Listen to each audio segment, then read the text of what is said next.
There were not many people who really said what they meant and did what they promised. Tom was one of those people. When something unexpected happened, he stayed calm. He thought carefully, looked at what had gone wrong, and planned what to do next. Philip looked at Tom with warm eyes. Tom had changed a lot since the day he first came to the Priory 5 years ago asking for work. At that time, he was tired and thin, and his face looked old and hard. He was so skinny that his bones almost showed through his skin. Now he looked strong and healthy, especially since his woman had come back. He was not fat, but his body was full and firm. The hopeless look in his eyes was gone. He wore fine clothes now, a green tunic, soft leather shoes, and a belt with a silver buckle. Philip asked the question that everyone wanted to know. He said, "How many years will it take to finish the cathedral?" Tom took a piece of bread and began to eat. The bread had small hard seeds inside. Tom spat the seeds into his hand, and everyone started to count them. It was a little game they liked to play. Sometimes someone had so many seeds that no one could count that high. But today there were many merchants and craftsmen in the room, so they could count easily. When they finished, the number was 30. Philip made a face as if he were not happy. Tom smiled and said, "I hope I live that long." Everyone laughed. Then Tom gave the bread to his wife, Ellen. Philip watched her carefully. He felt uneasy around her. Like the Empress Maud, Ellen had a strong power over men. It was a kind of power Philip did not understand and could not fight. He still remembered the day Ellen had been sent away from the priory. She had done something terrible, something he could hardly even think about. He had believed she would never come back. But she did, and to Philip's surprise and worry, Tom had asked him to forgive her. Clever Tom had said that if God could forgive her sin, then Philip should forgive her too. Philip thought the woman was not truly sorry. But Tom asked on the same day when the helpers came and saved the cathedral. Philip agreed to Tom's wish even when he did not want to. They got married in the village church. It was a small wooden place that was older than the priory. After that day, Ellen behaved well. She gave Philip no reason to be sorry for saying yes. Even so, she still made him feel uneasy. Tom looked at her and asked, "How many men love you?" She took a very small bite of bread, and everyone laughed again. The questions in this game were always a little playful. Philip knew that if he was not there, they would speak much more freely. Ellen counted 3 seeds. Tom acted shocked.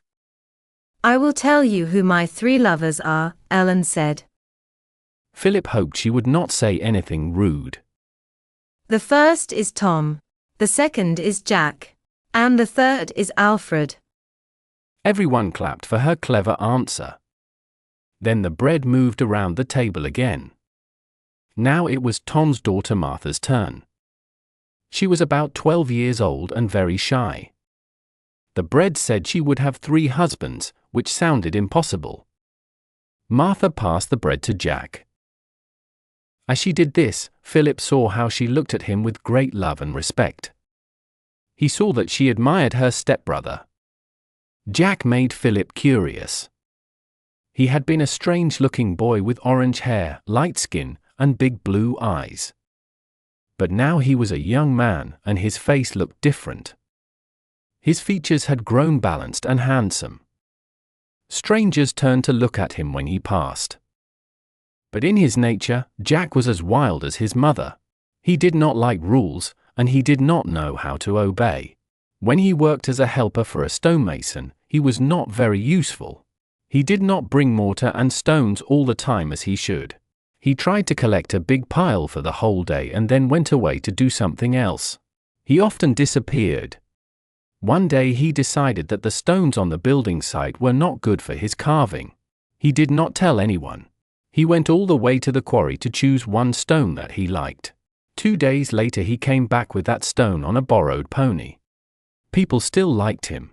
They forgave his mistakes because he was a very good stone carver.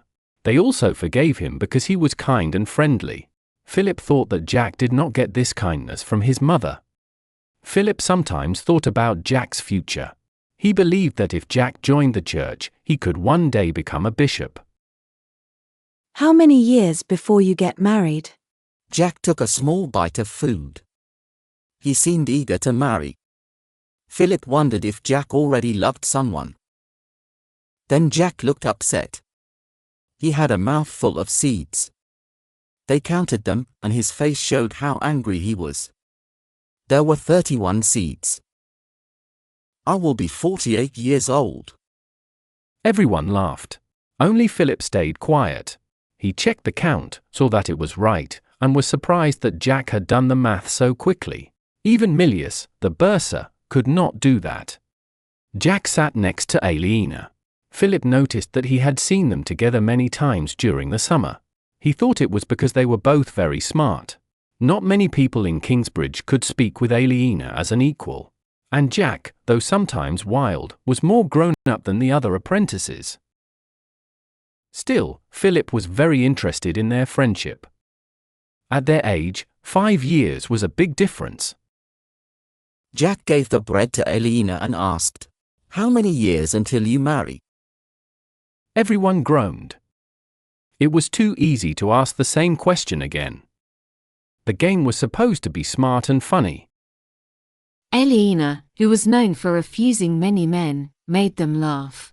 She took a big bite of bread to show she did not want to marry. But it did not work. She spat out only one seed. Philip thought that if she was going to marry next year, the man had not appeared yet. He did not really believe the bread could tell the future. He thought she would stay single all her life. But people said she was not truly a maiden. They said William Hamley had forced her. Aliena gave the bread to her brother, Richard. Philip did not hear what she asked him. He was still thinking about her. This year, both Aliena and Philip had failed to sell all their wool. The extra wool was small, less than 1/10 of Philip's, and even less for Aliena. Still, it made him a little worried. Philip had feared that Aliena might change her mind about their deal for next year's wool. But she kept her promise and paid him £107. The big news from the Shiring Fleece Fair was Philip's plan. Next year, Kingsbridge would have its own fair. Most people liked the idea. William Hamley asked for very high rents and tolls at the Shiring Fair. Philip planned to make his rates much lower. So far, Earl William had not said anything. Philip felt hopeful. The Priory was doing much better than 6 months earlier. He had solved the problem when the quarry closed. He had stopped William's plan to close the market. Now the Sunday market was busy again. It was earning enough to buy stone from a quarry near Marlborough. During all the trouble, the building of the cathedral had never stopped. It had been hard, but the work had continued.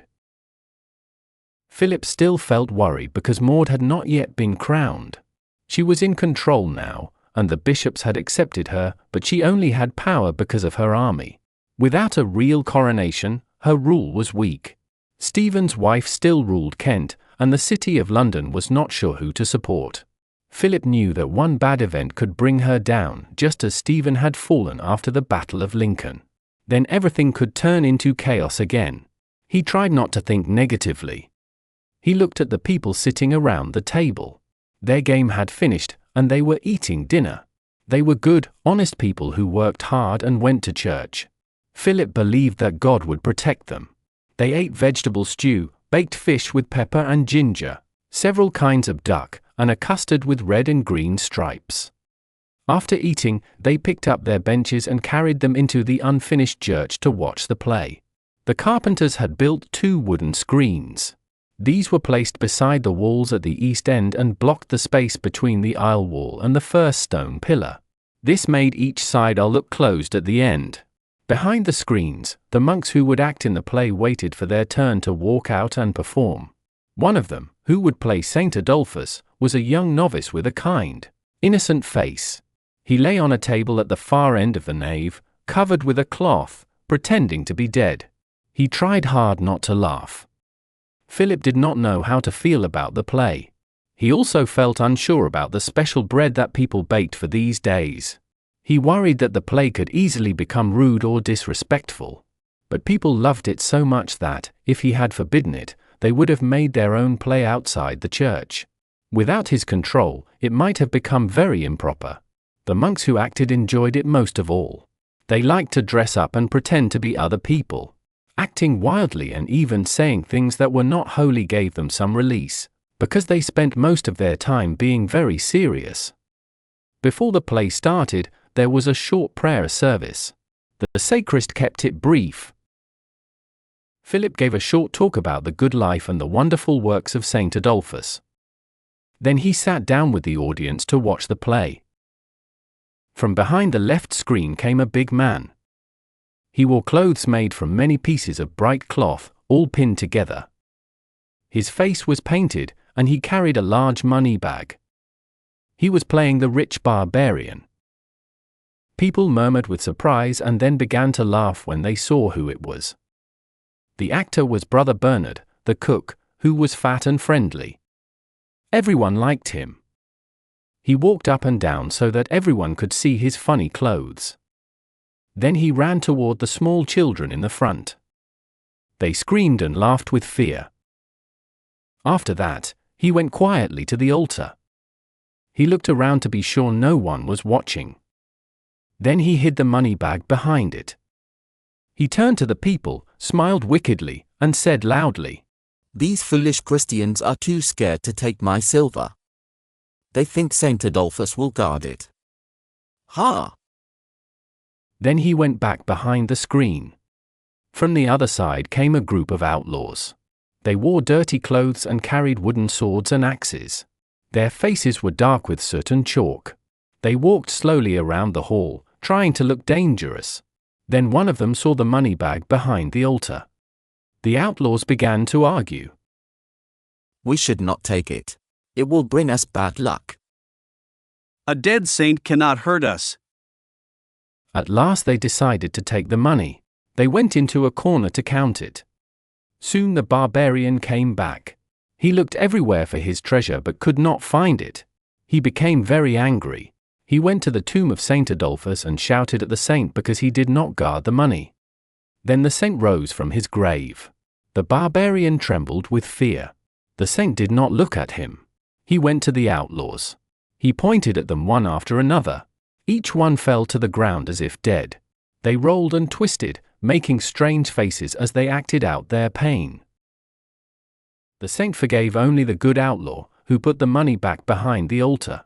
Then the saint turned to the people and said, "Be careful, all of you who doubt the power of Saint Adolphus."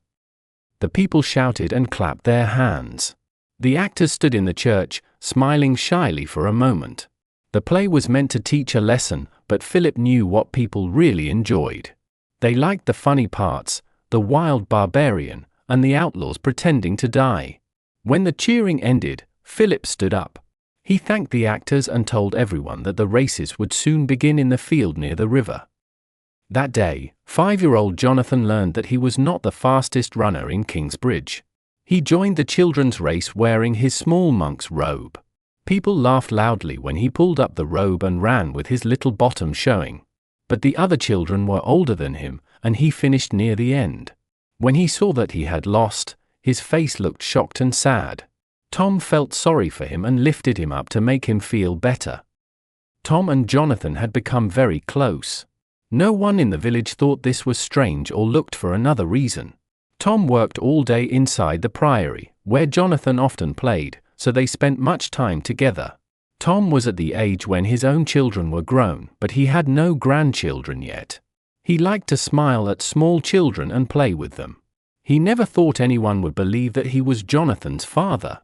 If people thought about it, they guessed Philip might be the real father. That idea seemed more natural, though Philip would be very surprised to hear it. Then Jonathan saw his friend Aaron, the oldest son of Malachi. He slipped out of Tom's arms and ran to play, forgetting that he had lost the race. While the older boys were running, Philip sat down on the grass next to Tom. The sun was hot, and sweat shone on Philip's shaved head. Tom's respect for him grew every year. He looked around and saw young men racing, old people resting in the shade, and children playing in the river. He thought about Philip and how he held everything together. Philip led the village, made fair decisions, and told people where to build new houses. He stopped people from fighting and gave work to most of the men and many of the women. He also took care of the priory, which was the heart of the whole community. He fought with greedy lords and made deals with the king. He also stopped the bishop from taking too much power. Many rich people in the city had a good life because of Philip. Tom was one of them. Tom often thought about how kind Philip was when he forgave Ellen. It was a big thing for a monk to forgive what she had done. That kindness meant a lot to Tom. When Ellen went away, Tom felt lonely even while he worked on the cathedral. When she came back, he felt whole again. She was still strong-willed and sometimes hard to live with. She argued and got angry easily, but Tom did not mind. Her spirit was full of life, and it made his world bright. Tom and Philip watched the boys play a race where they had to walk on their hands. Jack won the race. "That boy is special," Philip said. "Not many people can move so fast on their hands," Tom said. Philip laughed. "Yes, but I was not thinking about that," he said. "I know," Tom said.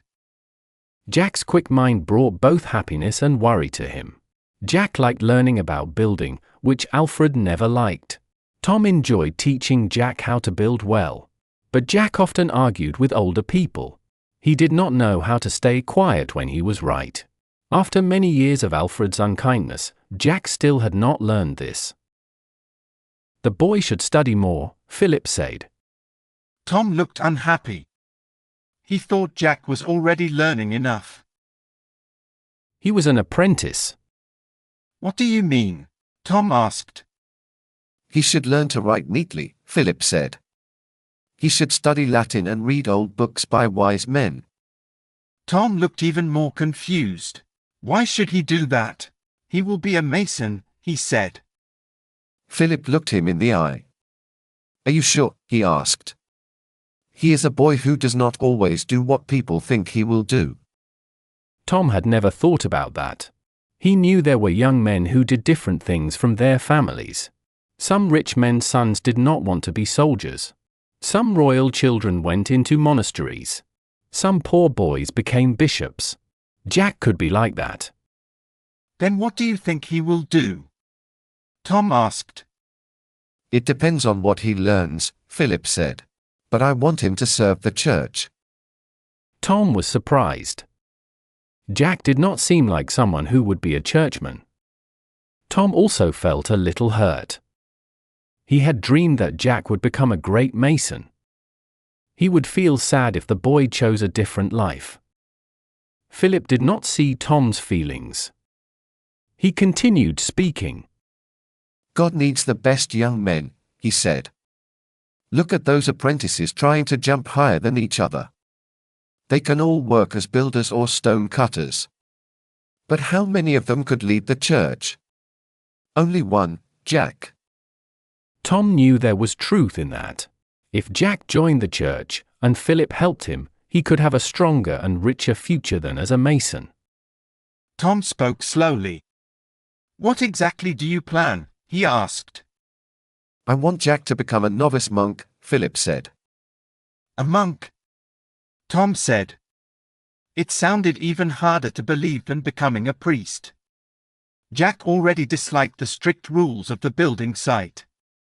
How would he obey the rules of a monastery? "He would study most of the time," Philip said. "He would learn from our novice master. I would also teach him myself." Tom knew that when a boy became a monk, his parents gave money to the monastery. He began to wonder how much this choice would cost. Philip understood what Tom was thinking. "I do not expect you to give a gift to the priory," he said. "It is enough that you give a son to serve God." Philip did not know that Tom had already given a son to the priory. Little Jonathan was now playing by the river, with his robe pulled up around his waist. Tom looked at him and tried to calm his feelings. Philip's offer was kind and important. He clearly wanted Jack very much. It was a great chance for Jack. Any father would be proud to help his son start such a life. Tom felt a small pain in his heart because the chance was for his stepson, not for Alfred. He knew that feeling was wrong and pushed it away. He needed to feel happy for Jack, support him, and hope he would get used to life in the monastery. It should happen soon, Philip said, before he falls in love with a girl. Tom nodded. Across the field, the women's race was ending. He watched in silence. After a short time, he saw that Ellen was in front. Aliena was close behind, but when they reached the end, Ellen was still winning. She lifted her arms and smiled in victory. Tom pointed at her. "It is not me you need to talk to," he said to Philip. "It is her." Aliena felt surprised that Ellen had beaten her. Ellen was quite young to have a son who was 17. Still, she was at least 10 years older than Aliena. They smiled at each other as they stood at the finish line, breathing hard and covered in sweat. Aliena noticed that Ellen had strong brown legs and a small, firm body. Life in the forest had made her strong. Jack came over to tell his mother she had done well. Aliena could see that they cared about each other very much. They looked very different. Ellen had dark hair, tan skin, and warm brown eyes. Jack had red hair and blue eyes. Aliena thought that he must look like his father. No one ever spoke about Jack's father, Ellen's first husband.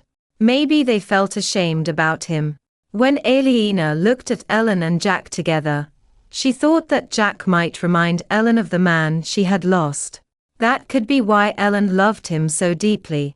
Her son was perhaps all she had left of the man she once loved. Sometimes a child's face can look so much like a parent's that it can bring back strong feelings. Aliena's brother Richard sometimes reminded her of their father. It could be a small look or a simple movement. At those times, she felt sudden love for him. But she still wished that Richard was more like their father in his heart. She knew it was wrong to think that way. Richard had gone to war and fought bravely, which was all anyone could ask. Still, Aliena often felt unhappy. She had money, safety, a fine home, helpers, beautiful clothes, shiny jewels, and respect in the town. If someone had asked her, she would have said she was happy. But deep inside, she was not sure that she really was. But under the calm surface, she often felt uneasy. She still liked her work, but some mornings she asked herself if it mattered what dress she wore or if she put on any jewelry. Nobody cared about her clothes, so why should she care? At the same time, she started to notice her body more. When she walked, she could feel her breasts move. At the women's beach by the river, she felt shy because she thought she had too much hair on her body. When she rode her horse, she was aware of how her body touched the saddle. It felt strange. It was like someone was always watching her, trying to see her without clothes. That someone was herself. It was as if she could not stop looking at her own body.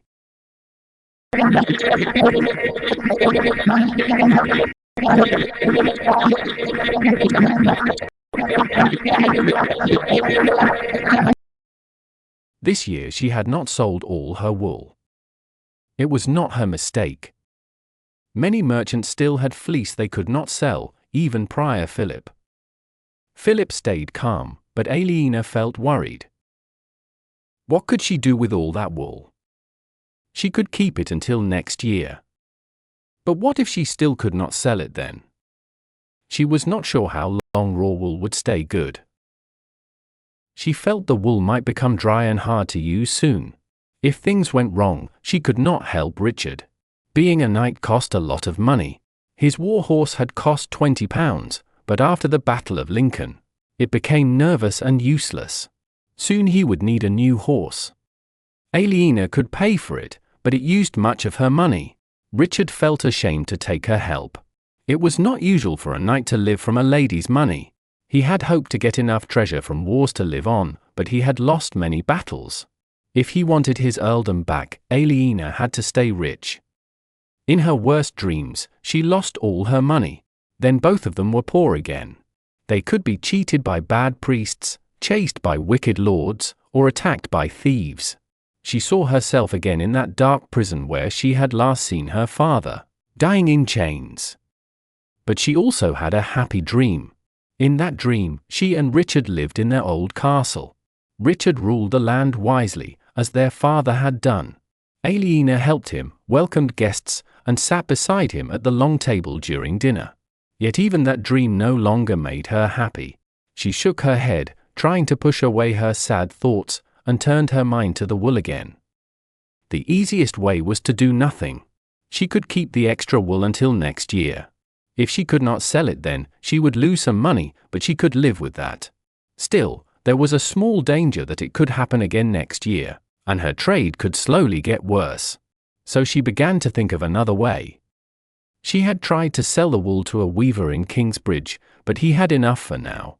As she looked at the women of the town resting after their race, she thought that many of them knew how to make cloth from wool. It was slow work, but it was easy. People had been doing it since the time of Adam and Eve. The fleece had to be cleaned first. Then it needed to be brushed to make it smooth. After that, it could be spun into yarn. The yarn would be woven into cloth. Then the loose cloth would be made thicker and smaller, so it could be used for clothes. The women in the town would probably do this work for a penny a day. But how long would it take? And how much money could she get for the cloth? She would have to try it with a small amount first. If it went well, she could ask more people to help during the long winter evenings. She sat up, feeling excited about her new idea. Ellen lay beside her. Jack sat on the other side of Ellen. He looked at Aliena, gave a small smile, and then looked away, a bit shy. He was a strange boy, always full of thoughts. Aliena remembered him as a small boy who looked unusual and did not know how babies were born. She had not paid much attention to him when he first came to Kingsbridge. Now he seemed very different, almost like a new person. It was as if he had grown suddenly, like a flower that appears in a place where nothing was before. He did not look odd anymore. In fact, she thought the girls must find him very handsome. He really had a nice smile. She did not care about how he looked, but she was amazed by his bright imagination. She had learned that he knew many long stories in verse, some with thousands of lines. He could also make up new ones as he spoke. Sometimes she could not tell if he was repeating something he had learned or if he was creating it at that moment. And the stories were not the only surprising thing about him. He wanted to know everything and often asked about things that others never thought about. One day he asked where all the water in the river came from. Every hour, thousands of gallons pass by Kingsbridge, he said. It goes on day and night, all year. It started before we were born, before our parents, and even before their parents. Where does all this water come from? Is there a big lake somewhere that feeds it? That lake must be bigger than all of England. And what if it dries up one day? He often said things like that. Some were simple, some were strange. It made Aliena see that she missed talking with clever people. Most people in Kingsbridge spoke only about farming or love affairs. She did not care about those things. Prior Philip was different, but he was always busy with the church, the workers, and the town. Tom Builder, she thought, was smart too, but he liked thinking more than talking. Jack was the first real friend she had ever made. He was a wonderful surprise, even though he was young. When she travelled away from Kingsbridge, she looked forward to seeing him again. She wanted to talk to him and hear his ideas. She wondered where those ideas came from. Then she thought about his mother, Ellen. It seemed strange that a woman lived in the forest and raised her son there. Aliena had spoken with her and found she liked her. Ellen was strong and could live on her own. She was also a little angry at the way life had treated her. On impulse, Aliena asked, Ellen, Where did you learn all the stories? From Jack's father, Ellen answered quickly. Then her face changed. She looked careful and quiet, and Aliena understood she should not ask more questions. Another thought came to her. Do you know how to weave? She asked. Of course, Ellen said. Doesn't everyone? Would you like to do some weaving for money? Maybe, Ellen said. What kind of work do you mean? Aliena explained her plan. Ellen did not need money, but Tom was the one who earned it for her. Aliena thought Ellen might want to earn her own. She was right. Ellen liked the idea. Yes, I will try that, Ellen said. At that moment, her stepson Alfred arrived. He was very tall, just like his father. Most of his face was covered with a thick beard, and his small eyes looked sharp and clever. He could read, write, and do sums, but even so, he was not very smart. Still, he was successful. He had his own group of builders, helpers, and workers. Aliena had noticed that big men often became leaders even when they were not clever. Alfred had another reason for success. His father was the master builder of Kingsbridge Cathedral, so Alfred could always find work for his men. He sat down on the grass beside her. His feet were very large, and his leather boots were covered with grey stone dust. Aliena hardly ever spoke to him. They should have had much to talk about because they were the only young people in the rich part of Kingsbridge. That was the area near the Priory Wall. But Alfred always seemed boring to her. After a short time, he spoke. There should be a stone church, he said suddenly. Everyone else had to guess what he meant. Aliena thought for a moment. Do you mean the parish church? She asked. Yes, he said, as if it was clear. The parish church was used often now because the monks' crypt in the cathedral was small and had bad air. The town of Kingsbridge had grown larger, but the parish church was still made of wood. It had a thatched roof and a floor of dirt. You are right, Aliena said. We need a stone church. Alfred looked at her with hope in his eyes. She looked at him and did not know what he wanted her to say. Ellen, who often tried to understand him, asked, What are you thinking about, Alfred? How do churches begin? He asked. I mean, if we want to build a stone church, what should we do? Ellen lifted her shoulders. No idea, she said. Aliena thought for a moment. You could make a parish guild, she said. A parish guild was a group of people who met sometimes for a meal and collected money together. They usually used the money to buy candles for their church or to help widows and children who had no parents. Small villages did not have guilds, but Kingsbridge was not a village anymore. How would that help? Alfred asked. The people in the guild would pay for the new church, Aliena said. Then we should start a guild, Alfred said. Aliena felt surprised. She had never thought Alfred cared much about religion, but now he wanted to collect money for a church. Maybe he was deeper than she believed. Then she understood something. Alfred was the only builder in Kingsbridge, so if there was a new church, he would be the one to build it. He was not clever, but he was smart enough to see a chance for work. Still, she liked his idea. Kingsbridge was growing fast, and towns often had more than one church. If they had another church, the town would not depend only on the monastery. Right now, Philip ruled everything in Kingsbridge. He was kind, but he had all the power. Aliena could see that one day the traders in town might want another place to pray and meet. Alfred said, Can you tell the others about the guild? Aliena had caught her breath after the race. She did not really want to leave Ellen and Jack to be with Alfred. But she liked his idea and did not want to be rude. I'd be happy to, she said. She stood up and went with him. The sun was setting. The monks had lit a big fire and were giving everyone warm ale with ginger. Jack wanted to ask his mother a question now that they were alone. He felt nervous. Someone started to sing, and he knew she would soon join in. So he asked quickly, "Was my father a jongleur?" She looked at him with surprise, but she was not angry. "Who told you that word?" she asked. "You have never seen a jongleur."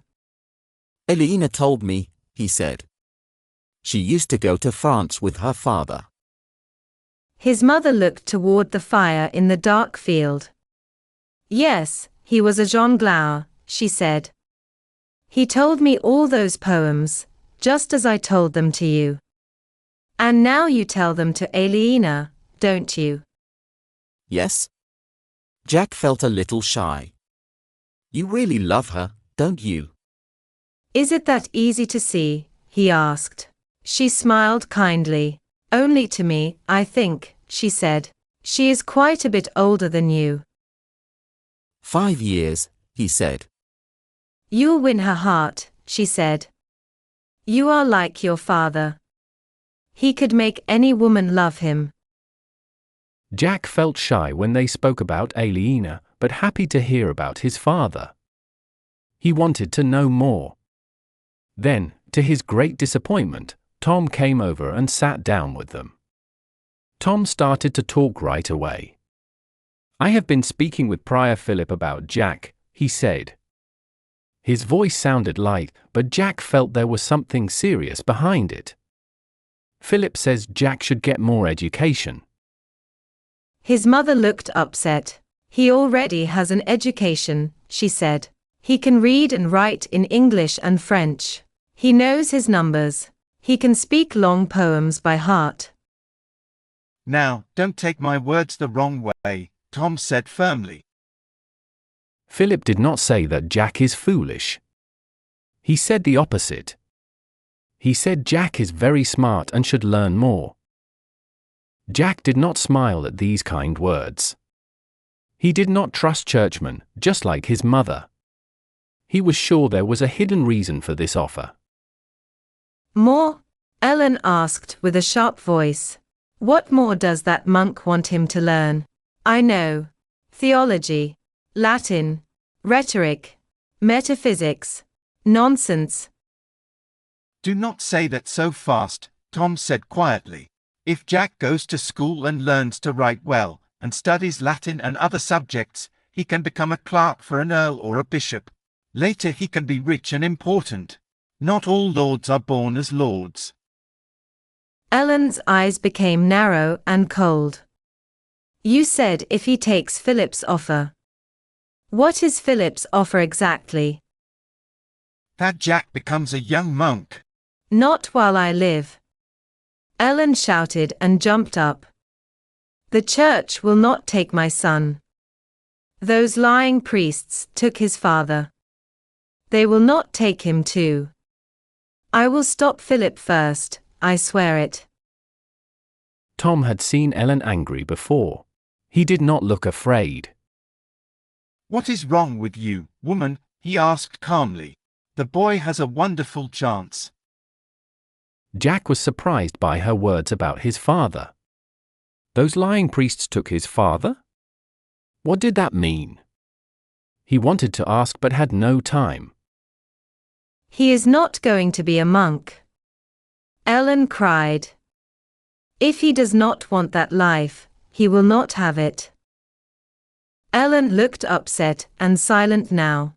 "That clever prior always gets what he wants," she said. Tom looked at Jack. "It is time you spoke, boy. What do you want to do with your life?" Jack had never thought about that before. But he spoke without waiting. "I want to be a master builder, like you," he said. "I want to build the most beautiful cathedral in the world." The sun slowly went down behind the hills. Night came. It was time for the last part of Midsummer Eve, the floating of wishes. Jack had a small candle and a piece of wood ready for it. He looked at Ellen and Tom. They were both watching him with surprise. His clear idea about his future shocked them. It had also shocked him. They said nothing more. He stood up quickly and ran across the meadow to the bonfire. He took a dry stick and lit it from the fire. Then he melted the bottom of his candle a little and stuck it to a small piece of wood. After that, he lit the wick. Most villagers were doing the same thing. People who had no candles made small boats from dry grass and rushes. They tied the grass together in the middle so it could burn like a wick. Jack saw Aliena standing quite near him. The red light from the fire showed her face. She looked deep in thought. He spoke without thinking.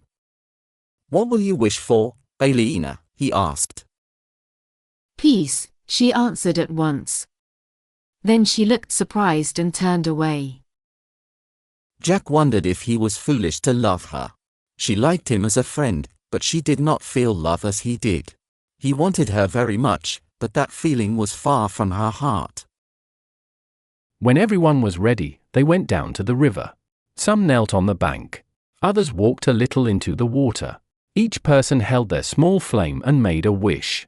Jack closed his eyes tightly. He imagined Aliena lying in bed and calling him husband. Then everyone placed their lights on the water. If the light sank or went out, your wish would not come true. Jack let go carefully. The small wooden base soon disappeared. Only the flame could be seen. He watched it for a long time. Then he lost sight of it among many other lights moving gently on the water. All the small flames floated down the river until they went around the bend and vanished. 3. All that summer, Jack told stories to Aliena. They met on Sundays, first sometimes and then every week, in the small clearing near the waterfall. Jack talked about Charlemagne and his brave knights, and about William of Orange and his enemies. While he spoke, he forgot everything else. Aliena liked to watch his face as he told the stories. His expression changed often. He became angry about unfairness, shocked by lies, excited by the courage of a knight, and sad when someone died bravely. His feelings were strong, and she also felt them. Some poems were too long for one afternoon. When Jack needed more time to finish a story, he always stopped at an exciting part. Then Aliena spent all week wondering what would happen next. She never told anyone about those meetings. She did not really know why. Maybe she thought people would not understand how wonderful those stories were. She simply let everyone believe she was walking as usual on Sunday afternoons. Jack did the same thing. Later, it became hard to explain the truth without feeling guilty. So, their meetings slowly turned into a secret. One Sunday, Aliena read The Romance of Alexander to Jack. She wanted a change. Her story was not like Jack's heroic ones. It was about love and magic. Jack enjoyed these new ideas very much. The next Sunday, he started to invent a new romance himself. It was a hot day late in August. Aliena wore sandals and a light linen dress. The forest was quiet except for the gentle sound of the waterfall and Jack's clear voice. His story began in the usual way. It described a brave knight, tall and strong, with a magic sword. He had a hard mission. He had to go to a faraway land in the east and bring back a grapevine that grew red rubies. But soon the story changed. The knight was killed, and the tale became about his squire, a poor but brave young man of 17. He was deeply in love with the king's daughter, a beautiful princess. The squire promised to finish the task that his master gave him. He was young and did not have much experience. He had only a small pony and a bow. He did not win great battles with a magic sword. He fought difficult fights and sometimes won only by luck or clever ideas. He often came close to death, but he always survived. He sometimes felt scared of his enemies, but he never gave up. His journey and his love both seemed hopeless. Aliena liked the brave squire more than his powerful master. She felt nervous when he entered enemy lands. She gasped when a giant sword almost hit him. She sighed when he slept alone and dreamed of the faraway princess. His love for her was strong and full of courage. At the end, he returned home with a grapevine that had red jewels like fruit. Everyone in the court was amazed. But the squire did not care about the rich people, Jack said. He cared only about one person. That night he went quietly into her room. He passed the guards using a clever trick he learned while traveling. Then he stood by her bed and looked at her face. Jack looked straight into Aliena's eyes as he spoke. She woke up, but she was not afraid. The squire reached out and softly held her hand. Jack reached for Aliena's hand and held it between his own. Aliena stared at him. She was lost in the story and in Jack's eyes. She almost did not notice that he was still holding her hand. He said, "I love you," and kissed her lips. Jack leaned over and kissed Aliena. His lips touched hers very gently. It happened quickly, and he went on with the story at once. The princess fell asleep, he continued. Aliena thought, did that really happen? Did Jack just kiss me? She could still feel his lips on hers. The next day the squire asked the king if he could marry the princess, because he had brought home the jeweled vine. Aliena decided, Jack kissed me without thinking. It was only part of the story. He probably does not even know what he did. I will forget about it. The king said no. The squire felt very sad. The people in the court laughed at him. That same day he left the country on his pony. But he promised that one day he would return and marry the princess. Jack finished the story and let go of Aliena's hand. And then what happened? Aliena asked. I do not know, Jack said. I have not thought about it yet. Many rich and important people in Kingsbridge joined the parish guild. It was a new idea for them. They liked thinking that Kingsbridge was now a town, not just a village. They also felt proud because they could help build a stone church. Aliena and Alfred brought in the new members and planned the first guild dinner in the middle of September. Some people did not come. Prior Philip was against the plan, but not enough to stop it. Tom Builder did not come because Philip felt unhappy about it. Malachi was not invited because he had a different religion. Ellen had made a large bale of cloth from Aliena's extra wool. It was rough and plain, but good enough for monk robes. The priory cellarer, Cuthbert Whitehead, bought it. The price was low, but still worth twice as much as the wool itself. After paying Ellen 1 penny a day, Aliena still earned £0.5 more. Cuthbert wanted to buy more cloth at that price, so Aliena bought Philip's extra wool too. She also found 12 more weavers, mostly women, to help her. Ellen agreed to make another bale, but she refused to felt it because it was too hard. Most of the other women said the same. Aliena understood them. Felting was heavy work. She remembered how she and Richard had gone to a master fuller in Winchester to ask for jobs. She saw 2 men beating wet cloth in a trough while a woman poured water on it. The woman showed Aliena her red, sore hands. When the men put a wet bale on Richard's shoulder, he fell to his knees because it was so heavy. Most people could felt small pieces for their own use, but only strong men could do it all day. Aliena told her weavers to make loose cloth. She said she would find men to felt it later, or sell it to a fuller in Winchester. The guild dinner took place in the wooden church. Aliena arranged the food. She divided the cooking work among the members. Most of them had servants to help. Alfred and his men built a long table out of boards and trestles. They bought strong ale and a barrel of wine. They sat on 2 sides of the table. No one sat at the head because everyone in the guild was equal. Aliena wore a red silk dress with a gold pin that had rubies in it. She also had on a dark grey coat with wide sleeves. The parish priest said a prayer before the meal. He was happy about the guild because a new church would make him more important and richer. Alfred showed a plan and a list of costs for the new church. He spoke as if he had done all the work, but Aliena knew that Tom had done most of it. The church would take 2 years to finish and cost £90. Alfred said that the 40 members of the guild should each pay 6pence every week. Aliena saw from their faces that some people thought it was too much. They all agreed to pay, but she guessed that some would stop later. She could pay easily. When she looked around the table, she saw she was probably the richest there. There were only a few women. One made strong ale and was known for it. Another was a tailor who had 2 women workers and some students. The last was a shoemaker's widow who still ran her late husband's shop. Aliena was the youngest woman and younger than all the men except Alfred, who was a year or 2 younger than her.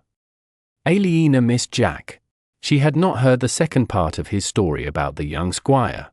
It was a holiday, and she wished she could meet Jack in the forest again. Maybe she still could later. People at the table talked about the Civil War. Queen Matilda, King Stephen's wife, had fought harder than people thought she would. She had taken the city of Winchester and caught Robert of Gloucester. Robert was the brother of the Empress Maud and the main leader of her army. Some people said Maud was only a name and Robert was the real leader. Now that Robert was caught, Maud's side was in trouble. The loyalists had felt the same when Stephen was captured before. Everyone talked about what might happen next in the war. The drinks were strong, stronger than what Prior Philip gave. As the meal went on, people became noisy and merry. The priest did not stop them, maybe because he drank as much as they did. Alfred, sitting next to Aliena, looked serious at first, but then his face grew red. Aliena did not like strong drink, so she had apple cider with her meal. When the food was nearly gone, someone made a toast to Alfred and Aliena. Alfred smiled proudly as he thanked them. Then people began to sing, and Aliena started thinking about leaving soon. We did well together, Alfred said. Aliena smiled. Let's see how many still pay 6pence a week next year, she said. Alfred did not want to hear doubt today. We did well, he said again. We are a good team. He lifted his cup and drank. Don't you think we are a good team? We are, she said, just to please him. I enjoyed this, he went on. Working with you on the guild, I mean. I liked it too, she said politely. Really? That makes me happy. She looked at him carefully. Why was he saying this again and again? He spoke clearly, not like a drunk man. It's been fine, she said in a neutral voice. He put his hand on her shoulder. She disliked being touched, but she stayed still because men became upset if she pulled away. Tell me, he said in a quiet voice. What do you want in a husband? Oh no, she thought sadly. He is going to ask me to marry him. She gave her usual answer. I don't need a husband. My brother gives me enough trouble. But you need love, he said. She sighed inside. She was about to speak, but he lifted his hand to stop her. She hated when men did that. Don't say you don't need love, he said. Everyone needs love. She looked at him without speaking. She knew she was different from other women. Most women wanted to marry. At 22, if they were still single, they were desperate to find a man. What is wrong with me? She thought. Alfred was young, healthy, and had money. Many girls in Kingsbridge would be glad to marry him. For a moment she almost thought of saying yes. But when she imagined living with Alfred, eating with him every night, going to church with him, and having his children, she felt unhappy. She preferred to stay alone. She shook her head. Forget it, Alfred, she said firmly. I don't need a husband, not for love or anything else. He did not give up. I love you, Aliena, he said. Working with you has made me truly happy. I need you. Will you be my wife? He had said the words already. She felt sorry because now she had to refuse him clearly. She knew that being gentle did not help. Men often took a kind no as hope and kept trying. So she said, No, I will not. I do not love you. I did not much enjoy working with you. I would not marry you even if you were the only man in the world. He looked hurt. He must have believed she might say yes. Aliena was sure she had done nothing to make him think that. She had treated him as an equal. She listened to him, spoke honestly, did her work, and expected him to do his. But some men thought that meant she liked them. How can you say that? He asked quickly. She sighed. He was hurt, and she felt a bit sorry for him. But soon he would become angry. Then he would think she had accused him unfairly. After that, he would believe she had insulted him, and he would be rude. Not every man behaved that way after being rejected, but Alfred was that kind of man. She knew she would have to leave. She stood up. I respect your offer and I thank you for it, she said. Please respect my answer and do not ask me again. I suppose you are going to see my silly stepbrother, he said in a nasty way. I cannot think he gives you much fun. Aliena felt her face grow hot.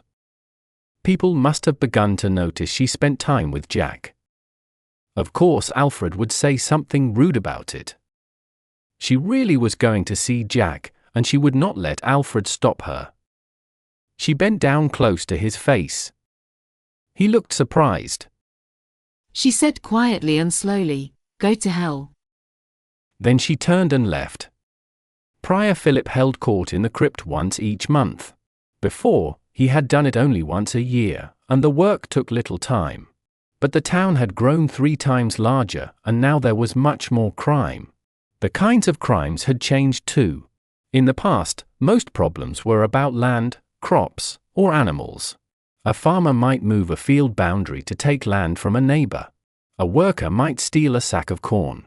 A poor woman might take milk from a cow that was not hers. Now, Philip thought, most crimes were about money. Apprentices stole from their masters. A husband took his wife's mother's savings. Merchants used false coins. Rich women paid poor servants too little and sometimes cheated them. 5 years ago, nobody had much money, so these crimes did not happen. Philip usually punished people with fines. He could also have them whipped, put in the stocks, or locked up under the monks' rooms, but he used these only for violent crimes. He had the right to hang thieves, and the priory even had a gallows, but he had never used it. He hoped he would never have to. The most serious crimes, like murder or robbing travelers, were judged by the King's Court in Shiring, and Sheriff Eustace did enough hanging there. That day Philip had 7 cases about people grinding grain without permission. He saved those for the end and spoke about them all together. The priory had built a new water mill beside the old one. The town was bigger, so there needed to be 2 mills now. But the new mill cost money, so everyone had to use it and pay for grinding there. That was the law in every manor. Peasants could not grind grain at home. Before, when the old mill often broke down, Philip had looked away when people did it themselves, but now he had to stop them. He had the names of the people written on a slate and read them out, starting with the richest. Richard Longacre, Brother Franciscus says you had a big grindstone turned by 2 men. Franciscus was the miller. A man who looked well off stepped forward. "Yes, Father Prior, but I broke it now," he said. "Pay 60 pence, Philip said. "Enid Brewster, you had a hand mill in your brewery. Eric Enid's son was seen using it, and he is also charged." "Yes, Father," said Enid, a strong woman with a red face. "And where is the hand mill now?" Philip asked. "I threw it into the river, Father," she said. Philip did not believe her, but there was nothing he could do. "Fine 24 pence, and 12 for your son," he said. "Walter Tanner." Philip went down the list, giving fines according to how much they had ground in secret. Then he came to the last name, the poorest person. Widow Goda. A pinch-faced old woman in old black clothes stepped forward. "Brother Franciscus saw you grinding grain with a stone." "I had no money for the mill, Lord," she said with anger. "You had money to buy the grain," Philip said. "You must be punished like everyone else." "Do you want me to go hungry?" she said boldly. Philip sighed. He wished Brother Franciscus had not told him about this. "When was the last time someone starved to death in Kingsbridge?" he asked. He looked around at the people. "Does anyone remember the last time someone starved to death here?" He waited a moment for an answer. I think it was before I came, he said. Guy just said, Dick Shorthouse died last winter. Philip remembered the man, a beggar who slept in animal sheds. Dick fell down drunk in the street and froze when the snow came, he said. He did not starve. If he had come to the priory, he would have been warm. If you are hungry, do not try to cheat me. Come and ask for help. But if you are too proud and break the law, you will be punished like the others. Do you understand? Yes, Lord, the old woman said in a low voice. Pay a fine of 1 farthing, Philip said. Court is finished. He stood up and walked away, climbing the stairs from the crypt to the ground. Work on the new cathedral had slowed down, as it always did before Christmas. The tops and edges of the new stone were covered with straw and dung from the stables to stop the frost. The masons said they could not build in winter because of the cold. Philip asked why they did not uncover the walls in the morning and cover them again at night. It was not often frosty during the day. Tom said that walls built in winter fell down. Philip agreed, but he thought the reason was not the frost. He believed the mortar needed many months to get hard. The winter rest gave it time to become strong before more stones were added on top. That might also explain why the masons said it was bad luck to build higher than 20 feet in 1 year. If they built too high, the lower stones might change shape before the mortar was strong. Philip was surprised to see all the masons working outside in the part that would be the chancel. He went closer to see what they were doing. They had made a half-circle wooden arch and stood it upright, held by poles. It was called false work. Its job was to hold the real stone arch while it was being built. But now the masons were putting the stones together on the ground without mortar to check if they fit perfectly. Apprentices and helpers lifted the stones onto the wooden frame while the masons watched. Philip looked at Tom and asked, "What is this for?" It is an arch for the Tribune Gallery, Tom said. Philip looked up.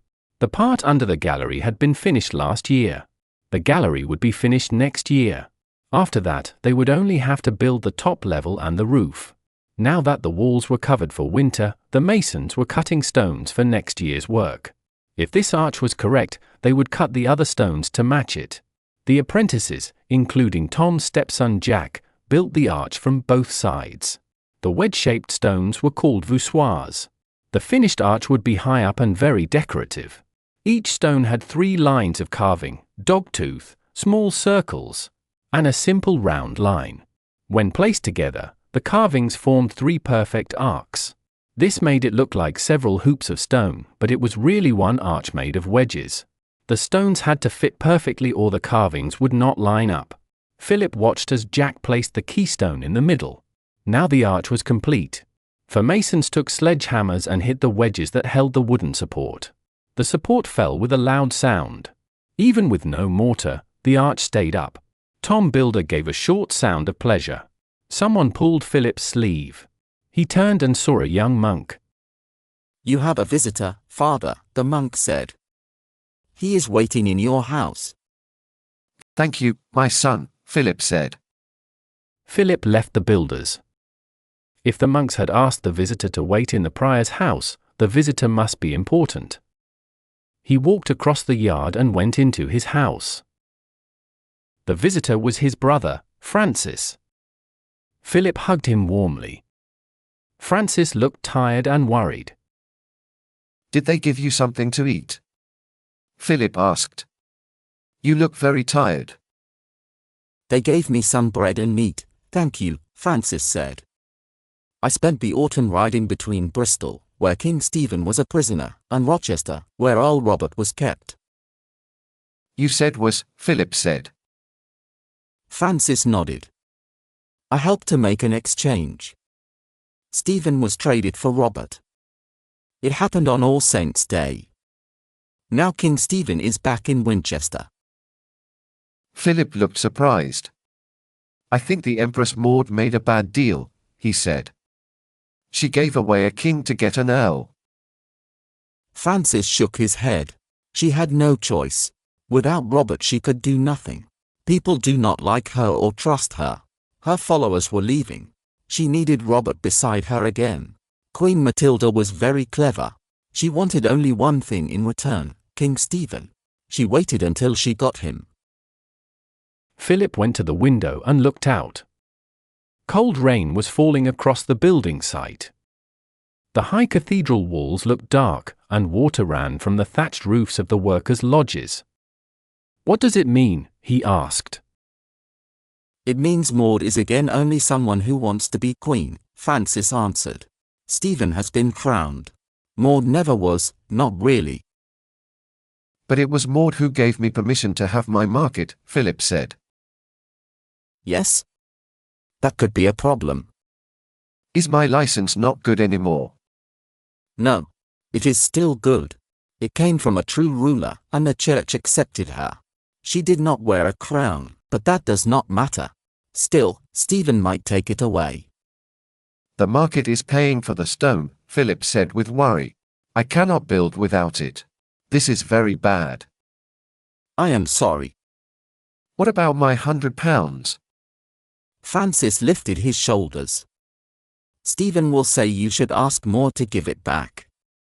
Philip felt sick. All that money, he said softly. It belonged to God, and now it is gone. You have not lost it yet, Francis said. Stephen may let you keep the license. He never cared much about markets. Earl William might ask him to cancel it. William is on Maud's side now. He changed his support. Stephen will not listen to him. I hope you are right, Philip said strongly. I pray to God you are right. When the weather became too cold to sit in the glade, Aliena started to visit Tom Builder's house in the evenings. Alfred was usually at the alehouse, so only Tom, Ellen, Jack, and little Martha were there. Tom's work was going well now, and the house was warm and comfortable. There were good chairs, a bright fire, and many candles. Ellen and Aliena often worked together at the weaving. Tom made plans and drawings on black stone with a sharp piece of rock. Jack sat near them and pretended to make a belt, sharpen a knife, or weave a basket. But most of the time, he only looked at Aliena. He liked to watch her face in the soft light and see her lips move when she spoke. Sometimes he watched her drink from her cup and saw the light on her white neck. They laughed a lot that winter. Jack loved to make Aliena laugh. She was usually quiet and serious, so her laughter made him very happy. He tried to think of new ways to make her smile. He liked to copy the voices and walks of the men who worked on the building site. Once, he made a funny story about the monks, giving each one a small sin. Martha could not stop laughing, and even Tom smiled a little. I don't know if I can sell all this cloth. Then why are we making it? I have not lost hope, Aliena answered. I just have a problem. I thought the priory wanted to buy everything, he said. That isn't the problem, Aliena said. I can't find people to do the felting. The priory won't buy loose cloth, and no one else will either. Felting is very hard work, Ellen said. I'm not surprised nobody wants to do it. Can you ask some men to help? Tom asked. Not here in Kingsbridge, Aliena said. All the men already have work. In large towns there are fullers who do this job, but they usually work for one master and can't work for others. And it's too expensive to send the cloth to Winchester and bring it back. It is a real problem, Tom said and returned to his drawing. It's too bad we can't get oxen to do the work, he said. They all laughed. That's like trying to teach an ox to build a church. Or a mill, Jack said. But sometimes there is an easy way to do very hard work. She needs to felt the cloth, not grind it, Tom said. We use wheels and ropes to lift stones high on the scaffolding, he said. If there was a clever machine to felt the cloth, that would be wonderful, she said. Jack looked at her and thought how happy she would be if he solved her problem. He decided to find a way. I once heard that a watermill was used to move the bellows in a forge, but I never saw it myself. Really? Aliena said. That proves it. Jack said. Tom said, a mill wheel goes round and round, and a grindstone goes round and round, so one can move the other. But a fuller's back goes up and down. You cannot make a round wheel move something that hits up and down. But a bellows goes up and down, Jack said.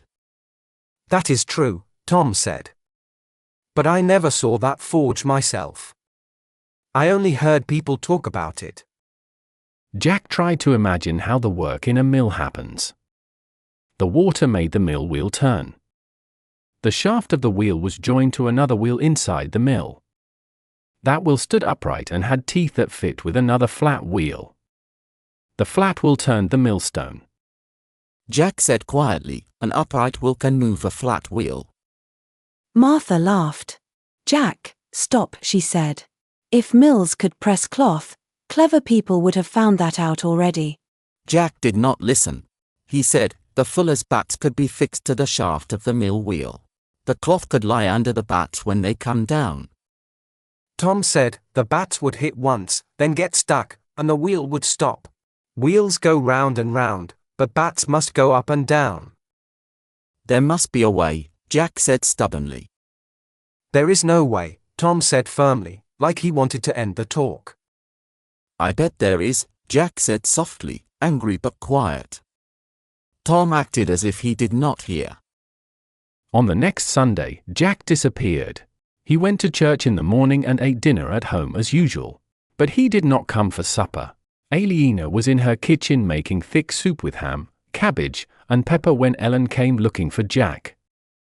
I have not seen him since Mass, Aliena said. He left after dinner, Ellen said. I thought he was with you. Aliena felt a little shy because Ellen had thought Jack was with her. Are you worried? She asked. Ellen lifted her shoulders.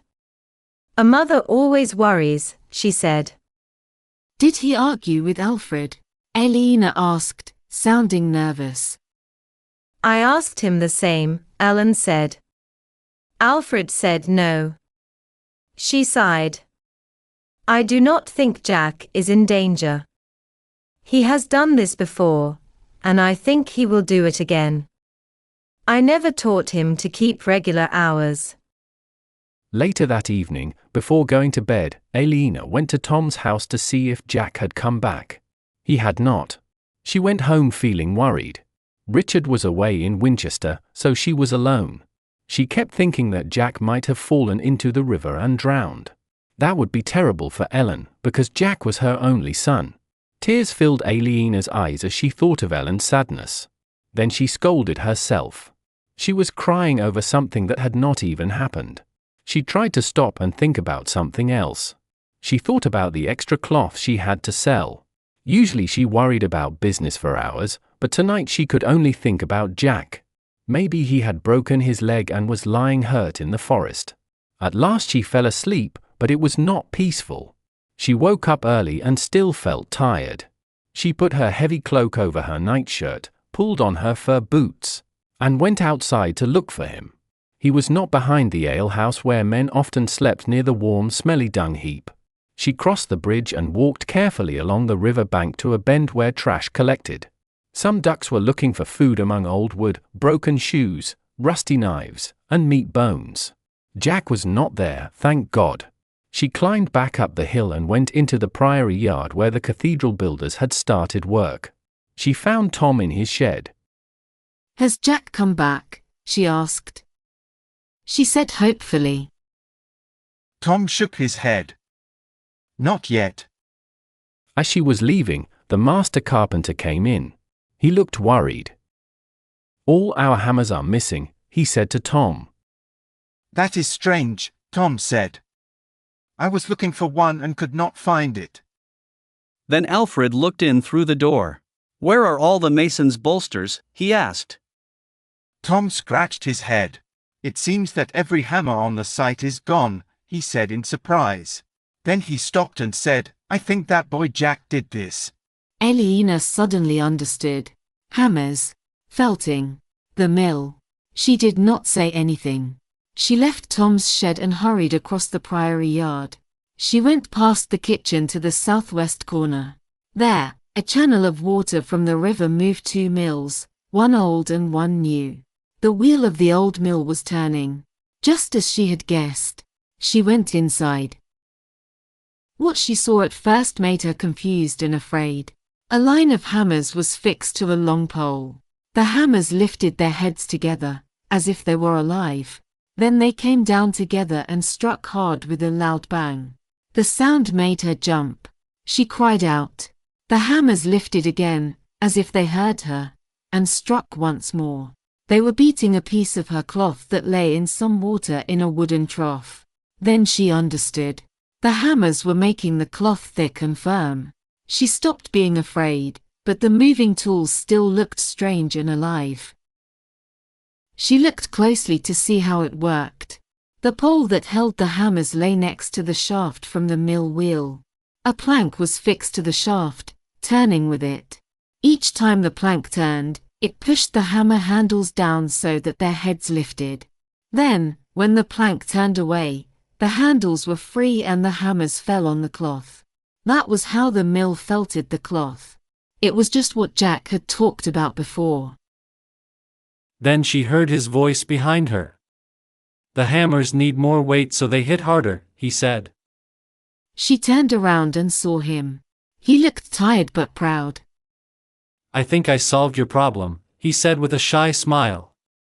I am so happy you are safe, she said quickly. We were all so worried about you. Without thinking, she put her arms around him and gave him a quick kiss. It was very short. But when she pulled back, he put his arms gently around her waist. She looked into his eyes. All she could think was how thankful she felt that he was alive. She gave him a warm squeeze. You were worried about me? He asked softly. Of course, she said. I almost did not sleep. She smiled, but he looked serious. His mood made her quiet too. She felt her heart beating fast. Her breath came quickly. Behind her, the hammers hit the cloth again and again, shaking the mill. She felt the deep rhythm inside her. I am all right, he said. Everything is fine now. I'm so glad, she whispered. Jack closed his eyes and came close to her face. Then his lips touched hers. His kiss was soft and gentle. She closed her eyes and tried to feel everything. His mouth moved slowly on hers, and she opened her lips. She could feel every small touch. She felt very happy and almost wanted to cry. She pressed her body against him. She could feel his chest and the shape of his hips. She was not only happy that he was safe. Now she felt something new and strong. She wanted to stay close to him. She moved her hands along his back. She wanted to feel his skin, but his clothes were in the way. Without thinking, she opened her mouth more. Jack made a quiet sound deep in his throat, a sound of pleasure. Suddenly, the door of the mill opened loudly. Aliena pulled away from Jack. She felt shocked, like waking suddenly from sleep. She was horrified by what she had done. She turned around, embarrassed. It was Alfred standing there. That made her feel even worse. Alfred had asked her to marry him 3 months ago, and she had said no with pride. Now he had seen her in a shameful moment. Her face turned red. Alfred looked at her with both desire and scorn, like William Hamley had done before. She hated that look and felt angry at Jack too. She turned her eyes to Jack. He looked shocked. Her anger showed on her face, and Jack saw it. His happy look changed to one of pain and confusion. Normally she would feel sorry for him, but now she could not. Her hand moved quickly, and she slapped his face. He stood still, but his eyes looked hurt. His cheek turned red. She could not bear to see his pain. She looked away. She needed to leave. She ran to the door. The sound of hammers hit her ears again and again. Alfred stepped aside, looking frightened. She rushed past him and went outside. Tom Builder was there with some workers. They were walking toward the mill, wondering what had happened. Aliena ran by them without speaking. A few looked at her with curiosity, and her face grew hot with shame. But soon they turned their attention to the noise from the mill. She remembered that Jack had solved the cloth problem. That made her feel even sadder, not happier. She ran past the stable, through the priory gate, and down the muddy street. Her boots slipped on the wet ground until she reached her house. Inside, Richard was sitting at the table. He had some bread and a bowl of ale. King Stephen is marching again, he said. The war has started anew. I need a new horse. 4. For the next 3 months Aliena hardly spoke to Jack at all. She said only a few words when she had to. Jack felt very sad. He remembered how she had kissed him. It was clear that she had liked him then. When she left the mill, he was sure they would kiss again soon. He walked around full of hope, thinking, Aliena loves me. Aliena loves me. He remembered her touching his back and kissing him warmly. He could not stop thinking about that moment. When she started to avoid him, Jack first thought she was only shy. He believed she could not pretend not to love him after that kiss. He waited patiently for her to stop being embarrassed. He helped build a stronger fulling device with the carpenter at the priory. Aliena used it, and her cloth was finished well. She thanked Jack politely, but her voice was cold. She did not look at him directly. After many weeks, not just days, Jack understood something was wrong. He felt very disappointed and empty. He could not understand what had happened. He wished he were older so he could understand women better. He wanted to know if Aliena was just different, or if this would last forever. He did not know what to say or do. He was afraid to say something wrong and make things worse, so he kept quiet. The feeling of being rejected grew stronger each day. He started to think he was useless and stupid. He thought, how could I believe that such a beautiful woman would care for me? He had made her laugh for a while, but when he kissed her, she ran away. He felt foolish for hoping for more. After some time, his sadness turned to anger. He became short-tempered at work. People began to avoid him. He spoke badly to his stepsister, Martha, and she felt hurt too. On Sundays he threw his money away gambling on cockfights. He turned all his strong feelings into his work. He was carving corbels, stones that stick out and look like they hold up arches. Corbels often had leaf shapes, but sometimes they showed a man holding up stone with his hands or back. Jack changed the design a little. His figure looked twisted and in pain, as if it had to carry heavy stone forever. Jack thought it was wonderful. No one else could carve a figure that looked truly in pain. When Tom saw it, he shook his head. He did not know whether to admire it or to be unhappy with such a strange design. Philip liked it very much. Jack did not care about anyone's opinion. He thought people who disliked it could not see real art. One Monday in Lent, everyone was in a bad mood because they had not eaten meat for weeks. Alfred came to work looking pleased with himself. He had gone to shiring the day before. Jack did not know what Alfred had done there, but he could see that Alfred felt proud. During the morning break, Enid Brewster opened a barrel of ale in the middle of the church and sold some to the builders. Hey, Jack Thompson, bring me some ale. Jack thought, this will be about my father. He did not answer Alfred. One of the older carpenters, Peter, said, you should do what he told you, apprentice boy. An apprentice always had to obey a master worker. I'm not Tom's son, Jack said. Tom is my stepfather, and Alfred knows that.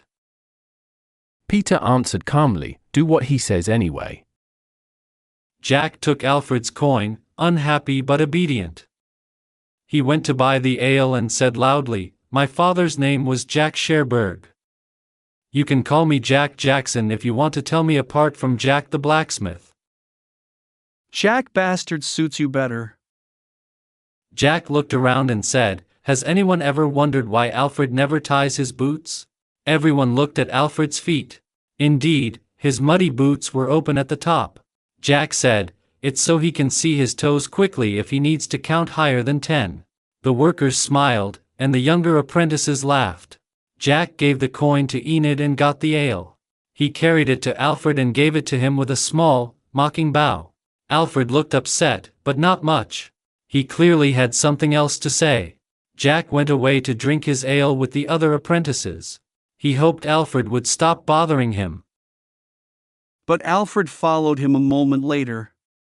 He said, "If Jack Sherberg was my father, I would not be proud to name him." Don't you know what he was? He was a jongleur, Jack said.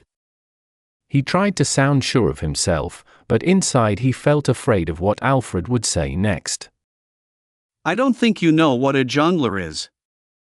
"He was a thief," Alfred said. "Oh, be quiet, idiot." Jack turned away and took a sip of his beer, but it was hard to swallow. He knew Alfred must have a reason for saying that. "Don't you know how he died?" Alfred asked again. This is it, Jack thought. This is what Alfred found out yesterday in shying. That must be why he looks so pleased. Jack turned back slowly to face him. "No, I don't know how my father died, Alfred, but I think you're going to tell me." "He was hanged by the neck, like the thief he was," Alfred said.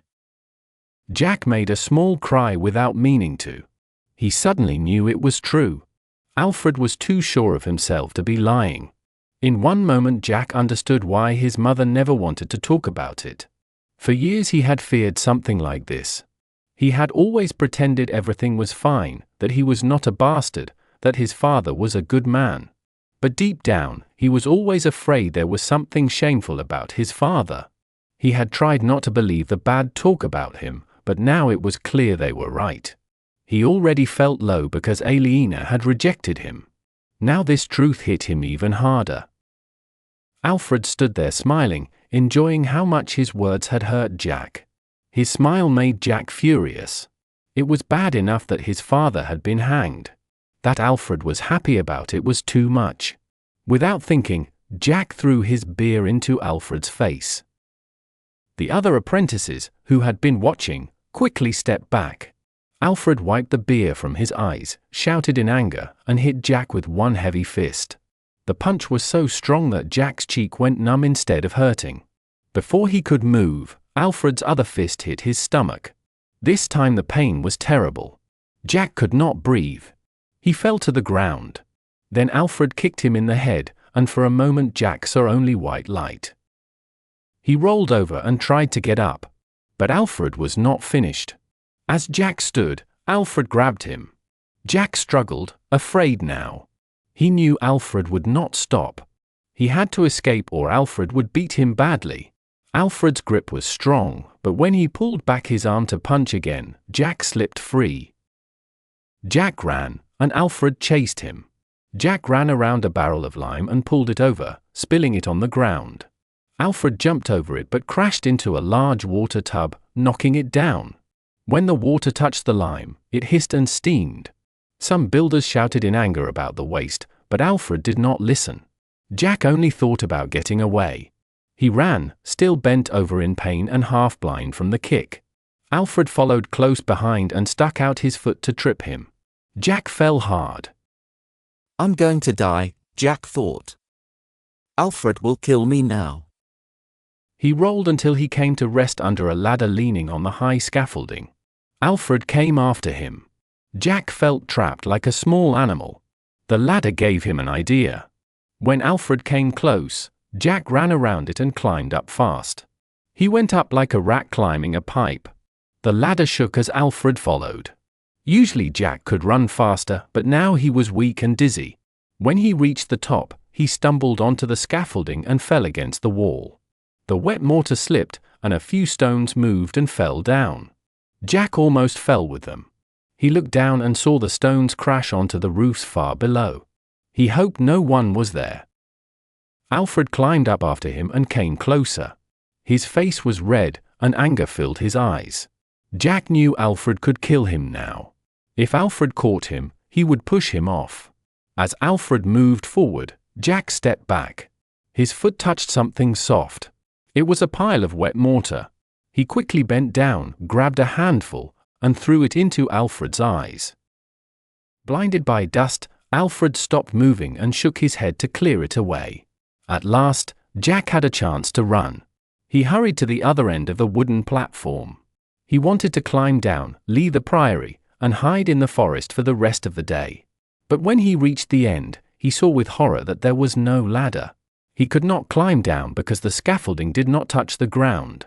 It was built on short beams in the wall. He was trapped. Jack looked back. Alfred could see again and was coming toward him. There was only one other way down. At the unfinished part of the wall, where the chancel would join the transept, each row of stones was a little shorter than the one below. It made narrow steps that brave workers sometimes used to climb up. Jack got on top of the wall. He walked carefully but fast, trying not to look down. He reached the end of the wall and stopped to look below. He felt sick and dizzy. When he turned his head, Alfred was already on the wall behind him. Jack started to go down. He wondered why Alfred was not afraid. Alfred had never been a brave man. It seemed that his anger made him forget the danger. They went down the steep steps. Alfred was getting closer and closer. They were still high above the ground when Jack saw that Alfred was almost next to him. In a panic, Jack jumped off the wall onto the thatched roof of the carpenter's lodge. He bounced off the roof and fell to the ground.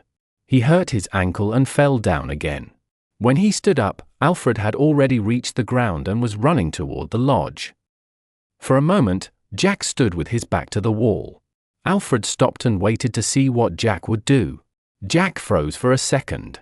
Then he had an idea. He moved to the side and went quickly into the lodge. Inside, there were no workers. They were all outside around Enid's barrel. On the benches lay hammers, saws, chisels, and pieces of wood. In the middle of the floor stood a large wooden frame for an arch. At the back was a hot fire burning scraps of wood. There was no exit. Jack turned around to face Alfred. He was trapped again. Fear filled him for a moment, then changed to anger. He thought, I do not care if I die, as long as Alfred feels pain first. Jack did not wait for Alfred to attack. He put his head down and ran straight at him. He was too angry to use his fists. He hit Alfred hard with his head. Alfred did not expect it. Jack's forehead struck Alfred's mouth. Jack was smaller and lighter, but his force pushed Alfred backward. When Jack stood up again, he saw blood on Alfred's lips. It made him feel pleased. Alfred looked shocked and did not move at first. Then Jack saw a big wooden sledgehammer by a bench. While Alfred came toward him again, Jack grabbed the hammer and swung it. Alfred jumped back, and the hammer missed him. Now Jack felt stronger. He stepped forward to attack again. He wanted to hit Alfred hard. He swung again with all his might. The blow missed Alfred but struck the pole that held up the roof. The lodge was not strong. It was only used to keep the carpenters dry when it rained. When Jack hit the pole moved. The thin walls gave no support. The roof started to sink. Alfred looked up in fear. Jack lifted the hammer again. Alfred stepped back through the door. Jack swung once more. Alfred moved back quickly, fell over some wood, and sat on the ground. Jack raised the hammer high to hit again. Suddenly strong hands grabbed his arms. He turned and saw Prior Philip, who looked very angry. Philip pulled the hammer out of Jack's hands. Behind him, the roof of the lodge broke and fell down. Jack and Philip looked. The dry roof fell into the fire, and at once the straw began to burn. Flames rose fast. You, bring that water barrel from the smithy, he said. Peter, Rolf, Daniel, get some buckets. You apprentices, throw earth on the fire. All of you, hurry. For a few minutes everyone looked at the fire. They all tried to stop it, and nobody thought about Alfred or Jack. Jack moved away and watched. He felt shocked and powerless. Alfred stood far from him. Jack thought, Was I really about to hit Alfred with a hammer? He could not believe it. Everything felt unreal. He was still confused when the mix of water and earth finally stopped the fire. Prior Philip stood looking at the burned place. He breathed hard because he was tired. "Look at that," he said to Tom angrily. "A lodge destroyed. Good work lost. A barrel of lime wasted and part of the new walls ruined." Jack saw that Tom was in trouble. Tom was responsible for the work site, and Philip thought it was his fault. It was even worse because the trouble was made by Tom's sons. Tom touched Philip's arm and spoke quietly. "The lodge will take care of it," he said. Philip did not calm down. "I will take care of it," he said sharply. "I am the prior, and you all work for me." Tom spoke softly and calmly. "Please let the masons decide before you do," he said. "We may find a fair idea. If not, you can still do what you think is right." Philip did not want to give control, but Tom was correct. It was the masons' rule to judge their own problems. After a short silence, Philip said, "All right. But I will not have both of your sons here. One must leave." He was still angry as he walked away. Tom looked darkly at Jack and Alfred. Then he went into the biggest mason's lodge. Jack knew he was in deep trouble. He followed Tom inside. When masons punish someone, it was usually for drinking too much at work or stealing materials. The usual penalty was a fine. When apprentices fought, both were normally put in the stocks for a day. But Alfred was not an apprentice, and this fight had caused serious damage. Sometimes the lodge sent away a mason who worked for less pay than agreed. They could also punish a man who took another mason's wife, although Jack had never seen that happen. Apprentices could be beaten, but Jack knew that was only said as a threat. He had never seen it done. The master masons came into the wooden lodge. They sat on benches and leaned against the wall, which was part of the cathedral itself. When everyone was there, Tom spoke. "Our employer is angry, and he is right. This fight broke many things and cost much money. More than that, we lost honor today. We must be fair and strong with those who caused it. Only this way can we show we are good, proud builders who control ourselves as well as our work." "Well said," called Jack Blacksmith. Others nodded and agreed quietly. Tom continued. "I only saw the end of the fight. Did anyone see how it began?" "Alfred attacked the boy," said Peter Carpenter. "He was the man who had told Jack to bring Alfred his drink." A young mason named Dan, who worked with Alfred, said, "Jack threw beer in Alfred's face." "The boy was angry because Alfred said something cruel," Peter added. "Alfred insulted Jack's father." Tom looked at Alfred. "Did you do that?" he asked. "I said his father was a thief," Alfred answered. "It's true. He was hanged for it in shearing." Sheriff Eustace told me yesterday. It is wrong if a master cannot speak honestly because the apprentice may not like his words. Several people agreed quietly. Jack felt hopeless. He knew things would not go well for him.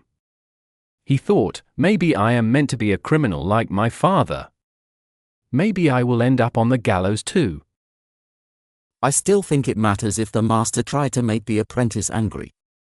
The apprentice still must be punished. Yes, but I think the master should also be punished. Master craftsmen must use their experience to keep peace among workers. If they start fights, they fail in their duty. Some people agreed with Peter. But Dan, who supported Alfred, said, it is dangerous to forgive an apprentice because the master was rude. Apprentices always believe their masters are rude. If we accept this idea, masters will stop talking to apprentices. They will be afraid the apprentices might attack them for speaking sharply. Many people liked what Dan said, and Jack felt angry. He saw that people wanted to protect the power of the masters, even if they were wrong. He waited to hear what his punishment would be. He had no money to pay a fine. He hated the thought of sitting in the stocks. He thought about Aliena and felt ashamed. But being whipped would be even worse.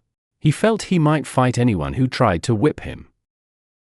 We must remember that our employer has his own opinion. He said he will not allow both Alfred and Jack to work here. One of them must leave. Can we change his mind? Tom thought for a moment. No. Jack was shocked. He had not believed Prior Philip was serious. But Tom clearly believed him. If one must leave, I think everyone knows who it will be. Dan worked with Alfred, not for the priory, and if Alfred lost his place, Dan would probably lose his too. No, there is no question. Jack will go. He looked at Jack. Jack realized his fight had led to terrible results. He could not believe they would send him away. He asked himself what life would be like without work on Kingsbridge Cathedral. Since Aliena had become quiet and distant, the cathedral was the only thing he cared about. He did not know how he could leave it. Maybe the priory will accept a middle way. Jack could stop working for a month. Jack hoped for that. Too weak. We must act strongly. Prior Philip will not take less. So be it, Peter said and sighed. This church is losing a very skilled young stone carver because Alfred cannot keep quiet. Several masons agreed with him. Peter felt stronger after that. I respect you, Tom Builder, more than any other master I worked with, he said. But you do not see how stubborn your son Alfred is. No insults, please, Tom said. Let us talk only about what happened. All right, Peter said. I think Alfred must be punished. I agree, Tom said, and everyone looked surprised. Jack thought Tom felt guilty about what Peter said. Alfred should be punished, Tom added. Why? Alfred asked angrily. For hitting an apprentice. He's not your apprentice, he is mine, Tom said. And you did more than hit him. You chased him all over the site. If you had let him run away, the lime would not have spilled, the stones would not be broken, and the carpenter's house would not have burned. You could have spoken to him later. There was no need for this. The masons agreed with Tom. Dan, who spoke for Alfred's group, said, I hope you are not going to throw Alfred out of the lodge. I will fight that.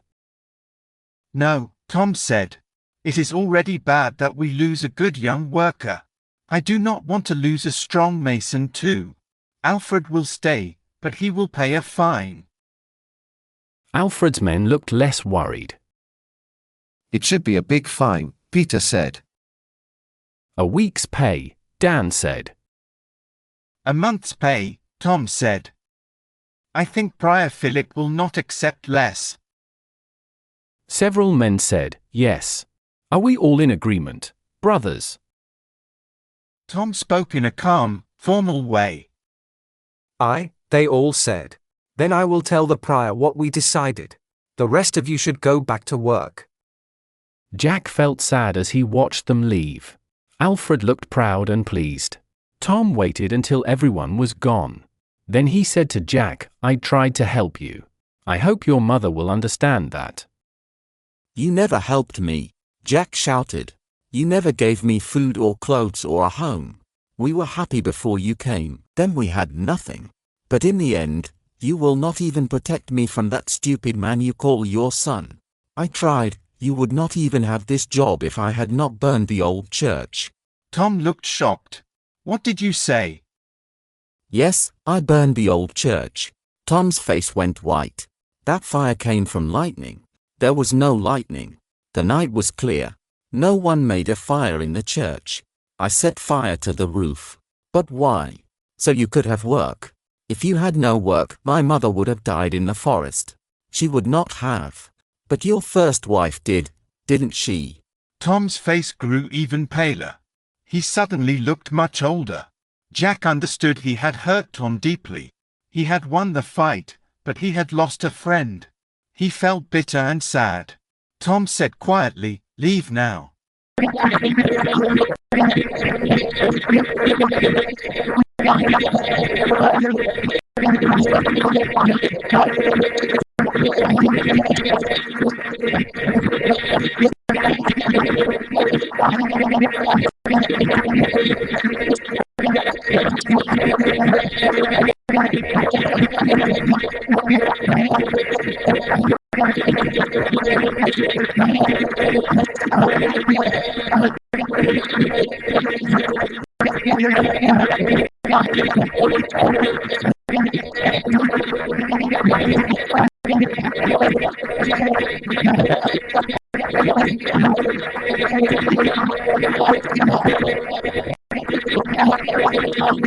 Martha said, "It can't be dinner time already." Mother looked at Jack's face. What is it? She asked with worry. I fought with Alfred, Jack said. They sent me away from the building site. Wasn't Alfred sent away too? Martha asked. Jack shook his head. That's not fair, Martha said. Mother sighed. Why did you fight again? She asked. Jack looked serious. Was my father hanged in Shiring for stealing? He asked. Martha took a deep breath in surprise. Mother's face became sad. He didn't steal, she said softly. But yes, he was hanged in Shiring. Jack felt angry. He was tired of never hearing clear answers about his father. Why don't you ever tell me the truth? He asked sharply. Because it hurts me so much. Mother cried. Then, to Jack's shock, she began to cry. He had never seen her cry before. She was always so strong. He felt close to tears too, but he tried to stay calm. If he didn't steal, why was he hanged? He asked. I don't know, Mother said through her tears. I never knew.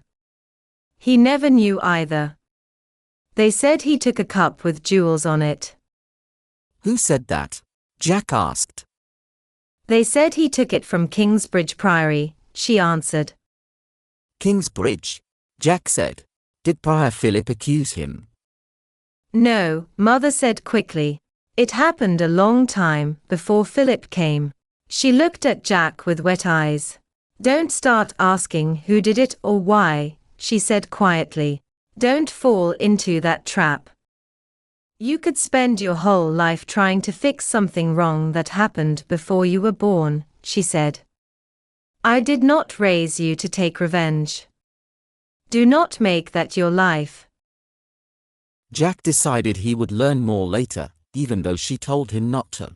But for now, he only wanted her to stop crying. He sat next to her on the bench and put his arm around her.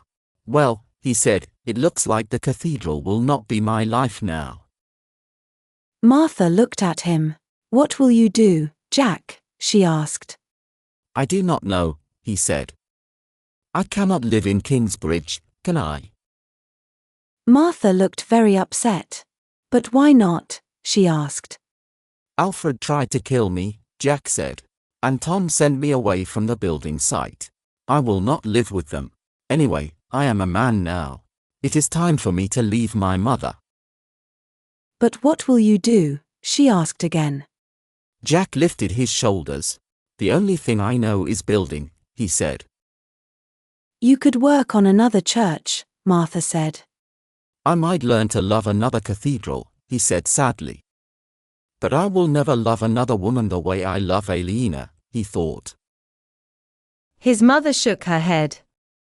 How could Tom do this to you? She said. Jack took a deep breath. I do not think he wanted to, he said. Prior Philip said he did not want both Alfred and me working there. So that monk is the reason, his mother said angrily. I swear. He was very upset about the damage we caused, Jack said. I wonder if he could listen to reason, Mother said. What do you mean? Jack asked. God shows mercy. Maybe monks should do the same. You think I should ask Philip for mercy? Jack asked. I was thinking I might talk to him myself, she said. You? Jack was very surprised. He knew Mother must feel very upset if she wanted to ask Philip for kindness. What do you think? She asked. Jack remembered that Tom thought Philip would not be kind, but Tom had promised to act firmly, so he could not ask for mercy now. Mother was free to do it. Jack began to feel more hopeful. Maybe he would not have to leave Kingsbridge. He could stay near the cathedral and near Aliena. He knew she would never love him, but he hated the idea of going away and never seeing her again. All right, he said. Let's go and ask Prior Philip. We have nothing to lose except our pride. Mother put on her cloak. They went out together. Martha stayed at the table, looking worried. Jack and his mother did not often walk side by side. He noticed she was short, and he felt tall beside her. Suddenly he felt very close to her. She always fought hard for him. He put his arm around her and gave her a hug. She smiled because she understood his feelings. They went inside the priory grounds and reached Philip's house. Mother knocked strongly and entered. Tom was with Prior Philip. Jack saw at once that Tom had not told Philip about the fire at the old cathedral. That secret was safe. Tom looked nervous when he saw Mother. Jack remembered Tom had said he had done his best and hoped Mother would see that. Tom was remembering when Jack and Alfred had fought before, and Mother had left him. He was afraid she might leave again. Jack noticed that Philip did not look angry now. Maybe the lodge's decision had calmed him. He might even feel a little sorry for how hard he had been. Mother said, I came to ask for mercy, Prior Philip. Tom looked instantly relieved. Philip said, I am listening. Mother said, you want to send my son away from his home, his family, and his work. Jack thought of Aliena, but he did not speak. Philip said, do I? I thought he only lost his job. Mother said, he only knows building work, and there is no more work for him here. He loves the big church. It is part of him now. He will go anywhere people are building such a cathedral. He will go far, even to Jerusalem, if there is stone waiting to be carved into angels and devils. Jack wondered how she knew this, but it was true. Then she said softly, I might never see him again. Her voice shook, and Jack understood how deeply she loved him. She would never beg like that for herself. Philip looked kind, but Tom answered first. We cannot have Jack and Alfred working on the same site, he said firmly. They will fight again. You know that. Alfred could go, Mother said. Tom looked sad. Alfred is my son. But he is 20 years old, and he is always angry. Mother said. Her voice was strong, but tears ran down her face. He does not care about this cathedral. He would be happy building houses for traders in Winchester or Shiring. Tom shook his head. The lodge cannot send Alfred away and keep Jack. And the choice is already made. Mother cried, but it is not the right choice. Philip said, maybe there is another way. Everyone turned to look at him. There might be a way for Jack to stay in Kingsbridge, he said, and still work for the cathedral, without problems with Alfred. Jack felt hope rising. This sounded too good to be true. Philip continued, I need help with the building work. I spend too much time deciding small things. I need someone to help me, a kind of assistant. He will answer most building questions and come to me only with the important ones. He will also watch the money and materials, and pay the workers and suppliers. Jack can read and write, and he works with numbers better than anyone I know. Tom added, and he knows everything about building. I taught him myself. Jack's head was full of thoughts. He could stay. He would be the clerk of works. He would not carve stone anymore, but he would lead the whole project for Philip. It was an amazing idea. He would work with Tom as an equal. He knew he could do it, and Tom knew it too. But there was one problem. Jack said, I cannot live with Alfred any longer. Ellen said, it is time Alfred had his own home. If he left us, maybe he would think about finding a wife. Tom said angrily, you are always trying to get rid of Alfred. I will not send my son away. Philip said calmly, you both do not understand. You have not fully heard my idea. Jack will not live with you anymore. He stopped for a moment. Jack waited and felt another shock coming. Then Philip said, Jack will live here, in the priory. He looked at them with a small frown. He did not understand why they still had not understood him. Jack understood. He remembered his mother's words last Midsummer Eve. She had said, that clever prior always gets what he wants. She had been right. Philip was making the same offer again. But this time it was more serious. Jack had two hard choices. He could leave Kingsbridge and lose everything he loved. Or he could stay and lose his freedom. My clerk of works cannot be a layman, Philip said. Jack must become a monk. On the night before the Kingsbridge Fleece Fair, Prior Philip stayed up after midnight prayers as usual. But tonight he did not read or meditate in his house. Instead, he walked around the priory. The summer night was warm and bright. The moon shone clearly, so he did not need a lantern. Almost all the priory close was filled with the fair. Only the monastery buildings and the cloisters were quiet and holy. In each corner, workers had dug a large pit for waste, so the close stayed clean. They had built simple screens so the monks did not have to see the pits. Hundreds of market stalls filled the place. Some stalls were just rough tables made of wood. Others looked better, with signs showing the seller's name and pictures of their goods. Many had a small table for weighing items and a locked cupboard to keep things safe. Some stalls had tents to protect from rain or to talk privately with buyers. The finest stalls were like small houses with big storage rooms and tables and chairs for visitors. Philip had been surprised when the first merchants' carpenters came a week early. They asked where to build their stall. The building took 4 days to finish and 2 days to fill with goods. At first Philip planned to place the stalls in 2 wide streets on the west side. That was like the normal weekly market. But soon he saw there was not enough space. So he added more rows along the north side of the church and down the east end near his house. Some stalls were even inside the unfinished church, between the stone pillars. Not all sellers traded wool. People sold everything at a fair, from cheap bread for horses to expensive jewels. Philip walked along the rows under the moonlight. All the stalls were ready. No one could build more today. Most stalls already had goods for sale. The priory had collected over £10 in fees. Only fresh food like bread, hot pies, or baked apples could be brought that morning. Even beer barrels had come the day before. As Philip walked, he saw that many sellers were sleeping beside their stalls. They did not want to leave their valuable things alone. Some rich merchants had guards watching. He was not sure yet how much money he would earn, but he knew the fair would succeed. He expected to make around £50.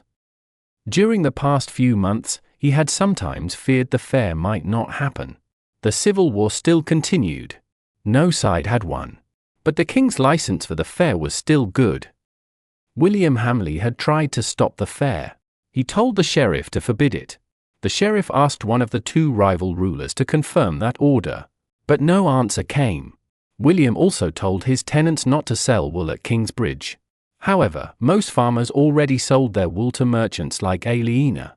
That made more work for her instead of less. Then William said he would lower his prices at the Shiring Fleece Fair to match Philip's prices. But he announced it too late. The big buyers and sellers had already made their plans. Now, as the sky began to grow light, Philip knew William could not stop the fair anymore. The sellers were ready. The buyers would soon arrive. Philip thought that in the end, Kingsbridge Fair would not harm the Shiring Fair much.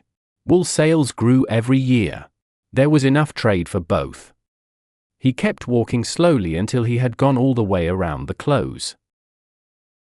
Philip stood in the southwest corner, where the mills and the fish pond were. He stayed there for a short time and watched the water move past the quiet mills. One of the mills now made cloth, and it brought good money to the priory. Young Jack had made that happen because he was clever and full of ideas. Philip believed Jack would be very useful to the priory. Jack seemed happy as a novice, although he often thought about building the cathedral more than about prayer. Philip knew Jack would learn with time. Life in the monastery helped a man become better. Philip believed that God had a special plan for Jack. Deep in his mind, Philip hoped that one day Jack would become the next prior of Kingsbridge. Jack woke up early before sunrise. He left the dormitory quietly, before the morning service, to check the building site. The air was cool and clean. It felt fresh like water from a spring. The day would be warm and sunny, good for work and good for the priory. He walked around the cathedral walls to make sure everything was safe. He checked that the tools and unfinished work were locked inside the lodges. Tom had built light fences of wood around the piles of timber and stone to keep them safe from damage or careless visitors. Nobody was allowed to climb the building, so the ladders were hidden. The spiral stairs inside the walls were closed with temporary doors. The ends of half-built walls were blocked with wooden pieces. Some of the skilled workers would walk around the site during the day to check that there was no harm done. Jack missed many church services because he was always busy with the building. He did not hate religion like his mother did, but he did not care much about it. He was not excited by church life, but he went to one service every day so the senior monks could see him there. Usually he went when Prior Philip or the novice master was present. He could not stand the idea of going to every service. To Jack, being a monk was strange. Monks chose to live with discomfort, even when they could have comfort. They spent long hours praying in empty churches and avoided the pleasant things in life: women, games, food, and family. Still, Jack noticed that some monks found true joy in special work. Some painted books, some wrote stories or cooked, some studied, and some, like Philip, worked hard to make Kingsbridge a busy cathedral town. Jack did not like Philip, but he liked working with him. He felt uncomfortable with Philip's holy nature. He thought Philip tried too hard to be good. He did not trust Philip's faith that God would always fix his problems. But Philip was a fair leader. He gave clear orders. He let Jack make his own choices and never blamed others for his mistakes. Jack had been a novice for only 3 months, and he would have 9 more months before becoming a true monk. He would then take 3 vows: to live in poverty, to be pure, and to obey. The vow of poverty did not really mean living poor. Monks owned nothing themselves, but they ate well, wore warm clothes, and lived in strong stone houses. The vow of purity was not hard for Jack now, though it made him sad. He still thought of Aliena sometimes. He had told her himself that he was joining the monastery. She had looked shocked and ashamed. Now, when he felt lonely, he remembered their secret meetings, the quiet winter nights, and their kisses. Then he remembered how cold and distant she became. Thinking of that made him feel he did not want anything with women again. The vow of obedience would be the hardest one. Jack could obey Philip because Philip was wise and well organized. But it was difficult to listen to men like the foolish sub-prior Remigius, the drunk guest master, or the proud sacrist. That part of monastic life would be hard for him. Nevertheless, he still thought about becoming a monk. He did not really want to follow their strict rules. He only cared about building the cathedral. He was very interested in every part of the work. Sometimes he helped Tom find a way to check the number of stones.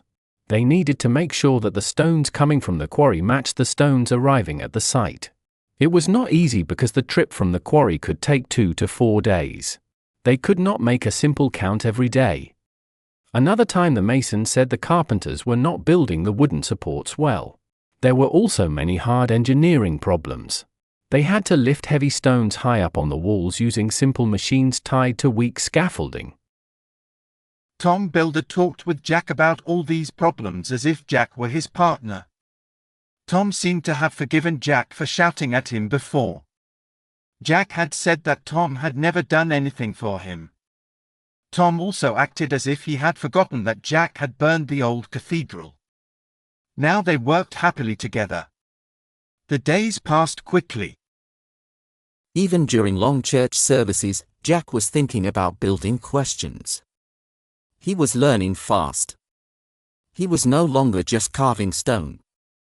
He was learning how to design a cathedral. It was very good training for someone who wanted to become a master builder. Jack was ready to sit through many late-night services for that. The sun was rising over the east wall of the priory. Everything on the building site looked good and ready. People who had slept near their stalls began to fold their bedding and prepare their goods. Soon the first customers would come. A baker walked past Jack with a tray of fresh loaves on her head. The smell of hot bread made him hungry. He turned toward the monastery and went to the dining hall for breakfast. The first visitors were families and townspeople. They were curious about the first Kingsbridge Fleece Fair. Most of them were not buying anything. Careful people had eaten porridge or horse bread at home, so they would not spend money on the colorful and spicy food at the stalls. The children walked around with wide eyes, amazed by everything they saw. One hopeful young woman with red lips and red boots strolled by, smiling at men. It was too early for anyone to notice her. Aliena watched from her large wool stall. In the last weeks, she had received all the fleece made by Kingsbridge Priory that year. She had paid £107 for it last summer. She also had bought wool from many farmers, as she always did. This year more farmers came because William Hamley had forbidden his people to sell at the Kingsbridge Fair. They had to sell to merchants instead. Aliena got the most business, because she lived in Kingsbridge. She had done so well that she had no more money to buy wool. She borrowed £40 from Malachi to continue. Now her warehouse behind the stall was packed with 160 sacks of fleece. That came from around 40,000 sheep. It had cost her more than £200, but she hoped to sell it all for £300. That amount could pay a skilled mason's wages for more than 100 years. The size of her trade amazed her every time she thought about it. She expected her buyers around midday. There would be only 5 or 6 merchants. They all knew each other, and she knew most of them from past fairs. She would offer each one a cup of wine and talk with him. Then she would show him her wool. He would ask her to open a sack or two, but never the top one. He would put his hand deep inside and take out some fleece. He would pull the wool to see its length, rub it to test how soft it was, and smell it. Then he would offer a very low price for all of it, and Aliena would say no. She would tell him her price, and he would shake his head. After that, they would drink another glass of wine. She would do the same with the next buyer. At midday, she would give food to all the ones still there. Soon, someone would offer to buy a large part of her wool. The price was not much higher than what Aliena had paid before. She answered by lowering her own price a little. In the early afternoon she started to make deals. The first deal was at a low price. Other merchants wanted her to sell to them for the same amount, but she refused. Her price increased slowly during the afternoon. If it went up too fast, business would stop for a while as the merchants thought about better offers. If she asked less than they were ready to pay, she could tell because they agreed very quickly. She made deals one after another. Their workers began to load the huge sacks of wool on the wagons with big wooden wheels. Aliena weighed the heavy bags of silver pennies and guilders. She knew she would earn more money today than ever before. She had twice as much wool to sell, and the prices were higher. She planned to buy Philip's wool again for the next year. She also had a secret plan to build a stone house with large cellars for the wool, a fine hall, and a pretty bedroom just for her. Her future seemed safe, and she was sure she could help Richard for as long as he needed her. Everything looked perfect. Yet she felt completely unhappy. It had been 4 years since Ellen came back to Kingsbridge. Those had been the best years of Tom's life. The pain of Agnes's death had become softer. He still felt it, but he no longer cried for no reason. He sometimes talked to her in his mind about the children, Philip, and the cathedral, but not as often as before. The sad memory of Agnes did not stop his love for Ellen. He could live in the present. Seeing Ellen, touching her, talking with her, and sleeping beside her were his daily joys. He had felt very hurt when Jack said Tom had never cared for him. That had hurt even more than hearing that Jack had burned the old cathedral. Tom thought about it for weeks, then decided Jack was wrong. He had done his best, and no man could do more. After that, he stopped worrying. Building Kingsbridge Cathedral gave Tom more joy than any other work. He was in charge of the design and the building. No one told him what to do, and if there were problems, they were his to fix. When he looked at the great walls with their smooth arches and fine carvings, he felt proud. He could think, I made this, and I made it well. The old fear of having no job or money seemed far away now. Under the straw in his kitchen lay a strong money chest filled with silver pennies. He still shivered when he remembered that cold night when Agnes gave birth to Jonathan and died, but he believed nothing so bad would happen again. Sometimes he wondered why Ellen and he had not had a child. They had both had children before, and they still loved each other every night, even after 4 years. But he was not sad about it. Jonathan was his greatest joy. Tom knew that affair was always more fun with a child, so he looked for Jonathan around mid-morning when people began to arrive. Jonathan was like a little show himself, wearing a tiny monk's robe. He had wanted to have his head shaved, and Philip had allowed it because he loved the boy too. Now Jonathan looked even more like a little monk. There were some real midgets in the crowd doing tricks and asking for money, and they excited Jonathan. Tom had to hurry him away from one man who made the crowd laugh by showing his body. There were jugglers, acrobats, and musicians who played and passed a hat around. There were fortune tellers, doctors, and women selling love for money. People wore bright and colorful clothes. Many smelled of sweet perfume and had wooled hair. Everyone seemed ready to spend, and the air was full of the sound of silver coins. The bear baiting was about to start. Jonathan had never seen a bear before, and he was very interested. The bear had grey and brown fur with many scars. It showed the animal had fought before. A thick chain was around its middle and fixed to a strong post in the ground. The bear walked on all fours at the end of the chain and looked angrily at the people. Tom thought the bear looked very clever. If he liked to gamble, he would have put money on the bear. Loud barking came from a wooden box nearby. The dogs were inside, and they could smell the bear. Sometimes the bear stopped walking, looked at the box, and growled. Then the dogs barked even more wildly. The man who owned the animals, the bear ward, shouted and took bets from the crowd. Jonathan began to feel bored, and Tom wanted to leave, but then the bear ward opened the box. The bear stood up as high as it could and made a loud noise. The bear ward yelled and opened the box completely. 5 greyhounds jumped out. They were thin, fast, and had small sharp teeth. They ran straight at the bear. The bear hit one dog with its huge paw and threw it away. The other dog stopped and moved back. The crowd moved closer to see better. Tom looked to check on Jonathan. He was near the front but still safe from the bear. The bear pulled back toward the post and made the chain loose. Then it could jump without being stopped too soon. But the dogs were smart too. After they ran in different directions, they came together again and stood in a circle around the bear. The bear kept turning in anger, trying to see them all. One dog ran toward it, barking loudly. The bear swung and tried to hit the dog, but the dog jumped away. Then the other four rushed in from different sides. The bear turned quickly, waving its paws. 3 dogs bit the back of its legs at the same time. The bear stood up on 2 legs, roared loudly, and shook them off. The dogs jumped away to safety. The dogs tried again. Tom thought the bear would make the same mistake. One dog ran close.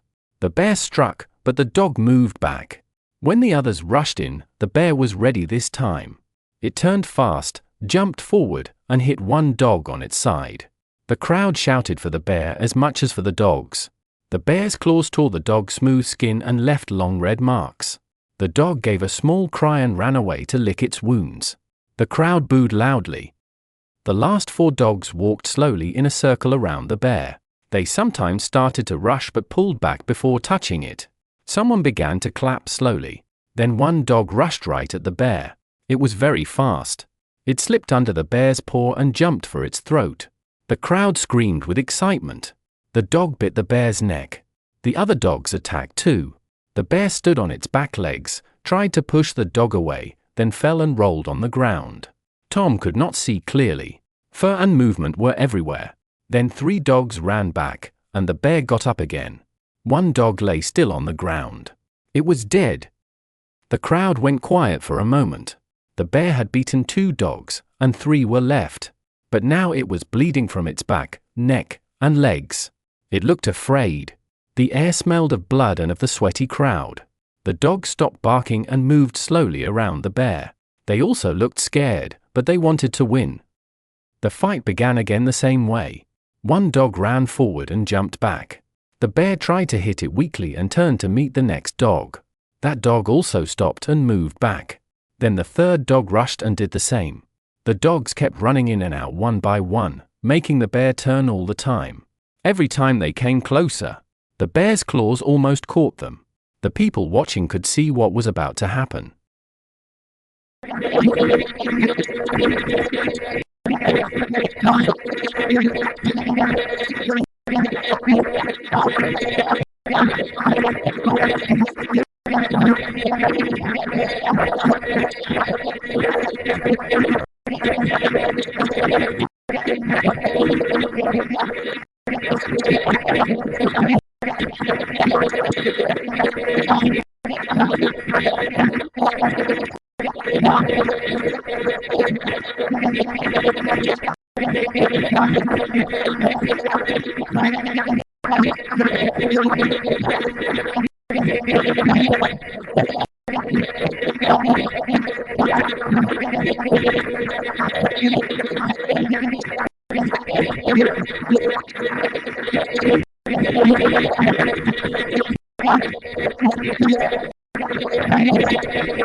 The 2 dogs ran in and out many times, staying just out of reach.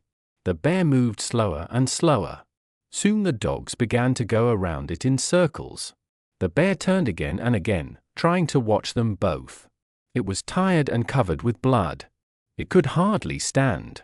The ground under its feet was wet and red. The fight was nearly finished. At last both dogs attacked together.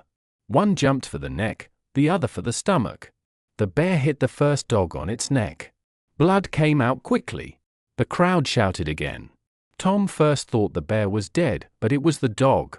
The dog's blood stopped moving soon, and it did not get up again. It was dead. The other dog tore at the bear's body and hurt it badly. The bear hit back weakly. The dog jumped away and then came again. The bear swayed on its feet. The people shouted louder. The air smelled bad from the blood. The bear tried to hit the dog again. This time it touched the dog and made a long cut on its back, but the wound was not deep. The dog saw the bear was too weak to fight. It attacked again and again until the bear finally fell to the ground and closed its eyes. It was dead. The man who owned the bear came forward and caught the winning dog by its collar. The butcher and his helper came out from the crowd. They started to cut the bear for meat. Tom guessed they had already agreed on a price. The people who had won their bets asked for their money. Everyone wanted to touch the winning dog. Tom turned to look for Jonathan. He could not find him. The boy had been very close during the fight. How could he disappear? It must have happened while Tom was watching the bear. Tom felt angry with himself. He searched the crowd. He was taller than most people, and Jonathan's small body and shaved head were easy to see, but he was not there. The boy was safe inside the priory area, but he might see things that Prior Philip would not like him to see. Tom looked toward the cathedral. High up on the wooden scaffolding, he suddenly saw a small figure in a monk's robe. He felt a shock of fear. He wanted to shout, "Don't move," but the noise of the fair was too loud. He pushed through the people toward the cathedral. Jonathan was running along the high scaffolding, lost in his game and not thinking about the danger. He could fall from that great height. Tom tried to stop the fear growing in his chest. The scaffolding stood on thick wooden beams set into the walls high above the ground. High up on the wall, thick wooden beams stuck out about 6 feet. Other strong poles were tied across them, and light frames made from small trees and reeds were placed on top. This was the scaffolding. Usually, people reached it by the stone stairs inside the wall. But today those stairs were closed. So how did Jonathan get up there? There were no ladders. Tom had made sure of that, and Jack had checked too. Jonathan must have climbed up at the unfinished end of the wall. That part was made of wood now, not easy to climb, but maybe he had pulled himself over the stones anyway. The boy always thought he could do anything, but he still fell down at least once a day. Tom came to the bottom of the wall and looked up in fear. Jonathan was playing happily, far above, maybe 80 feet high. Tom's heart filled with cold fear. Jonathan! People nearby stopped and looked around to see who he was calling. When they saw the child so high up, they pointed and called others to look. Soon a small crowd was watching. Jonathan did not hear. Tom cupped his hands around his mouth and shouted again. Jonathan! Jonathan! This time the boy heard. He looked down, saw his father, and waved. Come down. Jonathan started to move, but then he looked at the long narrow wall he must walk along, and the steep steps he must go down. He stopped. I can't, he called. His thin voice came down to the people below. Tom understood that he would have to go up and get him. Stay where you are until I reach you. He pushed away the pieces of wood blocking the steps and started to climb. The wall was 4 feet wide at the bottom, but it became thinner as it rose. Tom climbed slowly and carefully. He wanted to hurry but forced himself to stay calm.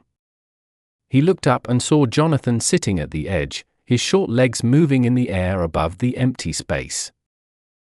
At the top, the wall was only 2 feet wide. Still, it was wide enough if you were brave and steady, and Tom was both. He walked along it carefully, jumped down onto the scaffolding, and took Jonathan into his arms. Relief flooded through him. You silly boy, he said softly, but his voice was full of love. Jonathan put his small arms around his father. After a short moment, Tom looked down. He saw many faces turned upward. More than 100 people were watching. They probably thought it was some kind of entertainment. All right, let's go down now, he said Jonathan on the wall. I'll be right behind you, so don't worry. Jonathan did not look sure.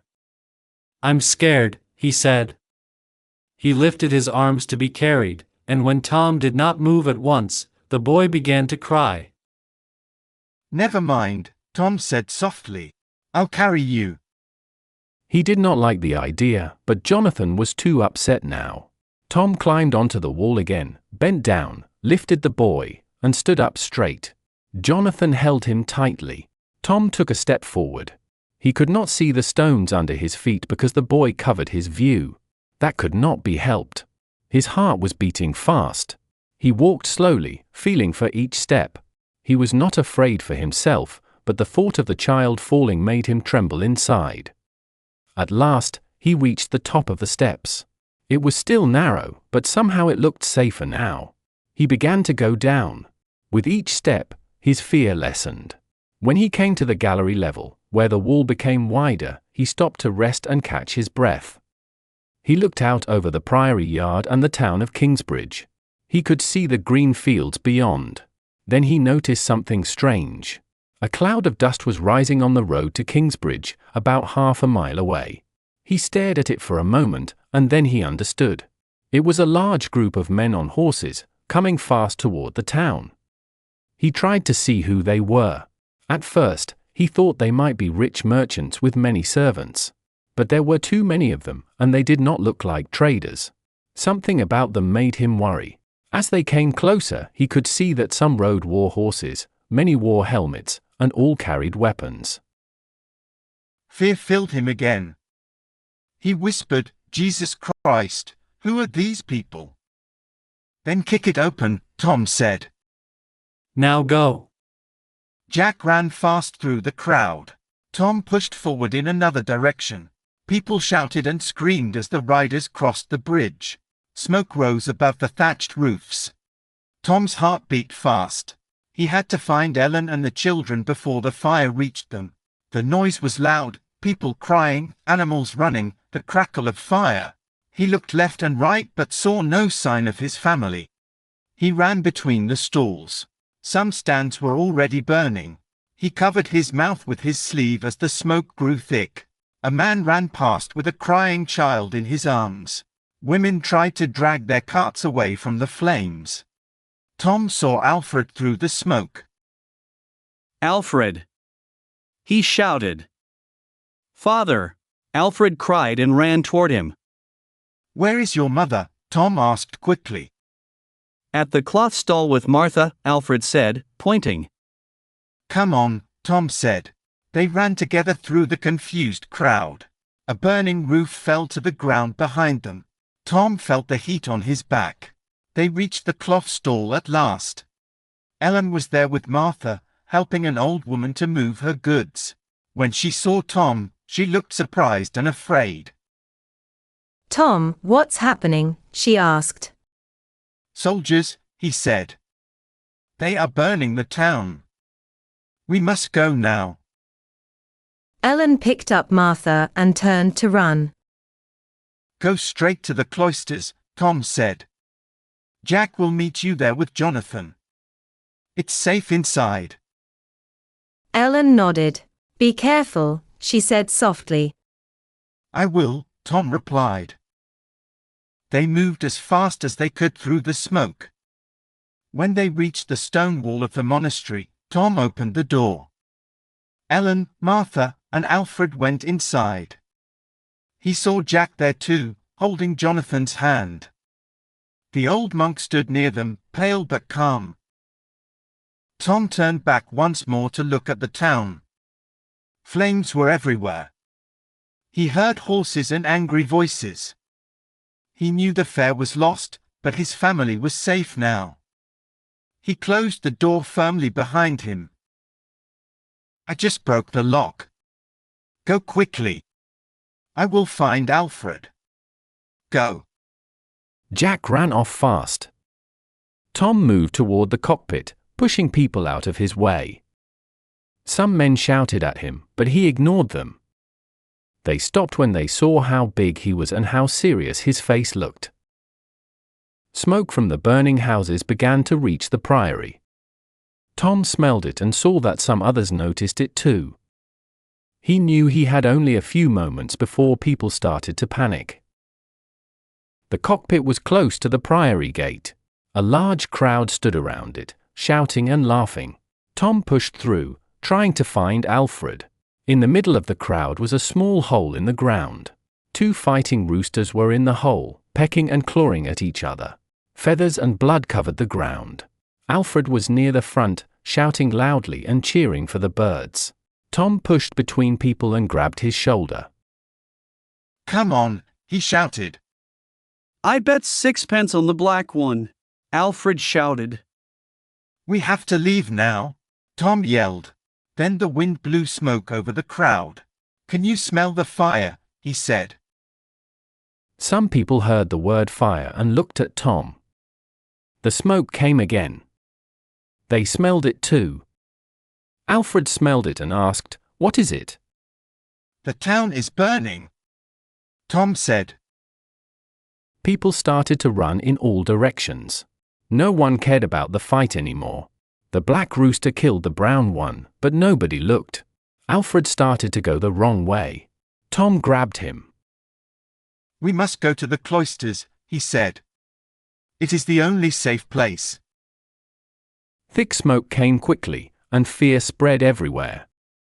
People looked frightened and confused. Tom could see many running out through the priory gate, but the gate was small. Outside was not safer than inside.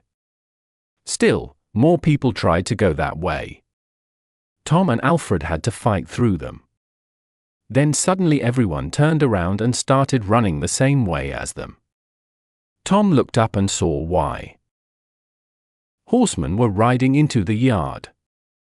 The crowd turned into a wild mob. The riders looked frightening. Their huge horses jumped and kicked, hurting people as they moved. The riders wore helmets and carried clubs and torches. They hit everyone they could reach and set fire to stalls and clothes. People screamed. More riders came, and many fell under their horses. Tom shouted in Alfred's ear, "Go to the cloisters. I will make sure the others are safe. Run!" He pushed Alfred away, and Alfred ran. Tom turned toward Aliena's stall. At once he tripped over someone and fell. He swore and tried to stand up. Before he could, he saw a big horse running at him. Its ears were flat and its eyes wide with fear. Above the horse, Tom saw the face of William Hamley. William looked full of hate and pride. For a moment, Tom thought how nice it would be to hold Ellen again. Then the horse's hoof hit his forehead. He felt strong pain, and everything went dark. The first time Aliena smelled smoke, she thought it came from the food she was cooking. 3 Flemish buyers sat at a table in front of her storehouse. They were heavy men with black beards. They spoke English with a thick foreign accent and wore fine clothes. Everything seemed good. She had almost started the sale. She wanted to feed them first to make them wait a little longer. She would be glad when this huge pile of wool was sold. She placed a dish of pork chops with honey in front of them and checked the meat. It looked perfect, with brown and crispy fat. She poured more wine. One buyer sniffed the air, then all of them looked around. Aliena felt afraid. Fire was the worst thing that could happen to a wool seller. She looked at Ellen and Martha, who were helping her. "Can you smell smoke?" she asked. She said. Before anyone could answer, Jack came in. Aliena still was not used to seeing him dressed like a monk. The top of his head was shaved, and his red hair looked even brighter. His face showed worry. She wanted to hold him and make him calm again, but she turned away. She remembered what had happened with him in the old mill 6 months before. It still made her feel ashamed. "There's trouble," he said loudly. "We must go to the cloisters." She looked at him. "What's wrong? Is there a fire?" she asked. "It's old William and his soldiers," he said. Aliena felt her blood go cold.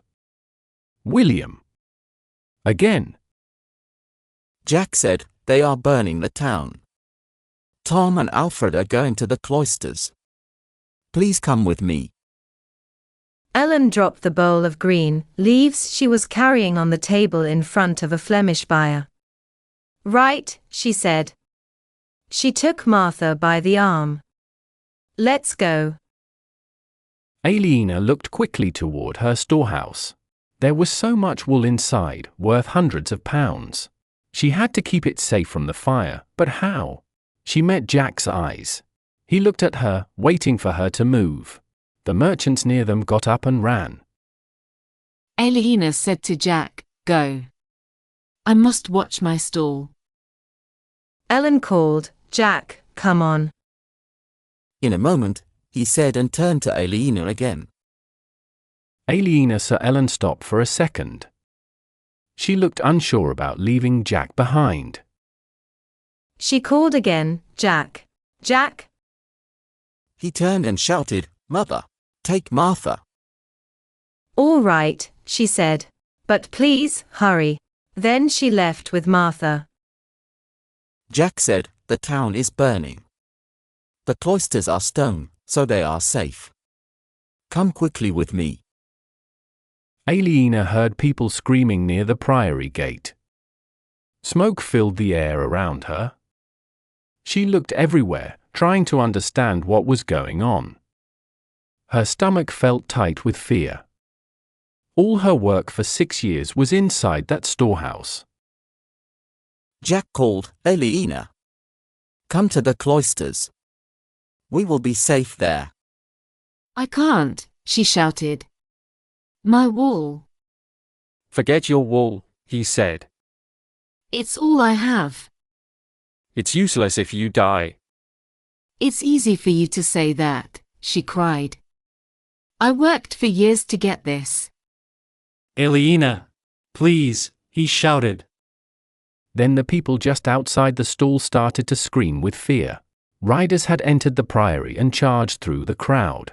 They did not care who they hurt. They set fire to the stalls. Frightened people pushed and fell as they tried to run away from the horses and the fire. The crowd pressed against the front of Aliena's stall, and the weak wood broke. People stumbled into the open space near the storehouse and knocked over a table with food and wine. Jack and Aliena stepped back quickly. 2 riders came into the stall. One waved a club. The other held a burning torch. Jack moved in front of Aliena to protect her. The club swung down toward her head. Jack lifted his arm to block it, and it hit his wrist. She felt the shock of the blow, but he took the pain. When she looked up, she saw the second rider's face. It was William Hamley. Aliena screamed. He stared at her, holding the bright torch, his eyes full of cruel joy. Then he pressed his heels to his horse and forced it into her storehouse. No! Aliena cried. She fought to move through the crowd, pushing hard, even hitting Jack as she tried to get free. At last she reached the storehouse. William leaned down from his horse and put the torch to the sacks of wool. No, she shouted again. She jumped at him and tried to pull him down. He pushed her roughly, and she fell to the ground. He touched the wall with the torch again. The wall caught fire and burned fast. The horse screamed and rose on its back legs, afraid of the flames. Jack ran in and grabbed Aliena, pulling her back to safety. William turned his horse and rode out of the storehouse. Aliena got up. She took an empty sack and tried to beat down the fire.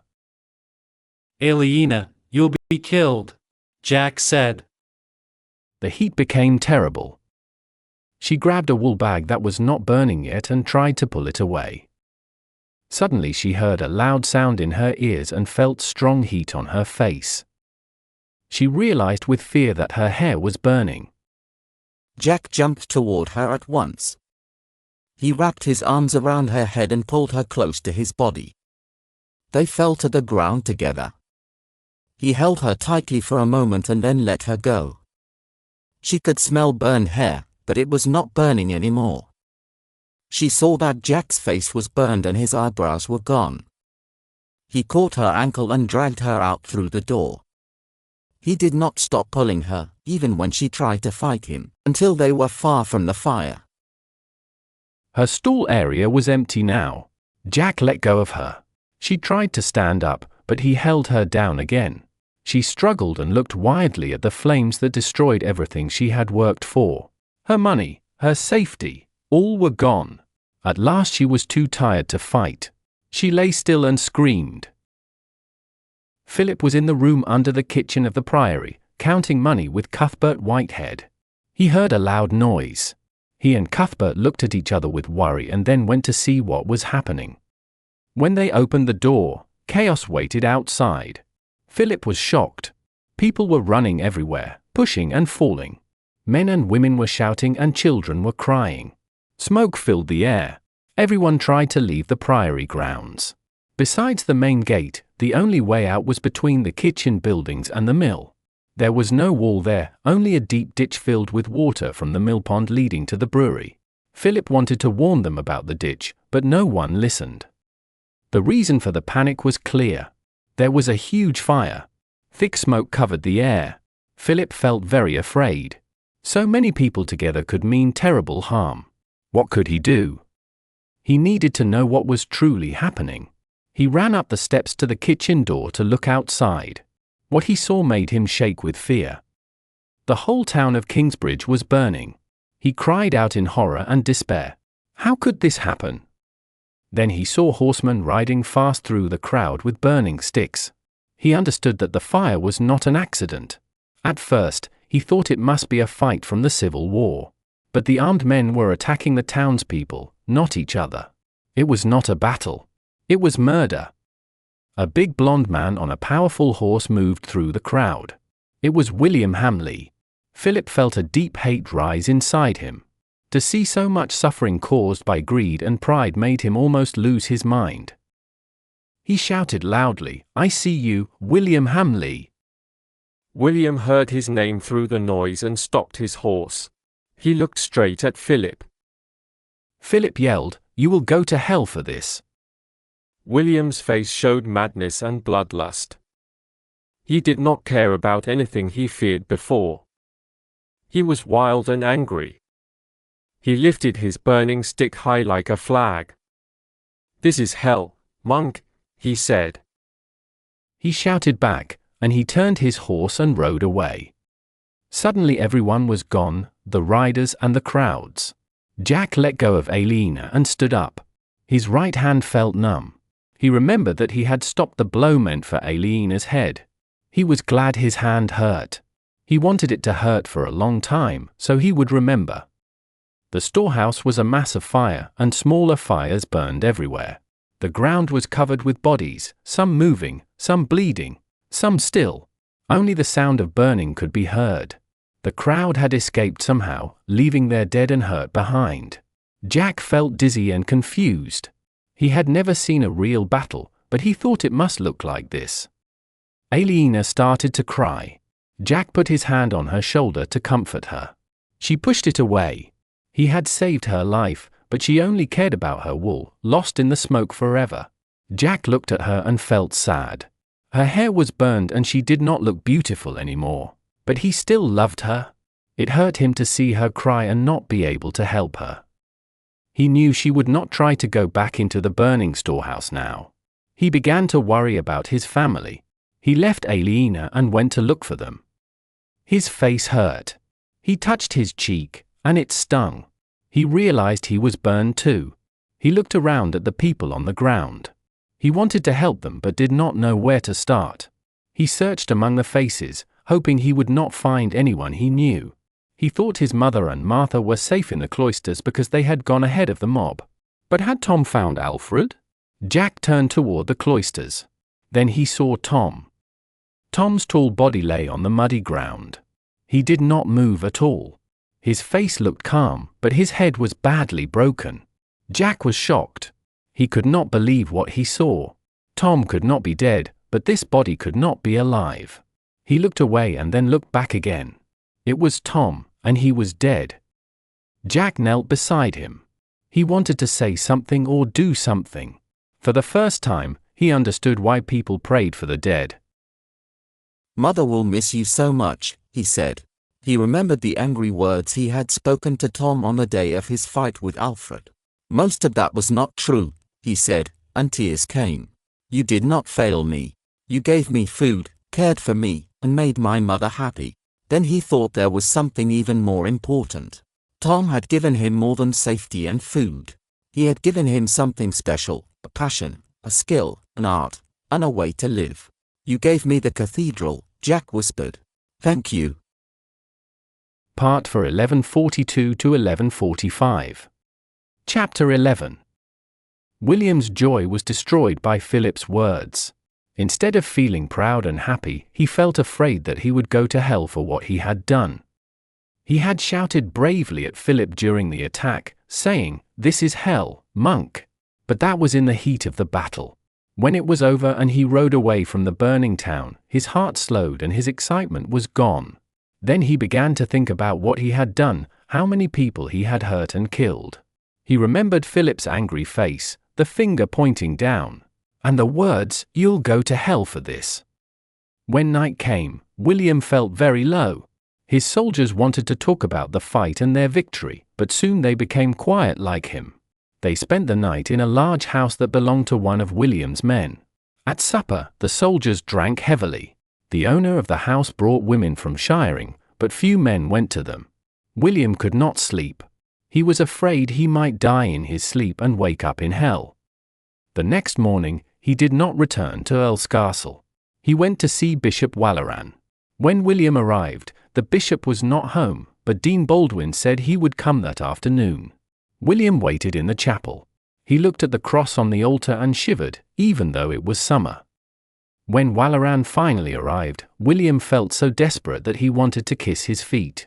The bishop came into the chapel in his black robes and said coldly, "What are you doing here?" William stood up, trying to hide how frightened he was.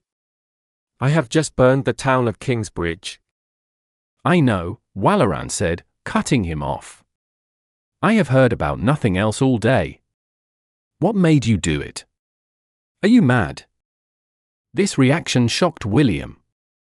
He had not told Walaran about the raid before. He thought Walaran would be happy because Walaran hated everything about Kingsbridge, especially Prior Philip. William believed he would be pleased. He said, I have destroyed your worst enemy. Now I need to tell my sins. I am not surprised, Walaran said. People say more than 100 died in the fire. He shook a little. It is a terrible way to die. I want to confess, William said. Walaran shook his head.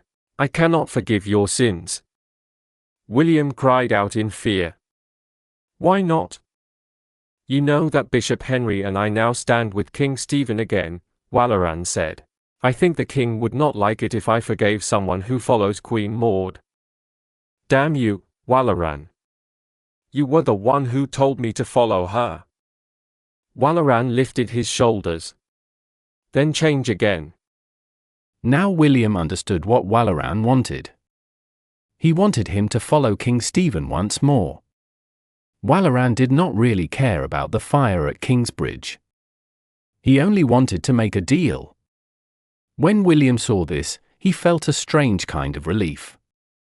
That meant Walaran might forgive him if he changed sides.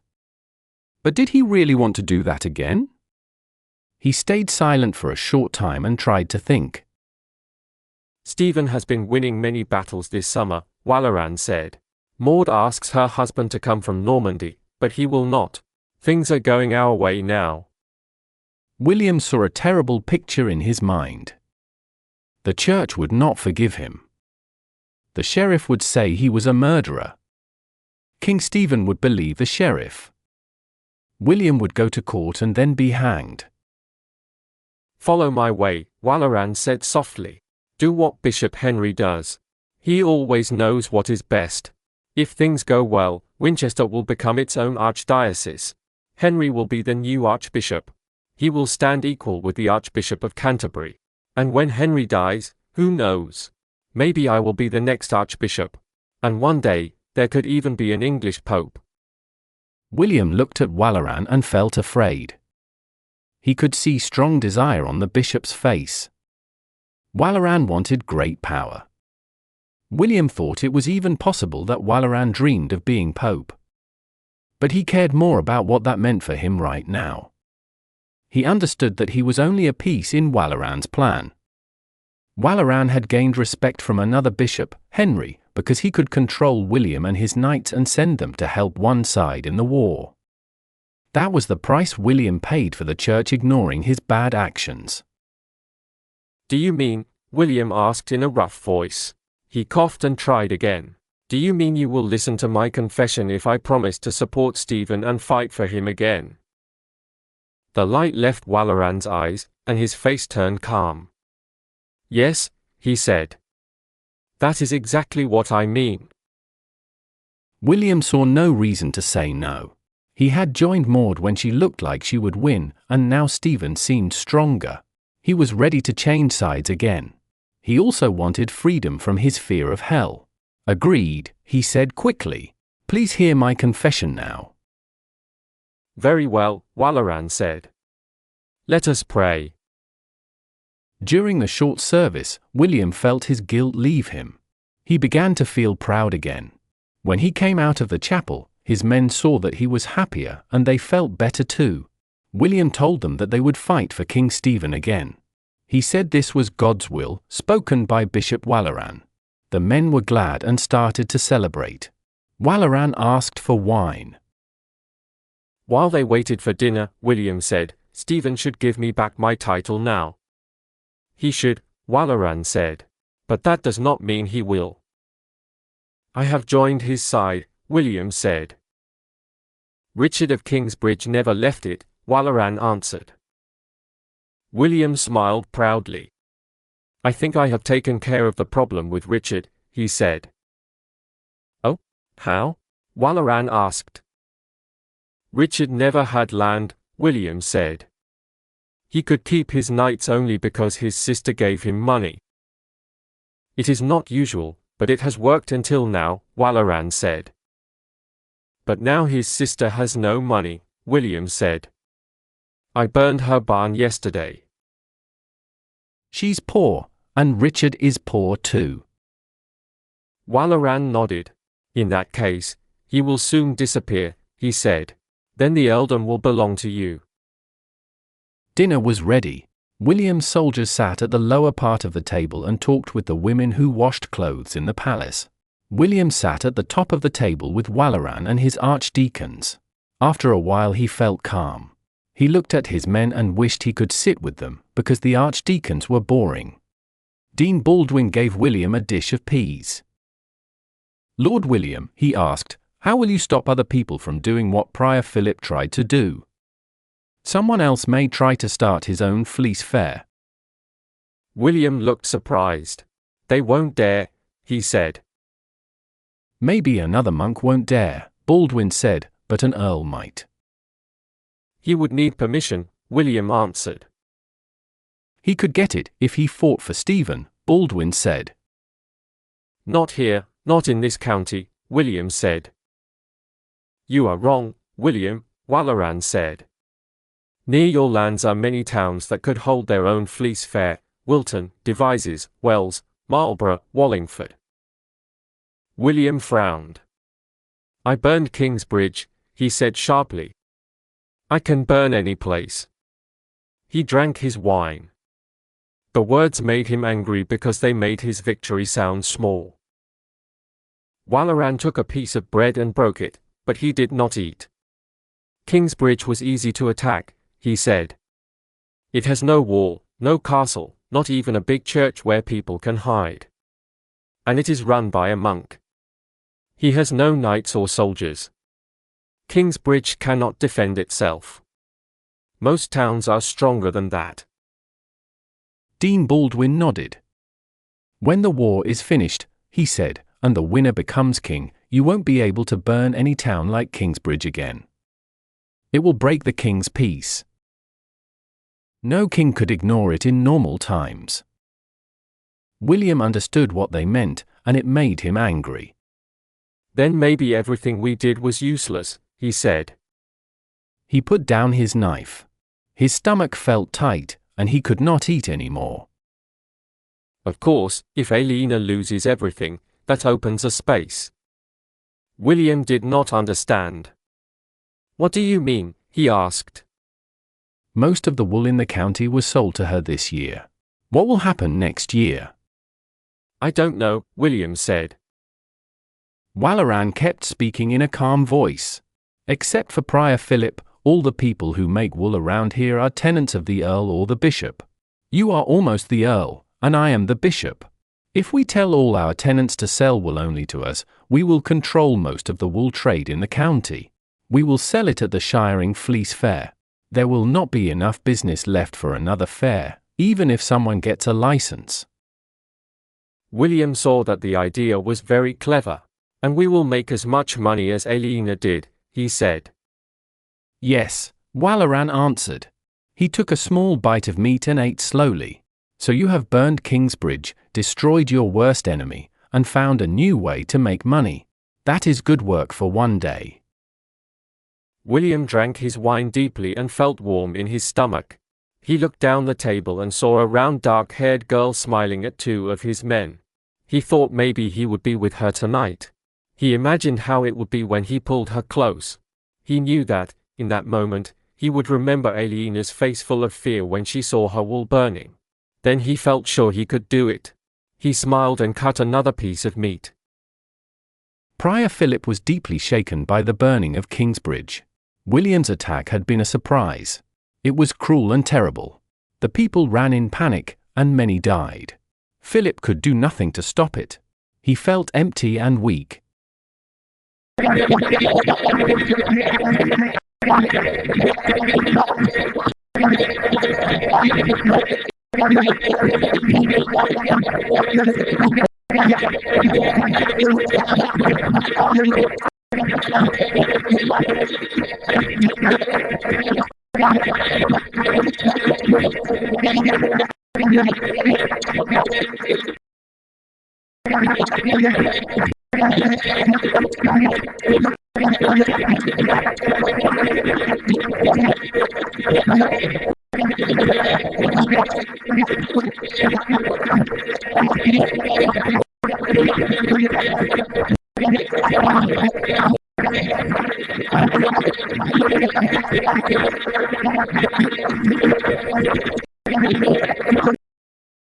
It was young Jack who saw what they needed to do.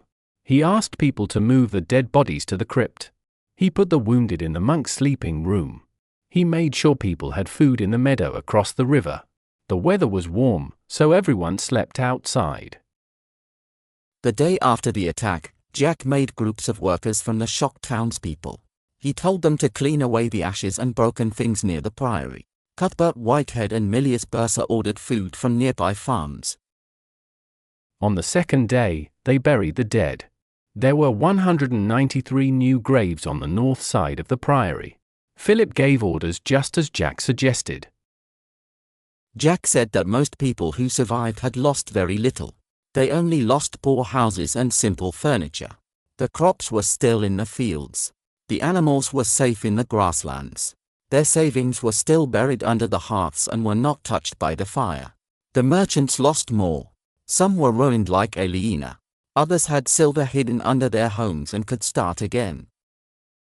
Jack said they should rebuild the town soon. Philip agreed and gave special permission to cut wood freely in the priory forests for 1 week. So for 7 days, Kingsbridge was empty. Every family chose trees and cut them to build new houses. During that week, Jack asked Philip to draw a plan for the new town. The idea gave Philip new hope. He began to think clearly again, and his sadness started to fade. He worked on his plan for 4 days without stopping. He wanted to build large houses around the priory walls for rich workers and shopkeepers. He remembered the square shape of the streets in Winchester and wanted the new Kingsbridge to be like that. The streets would be straight and wide enough for 2 carts to pass each other. Smaller streets would cross between them. Each building plot would be 24 feet wide. That was big enough for a town house. Each plot would be 120 feet deep, with space behind for a small yard, a toilet, a garden, and maybe a stable or pigsty. The old bridge had burned down. The new bridge would stand in a better place, at the lower end of the main street. The main road would now go from the bridge up the hill, past the cathedral, then out of town, just like in Lincoln. Another wide street would go from the Priory Gate to a new dock on the river. The dock would be downstream from the bridge and around a bend in the river. This plan would let people bring supplies to the Priory without going through the busy shops. Philip also planned a new part of town near the dock. Small houses would stand there for poor people. They would live downstream, so their waste would not make the monastery's water dirty. Making these plans helped Philip feel more active again. But each time he looked up from his drawings, he felt angry and sad for the people who had died. He wondered if William Hamley was really like a devil, because he caused so much suffering. Philip saw the same mix of hope and sadness on the faces of the townspeople. They came back from the forest carrying wood for new houses. Jack and some monks had marked out the new town on the ground with stakes and strings. People came to choose their plots. But why do this? The fire might come again next year. If there had been some hope for justice, or some chance that the bad men would be punished, maybe the people would not have been so sad. But Philip knew this was not likely. He had written to Stephen, Maud, Bishop Henry, the Archbishop of Canterbury, and even to the Pope. Still, he understood that during war, a man as rich and powerful as William would never face trial. The bigger plots in Philip's plan were very popular, even though they cost more. So he changed his plan to make more of them. Almost no one wanted to build in the poor area, but Philip decided to keep that part for the future. 10 days after the fire, new wooden houses began to rise on most plots. A week later, many were already finished. After the people built their homes, they started work again on the cathedral. The builders were paid and wanted to spend their money. Shops opened again, farmers brought eggs and onions to sell, and maids and laundresses went back to work for shopkeepers and craftsmen. Day by day, life in Kingsbridge started to feel normal again. But there were so many dead people that the town felt full of ghosts. Every family had lost someone, a child, a wife, a husband, or a sister. They did not wear black clothes for mourning, but their faces showed deep sadness like trees standing bare in winter. One of the saddest was 6-year-old Jonathan. He walked quietly around the priory yard like a lost boy. Philip then understood that Jonathan was missing Tom. It seemed Tom had spent more time with him than anyone had noticed. After Philip realized this, he took an hour each day for Jonathan. They told stories, played counting games, and Philip listened kindly to the boys' happy talk. Philip wrote to the abbots of large Benedictine monasteries in England and France. He asked them to suggest a new master builder to replace Tom. Normally, a prior would ask his bishop for help with this, since bishops travelled a lot and often knew good builders. But Bishop Walleran refused to help Philip. They were enemies, and that made Philip's work lonely. While Philip waited for answers from the abbots, the workers began to look to Alfred for guidance. Alfred was Tom's son, a master mason, and already led his own small team on the site. He was not as clever as his father, but he could read and spoke with confidence. Slowly, he took his father's place. Now there seemed to be many more problems and questions about the building.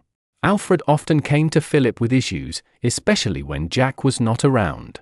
Everyone in Kingsbridge knew that Alfred and Jack disliked each other. Because of that, Philip had to deal again with a lot of small questions.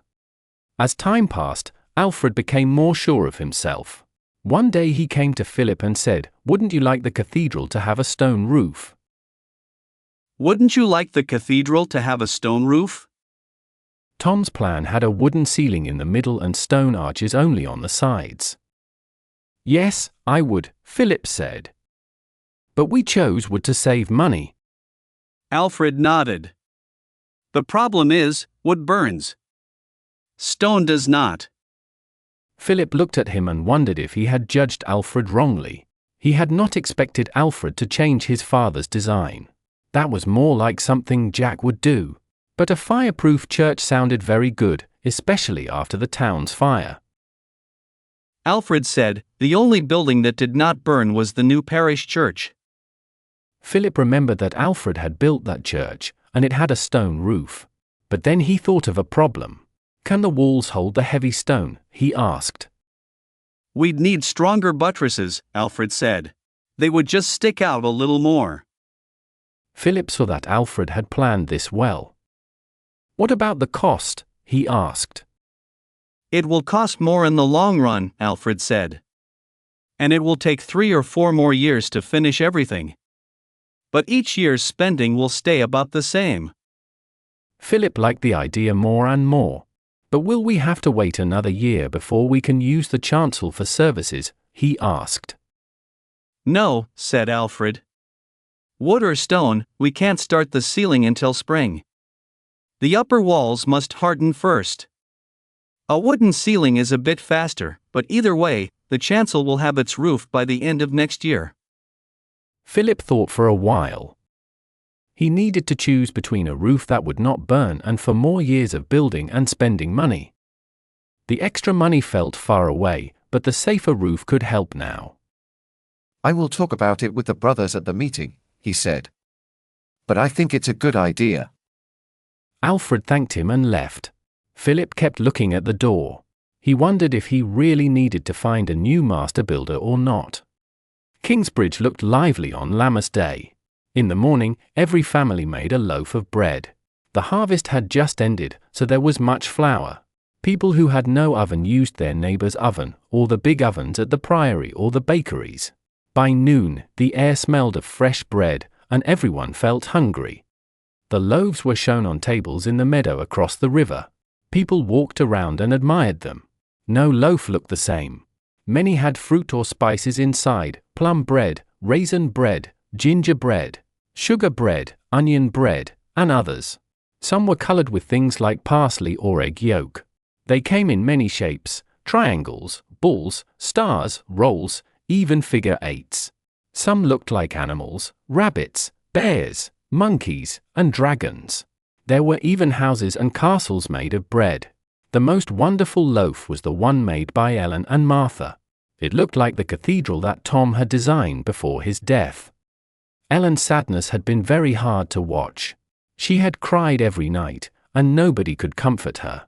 Even after 2 months, she looked tired and thin. But she and Martha helped each other, and making the bread cathedral gave them some peace. Aliena stood for a long time looking at Ellen's bread. She wished she could find some comfort too. Nothing interested her anymore. When people started tasting the bread, she walked slowly from table to table, not eating. She had not even wanted to build a house for herself until Prior Philip told her she must do it. Alfred gave her wood and sent his men to help. She still ate at the monastery when she remembered to eat. She felt weak and tired. Sometimes she thought about making something for herself, like a kitchen bench, or finishing her walls with mud, or making a trap for birds. Then she remembered how hard she had worked as a wool merchant and how quickly her business was destroyed. Her wish to work went away. Day after day, she got up late, went to eat at the monastery if she felt hungry, watched the river move, and lay down to sleep on the straw floor when night came. Even with the celebration, she knew the Lammas Day festival was only pretending. The town looked new and busy again, but fear was still there. Everyone knew that what they built could be lost once more. People tried to act happy, but deep inside, they felt the same as Aliena did. While she stared at the piles of bread, her brother Richard came. He crossed the bridge leading his horse. He had been fighting for Stephen since before the massacre and was shocked by what he saw. "What happened here?" he asked. "I can't find our house. The town looks new." William Hamley came on the day of the Fleece Fair, Aliena said. He burned the town with his soldiers. Richard turned pale. The scar on his ear looked white. "William," he whispered. "That devil." "We have a new house now," Aliena said without emotion. "Alfred's men built it. It's small and near the new quay." Richard looked at her carefully. "What happened to you?" he asked. "You have almost no hair or eyebrows." "My hair caught fire," she said. He did not. Aliena shook her head. "Not this time."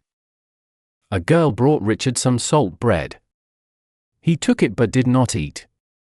He looked shocked. "I'm glad you're safe," Aliena said. Richard nodded. "Stephen is going to Oxford, where Maud is staying," he said. "The war may end soon. But I need a new sword, so I came for money." He finally ate some bread. Color returned to his face. "This tastes good," he said.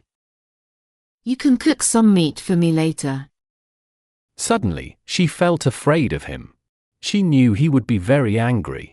She had no strength to face him. "I have no meat," she said. "Then buy some from the butcher," he said. "Please don't be angry, Richard," she said softly. She started to shake. "I'm not angry," he said in an annoyed voice. "What is wrong with you?" "All my wool burned in the fire," she said quietly. She looked at him and waited, feeling scared. He frowned and watched her. Then he swallowed and threw away the last piece of his bread. "All of it?" "Yes, all of it." "But you still have some money, don't you?" "No, none." "How can that be? You always kept lots of coins under the floor." "Not now. I spent everything on wool. I even borrowed £40 from Malachi, and I can't pay him back. I can't buy a new sword for you. I can't even buy meat for your supper. We have no money at all." "Then how can I go on?" he shouted angrily. His horse lifted its ears and moved nervously. "I don't know." Aliena cried. "Don't shout, you're scaring the horse." Tears ran down her face. "William Hamley did this," Richard said between his teeth. "One day I'll make him pay for it, I swear it." Alfred walked towards them. His beard had bits of bread in it, and he held a piece of plum loaf. "Try this," he said to Richard. "I'm not hungry," Richard said in a cold voice.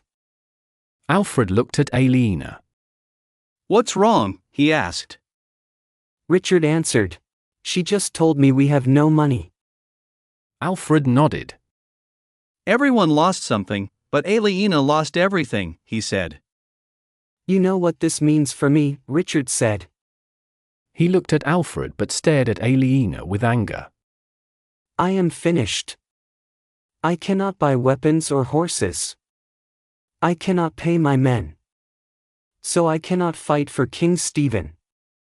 My life as a knight is over, and I will never be the Earl of Shearing." "Aliena could marry a rich man," Alfred said. Richard laughed in a hard, cold way. "She refused them all," he said. "Maybe one of them will ask again," Alfred answered. "Yes," Richard said with a cruel smile. "We could write to them and say she lost her money and now wants to change her mind." "Stop," Alfred said, touching Richard's arm. Richard said no more. Alfred turned to Aliena. "Do you remember what I said to you a year ago, at the first dinner of the parish guild?" Aliena felt her heart grow heavy. She could not believe Alfred was talking about that again. She did not have the strength to face it. "I remember," she said. "And I hope you remember what I said back then." "I still love you," Alfred said. Richard looked surprised. "I still want to marry you," Alfred went on. "Aliena, will you be my wife?" "No," Aliena said. She wanted to say something more to make it final, but she was too tired.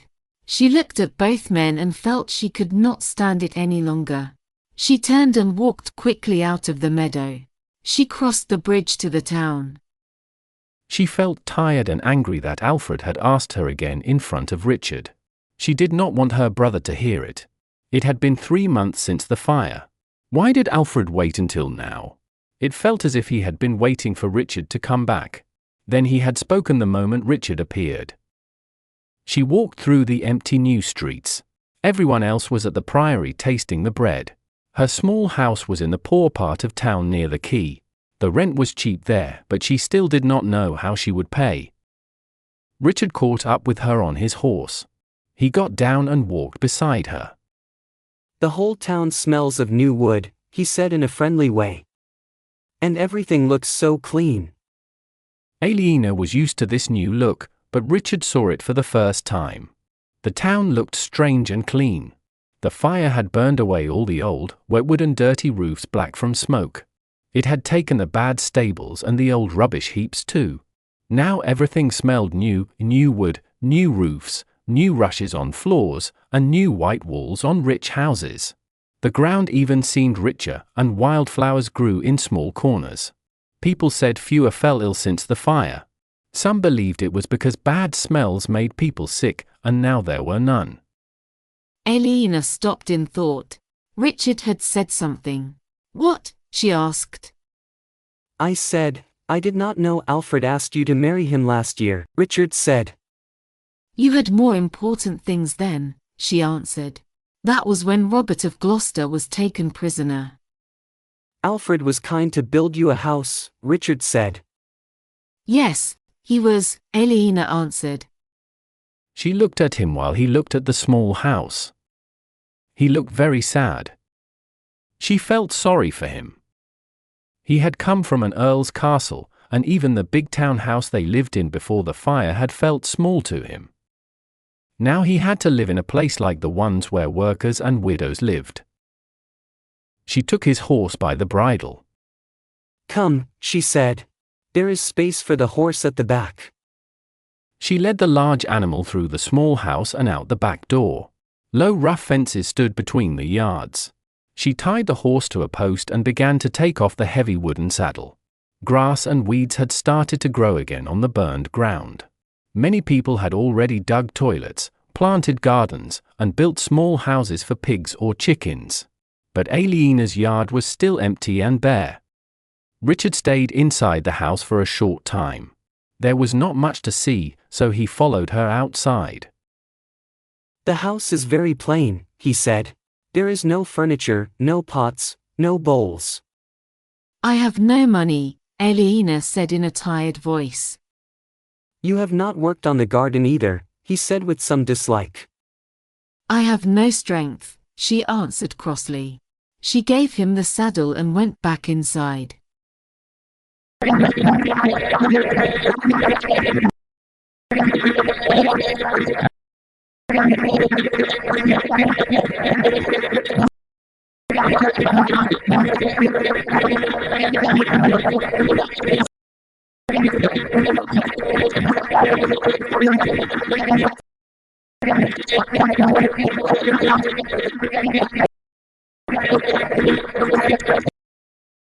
What should I do now?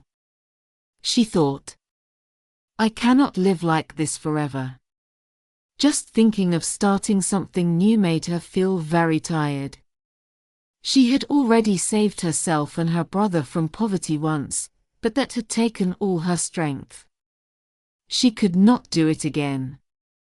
She wanted a quiet life, one where someone else made the choices for her. Then she remembered Mistress Kate from Winchester, who had kissed her and said, "My dear girl, you will never need money if you work for me. We will both be rich." No, she thought. Not that kind of life. Never. Richard came in carrying his saddlebags. If you cannot care for yourself, you should find someone to care for you, he said. I still have you, she said. I cannot take care of you, he said quickly. Why not? She asked, her voice rising. I took care of you for 6 long years. I was fighting a war, he said. You only sold wool. And I also fought an outlaw, she thought. I threw down a false priest. I fed you and clothed you and kept you safe when you could do nothing. But the small anger she felt disappeared. I was joking, she said quietly. He made a short sound, not sure if she was serious. Then he shook his head and said, You should not say no to Alfred so fast. Oh, please be quiet, she said. What is wrong with him? He asked. Nothing is wrong with Alfred, she said.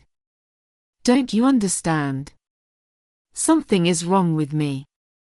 He put the saddle down and pointed at her. That's true, he said. And I know what it is. You're completely selfish. You think only of yourself.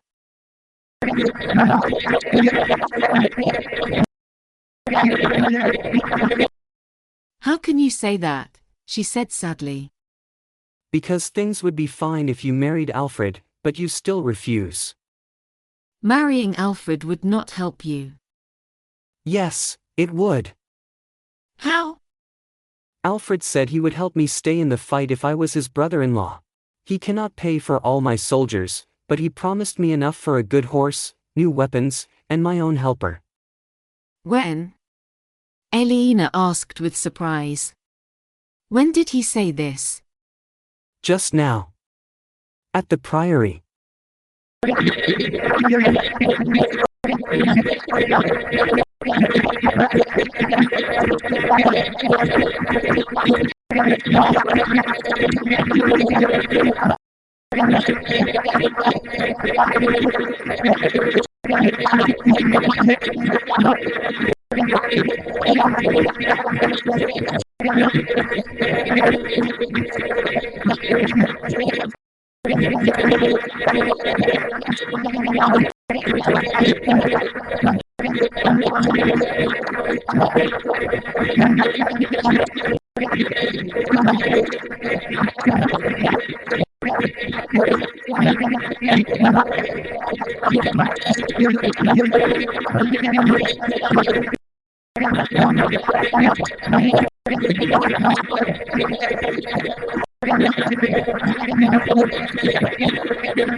She wanted to see the clear story.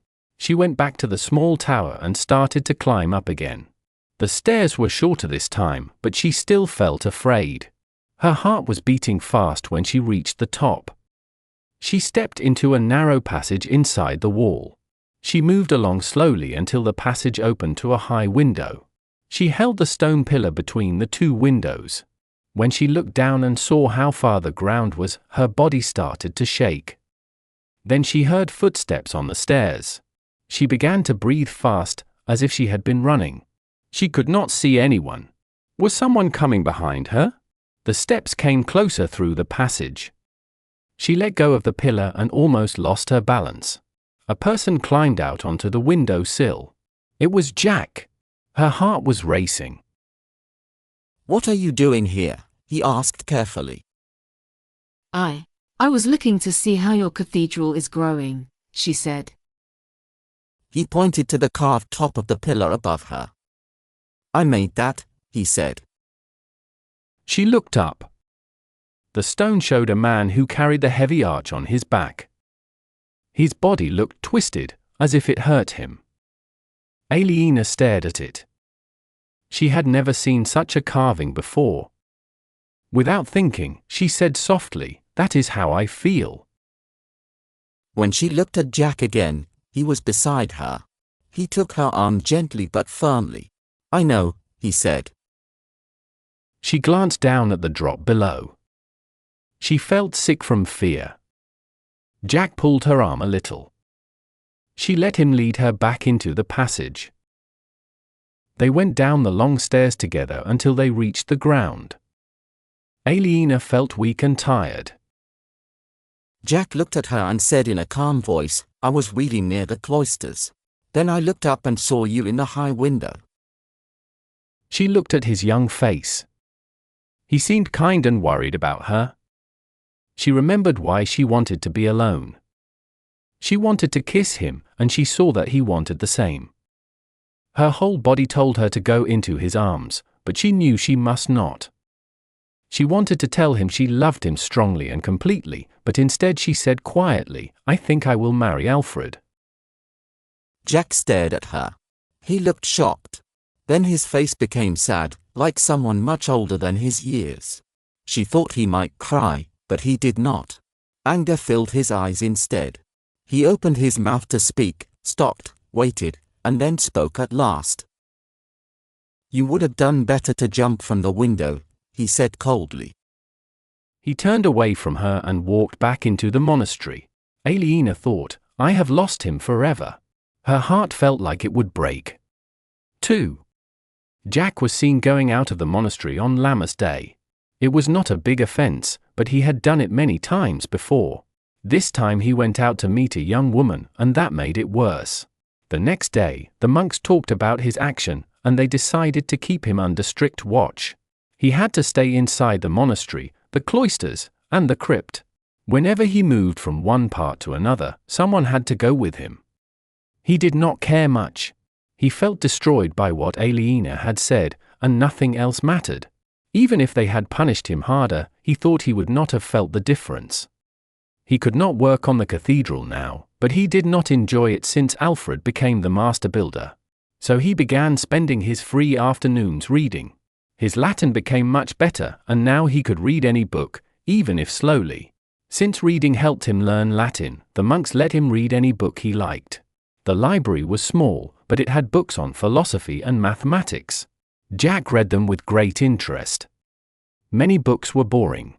There were long lists of family trees, stories about saints, and endless ideas about religion. The first book that excited him told the story of the world from the beginning to the time when Kingsbridge Priory was built. When he finished it, he felt like he knew everything.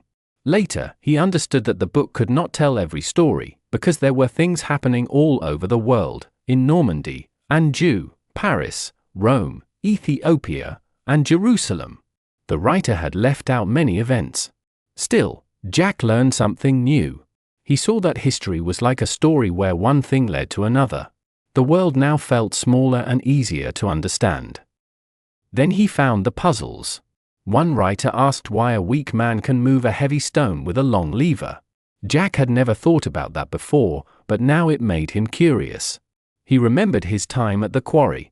When a short lever could not move a stone, a longer one always worked. Why did that happen? He thought about the big wheel they used to lift stones for the cathedral. A man could not lift a heavy stone with his hands, but he could turn the wheel and raise it easily. How did that work? These questions filled his mind and helped him forget his pain for a short time. But his thoughts always came back to Aliena. In the cloisters, with a book open in front of him, he remembered the morning they kissed in the old mill. He could recall every moment of it, the soft touch, the warmth, the closeness of her body. The memory was so strong it felt real again. Why had she changed? He still believed the love he had seen in her eyes was true. He knew her well, she was kind, emotional, and full of life. She could be proud and strong, but she was not cold. She would never marry a man she did not love only for money. If she did, she would be unhappy and full of regret. He was sure she must know that too. One day, Jack sat in the writing room. An old servant rested from sweeping and leaned on his broom. He said, "Big celebration coming in your family, isn't it?" Jack lifted his eyes from a large map he was studying. The old man looked at him kindly but seemed confused. "Why do you say that, Joseph?" Jack asked. "Didn't you know? Your brother's getting married." "I have no brothers," Jack said at once. But his heart felt cold. "Stepbrother, then," Joseph said.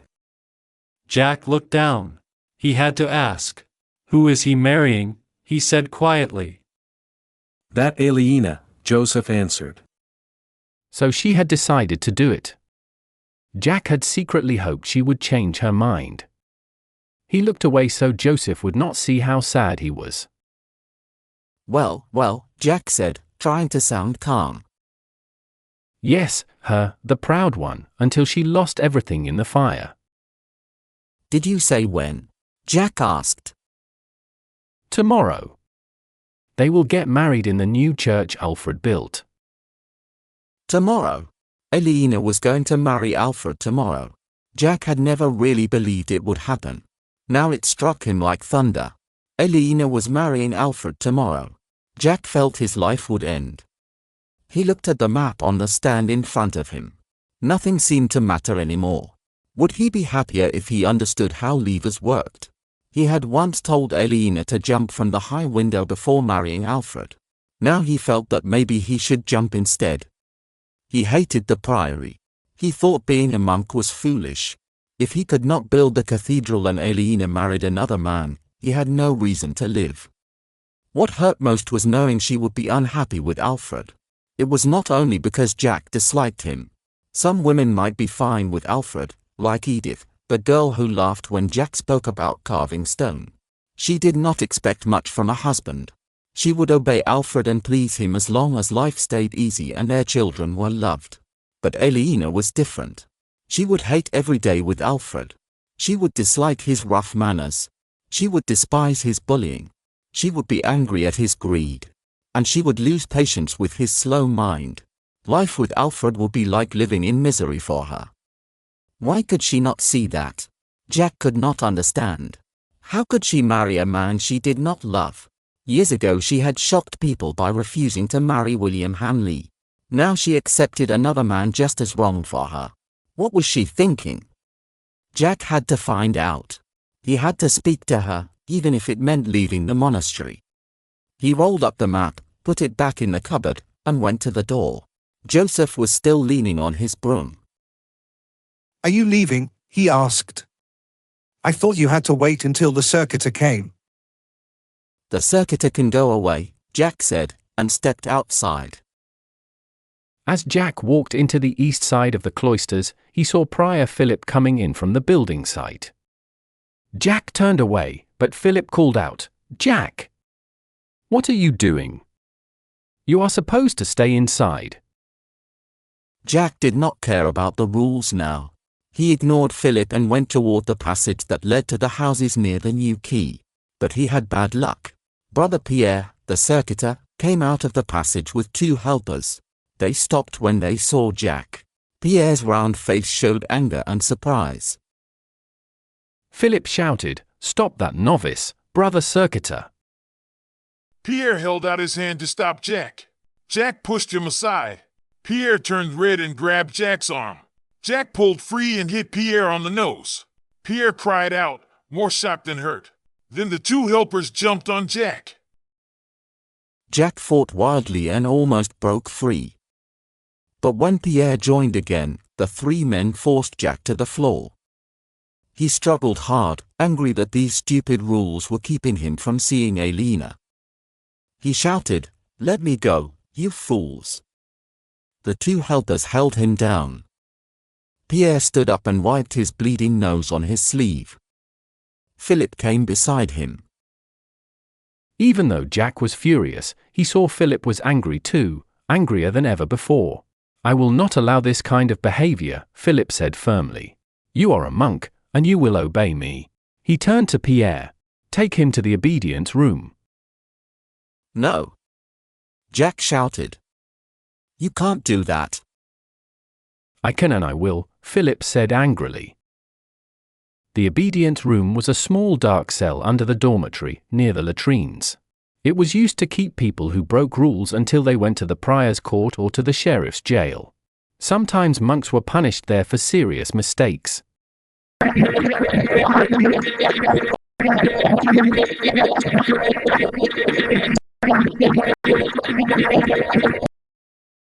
He yelled at Philip.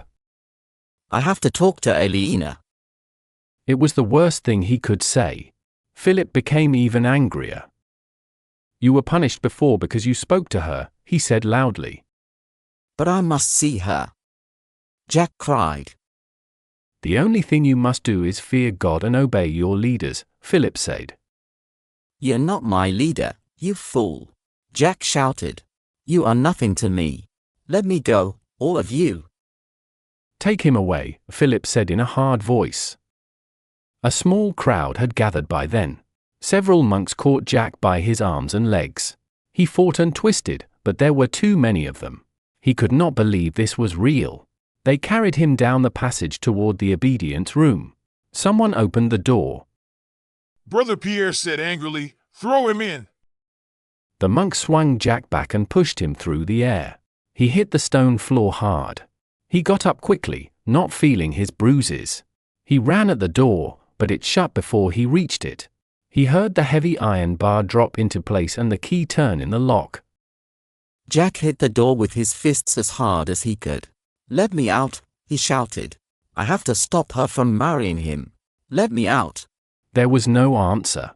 He kept shouting, but soon his voice changed into begging. Then it became a weak whisper. At last he began to cry. He cried until no more tears would come. Then he turned from the door. The cell was dark, but not completely. A little light shone under the door. He could see the room a little. He walked around, touching the walls. He felt the marks in the stone and knew it was very old. The room was small, about 6 feet square. There was a column in one corner and a high ceiling above. It had once been part of a bigger room, now closed by a wall to make a prison.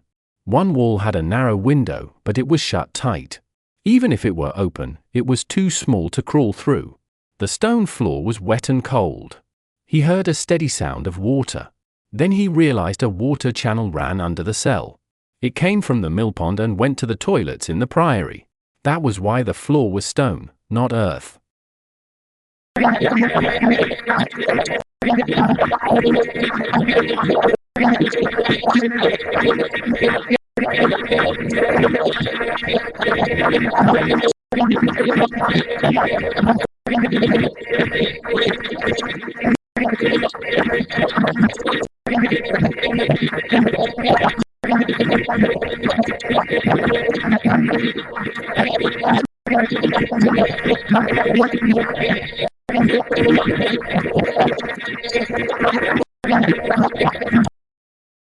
He thought, "I will hurt Prior Philip when I get out, even if they kill me for it later." Then he wondered when they would let him out. He heard the bell ring for supper. They wanted him to stay there all night, he thought. The monks were probably talking about him now. The strict ones, like Pierre and Remigius, would say he should stay a week. Others, who liked him, might say one night was enough. What would Philip say? Jack liked him, but he knew Philip would be very angry now. Philip would remember when Jack said, "You are not my boss. You mean nothing to me." That was a rude thing to say. Philip might now let the strict monks decide what to do with Jack. Jack hoped they wanted him thrown out of the monastery at once. That would be hard punishment for them, but for Jack, it would be a chance to see her before the wedding. Still, Jack was sure Philip would not agree. Philip would think sending him away meant losing control. The light under the door grew weaker. It was getting dark outside. Jack sat quietly and thought about how prisoners here used the toilet. There was no pot in the cell. The monks were usually very clean, even with people being punished. He looked carefully at the floor again. Then he found a small hole in one corner.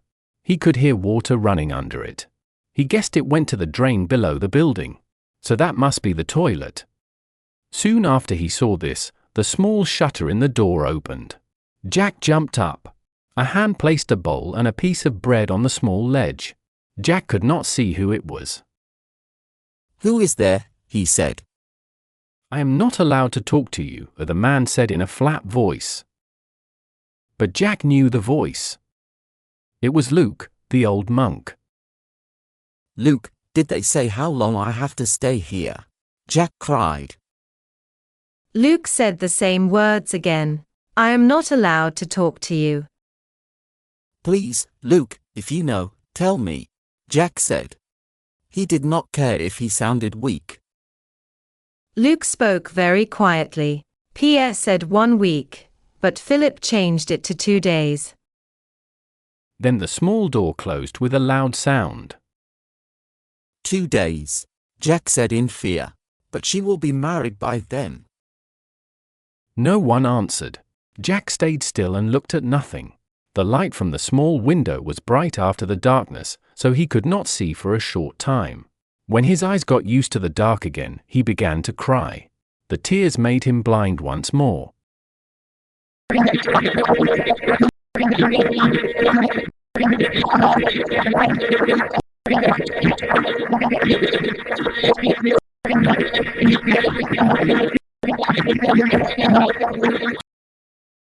The room became completely dark. He walked slowly to the window and drank from the bowl. It was only water. He took a small piece of bread, but he was not hungry.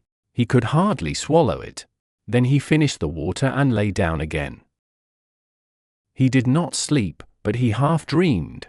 He saw again the summer Sundays with Aliena. He remembered telling her about the young man who loved the princess and searched for a plant that grew jewels. The midnight bell woke him from his light sleep. He was used to the monk's daily routine now. At midnight he always felt awake, even if he needed a nap in the afternoon, especially when he had eaten meat. The monks were getting up from their beds. They would walk together from the dormitory to the church. Their rooms were just above his cell, but he could not hear them. The cell kept all sound inside. After a short time, the bell rang again for lauds, the prayer that happened 1 hour after midnight. Time seemed to move very fast. Tomorrow Aliena would get married. Late in the night, he slept again, even though he felt sad. He suddenly woke up. Someone was inside his cell. Fear filled his body. The room was completely dark. He heard the sound of water under the floor. "Who is it?" he asked with a shaking voice. It's me. Don't be afraid. "Mother," he said, feeling great relief. "How did you know I was here?" Old Joseph told me what happened, she said quietly. Be careful. The monks may hear you. "No, they can't," he said.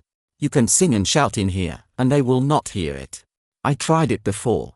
He had many questions but did not know which one to ask first. "How did you get inside? Did you open the door?" He reached his hands toward her. "Oh, you're wet." The water channel runs under this place, she said. There's a loose stone in the floor. "How did you find that?" Your father stayed in this cell for 10 months, she said, sounding bitter. "My father? In this cell? 10 months. Yes. That was when he taught me all those stories. But why was he here?" We never found out, she said angrily. He was taken in Normandy, maybe arrested or kidnapped, and then brought here.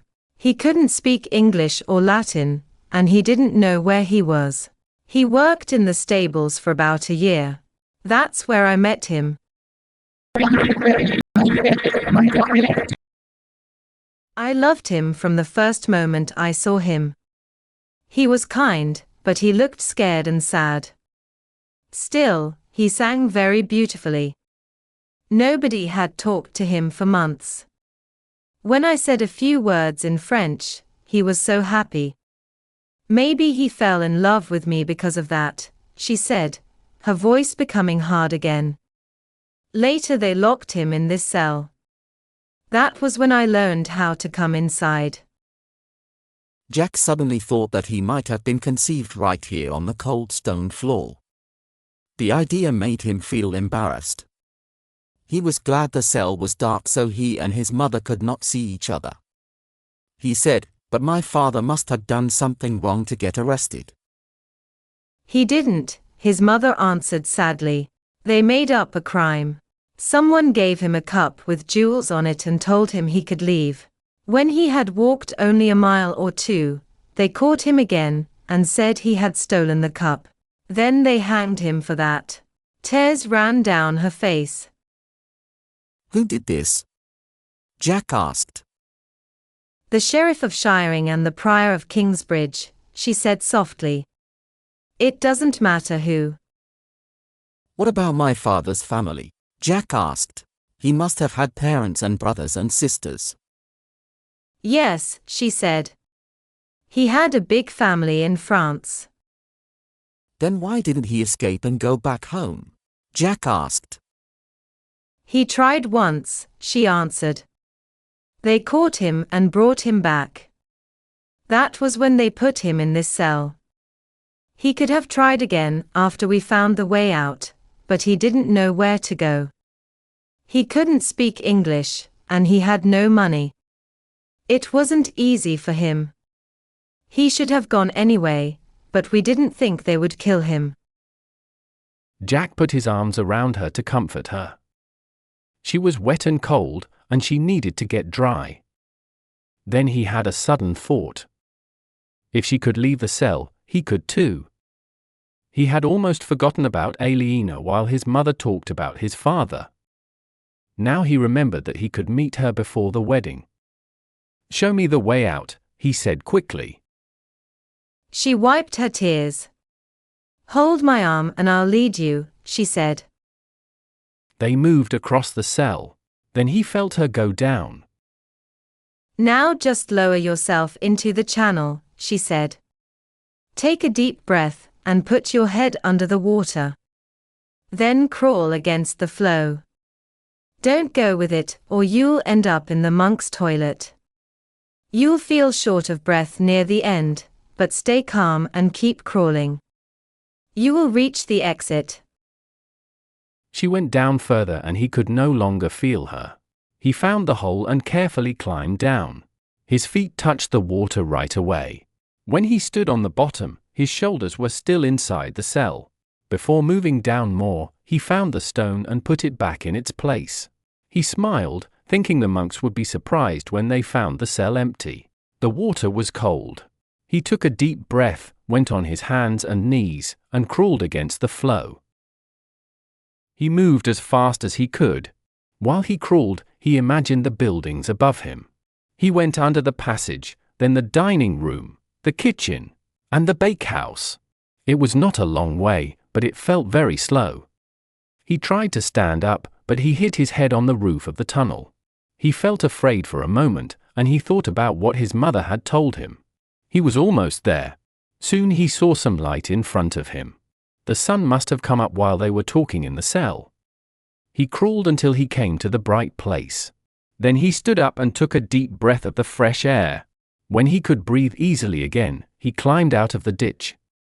His mother was waiting. She had changed her clothes. She wore a clean and dry dress and was twisting water from her wet one. She had also brought dry clothes for him. On the grass beside her was a neat pile of his old clothes that he had not worn for half a year. There were a linen shirt, a green wool tunic, grey hose, and leather boots. Mother turned away while Jack took off the heavy monk's robe. He stepped out of the sandals and put on his own clothes again. Then he threw the monk's robe into the ditch. He knew he would never wear it again. "What will you do now?" Mother asked. Go to Aliena. "Right now. It's still early." I can't wait. She nodded. "Be gentle. She is hurt." Jack bent down and kissed her. Then he suddenly put his arms around her and gave her a hug. "You got me out of a prison," he said with a laugh. "What a mother." She smiled, but her eyes looked wet. He gave her one more hug before he left. The sun was up, but the streets were empty. It was Sunday, and people stayed in bed because they did not have to work. Jack wondered if someone might see him. He did not know if Prior Philip could make him go back to the monastery. Maybe Philip had that right, but would he really want to do it? Jack was not sure. Philip was the leader in Kingsbridge, and Jack had broken his rule. So Jack knew there would be some kind of trouble. But he tried not to think too far ahead. He only thought about the next few minutes. He came to Aliena's small house. He thought Richard might be inside and hoped he was not. But there was nothing he could do. He walked to the door and knocked softly. He listened carefully. There was no sound inside. He knocked again, a little louder. Then he heard the straw move as someone inside began to stir.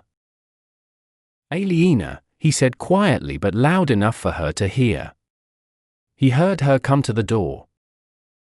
A scared voice said, "Yes." Open the door.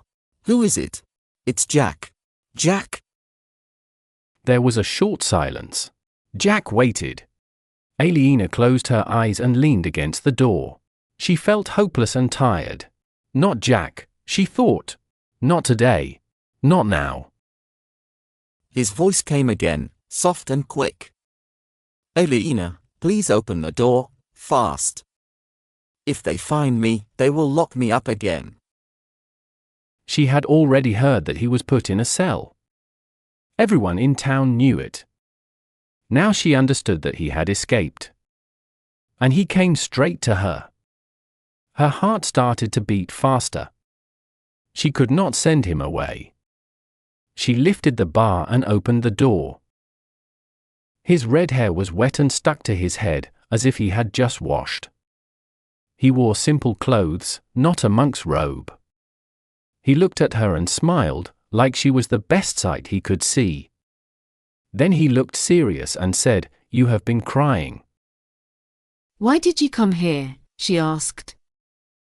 I had to see you. I am getting married today. I know. Can I come in?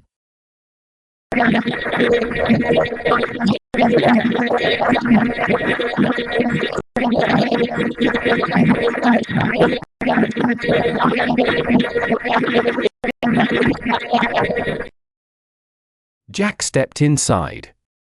She closed the door and put the bar back. They looked at each other. She felt shy and uncomfortable.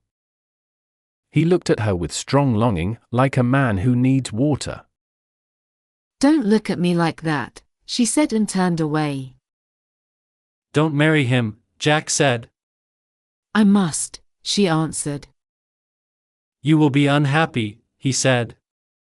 I am unhappy now. Can you look at me, please? She turned and looked at him. Please tell me why you are doing this, he said. Why should I tell you? She asked. Because of the way you kissed me in the old mill, he said.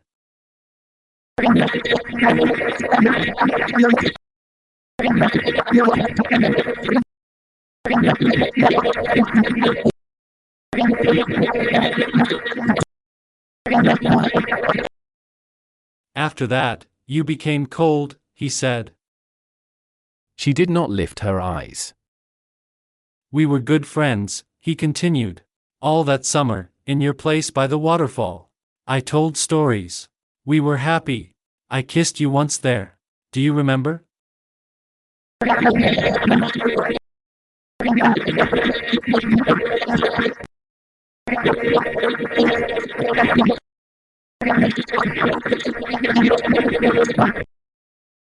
Then I helped you with your work in the mill, he said.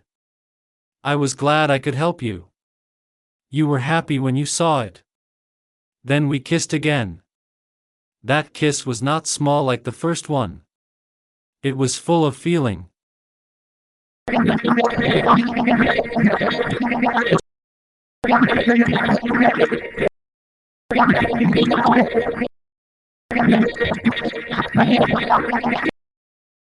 We held each other very close.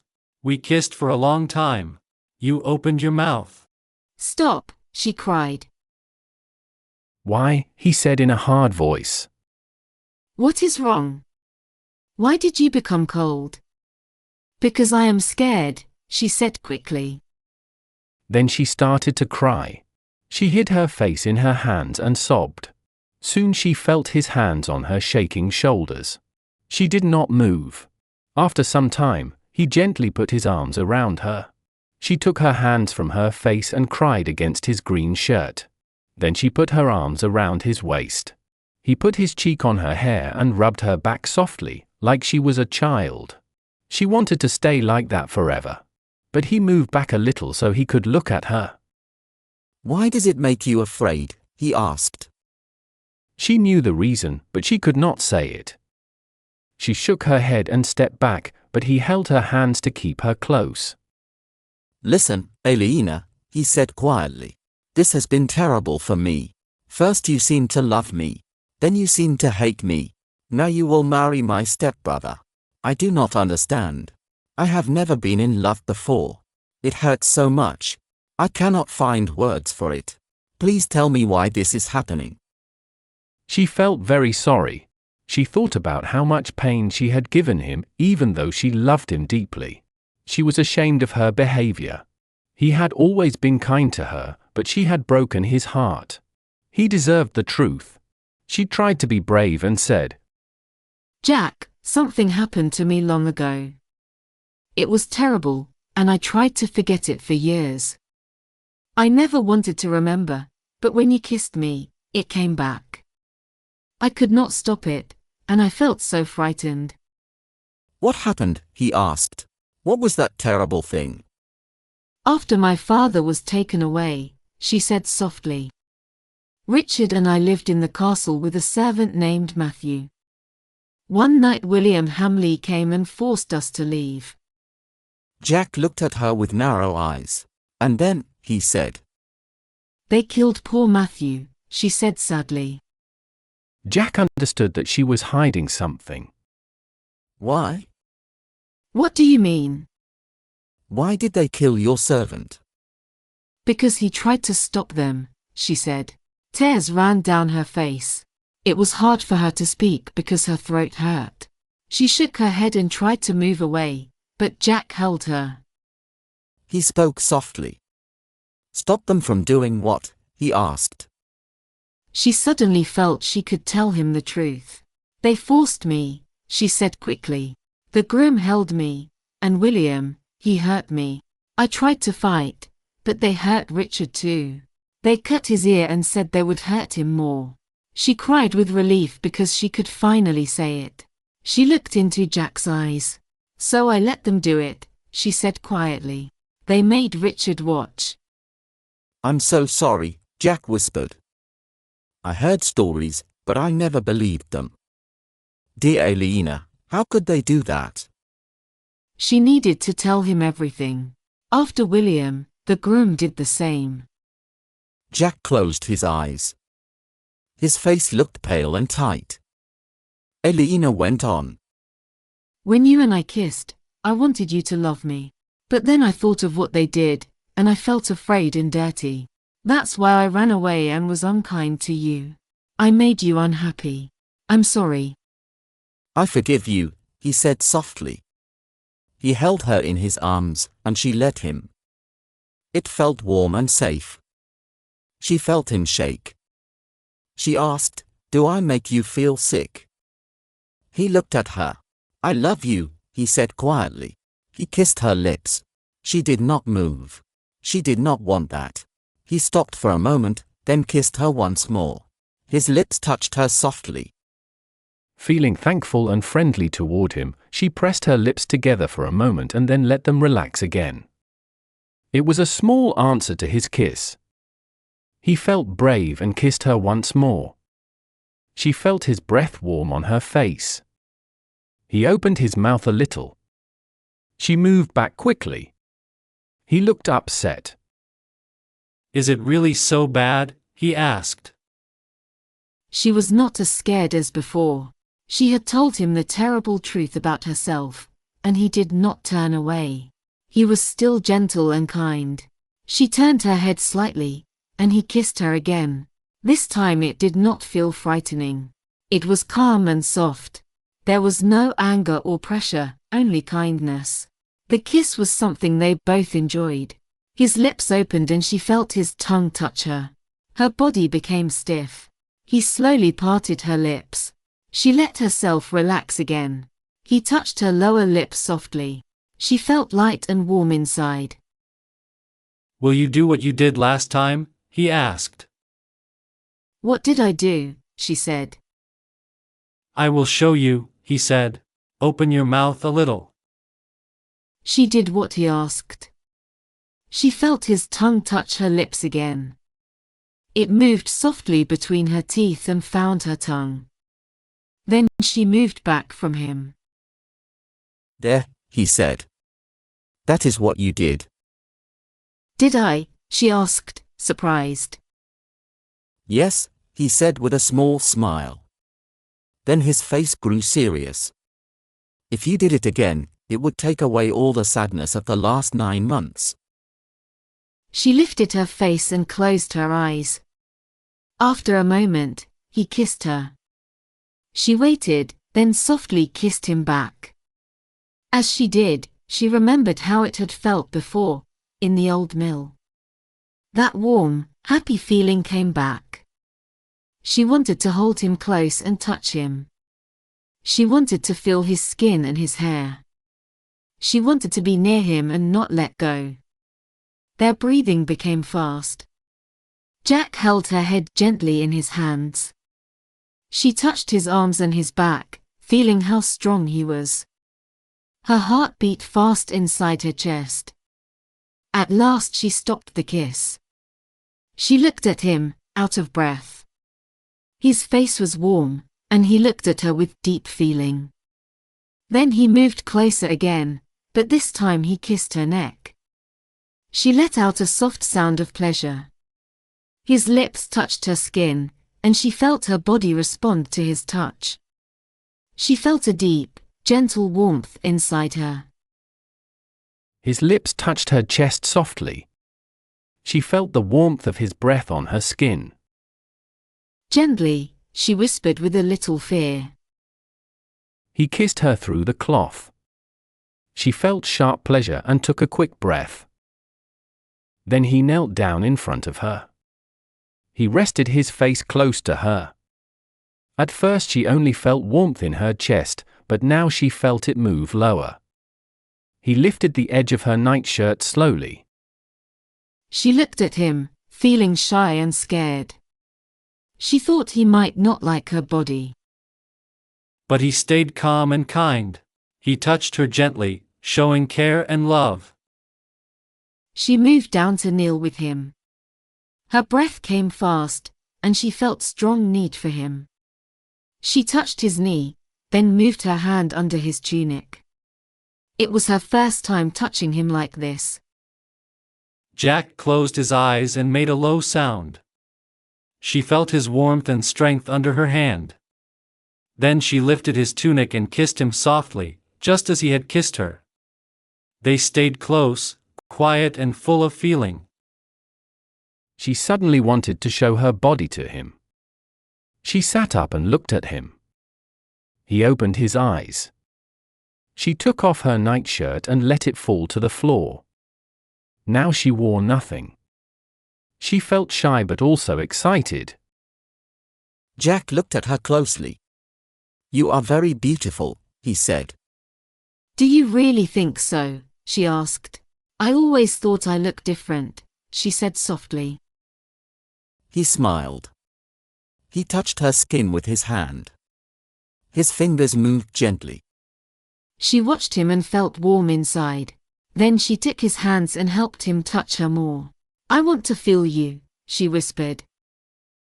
He began to hold her close. She felt his hands and could think of nothing else. They both forgot everything except each other. "Take off your clothes," she said. "I want to see you." He took off his tunic, his shirt, his boots, and his hose. Then he knelt in front of her again. His red hair was almost dry and soft. His body was thin and pale, with sharp shoulders and hips. He looked slim and strong, young and full of life. She looked at him for a moment. She wanted to touch him. She leaned forward and kissed his chest softly. His skin felt warm under her lips. She kissed him again, and then touched him gently. He stroked her hair with a kind hand. She wanted him very close to her now. He stopped and looked a little shy, not sure what to do next. "Jack," she said, "are you a virgin?" He nodded and looked a bit embarrassed. "I'm glad," she said softly. "I'm very glad."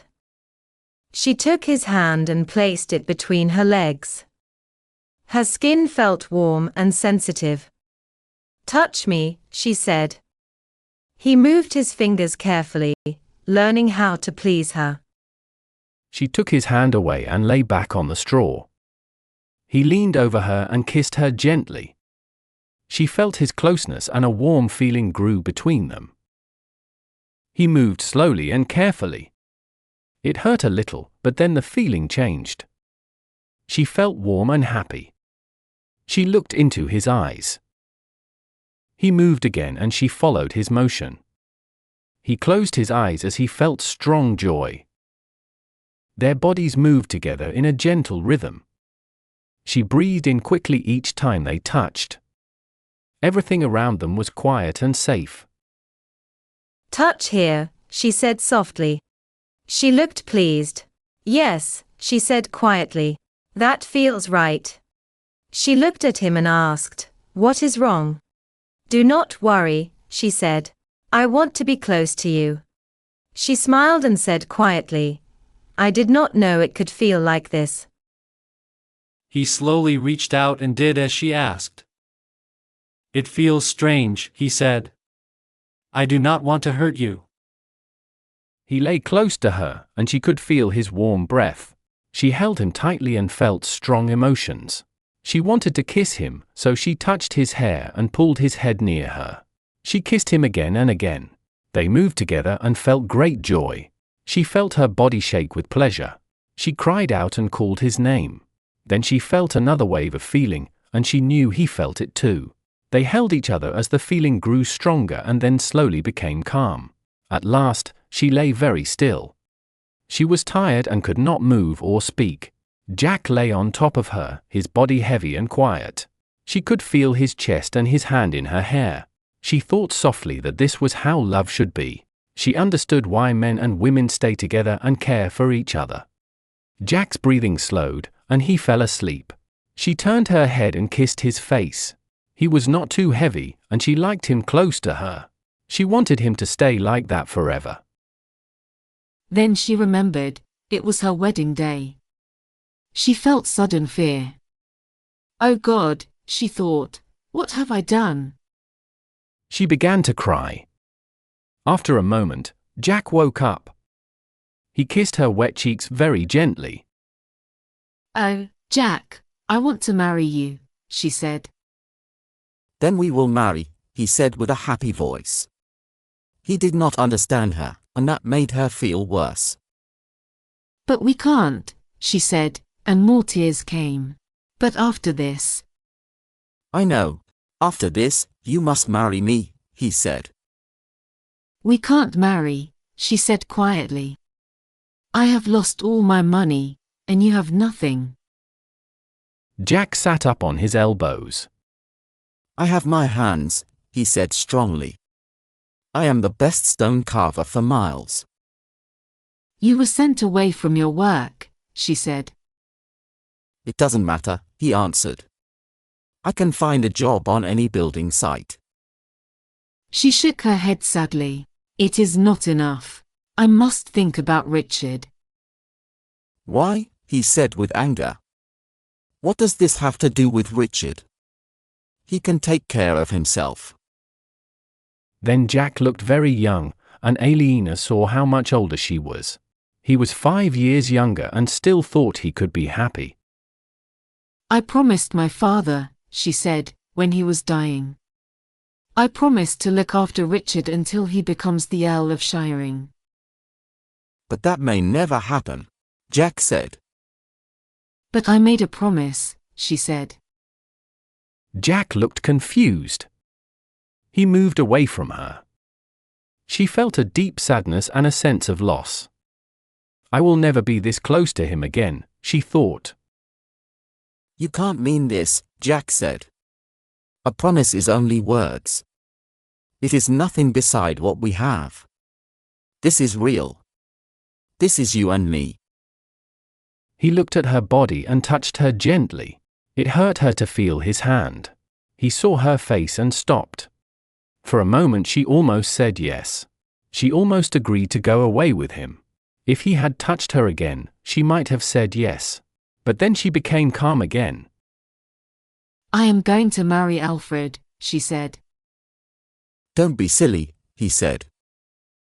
"It is the only way." He stared at her in shock.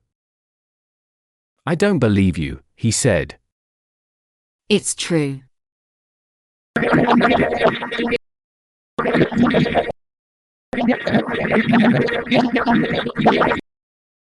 She spoke softly, trying to reason with him and with herself. If I break my promise to my father just to marry you, then my marriage promise means nothing. I don't care about promises, he said. I only want us to be together and love each other whenever we want. She thought it was how an 18-year-old would see marriage, but she did not say that.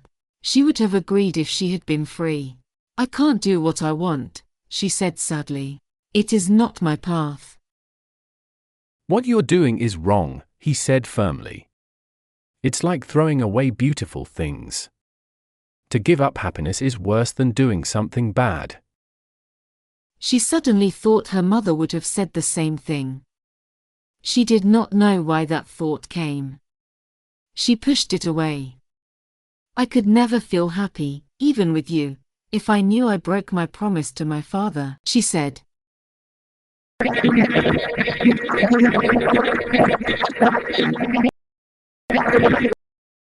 What then? He only wanted to argue, but she answered seriously. My promise to my father means more to me than my love for you, she said quietly. Is that really true? He asked, surprised. Yes, it is, she said with a heavy heart. Her words sounded sad, like the end of something. Then I have nothing else to say, he said. Only that I'm sorry, she said softly. He stood up. He turned away and took his undershirt. She looked at him. He was tall and thin, and there was soft red gold hair on his legs. He put on his shirt and tunic quickly.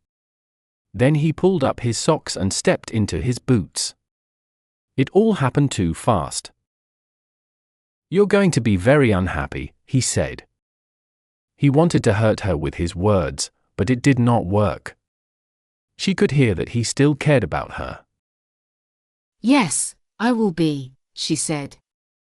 Can you at least say you respect my choice? No, he said right away. I don't. I hate what you decided.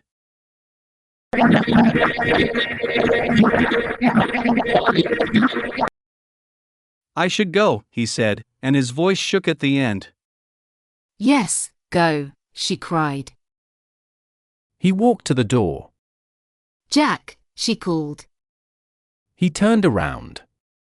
Wish me luck, Jack, she said. He lifted the door bar.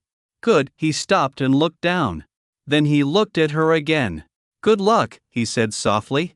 After that, he went out. The house that had belonged to Tom now belonged to Ellen. It was also Alfred's home. That morning, many people were there, getting ready for a wedding meal. Martha, Alfred's sister, who was 13, was helping to plan everything. Jack's mother watched sadly. Alfred stood there with a towel in his hand. He was about to go to the river to wash. Women bathed once a month, and men at Easter and Michaelmas, but the groom always washed on his wedding morning. The room became quiet when Jack came in. Alfred asked, "What do you want?" I want you to stop the wedding, Jack said. Go away, Alfred said. Jack understood that he had begun in the wrong way. He should not turn this into a fight. He wanted Alfred to see that what he was saying was also good for him. Alfred, she does not love you, he said softly. You know nothing about that, boy. I do know, Jack said. She does not love you. She is marrying you for Richard. He is the only one who will be happy about it. Go back to your monastery, Alfred said with scorn. Where is your monk's robe? Jack breathed deeply. He could only tell the truth now. Alfred, she loves me. He thought Alfred would get angry, but instead, Alfred's mouth moved into a sly smile. Jack was confused. Why was he smiling like that? Then Jack began to understand. You already know that, he said in surprise. You know she loves me, and you do not care. You still want her. You just want to have her. Alfred's smile grew meaner and more cruel. Jack saw that what he said was true. But there was also something else in Alfred's face. A terrible thought came to Jack.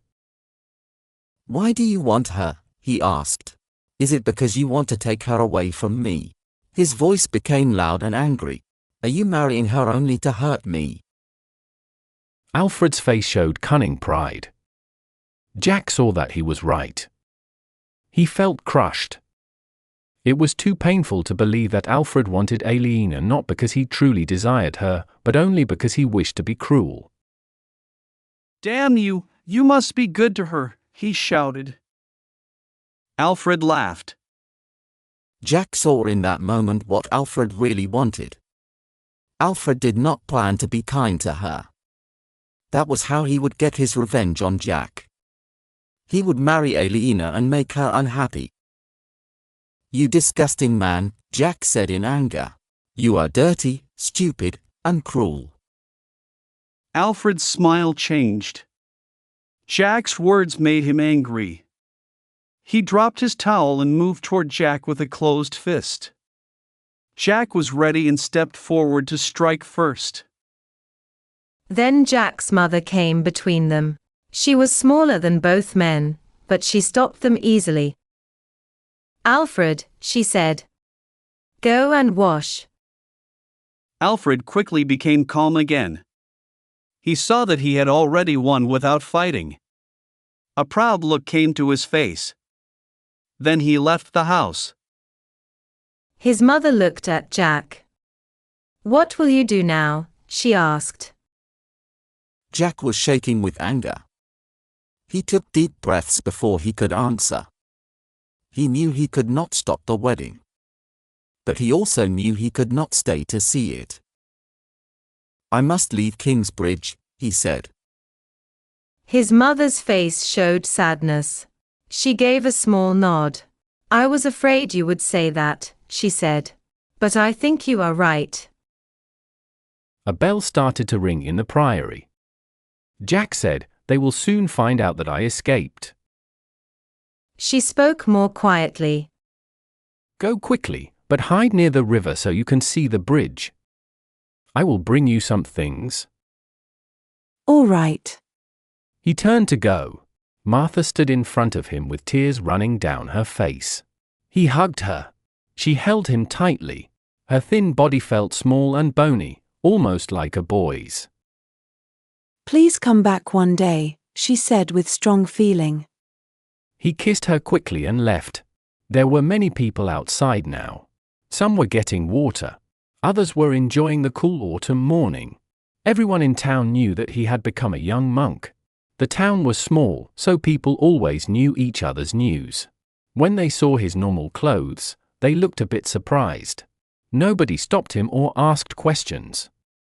He walked fast down the hill, crossed the bridge, and followed the riverbank. He found some tall reeds and hid beside them. From there, he could see the bridge and waited for his mother.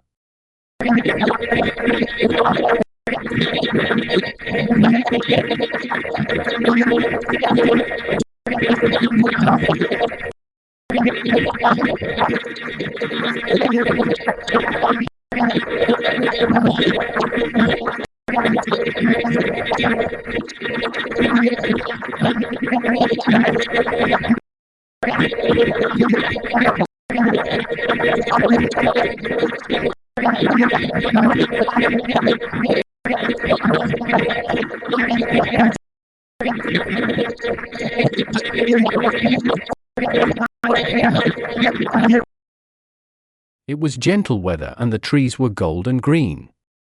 He thought he could die peacefully. He only wished he had learned more about his father before the end. He imagined himself lying on soft autumn leaves and falling quietly asleep forever. Then he saw his mother walking across the bridge. She was leading a horse. He stood up and ran to her. It was her chestnut mare. I want you to take my mare, she said. He took her hand and pressed it.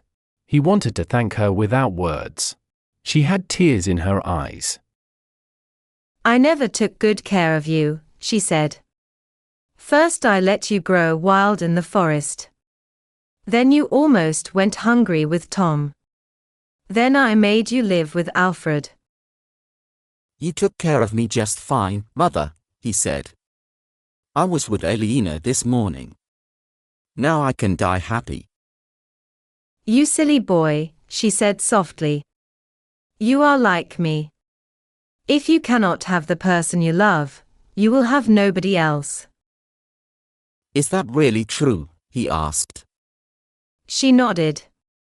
After your father died, I stayed alone because I did not want another man. I waited 11 years before I loved Tom. I tell you this for a reason.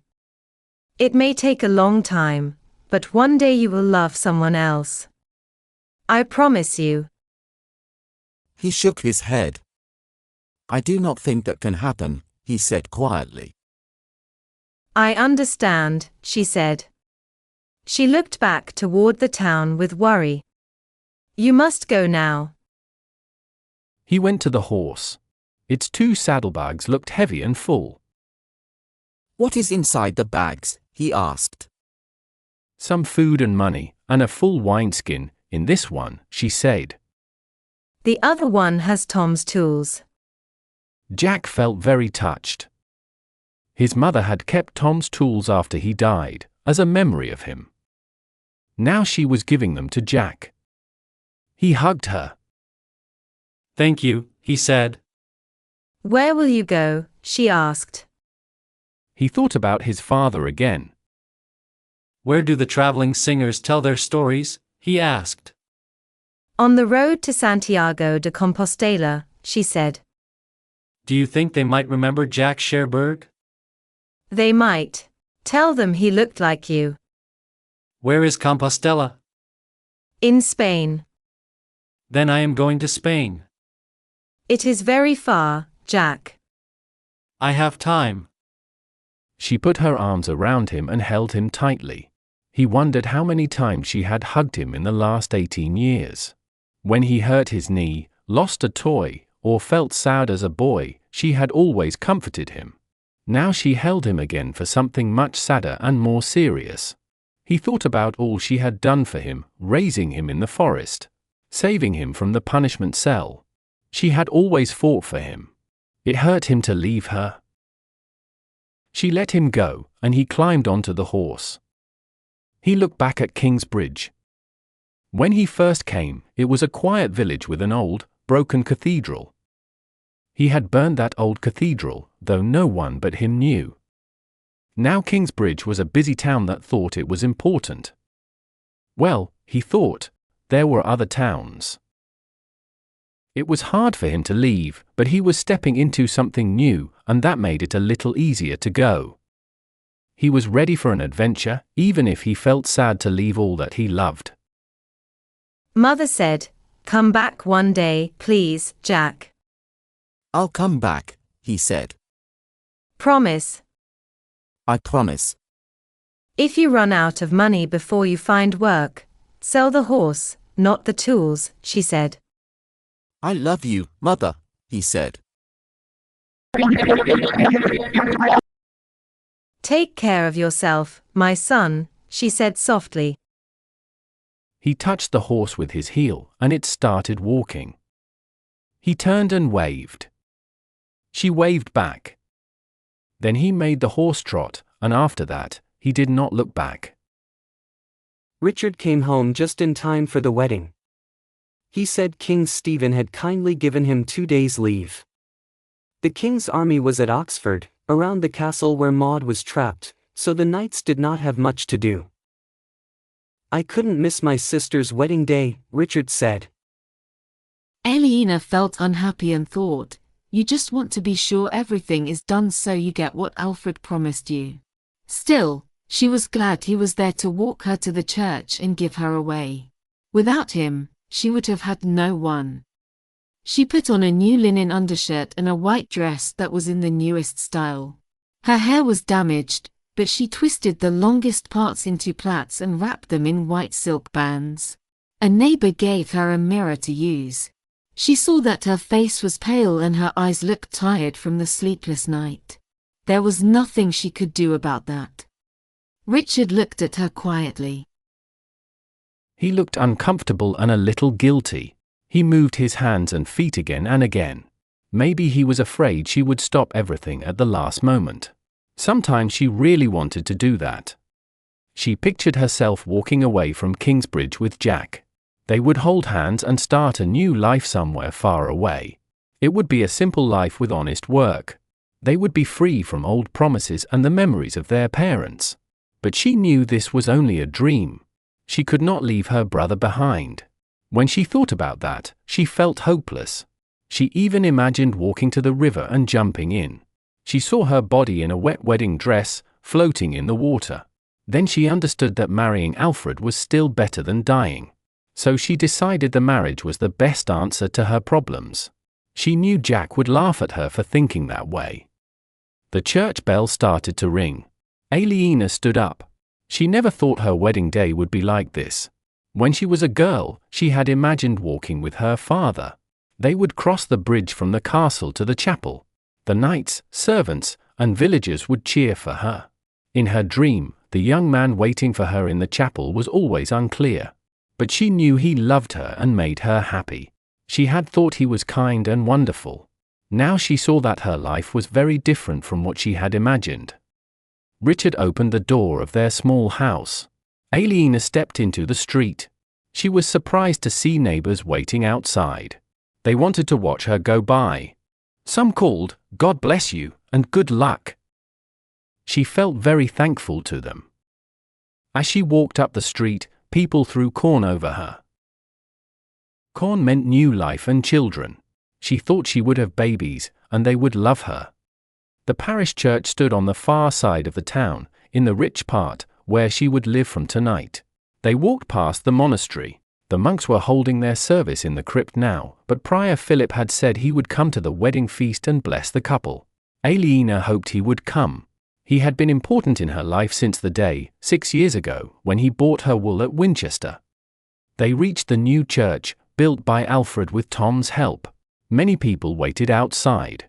The wedding would happen in the porch, in English, and then there would be a Latin mass inside. All of Alfred's workers were there, and many of the women who had woven cloth for Aliena before. They all cheered when she came. Alfred stood with his sister, Martha, and one of his masons, Dan. He wore a bright red tunic and clean boots. His long dark hair shone in the light, like Ellen's. Then Aliena saw that Ellen was not there. She felt a little sad. She wanted to ask Martha where her stepmother was, but the priest came out and the service began. As the priest spoke, Aliena thought about her past. 6 years ago, she had made a promise to her father, and it had changed her life. Now she was making another promise, this time to a man. She felt that again she was starting a new life. She also thought that she rarely did things for herself. She had done something very unexpected that morning with Jack. When she thought about it again, she could hardly believe it. It felt like a dream or one of Jack's stories, something not real. She knew she would never tell anyone. It would be her own secret. Sometimes she would think of it again and feel happy inside. Now the ceremony was reaching the part for the vows. When the priest gave his sign, Aliena said, "Alfred, son of Tom Builder, I take you as my husband. I promise to stay faithful always." After speaking, she felt she wanted to cry. Then Alfred said his vow. People at the edge of the crowd started to whisper and turn their heads. Aliena looked at Martha. "It's Ellen." The priest looked upset. He said, "Alfred and Aliena are now married before God, and may the blessing." Suddenly he stopped. A loud voice came from behind Aliena. "I curse this wedding." It was Ellen. The crowd gasped in fear. The priest tried again. "And may the blessing." But he stopped, turned pale, and made the sign of the cross. Aliena turned to see what was happening. Ellen stood behind her. People had moved away. Ellen held a live rooster in one hand and a long knife in the other. There was blood on the knife, and the bird's neck was bleeding. I curse this marriage with sadness, she said, and her words made Aliena's heart feel cold. I curse this marriage so it will never have children, she said. I curse it with sadness, with hate, with loss, and with regret. I curse it so the man will be weak. When she said the last word, she threw the bloody rooster into the air. People screamed and stepped back. Aliena did not move. The rooster flew through the air, blood coming from its body, and fell on Alfred. He jumped away, very afraid. The dead bird dropped to the ground and still bled a little. When everyone looked again, Ellen was gone. Martha had put clean sheets and a new wool blanket on the big bed. It had once belonged to Ellen and Tom, and now it was for Alfred and Aliena. Ellen had not been seen since the wedding.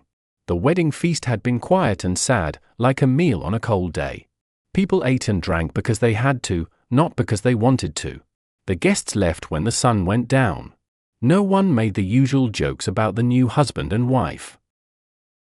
Martha now slept in her own small bed in the next room. Richard went back to Aliena's small house, which was now his home. Alfred talked about building a stone house for them next summer. He had bragged about it to Richard during the feast. It will have a bedroom, a hall, and a cellar, he said. When John Silversmith's wife sees it, she will want one too. Soon, all the rich men in town will want stone houses. Do you have a plan? Richard asked. Aliena heard a small doubt in his voice, even if others did not notice. I have some old drawings from my father, Alfred said. They are on fine paper. One shows the house we started to build for Aliena and William Hamley long ago. I will use that one as a guide.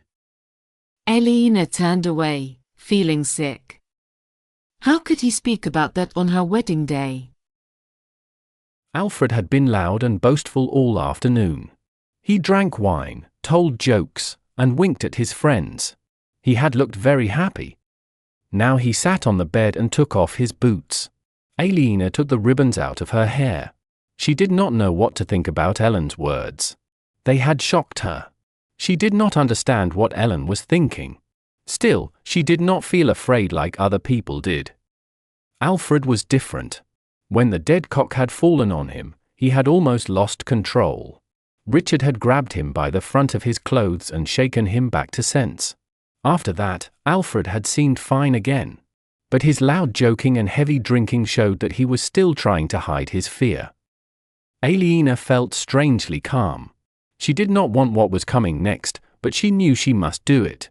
At least no one was forcing her. It felt unpleasant, but not shameful. There was only one man, and no one else would see. She took off her dress. Alfred looked at the knife on her arm and said, "By Christ, that's a long knife." She undid the strap on her left arm and placed the knife aside. Then she got into bed, still wearing her undershirt. Alfred pulled off his hose and stood up. He looked at her in a rude way. "Take off your underclothes," he said. "I have the right to see my wife's body." Aliena stopped and did not move.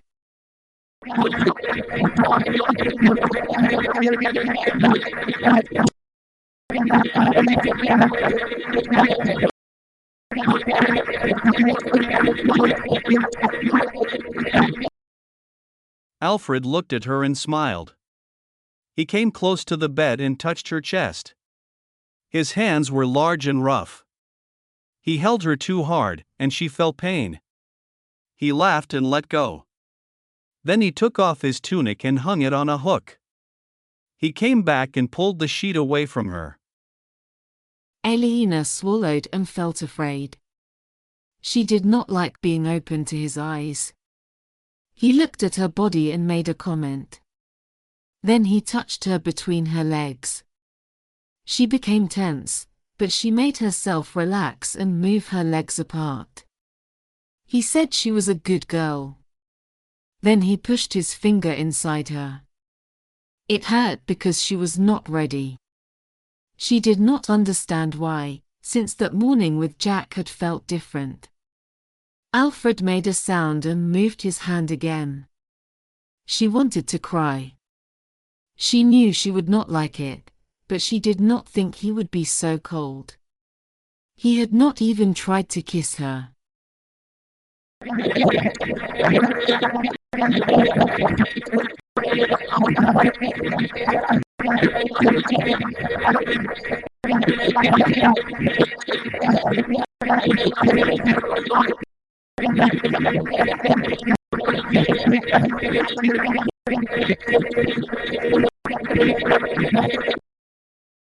It is so dry, Alfred said. I am sorry, she said quietly.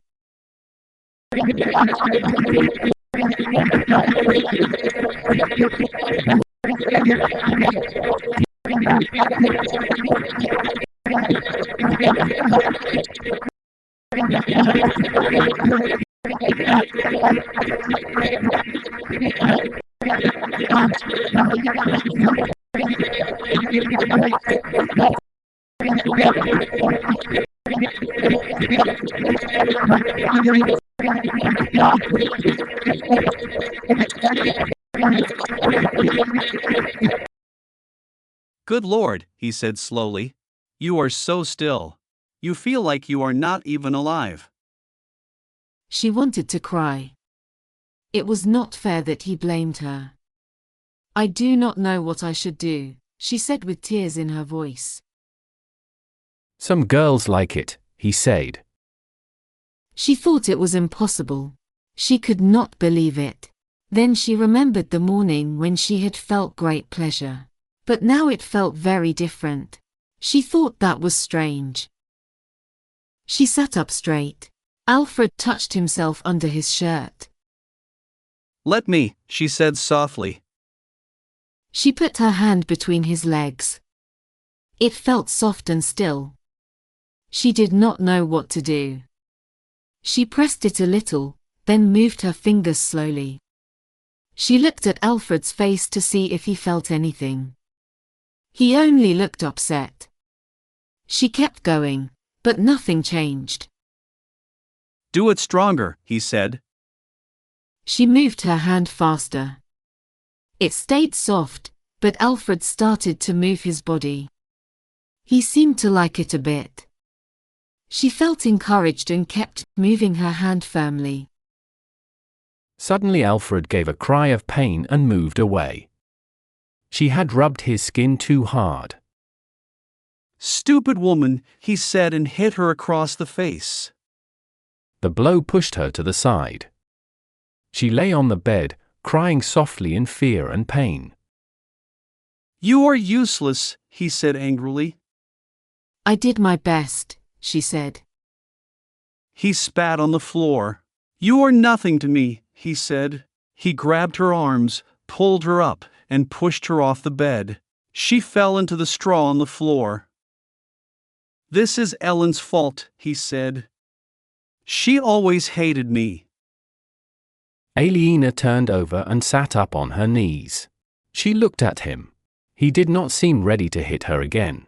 He looked tired and angry, not wild anymore. You can stay there, he said. You are no use to me as a wife. You can sleep on the floor like a dog. He stopped for a moment. I can't bear you looking at me, he said, his voice shaking. He looked around, saw the candle, and blew it out. It fell to the ground. Aliena did not move in the dark. She heard Alfred get into the bed.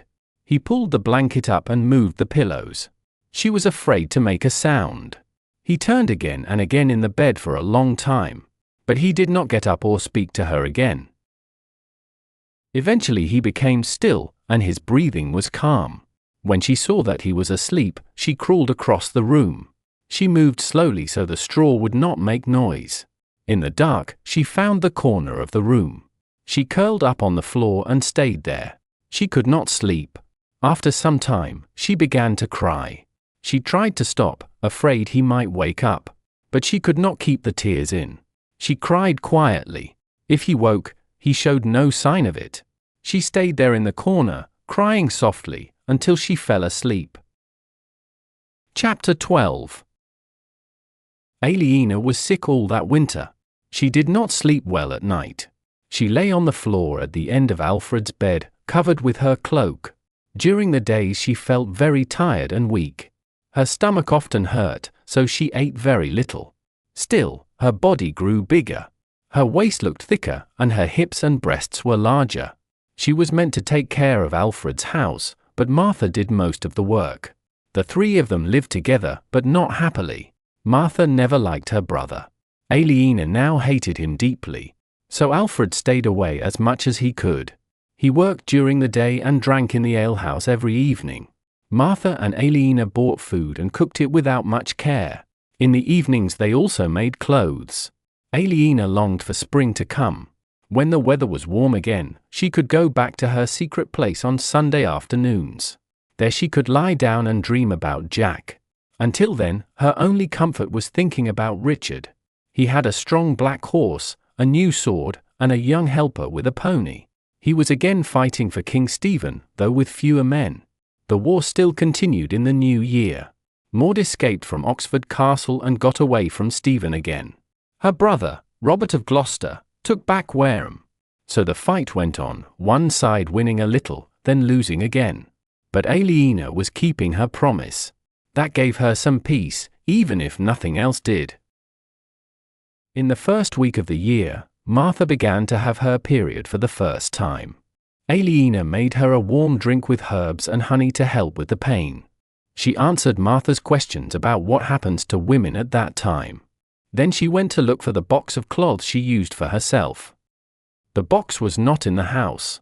After thinking for a while, she understood she had left it in her old home when she got married. That was 3 months ago. So she had not had her period for 3 months. Not since her wedding day. Not since she had been with Jack. She left Martha by the kitchen fire. Martha drank her honey drink and warmed her feet. Aliena went across the town to her old house. Richard was not there, but she had a key. She found the box easily, but she did not leave right away. She sat by the cold fireplace, wrapped in her cloak, and thought deeply. She had married Alfred at Michaelmas. Now it was after Christmas. That was about 3 months. There had been 3 new moons. She should have had her period 3 times. The box had been on the high shelf next to the small stone Richard used to sharpen knives. Now she held the box in her hands. She touched the rough wood with her finger. When she looked, her finger had become dirty.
She smiled a little. It would be wonderful to have a baby. She shook her head. It would not be nice at all. Alfred would be very angry. No one could know what he might do. He might hurt her or send her away. He might even hurt the baby. A sudden, bad feeling came to her. She felt afraid that he might kick her stomach to harm the baby. She felt cold sweat on her face and wiped it away. I will not tell him, she thought. Could she hide that she was going to have a baby? Maybe she could. She was already wearing loose clothes. Her body might not grow very big. Some women did not show much. Alfred never noticed small things. The women in town might guess her secret. But she thought they would stay quiet. They would not tell the men. Yes, she thought, maybe she could keep it secret until the baby was born. Then what would happen? At least the baby would come into the world safely. Alfred would not be able to hurt it after that. But he would still know the baby was not his. He would hate the poor child. He would think it made him look weak. He would be very angry when he found out. Aliena did not think about what would happen later. She only wanted to stay safe for the next 6 months. After the baby was born, she would try to make a plan. She wondered if the baby would be a boy or a girl. She stood up and took a box of clean rags for Martha. It was for Martha's first monthly bleeding. Aliena felt tired and sorry for her. She thought, poor Martha, you have all this ahead of you. Philip spent that winter feeling troubled. He could not stop thinking about his problems. He was shocked by Ellen's strange words in the church porch. She had spoken them during a service, and he thought they were evil. Now he was sure she was a witch. He wished he had never forgiven her for insulting the rule of Saint Benedict so long ago. He should have known she would never truly say sorry. Still, one good thing came from it. Ellen had gone away from Kingsbridge and no one had seen her again. Philip hoped she would never come back. Aliena looked unhappy now that she was married to Alfred. Philip did not think the curse made her sad. He knew little about marriage, but he could see that a clever and lively woman like Aliena could not be happy with a man as slow and closed-minded as Alfred. She would be unhappy with him, no matter what. She should have married Jack. Philip saw that clearly now. He felt guilty because he had thought too much about his plans for Jack and had not seen what Jack really needed. Jack was never meant to live a quiet life in the monastery. Philip now saw that he had made a mistake in forcing him to join it. Because of this, Kingsbridge had lost Jack's clever ideas and strong energy. Since the terrible day of the Fleece Fair, nothing had gone right. The priory owed more money than before. Philip had to send away half of the builders because he could not pay their wages. After that, many people left the town. The Sunday market became smaller, and Philip's rent money dropped. Kingsbridge was falling deeper into trouble. The biggest problem was how sad and hopeless the townspeople felt. They had rebuilt their homes and opened their small shops again, but they did not believe in the future. They were afraid that William Hamley could destroy everything again if he decided to attack. This fear lived in everyone's mind and stopped new ideas or business. In time, Philip understood that he must act. He needed to show the people that Kingsbridge would not give up. He wanted to make the world see that the town was alive and strong. He prayed and thought for many hours to find what to do. What he truly wanted was a miracle. If the bones of Saint Adolphus could heal a sick princess or make bad water taste sweet, many pilgrims would come to Kingsbridge. But the saint had not done any miracles for a long time. Philip sometimes thought maybe the saint did not like his careful and practical way of running the priory. He noticed that miracles happened more often in places with loud excitement and deep emotion. Philip, however, had learned to stay calm and sensible. His first teacher, Father Peter, had always said, "Pray for miracles, but plant cabbages." The cathedral was the true symbol of life and strength in Kingsbridge. If only a miracle could finish the work. Once, Philip prayed all night for such a miracle. But in the morning, the chancel still had no roof. The walls were high but broken where they should meet the transept. Philip still had not found a new master builder. He was surprised when he learned how much money they wanted. He had never known that Tom's price was so low. Still, Alfred managed the smaller group of workers quite well. Since his marriage, Alfred had become quiet and unhappy. He looked like a man who fought hard to become king and then found that being king was tiring. But he gave clear orders, and the men respected him. Even so, no one could replace Tom. Philip missed Tom very much, not only as a builder but as a friend. Tom liked to ask why churches were built in certain ways. Philip enjoyed talking with him about what made a building strong and why others fell. Tom was not a very religious man, but sometimes he asked good questions about faith. He used his smart mind for religion, just as he used it for building. Philip liked that. Talking with Tom felt equal and easy. He did not need to explain things slowly. There were not many people like that in Philip's life. Jack had been one, even though he was young. Aliena had been another, but she was gone now, lost in her sad marriage. Cuthbert Whitehead was growing old. Milius Bursa was often away, visiting the sheep farms, counting land, sheep, and wool sacks. Philip hoped that one day the priory would be full of life again. He imagined many wise people coming to Kingsbridge, just as soldiers follow a great army. He wanted that time to come soon, but it could not happen unless he found a way to make Kingsbridge grow strong again. It's been a mild winter, Alfred said one morning after Christmas. We can begin earlier than usual. That made Philip think. The vault would be built that summer. When it was done, the chancel could be used, and Kingsbridge would no longer be a cathedral town without a cathedral. The chancel was the most important place in a church. At the far east end, called the presbytery, they kept the high altar and the holy relics. Most services happened in the choir, where the monks Saturday. Only on Sundays and special holy days did they use the rest of the church. When the chancel was blessed, the building site would become a real church, even if it was not finished. It was sad that they had to wait almost a year for that moment.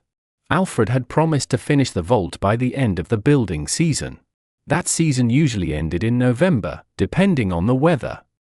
But when Alfred said he could start early, Philip began to wonder if he might finish early too. Everyone would be amazed if the church opened this summer. It would show everyone that Kingsbridge was strong and could not be broken. Can you finish by Whitsun?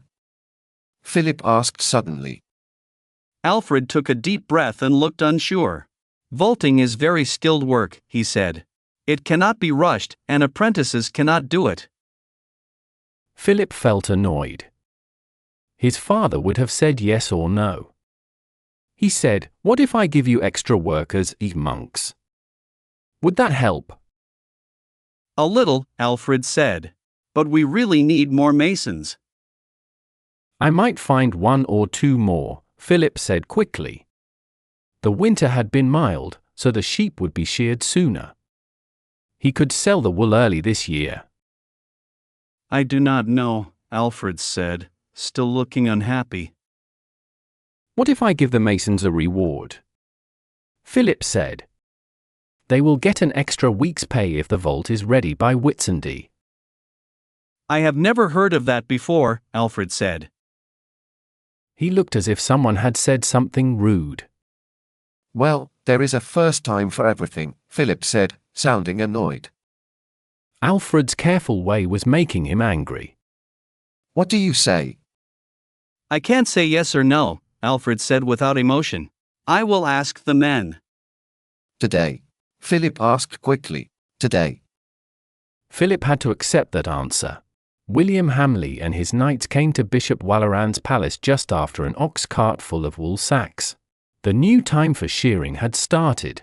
Like William, Walleran was buying wool from farmers for the same price as last year. He planned to sell it later for much more money. Both men had no problem forcing their tenants to sell.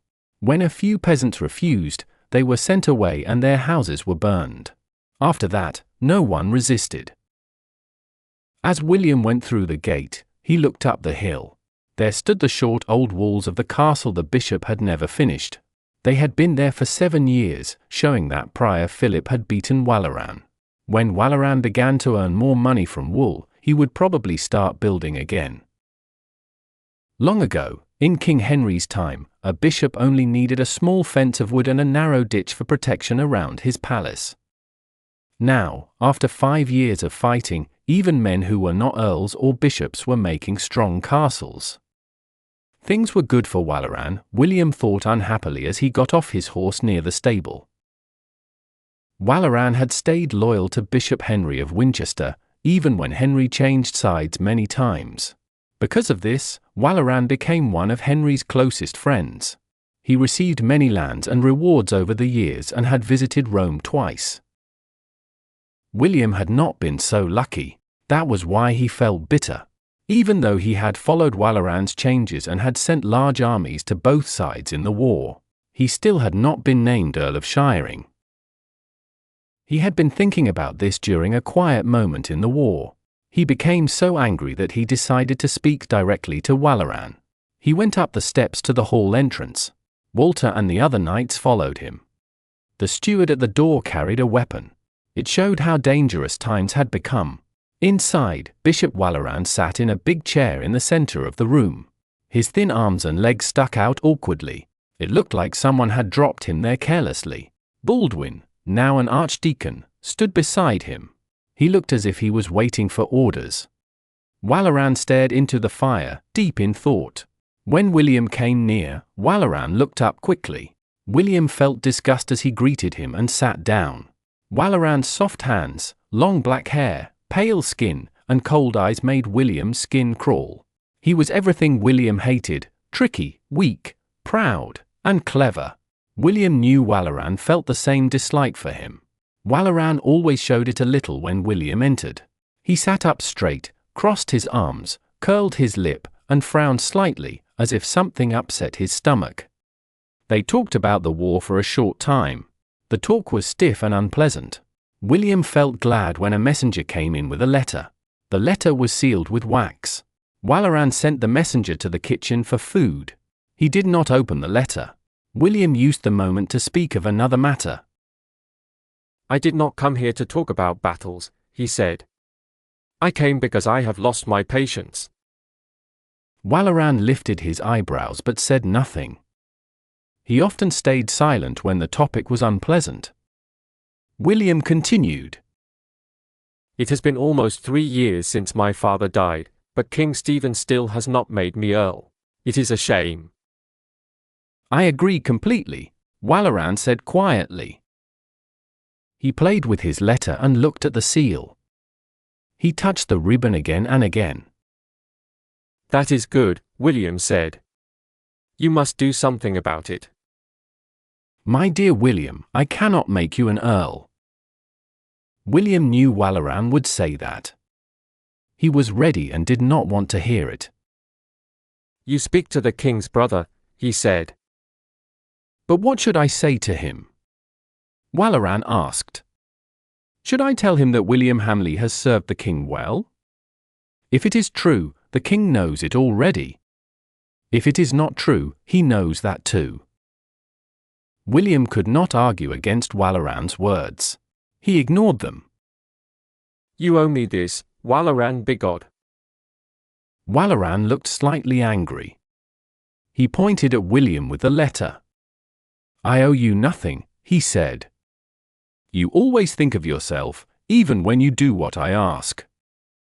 There is no gratitude between us. I tell you, I will not wait any longer, William said. What will you do? Walaran asked with a small smile. First, I will go to Bishop Henry myself, William said. And then? I will tell him that you have not listened to me, William said. So I will change my support to the Empress Maud. Walaran's face changed. He became paler and looked a little surprised. Change again, he asked. Only one more time than you, William said firmly. Walaran's calm look weakened a little.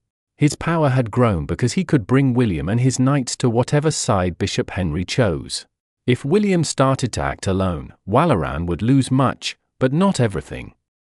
William watched Walaran's face while he thought about his threat. He could see what Walaran was thinking. Walaran wanted to keep him loyal but was not sure how hard to try.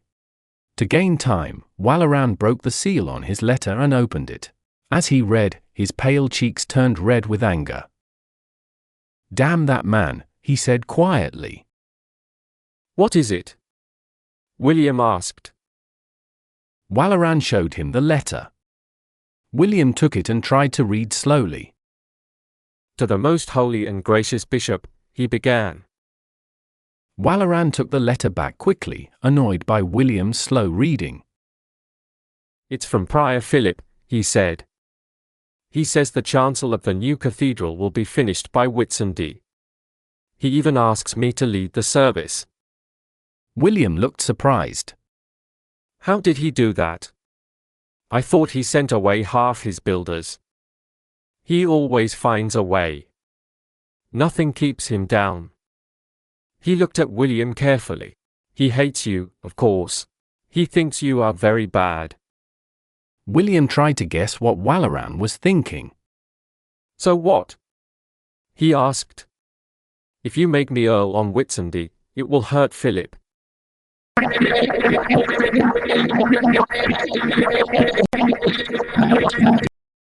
But inside he felt some hope.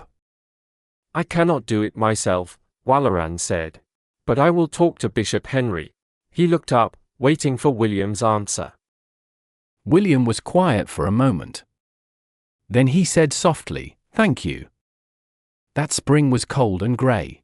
On Whitsunday morning, rain fell outside. Aliena had woken in the night with pain in her back. It still hurt sometimes, sharp and strong. She sat in the cold kitchen, making Martha's hair ready for church. Alfred was eating a big breakfast of white bread, cheese, and strong beer. A sharp pain made Aliena stop and stand straight with a frown. Martha saw her face and asked, "What's wrong?" Backache, Aliena said quickly. She did not want to talk about it. She knew the reason, and it was lying in the drafty back room, asleep. No one else knew, not even Martha. Martha stood up and took a hot stone from the fire. Aliena sat down again. Martha wrapped the stone in an old piece of leather and put it against Aliena's back. The warmth helped her right away. Martha began to braid Aliena's hair. It had grown back after being burned, and now it was wild and curly again. Aliena felt calm as Martha worked. Since Ellen had gone, the two women had become close friends. Martha had lost her mother, and then her stepmother too. Aliena often thought she was not a real mother to her. She was only 10 years older than Martha, so it felt more like being an older sister. The person Martha missed most was her stepbrother, Jack. But everyone missed Jack. Aliena often wondered where he was. Maybe he was nearby, working on a cathedral in Gloucester or Salisbury. Maybe he had gone back to Normandy. He could even be far away in Paris, Rome, Jerusalem, or Egypt. She remembered the stories that pilgrims told about those far places. In her mind, she saw Jack in a hot desert, cutting stones for a fortress in the bright sun. She wondered if he ever thought about her. Then she heard horses outside. A moment later her brother Richard came in, leading his horse. They were both wet and covered in mud. Aliena took some hot water from the fire so he could wash his hands and face. Martha took the horse to the backyard. Aliena put bread and cold meat on the table and poured him some beer. What is the news about the war? Richard wiped his face with a cloth and sat down to eat. We lost at Wilton, he said. Did Stephen get caught?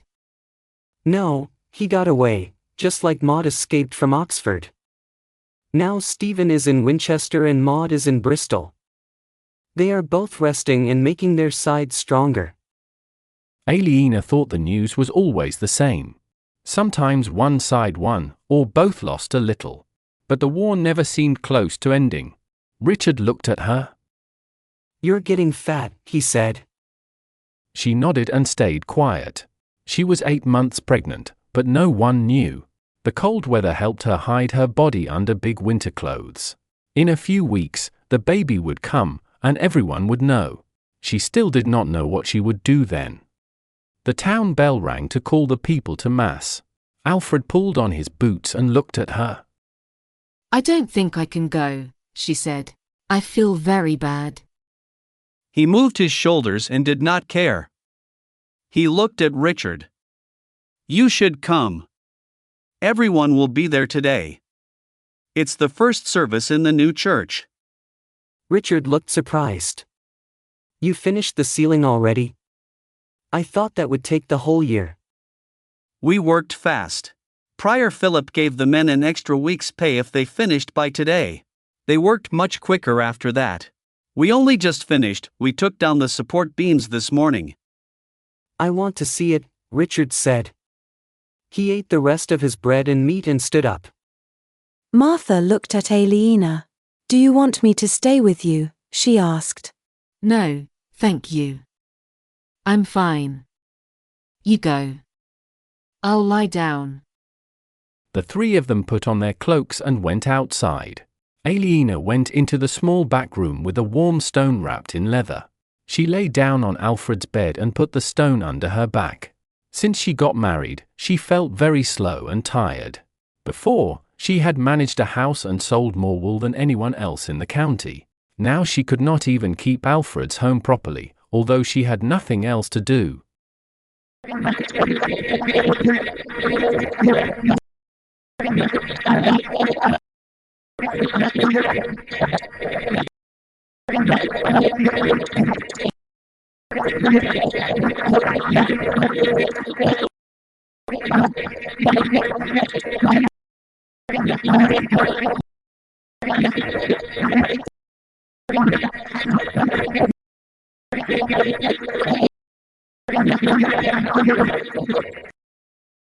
She called out loudly, "Mildred! Mildred, come here!" Then she remembered that no one was home. Everyone had gone to church. The water slowed, but the bed was wet. Alfred would be angry, she thought with fear. Then she remembered that he would be angry anyway. He would know the baby was not his. She thought, "Oh God, what will I do?" The pain in her back came again. Now she understood it was the start of labor. She stopped thinking about Alfred. The baby was nearly here. She was too scared to do it alone. She wanted someone to help her. She decided to go to the church. She moved her legs and got off the bed. Another pain came, and she stopped. Her face tightened until the pain went away. Then she got up from the bed and walked out of the house. Her thoughts were confused as she moved down the muddy street.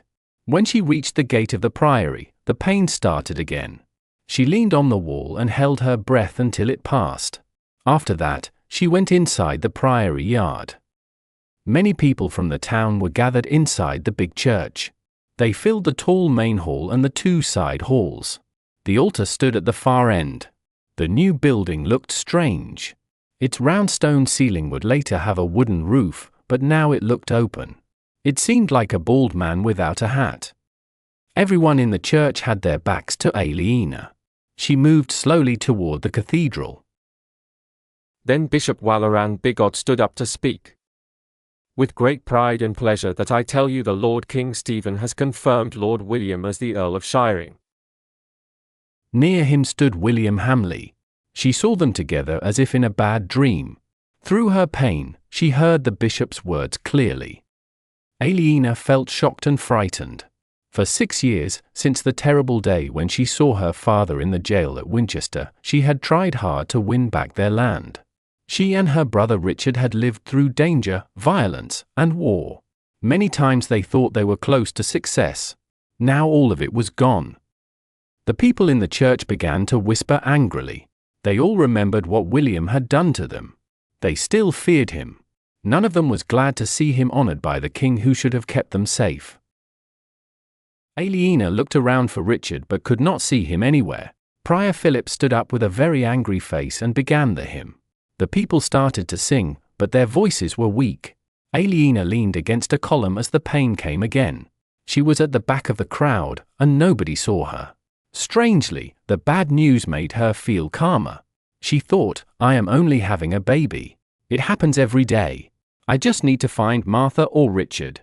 They will help me. When the pain stopped, she moved through the crowd, trying to find Martha. She saw a group of women in the dark north aisle and walked toward them. People looked at her with surprise, but soon their eyes turned to something else. There was a strange noise, like rumbling. At first, it sounded almost like the singing, but soon the singing stopped. The rumbling grew louder and louder. Aliena reached the group of women. They were looking around and seemed very worried. "Have you seen Martha, my sister-in-law?" she asked. "I think Martha is on the other side," Hilda said. Then the rumbling sound became very loud, and Hilda looked away. Aliena looked in the same direction. Everyone in the middle of the church was staring upward at the high walls. People in the side aisles stretched their necks to look through the arches. Then someone screamed. Aliena saw a long crack appear in the far wall between two high windows. She stared as large pieces of stone fell from above into the crowd in the middle of the church. People screamed and shouted. Everyone started to run. The floor moved under her feet. She tried to get out, but she could see the high walls moving apart at the top. The roof above was also cracking. Hilda, the tanner's wife, fell in front of her. Aliena tripped over her and fell too. Small stones fell on her as she tried to stand. Then the side roof broke and came down. Something hit her head, and everything became dark. Philip started the service feeling proud and thankful. It had been very close, but the roof was ready in time. Only 3 of the 4 parts of the chancel were finished, because the last one could not be done until the crossing was built and joined to the other walls. Still, 3 parts were enough. All the workers' tools, stones, wood, and rubbish had been taken away. The chancel was clean. The monks had made the stone white and drawn red lines on it, so the walls looked neat. The altar and the bishop's chair were moved up from the crypt, but the saints' bones were still down there. They would be brought up later in a special ceremony, the most important part of the service. When the service began, the bishop sat on his chair. The monks in their new clothes stood behind the altar. The people filled the church and the side aisles. Philip felt happy and sure. He thanked God for helping him reach this important point in the rebuilding of the cathedral. Then Walaran spoke about William. Philip became angry. He saw that the words were chosen to spoil this happy day and to remind the people that they still lived under a cruel lord. Philip did not know what to say when a deep rumbling sound began. It reminded him of a nightmare he sometimes had. In the dream, he was walking high on the scaffolding and felt safe at first. Then he saw one rope had come loose. He bent down to fix it, and the boards under him moved a little. He slipped, and suddenly he was falling fast through the empty space of the cathedral. He always woke up just before he hit the ground. At first, he did not understand the rumbling. He thought it was thunder. Then the sound became louder, and the singing stopped. He still believed it was some strange cause that would soon be explained. He thought it would only stop the service for a moment. Then he looked up. In the third section of the building, where the wooden supports had been removed that morning, cracks started to show high on the walls near the upper windows. They spread across the stone, moving quickly from one window to the next. Philip first felt disappointed. He had been proud that the chancel was finished, but now it needed repair.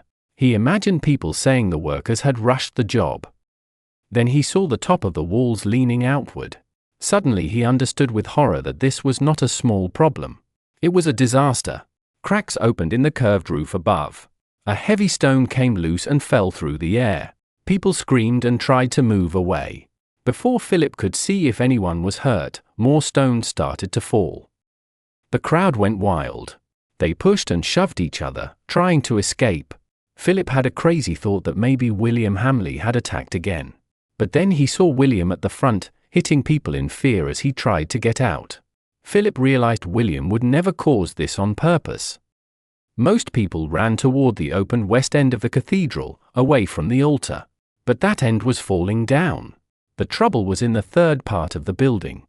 The second part, where Philip stood, still held together. Behind him, in the first part near the monks, the walls looked strong. There, the east front helped keep them in place. He saw little Jonathan and Johnny Eightpence sitting together at the far end of the north aisle. Philip thought they were safer there than anywhere else. Then he understood that he must help the rest of the people find safety too. Come this way, he shouted. Everyone, move this way. The people did not listen to him. Maybe they did not hear. Part of the wall broke and fell outward. Then the whole ceiling came down. Big and small stones dropped from above and crashed onto the fearful crowd. Philip ran forward and caught one man. Go back, he yelled and pushed the man toward the east end. The man saw the monks waiting by the far wall and ran to join them. Philip helped 2 women in the same way. Other people saw what he was doing and started moving east too.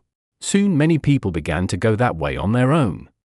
Philip looked up for a moment and saw that the second part of the ceiling was also breaking. Cracks were spreading above him. He kept helping people move toward the east end. He knew each person he helped might stay alive. Dust and broken mortar fell on his head. Then stones started falling. People ran in all directions. Some hid in the side aisles.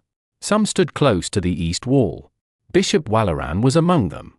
Others tried to escape out the west end. They climbed over the fallen stones and the hurt people in the third bay. A stone hit Philip's shoulder. It did not break anything, but it hurt badly. He covered his head with his hands and looked around. He saw that he was alone in the middle of the second bay. Everyone else had moved to the edges, away from danger. He had done everything he could. He ran to the east end. There he stopped and looked up. The high roof of the second part of the church was falling down. The ceiling was breaking and dropping into the front of the church, just like what had happened in the third part. This time, fewer people were hurt. Many had moved away in time. The side roofs were still strong here, not broken like before. Everyone at the east end stepped back and stood against the wall. They all looked up to see if the fall would reach the first part of the church. The loud noise of the stones was not so strong now. A thick cloud of dust and small rocks filled the air. For a short time, nobody could see. Philip held his breath. Then the dust started to clear. He could see the roof again. It had fallen almost to the first part, but that part was still standing. The dust slowly went down. Everything became quiet. Philip looked with shock at the broken church. Only the first part was still whole. The walls of the second part stood up to the level of the gallery.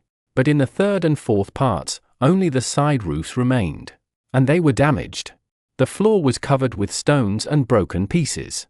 There were people lying there, some very still and some trying to move. 7 years of hard work were gone. Many lives were lost. Many families would suffer now. Philip felt heavy pain in his heart for the dead and for the families left behind. His eyes filled with tears. This is your own fault, Philip. He turned and saw Bishop Walaran. His black clothes were covered with dust. The bishop looked at him with cruel pleasure. Philip felt a sharp pain inside, as if someone had struck him.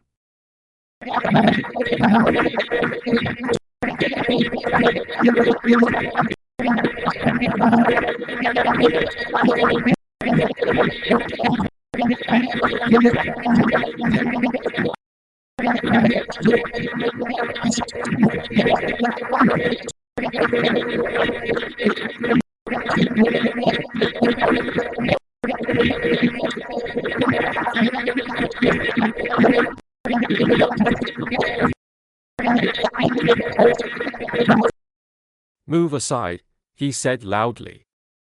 The bishop looked surprised and stepped back. Philip climbed onto the altar. Listen to me, he shouted.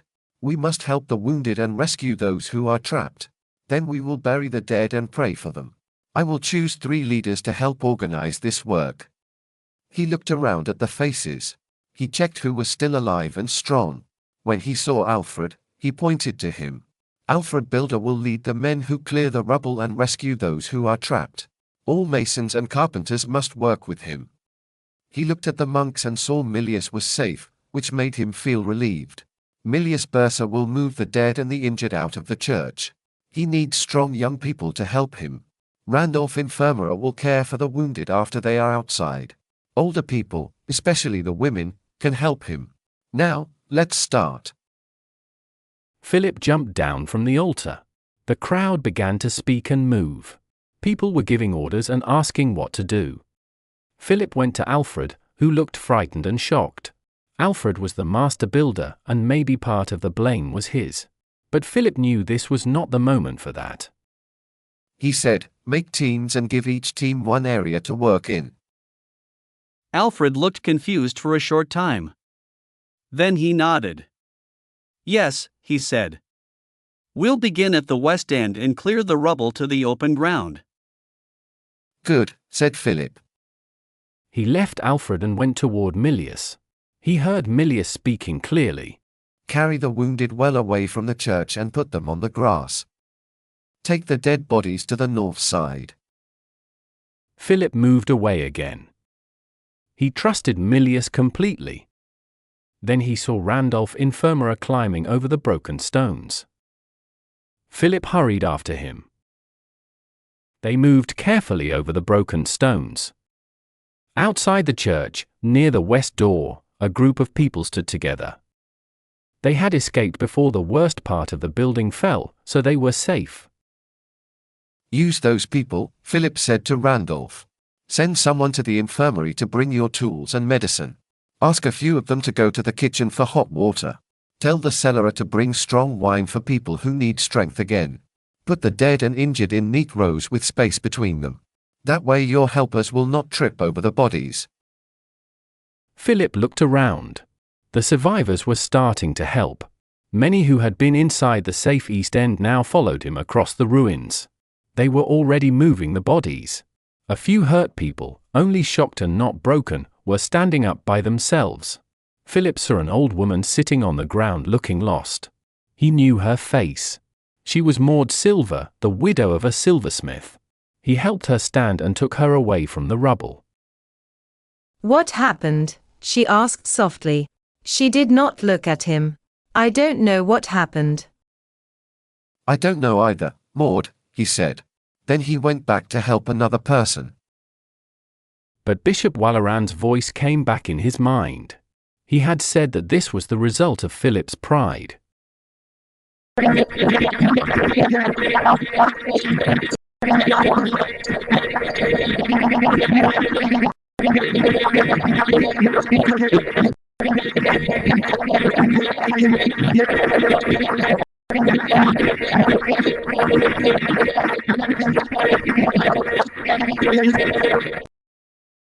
Philip understood that his great wishes had brought pain. He thought monks should live calmly and accept problems and delays as lessons from God. They should learn patience instead of trying to do too much. As Philip helped carry the hurt and the dead out of the fallen cathedral, he made a promise in his heart. He would stop trying to reach higher goals by his own will. He would leave ambition to God and accept whatever came to him. If God wanted a cathedral, God would give the stone. If the town had burned, it was a sign that God did not want a fair. Now the church had fallen, and Philip decided not to build it again. When he made that choice, he saw William Hamley. William, the new Earl of Shiring, sat on the floor near the north aisle. His face was pale, and he shook with pain. His foot was stuck under a large stone. Philip helped roll the stone away. He wondered why God had let many good people die but kept a man like William alive. William cried loudly about the pain in his foot, but he was not badly hurt. They helped him stand up. He leaned on a big man next to him and began to hop away. Then a baby cried. Everyone heard it. There were no babies nearby, so they looked around, confused. The cry came again. Philip saw that the sound came from under a heavy pile of stones in the aisle. "Over here," he called. He looked at Alfred and waved to him. "There is a baby alive under those stones," he said. They all listened. The cry was weak, like a small baby less than a month old. "You are right," Alfred said. "Let's move the big stones." He and his men started to clear the rubble that blocked the arch of the third bay. Philip helped them. He could not remember which woman in the town had had a baby recently. Maybe someone had given birth, and he just did not hear about it. The town had become smaller in the last year, but it was still big enough for him to miss something ordinary like that. The crying stopped suddenly. Everyone froze and listened. It did not start again. With serious faces, they began to move the stones once more. It was dangerous work because when one stone was taken away, others could fall. That was why Philip had asked Alfred to be in charge. But Alfred was not as careful as Philip wanted. He seemed to let people work however they liked, pulling stones out without any real plan. Then the whole pile moved in a dangerous way, and Philip shouted, "Wait!"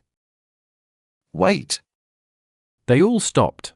Philip saw that Alfred was too shocked to manage the workers properly. Philip understood he must do it himself. He said, if someone is alive under there, something has kept them safe. If we move the stones in the wrong way, they could lose that safety and die. We must be careful. He looked at 3 stonemasons standing nearby. You 3, climb up and take stones from the top. Do not carry them far. Just hand each stone to one of us, and we will take it away. The workers began again, following Philip's plan. Now the work was faster and safer. But because the baby had stopped crying, they did not know exactly where to dig. So they cleared a wide area, almost across the whole bay. Some of the rubble was from the vault that had fallen, but the roof of the aisle had also broken. There were pieces of wood, roof slates, stones, and dry mortar everywhere. Philip worked without rest. He wanted the baby to live. Even though he knew many people were dead, somehow the baby felt more important. If the baby could be saved, Philip thought, there would still be hope for the future. As he lifted the stones, he coughed and could hardly see because of the dust. He prayed again and again that the baby was still alive. After some time, he saw part of the outer wall and a bit of one window above the broken stones. There seemed to be a small space behind the rocks. Maybe someone was still there. A mason climbed carefully up the pile and looked down into the hole. Jesus, he said. Philip did not care about the words this time. Is the baby alive? He asked. I do not know, the mason said. Philip wanted to ask more or look for himself, but the mason started to move stones faster. Philip could only keep helping, feeling very nervous. The pile became smaller quickly. At the bottom, there was a big stone that needed 3 men to move. When they rolled it away, Philip saw the baby. The baby was naked and very new. Its skin was pale and covered with blood and dust. Philip saw bright orange hair on its head. It was a boy. The baby was lying on a woman's chest and drinking milk from her. The baby was alive, and Philip felt great joy. He looked at the woman and saw that she was alive too. She saw him looking at her and smiled. She looked tired but happy. It was Aliena. She never went back to Alfred's house. Alfred told everyone the baby was not his. He said the red hair showed the child was Jack's. Still, he did not try to hurt Aliena or the baby. He only said they could not live in his house. Aliena went to live again in the small house in the poor part of town with her brother, Richard. She felt calm because Alfred's anger was not strong. She was also glad she did not need to sleep on the floor near his bed anymore. What made her happiest was her baby. She loved the child very much. The baby had red hair, blue eyes, and white skin. He looked just like Jack. Nobody knew why the church had fallen. Many people had different ideas. Some said Alfred could not do good work as master builder. Others thought Philip was wrong to finish the vault so quickly. Some masons said the wood supports were removed too early, before the mortar was dry. An old mason said the walls could never carry the heavy stone vault. 79 people died, including some who were hurt and died later. People agreed it would have been worse if Prior Philip had not led many to safety in the East End. The priory graveyard was already full because of the big fire at the Fleece Fair the year before. So most of the dead were buried at the parish church. Some townspeople said the cathedral was under a curse. After that, Alfred took his masons to Shiring. There he began building stone houses for rich people in town.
She imagined Jack's voice saying to her, "Nothing will be good without me."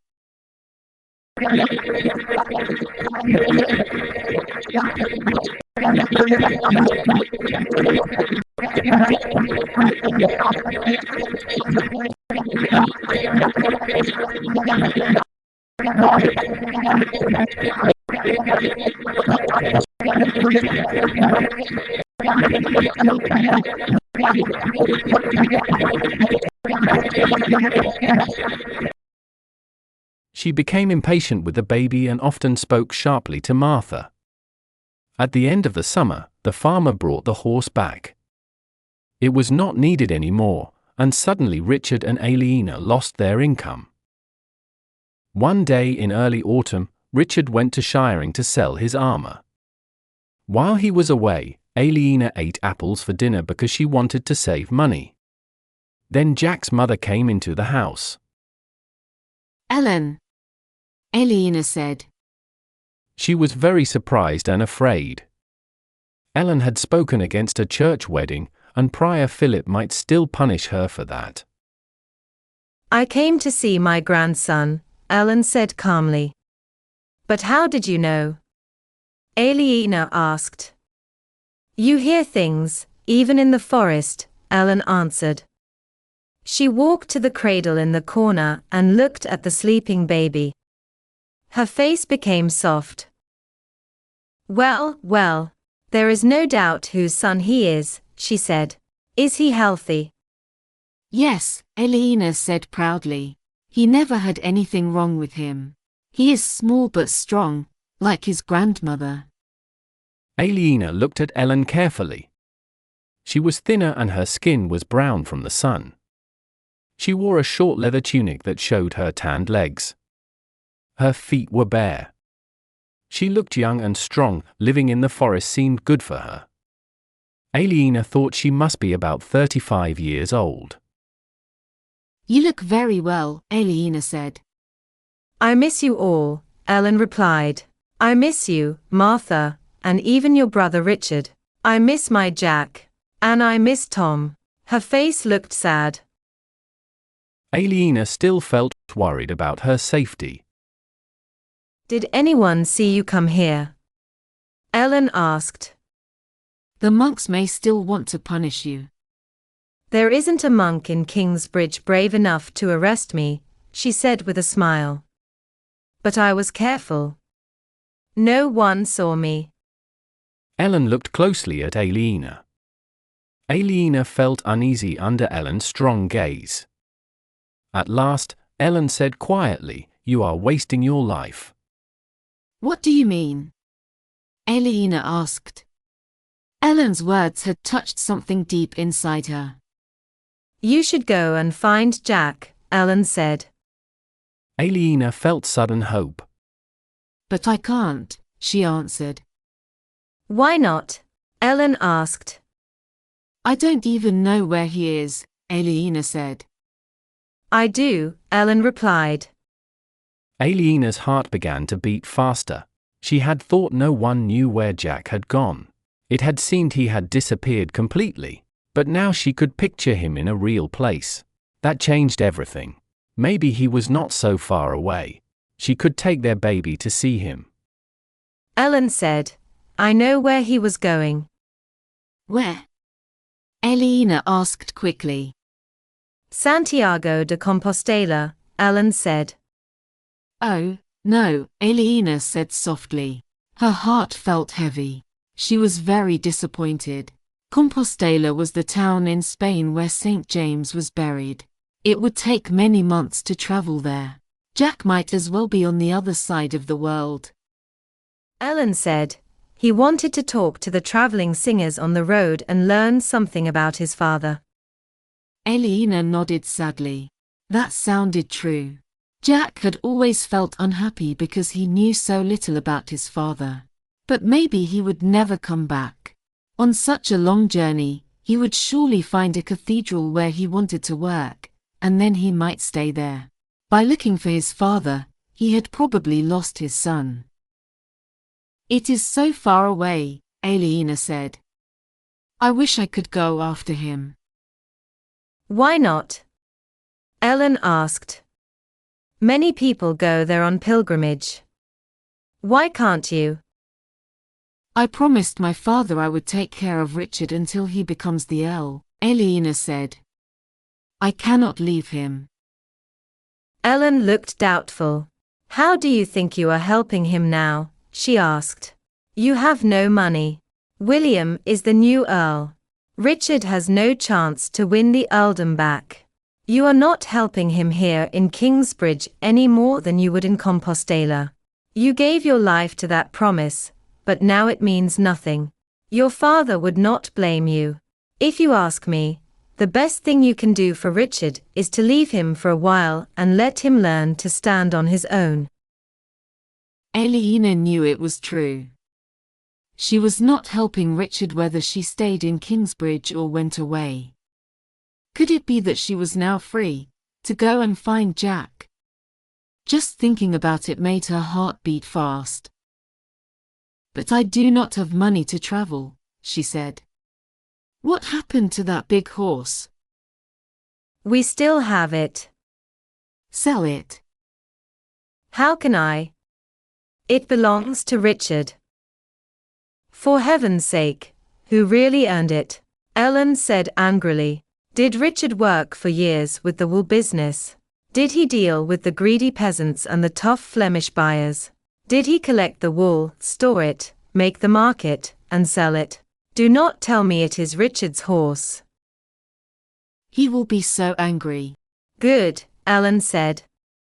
Maybe anger will make him work for the first time in his life. Aliena started to answer, but then she stopped. Ellen was right. Richard had always depended on her for everything. While he was fighting for his lost title, she had been the one who supported him. But now he was not fighting for her. He had no right to ask for her anymore. She thought about meeting Jack again. She saw his face in her mind, smiling at her. She imagined that they would kiss. She felt a warm and secret pleasure inside. Then she felt embarrassed about it. Ellen said, traveling is dangerous. Aliena smiled. That is not something I'm worried about, she said. I have been traveling since I was 17. I can look after myself. There will be many people going to Compostela, Ellen said. You can travel with a big group of pilgrims. You will not be alone. Aliena breathed deeply. If I didn't have my baby, I think I would go, she said. It is because of the baby that you must go, Ellen said. He needs his father. Aliena had never thought like that. She only saw the journey as something for herself. Now she understood that the baby needed Jack too. She had been so busy with the baby every day that she had not thought about his future.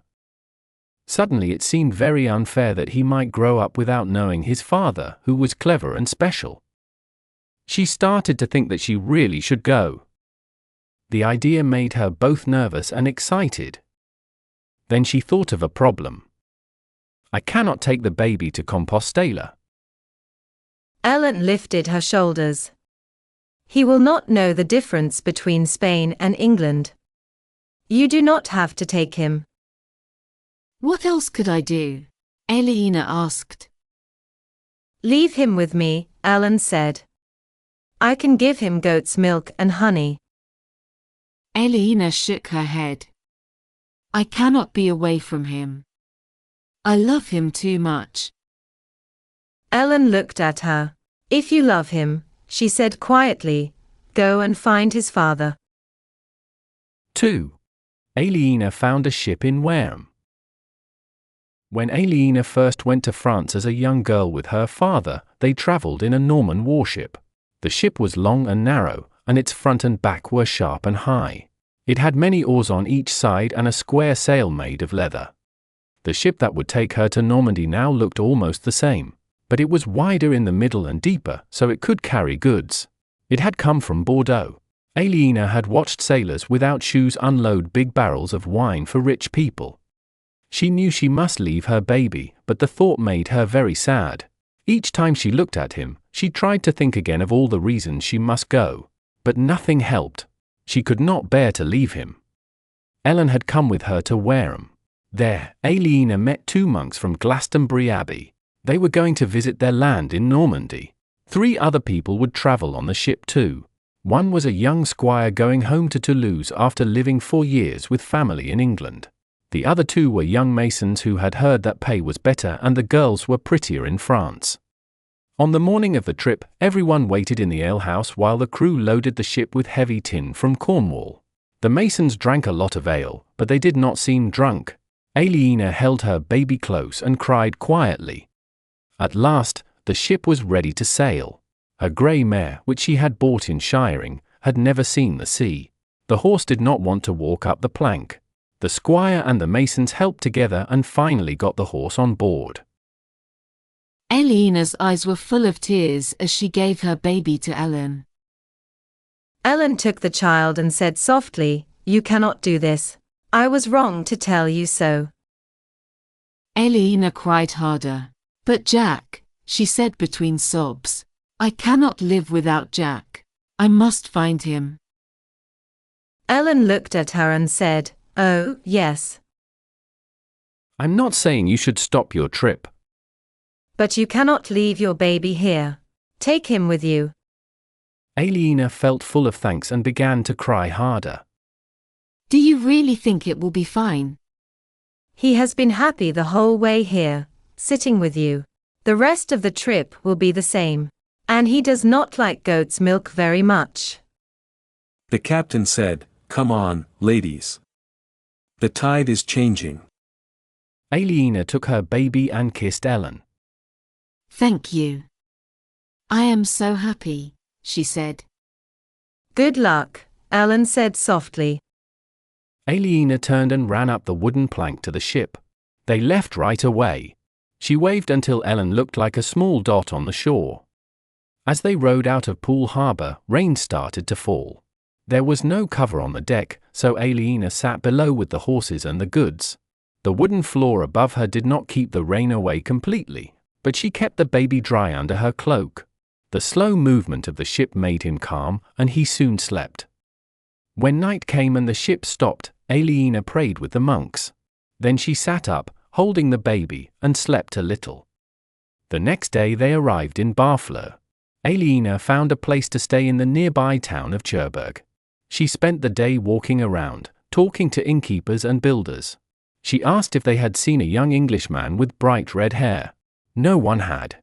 There were many red-haired Normans, so perhaps no one noticed him. Maybe he had landed at another port. Aliena had not truly expected to find Jack so soon, but she still felt sad.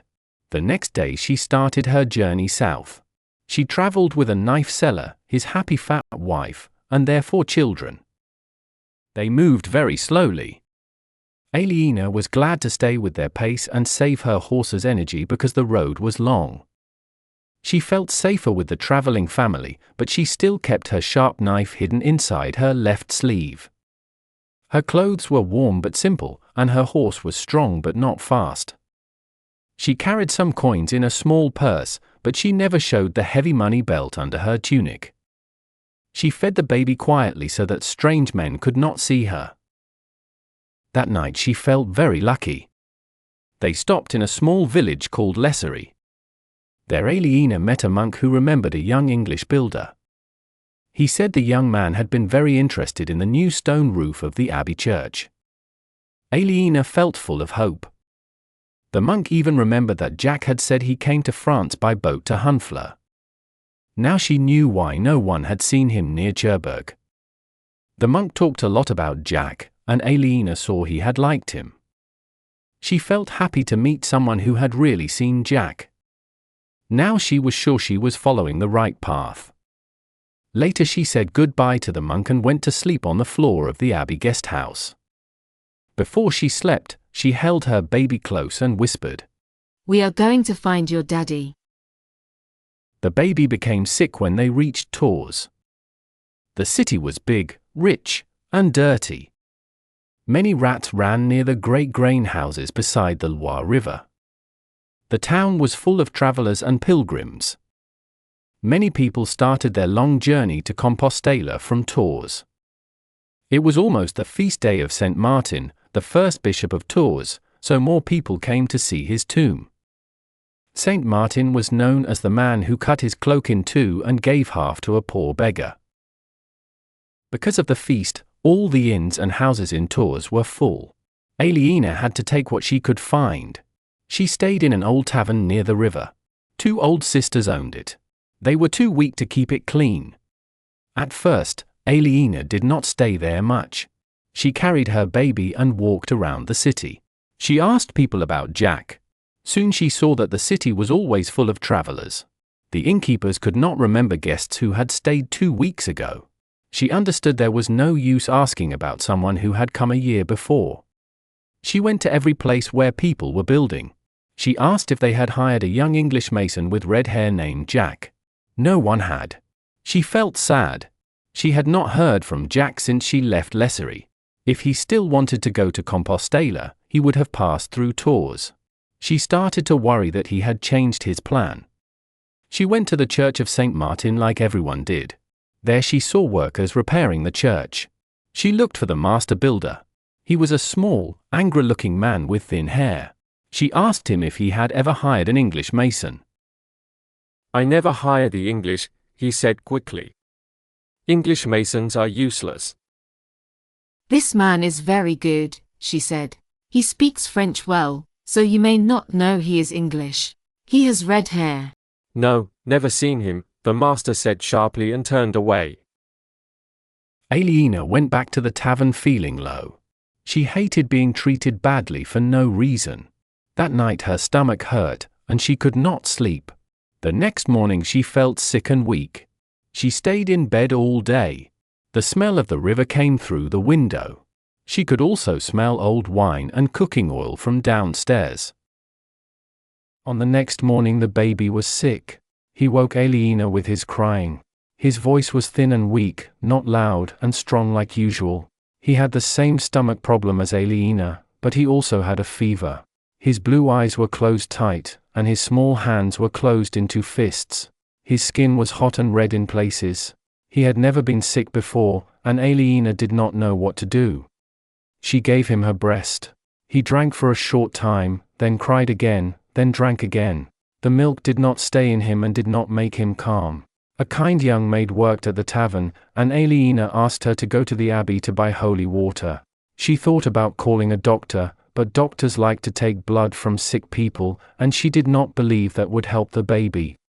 The maid came back with her mother. The older woman burned some dry herbs in a metal bowl. The smoke smelled strong but took away the bad smell in the room. "The baby will be thirsty," the woman said.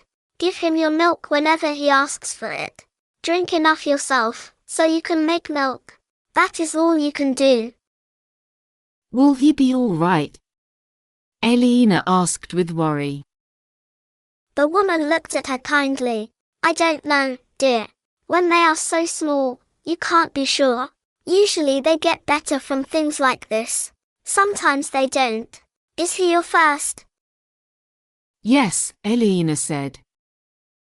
Then remember that you can always have another baby. Aliena thought, this is Jack's baby, and I have lost Jack.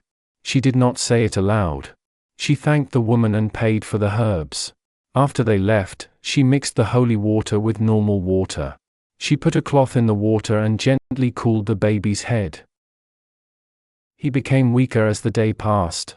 When the baby cried, Aliena gave him her breast. When he stayed awake, she sang to him. When he slept, she touched his head with holy water to make him cooler. He drank often but not well. She was glad she had enough milk. Her body could still feed him. She was sick herself and only ate dry bread and drank watered wine.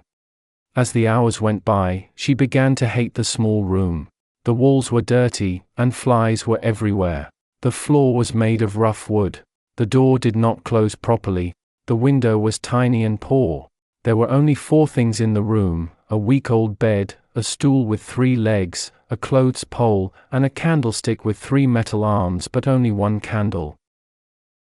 When it was dark, the maid came and lit the candle. She looked at the baby on the bed. He moved his arms and legs and made a sad little sound. Poor baby, she said softly. He does not understand why he feels bad. Aliena left the stool and sat on the bed. She kept the candle burning so she could see him. Through the night, both of them slept a little and woke again and again. Before morning, the baby's breath became slow and light. He stopped crying and stopped moving. Aliena began to cry quietly. She had lost Jack's trail, and now her baby was dying here among strangers, far from home. She thought there would never be another Jack. She knew she could never have another child. Maybe she would die soon too. She thought that might be better.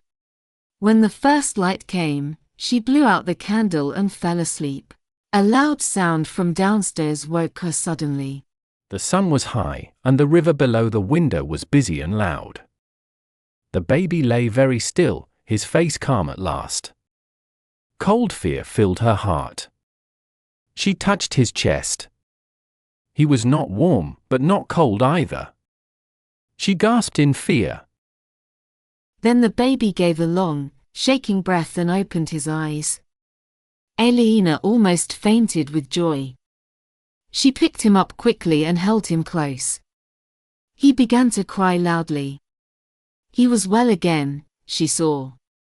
His body was normal and he had no pain. She put him to her breast. He drank strongly and did not stop after a short time. When one side was empty, he drank from the other. Then he fell into a deep and happy sleep. Aliena saw that her sickness was gone too, but she felt very tired. She slept next to the baby until the middle of the day. When she woke up, she fed him again. Then she went downstairs to the tavern. She ate goat's cheese, fresh bread, and a little bacon. She thought maybe the holy water of St. Martin had healed her baby. In the afternoon she returned to St. Martin's tomb to thank the saint. Inside the great abbey church, she watched the builders working. She thought about Jack and hoped he would still see his baby. Maybe he had taken a different way on his journey. Perhaps he was now in Paris, carving stones for a new cathedral. As she thought about him, she saw a new stone corbel that the builders were putting in place. It was carved with the shape of a man. He looked like he was holding the heavy pillar above his back. She gave a quick gasp. She knew at once that this sad and painful figure was made by Jack. So he had been here. Her heart beat fast as she walked toward the men who were working. That carving, she said quickly. The man who made it was English, wasn't he? An old worker with a broken nose looked at her. Yes, he answered. Jack Fitzjack made it. I have never seen anything like it before. When was he here? Aliena asked. She waited while the old man scratched his grey head under a dirty cap. Almost a year ago, he said. He didn't stay long. The master didn't like him. He spoke quietly. Jack was too good. He made the master look bad, so he had to leave. He touched the side of his nose, as if sharing a secret. Aliena asked with hope, did he say where he was going? The old man looked at the baby. That child must be his, he said. The hair is just like his. Yes, he is, she said softly. Do you think Jack will be happy to see you? He asked. Aliena understood that the man thought Jack had run away from her. She laughed. Oh yes, she said. He will be happy to see me. The man lifted his shoulders. He said he was going to Compostela, he said. Thank you. Aliena said gladly. The old man looked surprised when she kissed him. He smiled with joy. Later, the pilgrim path across France joined together at Ostabat, near the Pyrenees Mountains. The group of about 20 people she traveled with became around 70. They were tired from walking, but still cheerful. There were rich townspeople, some who seemed to be escaping from the law, a few drunk men, and several monks and priests. The holy men went for their faith, but most others looked ready for an adventure and wanted to enjoy the journey.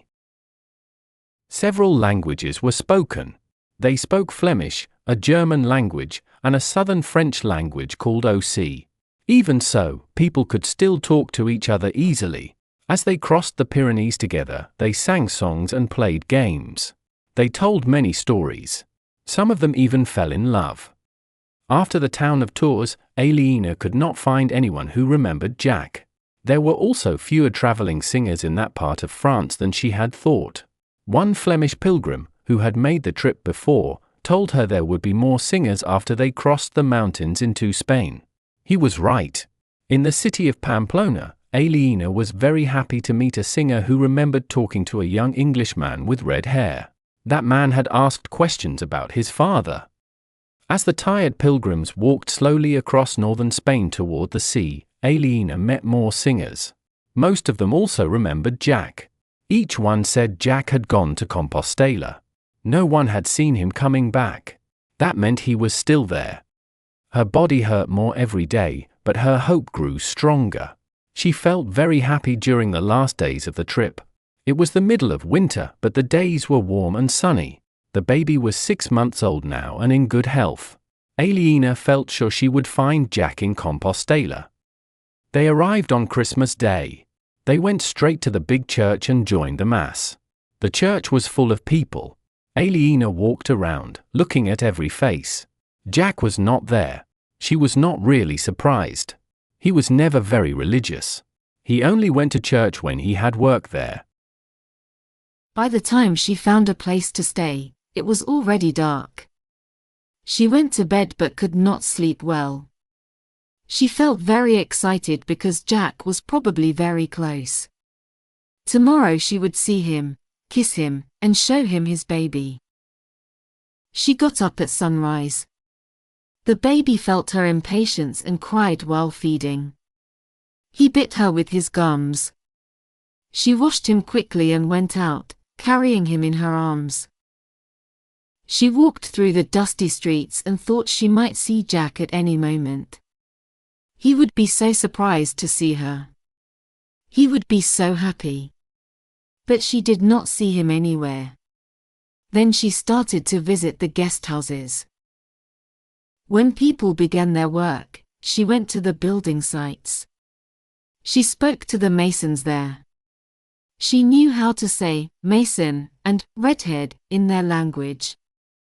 The people of Compostela were used to visitors, so they understood her.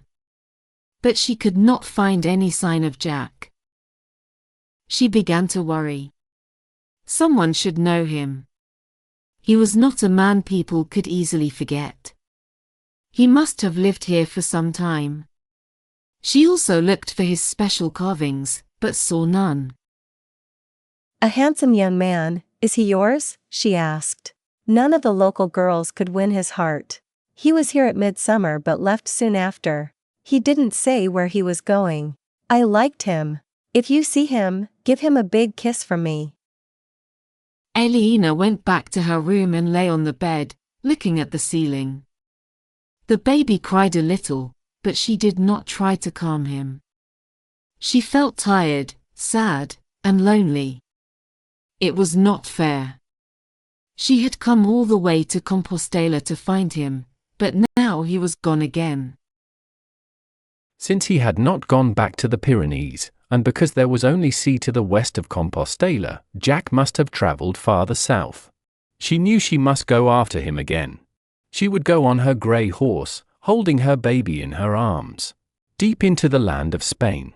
She wondered how far she must go before her journey would end. Jack spent Christmas Day with his friend Raskid Alaroon in Toledo. Raskid was once a Saracen, now a Christian, and he had become rich by selling spices from the east, especially pepper. They met at midday mass in the large cathedral. After that, they walked back together through the warm streets. The air smelled of spices and flowers as they passed through the busy bazaar to the part of the city where rich people lived. Raskid's house was built of white stone and had a courtyard with a fountain in the center. The covered walkways around the courtyard made Jack think of the cloisters at Kingsbridge Priory. In England they kept out wind and rain, but here they gave shade from the hot sun. Raskid and his guests sat on soft cushions around a low table. They ate while the wives, daughters, and servant girls served them food. Jack thought that some of the servant girls were not simple maids. Raskid was Christian and could have only one wife, but Jack guessed he quietly ignored the church rules about that. The women in Raskid's house were lovely to look at. His wife was tall and graceful with smooth brown skin, black shining hair, and warm brown eyes. His daughters were beautiful too, like their mother but younger and slimmer. There were 3 of them in all. The oldest daughter was promised to a young man who also dined with them. He was the son of a silk merchant in the city. As she passed around the table with a bowl of sweet-scented water for the guests to wash their hands, Raskid smiled. My Raya is the perfect daughter, he said. She listens, she is polite, and she is very pretty. Joseph is a lucky man. The young man bowed his head and smiled at the kind words. The second daughter looked proud and a little angry.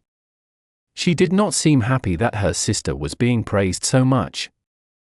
She looked down at Jack while she poured a drink into his cup from a copper jug. What is it? He asked.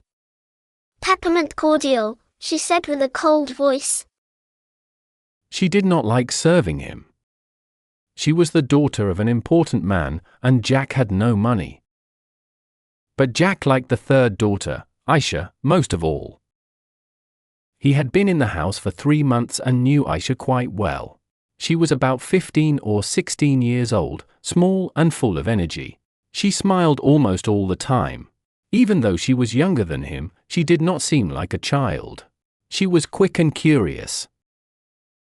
She asked many questions about England and the different life there. Aisha often laughed at the manners of people in Toledo. She joked about proud Arabs, careful Jews, and the rich Christians who showed bad taste. Her jokes sometimes made Jack laugh until his stomach hurt. Though she was the youngest sister, she seemed the least innocent. When she leaned over to put a plate of spicy prawns in front of him, her eyes showed something bold. She looked straight at him and said, "Peppermint cordial," in the same proud voice her sister had used. Jack laughed. When he spent time with Aisha, he could forget Aliena for many hours. But when he left the house, he began to think of Aliena again, as if he had seen her only yesterday.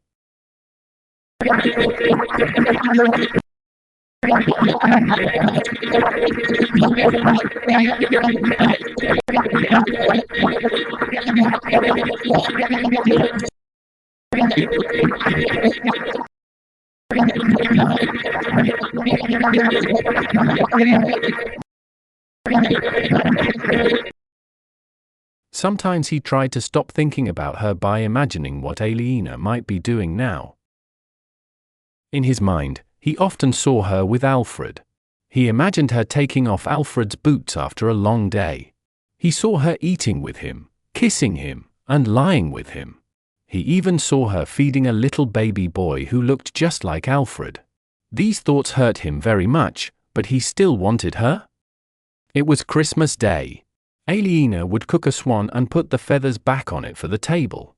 She would also make a warm drink with ale, eggs, milk, and nutmeg. The food in front of Jack was very different. There were tasty dishes of lamb with strange spices, rice with nuts, and salads with lemon juice and olive oil. It had taken Jack some time to get used to Spanish food. They never ate big pieces of beef, pork, or deer as people did in England. They also did not eat thick slices of bread. The land was dry, and they could not raise many cows or grow large fields of wheat. Instead, they cooked small amounts of meat in clever ways with many spices. They ate lots of vegetables and fruits instead of so much bread. Jack was living in Toledo with a few English churchmen. They were part of a large group of scholars from many places. There were Jews, Muslims, and Arab Christians. The Englishmen were translating books of mathematics from Arabic into Latin so that Christians could read them. Everyone felt excited as they learned from the great knowledge of the Arabs. They happily let Jack join them as a student. They accepted anyone who understood their work and shared their love of learning. The men felt like poor farmers who had worked hard on bad land and then found rich new ground. Jack had stopped building and now studied mathematics. He did not have to earn money. The clerics gave him a bed and as many meals as he wanted. They would also give him clothes or sandals if he needed them. Raskid was one of the men who helped them. He traded goods between many countries and spoke many languages. He had an open mind and knew many cultures. At home, he spoke Castilian, the language of Christian Spain, not Mozarabic. His family also spoke French, the language of the Normans, who were important traders. Although he worked in trade, he had a sharp mind and liked to learn new things. He enjoyed talking with wise men about their ideas. He liked Jack from the first day they met, and Jack often came to have dinner at his house. Now, while they started to eat, Raskid asked Jack, "What did the philosophers teach us this week?" "I was reading Euclid," Jack said. Euclid's Elements of Geometry was one of the first books they had translated. "Euclid sounds like a strange name for an Arab," said Ismail, Raskid's brother. "He was Greek," Jack explained. "He lived before the time of Christ. His work was lost by the Romans but kept safe by the Egyptians, so now we have it in Arabic." "And now Englishmen are turning it into Latin," Raskid said with a smile. "I find that very funny." "But what did you learn from it?" asked Joseph, who was engaged to Raya. Jack waited for a moment. It was not easy to explain. He decided to give an example. "My stepfather is a builder," Jack said. "He taught me some parts of geometry. He showed me how to cut a line in the middle, how to make a right angle, and how to draw one square inside another so the small one is half the size of the big one." "What is the use of these things?"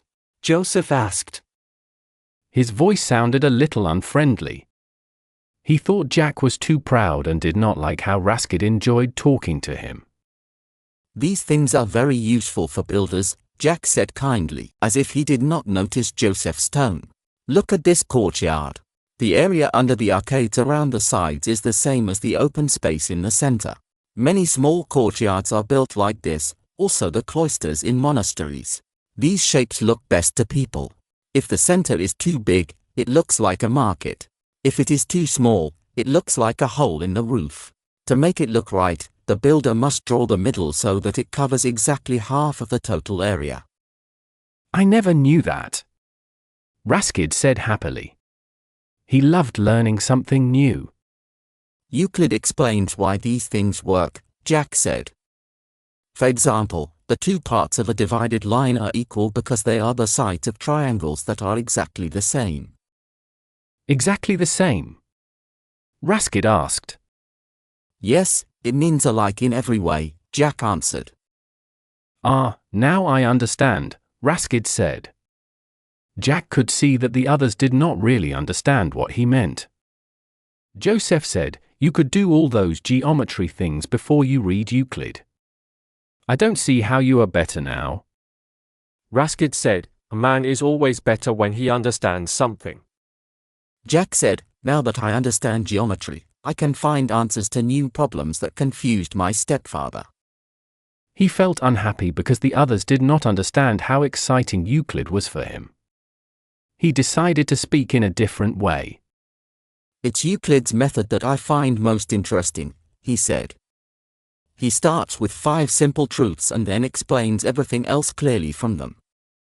Give me one of these truths, Raskid said. A line can go on forever, Jack answered. No, it cannot, Aisha said while giving around a bowl of figs.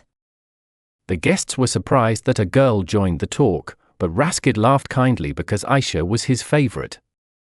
And why not? He asked. It must stop sometime, she said. Jack said, but in your imagination, it can go on forever. In my imagination, water could run up a hill and dogs could speak Latin, she said quickly. Her mother came into the room and heard her reply. Aisha, she said in a sharp voice. Go out. All the men laughed. Aisha made a funny face and left. Joseph's father said, the man who marries her will have a busy life. They laughed again. Jack laughed too, but then he saw that they were looking at him, as if the joke was about him. After dinner, Raskid showed his collection of clever toys. He had a tank where you could mix water and wine and they came out separately. There was a wonderful water clock that showed the time very accurately. There was a jug that could fill itself but never spill. And there was a small wooden statue of a woman with eyes made from a crystal that took in water when it was warm and let it out when it was cool, so she looked like she was crying. Jack liked these toys very much, but he was most interested in the crying statue. The other machines were easy to understand after someone explained them, but no one really knew how the statue worked. In the afternoon, they sat under the arches beside the courtyard. They played games, rested, and talked quietly. Jack wished he was part of a big family like this one, with sisters, uncles, and relatives. He wished he had a home where everyone could come together and a respected place in a small town. Suddenly Jack remembered talking with his mother the night she saved him from the punishment room at the priory. He had asked her about his father's family. She told him that his father had many relatives in France.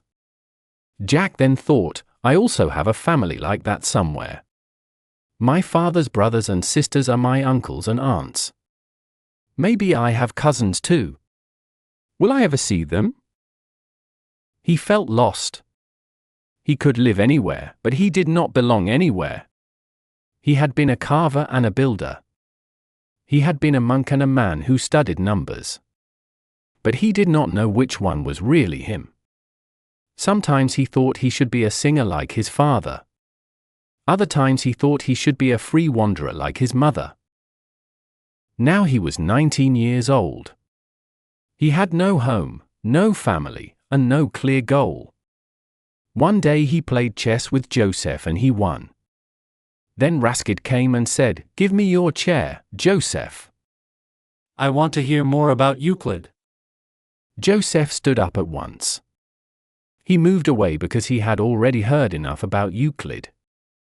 Raskid sat down and asked Jack, "Are you having a good time?" Your kindness is the best, Jack said politely. He had learned good manners while in Toledo.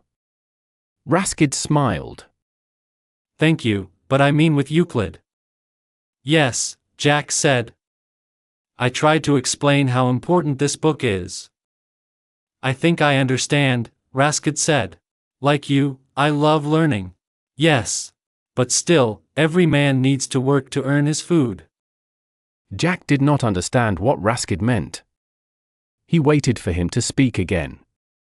But Raskid only sat quietly with his eyes half closed. He looked peaceful and said nothing.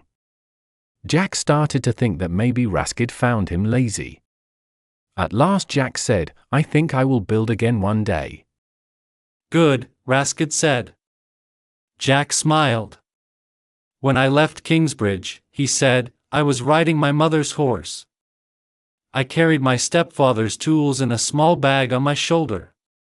Then I thought there was only one way to make a church: thick walls, round arches, and small windows, with a wooden ceiling or a stone roof shaped like a barrel. The churches I saw between Kingsbridge and Southampton looked the same. But when I came to Normandy, everything changed for me." "I can imagine," Raskid said in a sleepy voice. He did not seem very interested. So Jack stayed quiet and remembered those times. Within hours after he arrived at Hunfler, he went to see the Abbey Church of Jumiges. It was the tallest church he had ever seen.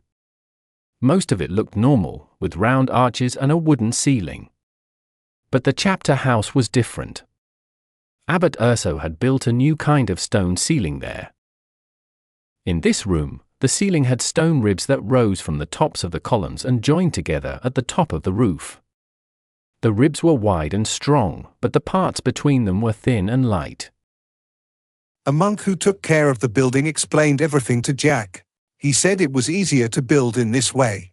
The ribs were built first, and then the light parts between them were added later. He also said this kind of ceiling was lighter.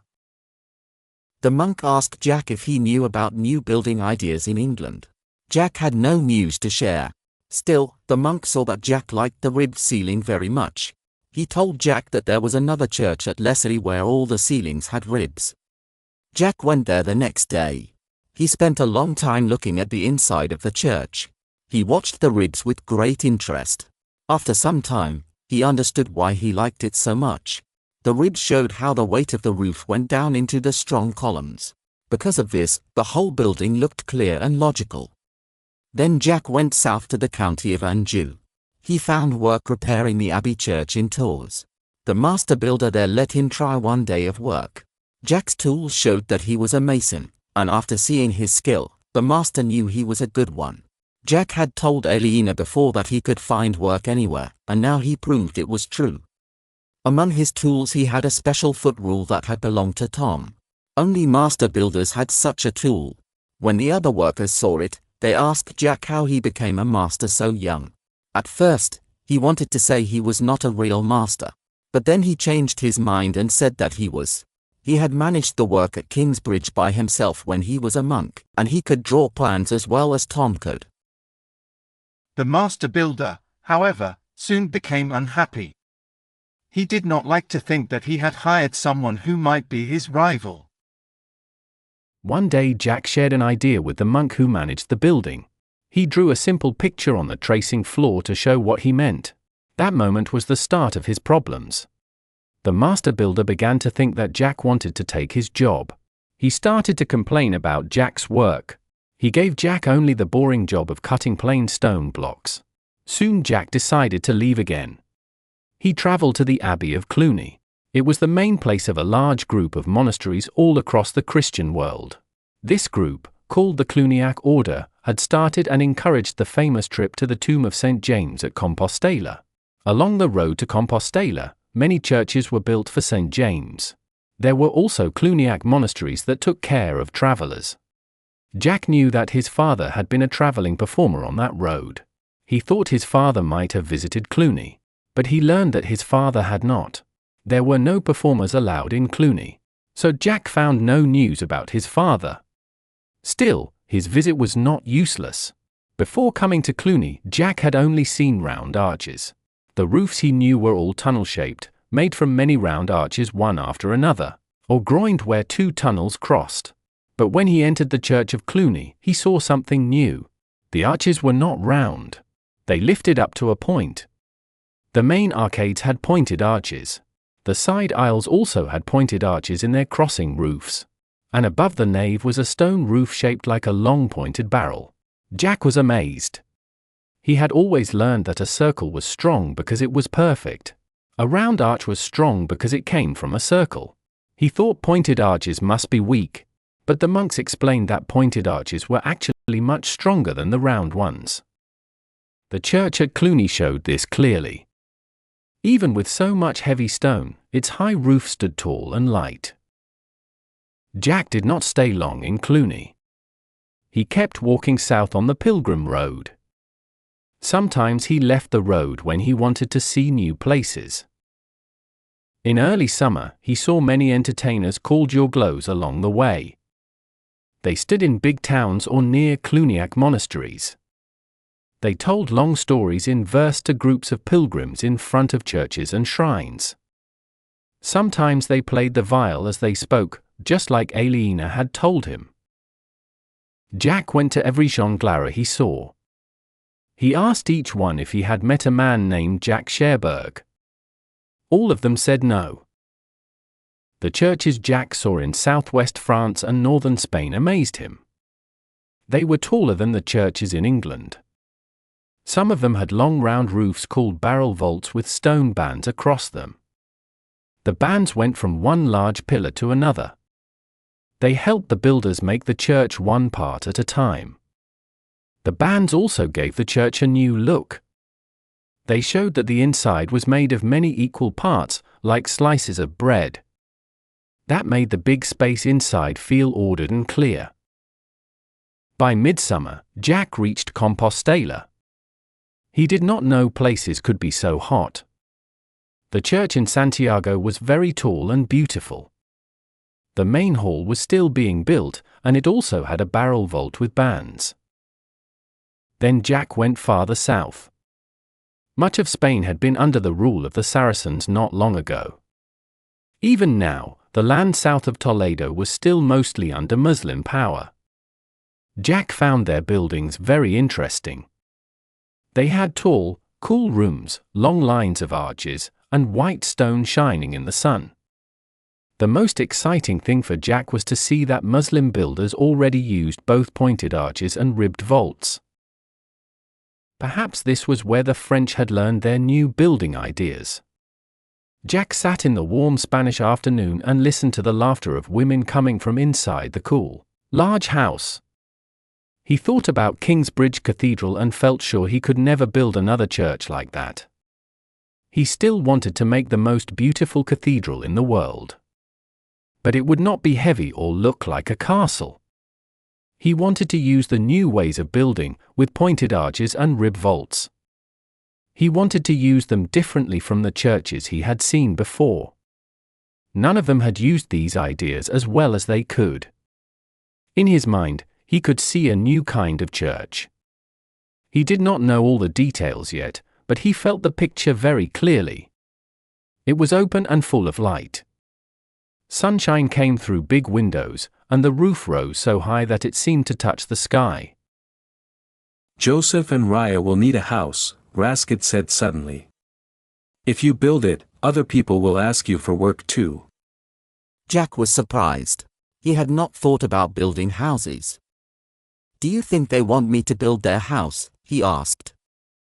They might, Raskid said. They were silent for a long time.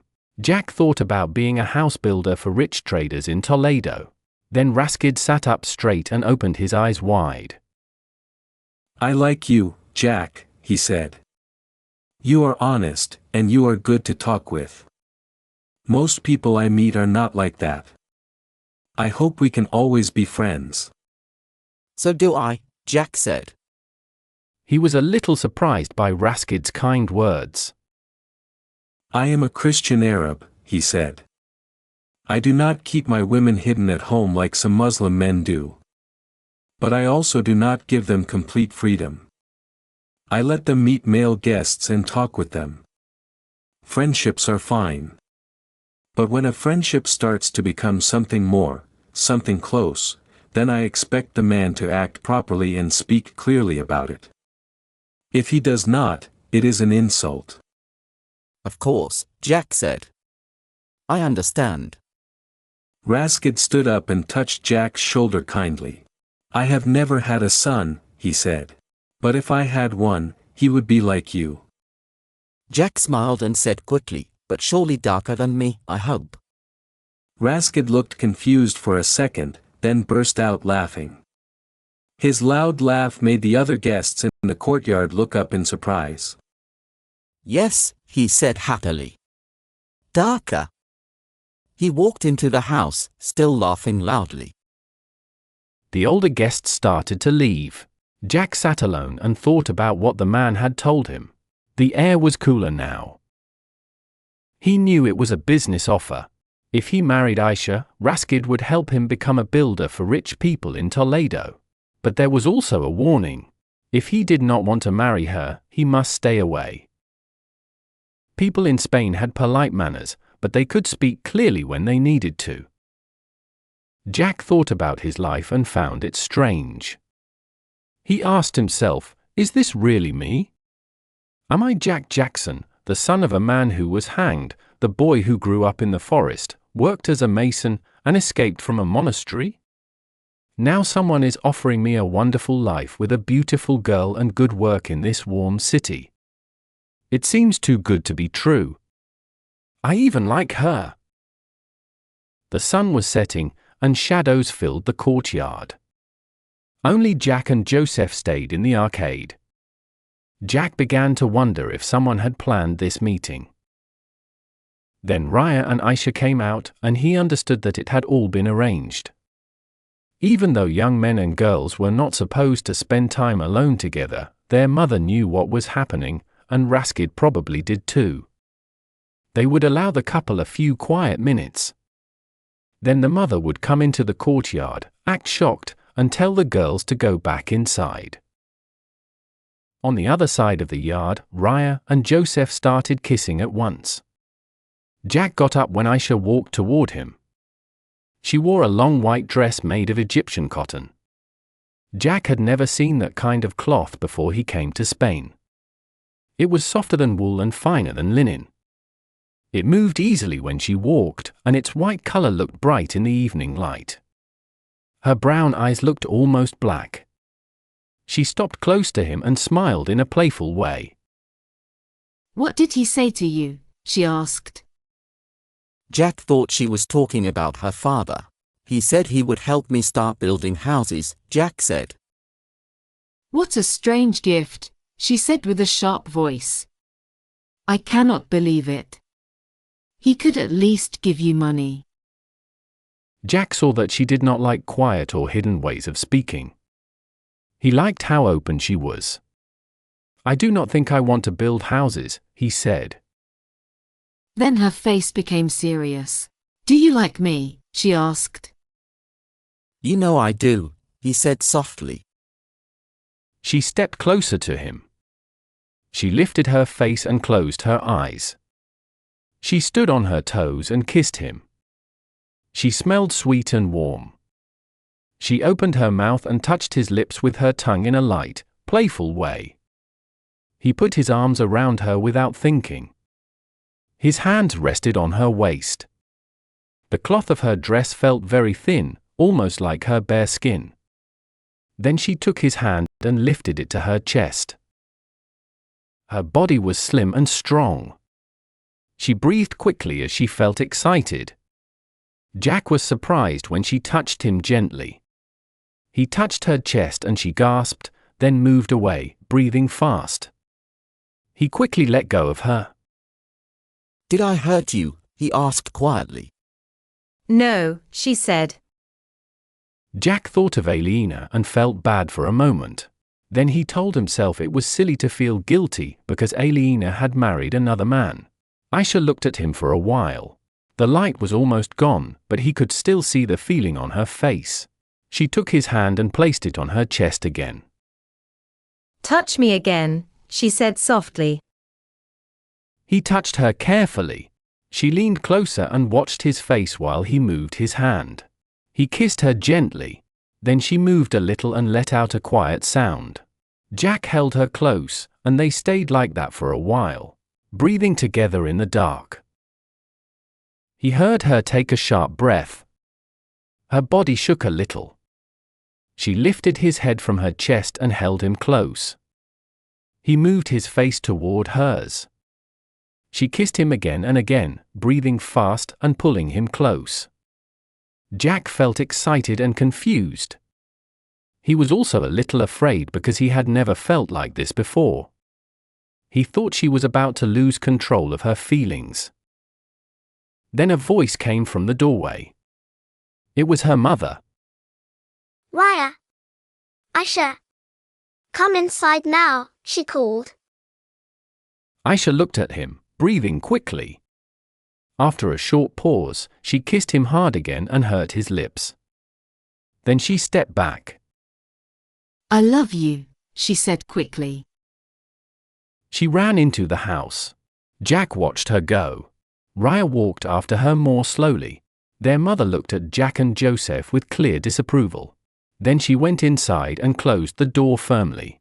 Jack stood there, looking at the door, not sure what to think. Joseph came across the yard and broke his thoughts. Both girls are very pretty, he said with a small secret smile. Jack nodded without thinking and walked to the gate. Joseph went with him. When they passed under the arch, a servant came out of the dark and shut the gate behind them. The problem with being engaged is that it gives a man a strong desire. Jack said nothing. I may go to Fatima's tonight to fix that, Joseph said. Fatima's was a house where men paid women for company. Most of the women there were light-skinned. The few Arab women were very expensive. Do you want to come? Joseph asked. No, Jack said. I have another kind of trouble. Good night. He walked away quickly. Joseph was never his favorite person, and tonight Jack felt he could not be patient with him.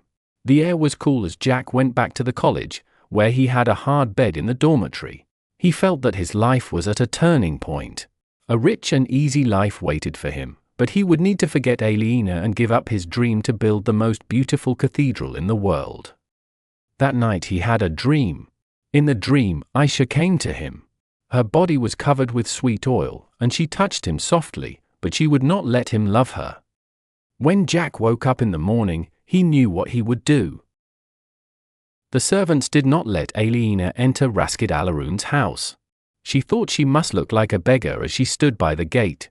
Her clothes were dusty, her boots were old, and she held her baby in her arms. She said in French, "Please tell Raskid Alaroon that I am looking for his friend Jack Fitzjack from England." She was not sure if the dark-skinned servants understood any French. They spoke quietly to each other in their own language. Then one of them, a tall man with dark skin and thick black hair, went inside the house. Aliena waited, feeling nervous, while the other servants looked at her openly.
You are a friend of Mr. Jack? He asked. Yes, she said. I am an old friend from England. I would like to talk with Raskid Alaroon. The servant looked at the baby in her arms. Aliena said, I am a relative of Jack. This was not a lie, because she was the wife of Jack's stepbrother. The servant opened the gate wider and said, "Please come with me." Aliena walked inside and felt thankful. If they had not let her in, she would have had nowhere else to go. She followed the servant across a quiet yard with a fountain that made soft sounds. She wondered why Jack had come to this rich man's house. It seemed like a strange friendship. Maybe Jack had told his stories here under the cool arches. They went into the house. It was very large and rich. The rooms were high and cool. The floors were made of stone and marble. The furniture was carved from wood and covered in fine cloth. They passed through 2 archways and a wooden door. Then Aliena felt they had entered the women's part of the house. The servant lifted his hand to ask her to wait, then he coughed softly. A tall Saracen woman in a black robe came into the room. She held part of her robe in front of her mouth, which felt like an insult. She looked at Aliena and asked in French, "Who are you?" Aliena stood straight and tall. "I am the Lady Aliena, daughter of the late Earl of Shiring," she said proudly. "I believe I am speaking to the wife of Raskid, the pepper seller." She tried to speak with dignity. The woman asked, "What do you want here?" "I came to see Raskid," Aliena said. "He does not meet with women," the woman answered. Aliena saw that this woman would not help her. Still, she had no other choice, so she tried again. "He may wish to see a friend of Jack's," she said. "Is Jack your husband?" the woman asked. "No," Aliena said after a pause. "He is my brother-in-law." The woman looked at her with doubt. Like most people, the woman probably thought that Jack had made Aliena pregnant and then left her. She thought Aliena was chasing Jack to make him marry her and care for the baby. The woman turned halfway and called out something in a language Aliena did not understand. Soon 3 young women came into the room. They looked like her daughters. She spoke to them in the same language, and they all looked at Aliena. They talked quickly with many words that sounded like Jack's name. Aliena felt embarrassed. She wanted to turn around and leave, but if she did, she would lose her only chance to find him. These unpleasant people were her last hope. She raised her voice and said, "Where is Jack?" She wanted to sound strong, but her voice sounded sad instead. The daughters stopped talking. The mother said, "We don't know where he is." "When did you see him last?" Aliena asked. The woman waited a moment. She did not want to answer, but she could not pretend she didn't remember. "He left Toledo the day after Christmas," she said quietly.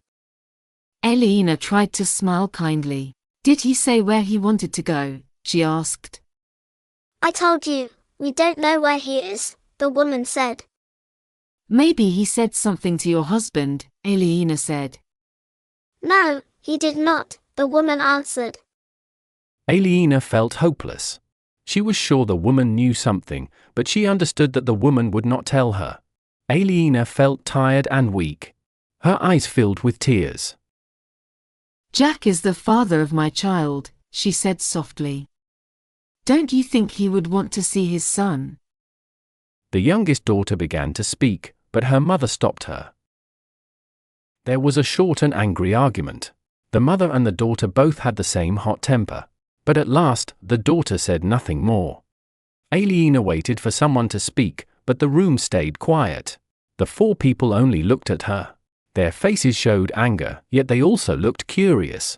They did not want her to leave too soon. Aliena saw there was no reason to stay. She should go back to her room and get ready for the long trip to Kingsbridge. She took a deep breath and spoke in a calm voice. "I thank you for your kindness," she said. The mother looked a little ashamed. Then Aliena walked out of the room. A servant was waiting outside. He started walking beside her and led her through the house. Aliena tried not to cry. She felt very sad and disappointed because her whole journey had failed. It was hard to believe that one woman's unkind words had ruined everything. The servant took her across the yard. When they came to the gate, Aliena heard someone running behind her. She turned and saw the youngest daughter coming toward her. Aliena stopped and waited. The servant looked nervous. The girl was small and thin, and she was very pretty. Her skin was golden, and her eyes were so dark they looked almost black. She wore a white dress, and Aliena suddenly felt dirty beside her. The girl spoke in broken French. "Do you love him?" she asked quickly. Aliena waited before she answered. She knew she had no pride left now. "Yes, I love him," she said quietly. "Does he love you?" the girl asked. Aliena wanted to say yes, but then she remembered she had not seen him for more than a year. "He used to," she said. "I think he loves you," the girl said. "What makes you think that?" Aliena asked. The girl's eyes filled with tears. "I wanted him for myself," she said, "and I almost had him." She looked at the baby. Red hair and blue eyes, she said softly. The tears ran down her smooth brown cheeks. Aliena looked at her and understood why the girl had been unfriendly before. Her mother wanted Jack to marry this girl. She could not be more than 16, but there was something grown and strong about her. Aliena wondered what had really happened between her and Jack.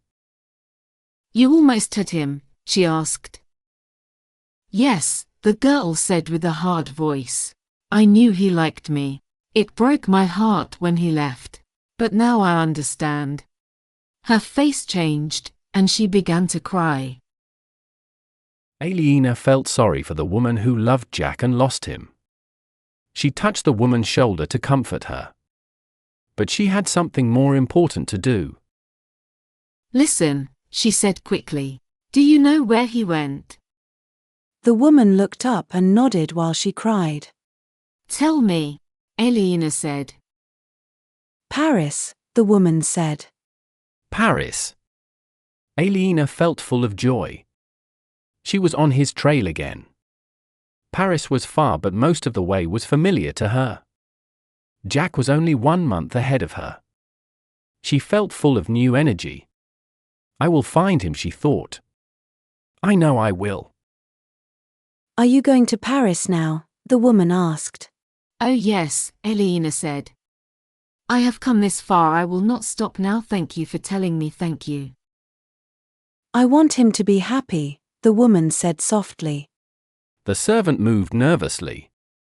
He looked worried that he might be blamed for this. Aliena turned to the woman. "Did he say anything else? Did he say which road he will take or anything that can help me?" "He wants to go to Paris because someone told him they are building beautiful churches there," the woman said. Aliena nodded. She had already guessed that. "And he took the weeping lady." Aliena did not understand what she meant. "The weeping lady?" she asked. "My father gave him the weeping lady." "A lady?" Aliena asked again. The girl shook her head. "I don't know the right words," she said. "A lady who cries from the eyes." "You mean a picture of a lady?" Aliena asked. "A painted lady?" "I don't understand," the girl said softly. She looked behind her with worry. "I must go now." Aliena thought that whatever the weeping lady was, it did not sound very important.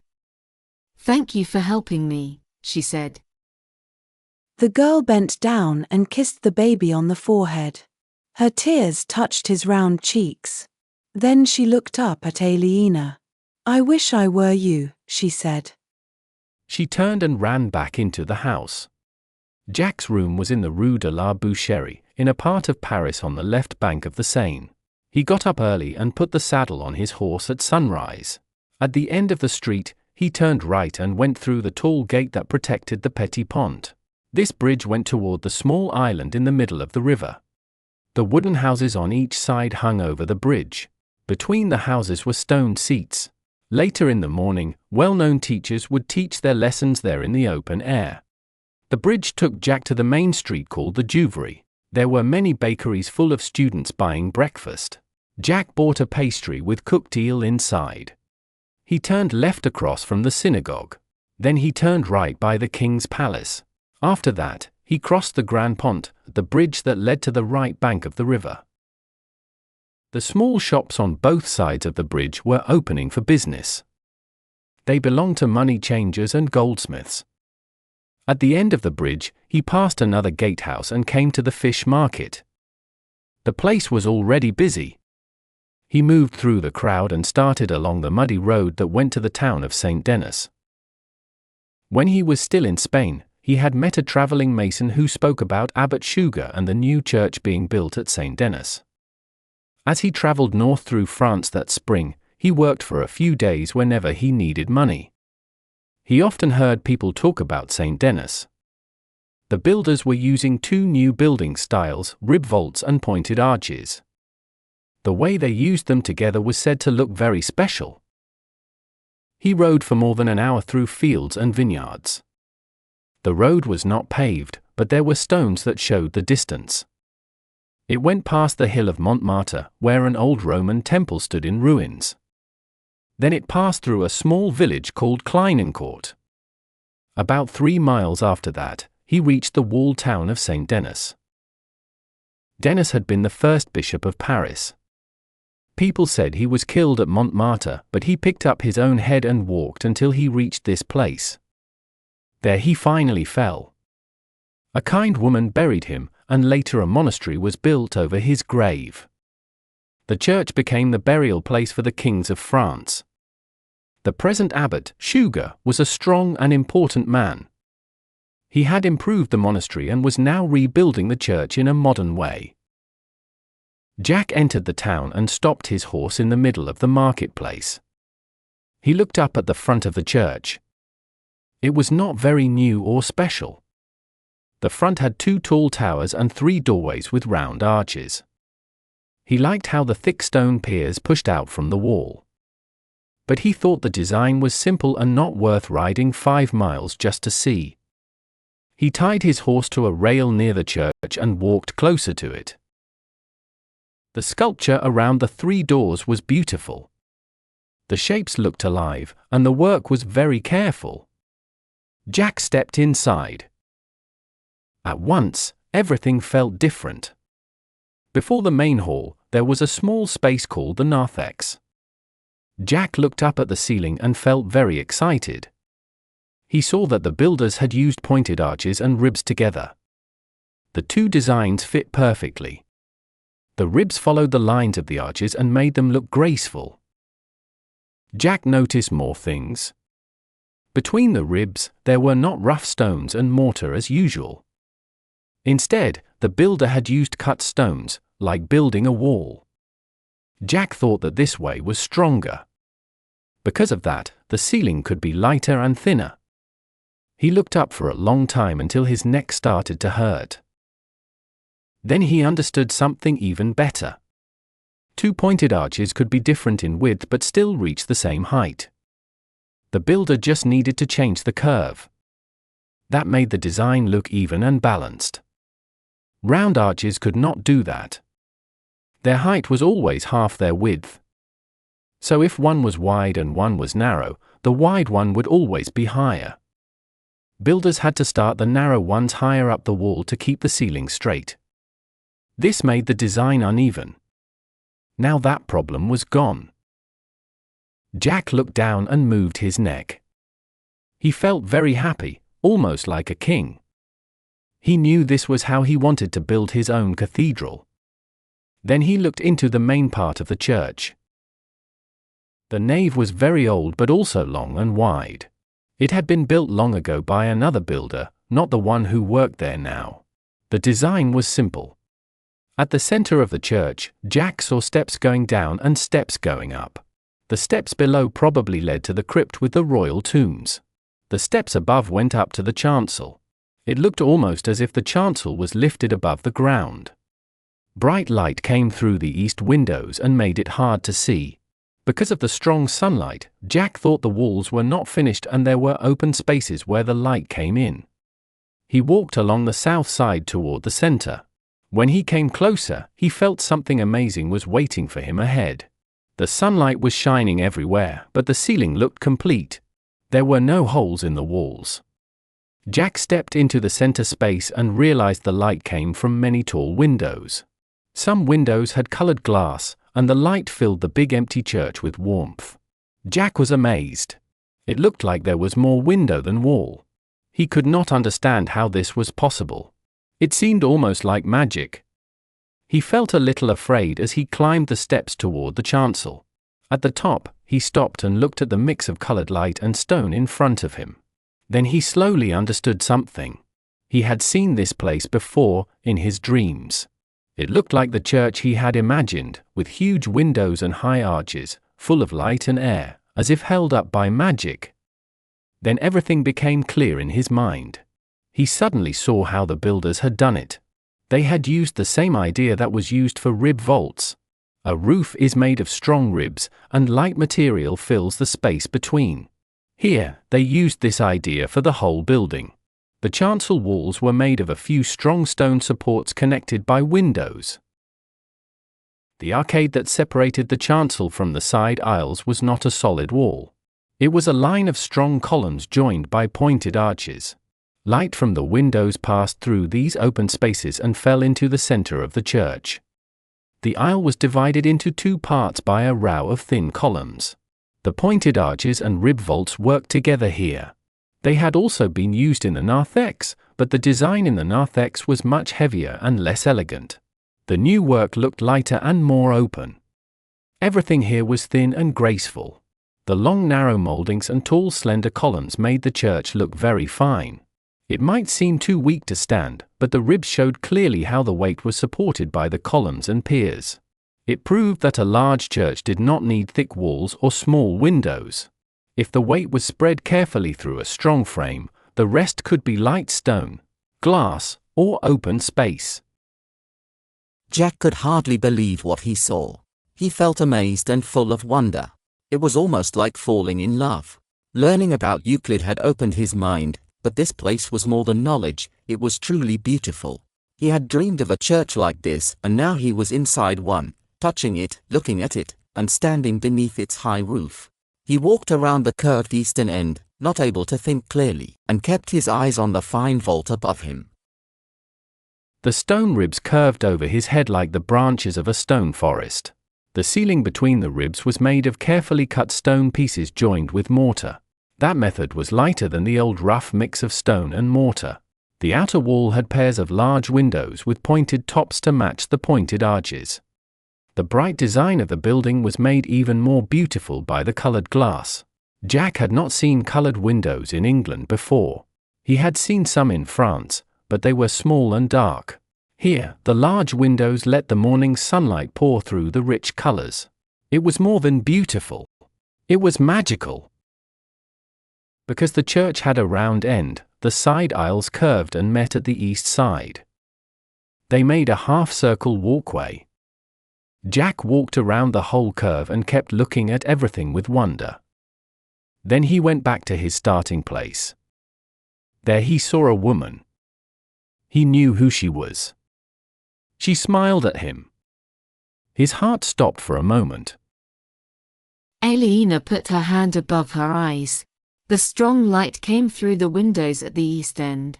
The bright colors hurt her eyes. Then she saw a person walking toward her from the sunlight.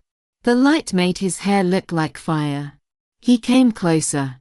It was Jack. Aliena felt weak and lightheaded. He stopped in front of her. He was very thin, but his eyes were full of strong feeling. They looked at each other without speaking for a short time. Then he said in a rough voice, "Is it really you?" "Yes," she whispered. "Yes, Jack. It's really me." The feeling was too strong, and she started to cry. He put his arms around her and held her close. The baby was between them. He gently touched her back and said softly, "It's all right, it's all right." She leaned against him. She leaned against him. She breathed in his dusty smell and listened to his kind voice. Her tears fell on his thin shoulder. After a while, he looked into her face and asked, "What are you doing here?" "I came to find you," she said. "Find me?" he asked with surprise. "Then how did you find me?" She brushed away her tears and sniffed. "I followed you." "How?" "I asked people if they had seen you. Mostly builders, but also monks and innkeepers." His eyes opened wide. "You mean you went to Spain?" She nodded. "I went to Compostela, then Salamanca, then Toledo." "How long have you been traveling?" "About 9 months." "But why?" "Because I love you." He looked very moved. Tears came to his eyes. He whispered, "I love you too." "Do you? Do you still?" "Oh yes." She knew he was telling the truth. She lifted her face. He bent down carefully, over the baby, and kissed her softly. When his mouth touched hers, she felt light and dizzy. The baby cried. She stopped the kiss and rocked him gently. Soon he was quiet again. Jack asked, "What is the baby's name?" "I haven't chosen one yet." "Why not? He must be almost a year old." "I wanted to talk about it with you." "With me?" Jack looked confused. "What about Alfred? The father should choose the name." He stopped speaking. "Wait, is he mine?" "Look at him," she said. Jack looked. Red hair. It must be a year and 3/4 since. Aliena nodded. Jack stared in surprise. "Good God," he said. He looked amazed. "My son." He swallowed and tried to understand what she had told him. Aliena watched him carefully. She wondered what he was thinking. Would he feel that his youth and freedom were finished? His face turned serious. Most men had many months to get used to being fathers. Jack had to feel it all at once. He looked at the baby again, and then he smiled. "Our son," he said. "I am so happy." Aliena gave a small sigh of joy. Now everything felt right. Then Jack suddenly asked, "What about Alfred? Does he know?" "Of course," she answered. "He only had to see the child to understand. And besides..." She looked uncomfortable. "Besides, your mother cursed the marriage, and Alfred could never be with me." Jack gave a short, rough laugh. "That is true justice," he said. Aliena did not like the way he said it. "It was very hard for me," she said softly. Jack's face changed at once. "I'm sorry," he said. "What did Alfred do?" "When he saw the baby, he told me to go away." Jack looked angry. "Did he hurt you?" "No." "He's still terrible." "I'm glad he sent us away. Because of that, I started looking for you. And now I've found you. I'm so happy I can hardly think." "You were very brave," Jack said. "I still can't believe it. You followed me all that way." "I would do it again," she said softly. He kissed her again. A voice spoke in French, "If you want to behave like that in church, please stay in the nave." It was a young monk. Jack said, "I'm sorry, Father." He took Aliena's arm. They went down the steps and walked across the south part of the church. Jack said, "I was a monk for a short time. I know how hard it is for them to watch happy lovers kiss." Happy lovers, Aliena thought. That is what we are. They walked through the church and came out into the busy market square. Aliena could hardly believe she was standing in the sunshine with Jack next to her. She felt so happy it almost hurt. Well, he said, what shall we do now? I don't know, she said, smiling. Let's buy some bread and a little wine and go to the fields to eat our meal. That sounds perfect.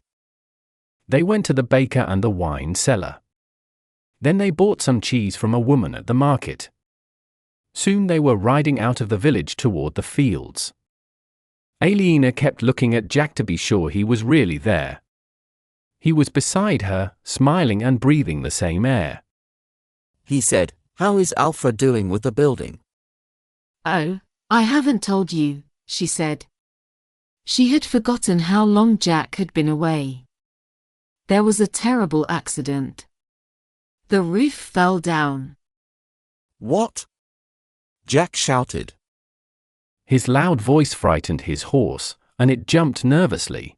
He spoke softly to calm it. How did that happen? Nobody knows. They had built 3 roof sections by Whitsunday, and during the church service, everything fell. It was terrible. 79 people died. That's awful. How did Prior Philip react? Not well. He stopped building. He lost his spirit. Now he does almost nothing. Jack could not imagine Philip like that. He had always been full of energy and hope. So what happened to the builders? They left one by one. Alfred lives in Shiring now. He builds houses there. Kingsbridge must be half empty. It is. It feels like a small village again. I wonder what Alfred did wrong. That stone roof was not in Tom's plan, but Alfred made the side walls stronger. It should have been safe. He felt sad after hearing the news. They rode silently for a while. A little outside St. Denis, they stopped and tied their horses under an elm tree. They sat beside a small stream in a field of green wheat and had lunch. Jack drank some wine and smiled. England has no wine as good as this. He broke the bread and gave some to Aliena. Aliena slowly opened the front of her dress and let the baby drink milk. She saw Jack looking at her and blushed. She cleared her throat and asked, trying to sound normal, "Do you know what name you want to give him?" "Jack, maybe?" I'm not sure. Jack was the father I never knew. It may bring bad luck to use the same name. The man who was like a father to me was Tom Builder. Would you like to call him Tom? Yes, I would. Tom was a big man. What about Tommy? Tommy it is. Little Tommy fell asleep after drinking milk. Aliena laid him on the grass with a cloth under his head. Then she looked at Jack. She wanted him to make love to her there, but she felt shy and afraid to ask. She only looked at him and hoped he would understand. If I tell you something, will you promise not to think badly of me? All right. He looked a bit shy. Since I first saw you, I can only think about the body you hide under your dress. She smiled. I don't think badly of you, she said. I'm glad, he answered. He looked at her with deep feeling. She smiled and said, I like how you look at me like that. He swallowed and felt nervous. She opened her arms. He went to her, and they held each other. It had been almost 2 years since they were together that way. That morning long ago, they both felt strong love and sadness. Now they were together again, simple and close. Aliena started to worry. Would it be all right this time? She hoped nothing would go wrong after so long. They lay on the grass and kissed. She closed her eyes and felt his hand move gently on her body. Her heart beat faster. He kissed her eyes and her nose and said softly, I missed you every day. She held him tightly. I'm so happy I found you, she said. They loved each other gently in the warm sun. The stream made a quiet sound beside them, and Tommy slept nearby. He woke up when it was over. The wooden statue of the lady had stopped crying since it left Spain. Jack did not know how it truly worked. He was not sure why it could not cry outside its country, but he had an idea that the reason was something special. The tears that came at night happened because the air became cold very fast.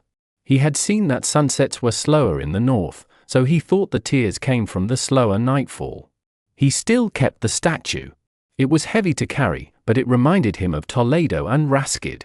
He also thought of Aisha, though he never told Aliena. When a stonemason at St. Denis needed a model for a statue of the Virgin, Jack brought his wooden lady to the mason's lodge and left it there. He was working for the abbey on rebuilding the church. The new chancel, which had hurt him so much before, was not finished yet. It had to be ready for the midsummer dedication. The abbot was already planning to rebuild the nave in the same new style. Jack was hired to carve stones for that work. The abbey gave him a house in the village. He moved in with Aliena and Tommy. On their first night in the house, they made love many times. Living as husband and wife felt completely natural. After a few days, Jack felt as if they had always lived this way. No one asked if the church had blessed their union.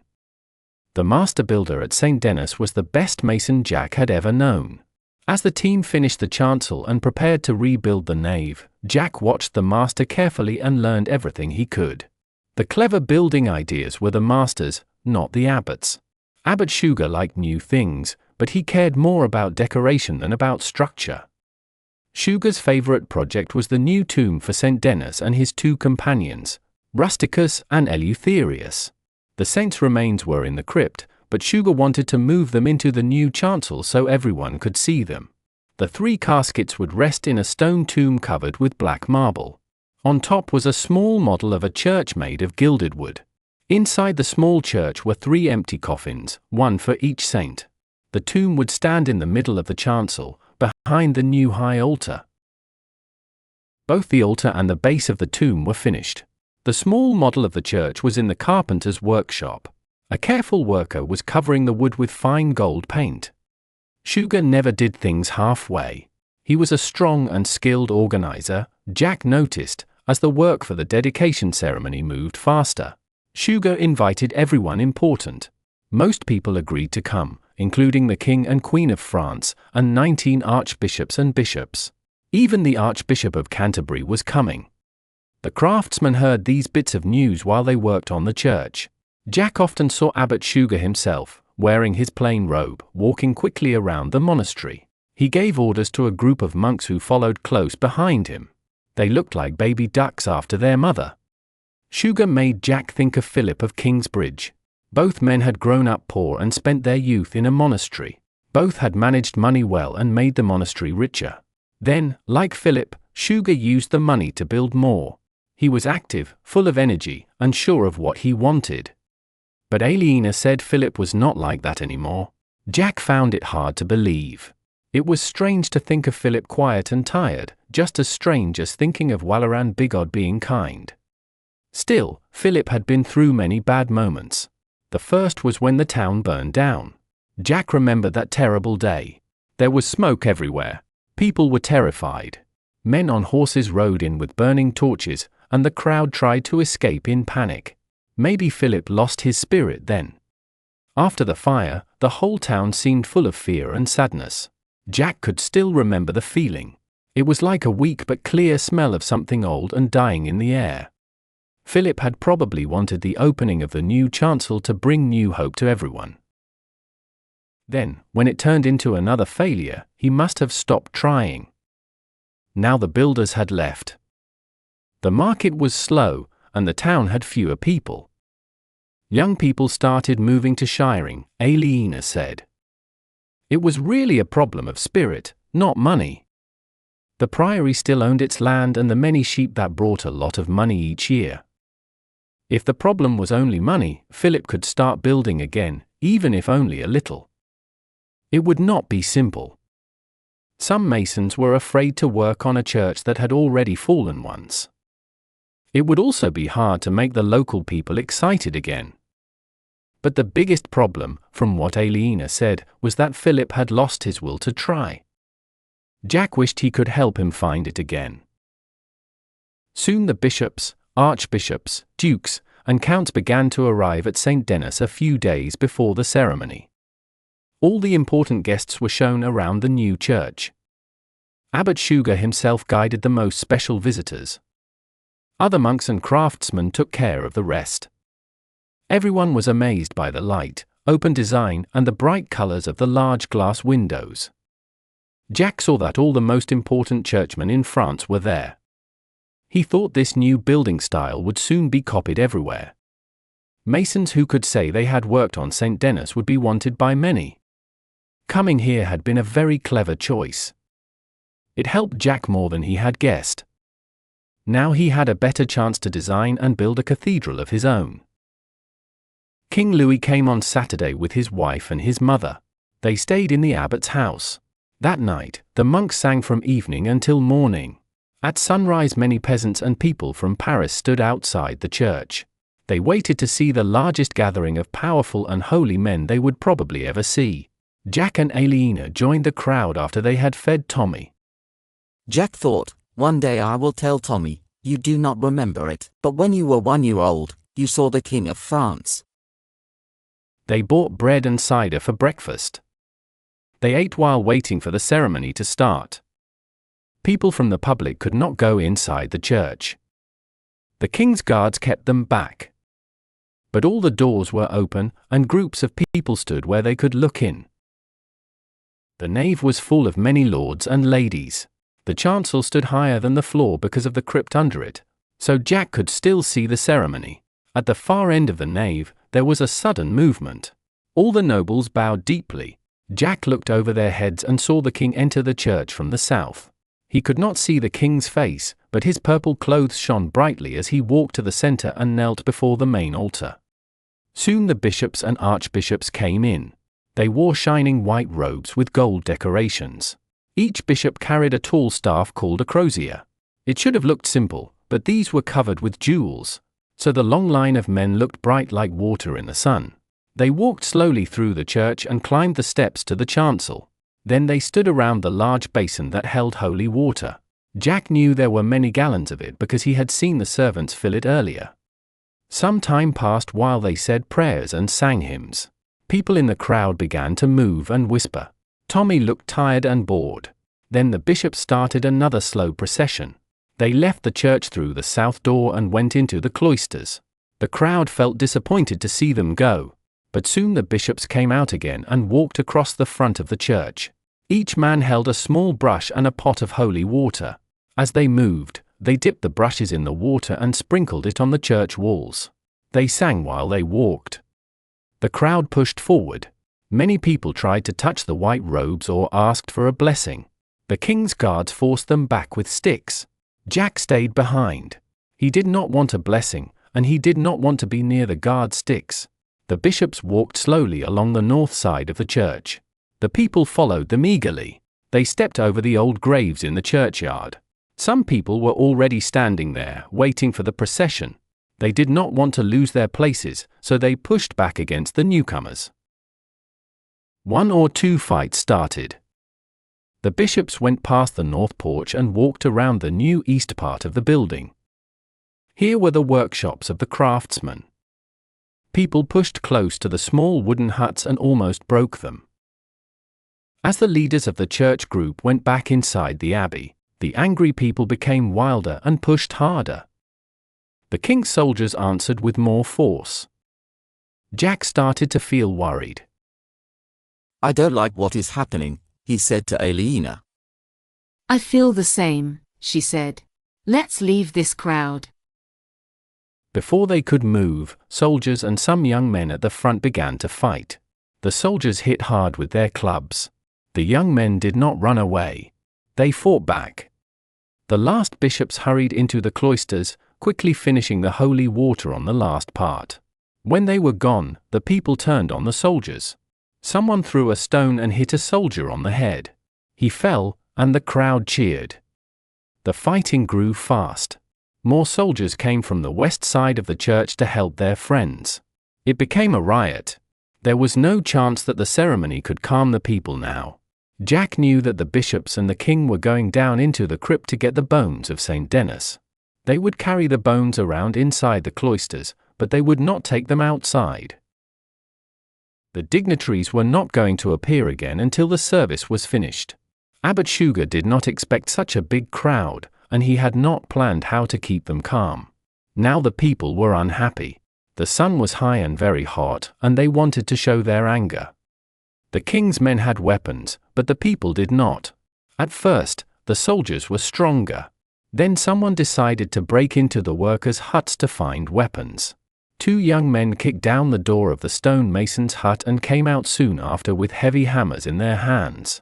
Some of the masons in the crowd tried to stop them.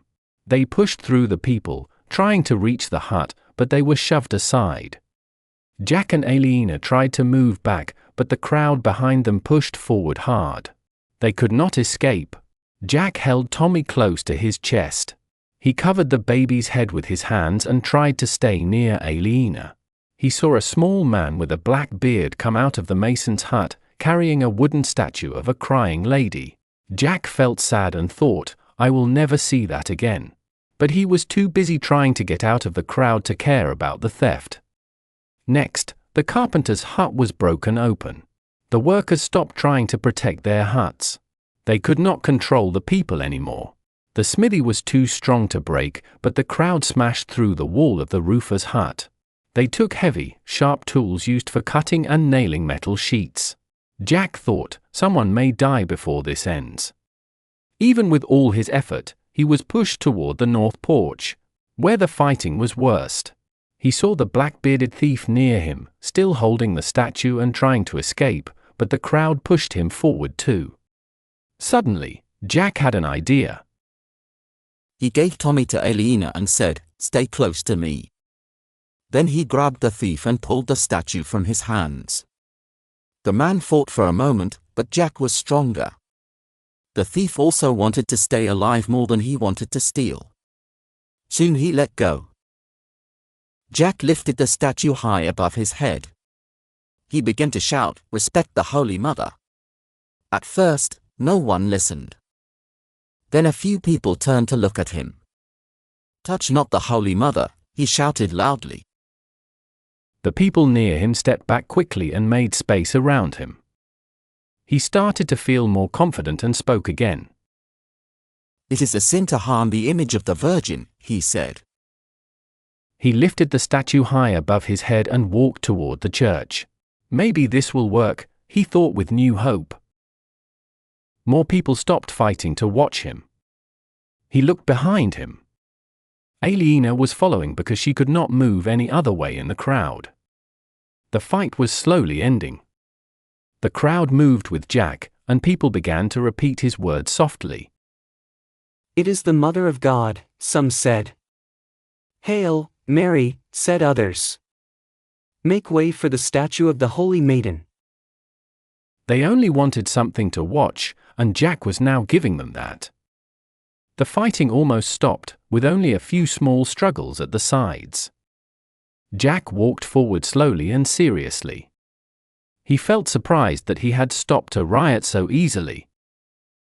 The crowd opened a path for him, and he reached the north door of the church. He placed the statue there carefully in the cool shade of the doorway. The statue was a little more than 2 feet tall and looked smaller when standing on the ground. The people gathered around the doorway and waited to see what would happen next. Jack did not know what to do. They probably wanted him to give a speech like a priest. He had acted like one, holding the statue high and shouting warnings, but that was all he could do. He began to feel afraid. What would the crowd do if he could not please them now? Suddenly, everyone gasped. Jack turned to look behind him. Some nobles from the crowd had gathered in the north transept and were staring outside. But Jack saw nothing strange. "A miracle," someone shouted. Others repeated, "A miracle, a miracle." Jack turned back to the statue. Then he understood. Water was falling from its eyes. At first, he felt the same wonder as the crowd. But then he remembered his idea. He believed the statue wept when it moved from warm air to cold air, like what happened at night in the south. The The statue had just been taken from the hot sunshine into the cool north porch. That was why it looked like it cried. The crowd did not know this. They only saw a statue with tears and were amazed. A woman at the front threw a small silver coin at the statue's feet. Jack almost laughed. He thought, why give money to wood? But the people had learned from the church that they must give money when they saw something holy. More people began to do the same. Jack had never thought that Rashid's invention could earn money. It could not earn money for him, because people would not pay if they knew it went to his pocket. But any church could get rich from it. When Jack understood this, he knew what he must do. The idea came quickly. He began to speak while he was still thinking. The weeping Madonna does not belong to me, but to God, he said. The crowd became quiet. Everyone wanted to hear this speech. Behind Jack, the bishops were singing in the church, but no one listened to them now. For many years she stayed in the land of the Saracens, Jack said. He did not really know the story of the statue, but that did not matter. The priests never cared too much if the stories about miracles and holy things were true. She has traveled many miles, he continued. But her journey is not finished. She must go to the cathedral in Kingsbridge, in England. Jack saw Aliena looking at him. She seemed very surprised. He wanted to wink to show her that he was inventing the story, but he stopped himself. It is my holy duty to take her to Kingsbridge, he said. There she will rest. There she will feel peace. While he looked at Aliena, another idea came to him. I have been chosen as the master builder of the new church at Kingsbridge, he said.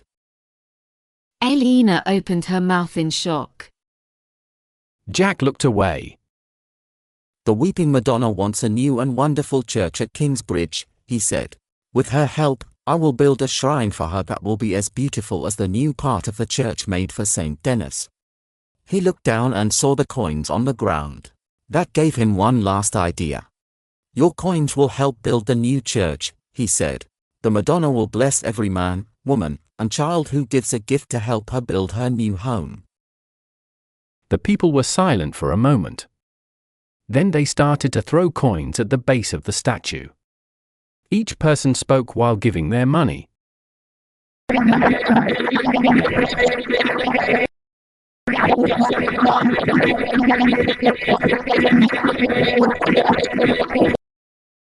Jack looked at their faces.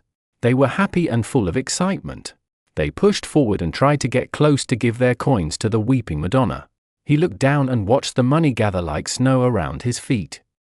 In every town and village on the way to Cherbourg, the same thing happened. When they walked with the statue through the streets, people came to see. Then they stopped in front of the church until everyone arrived. They took the statue inside, and when the Madonna began to weep, people rushed to give money for the new Kingsbridge Cathedral. At the start, they had almost lost the statue, but now it was bringing them great success. The bishops and archbishops looked at the statue and said it was truly a miracle. Abbot Sugar wanted to keep it for St. Denis. He first offered Jack £1, then £10, and finally £50.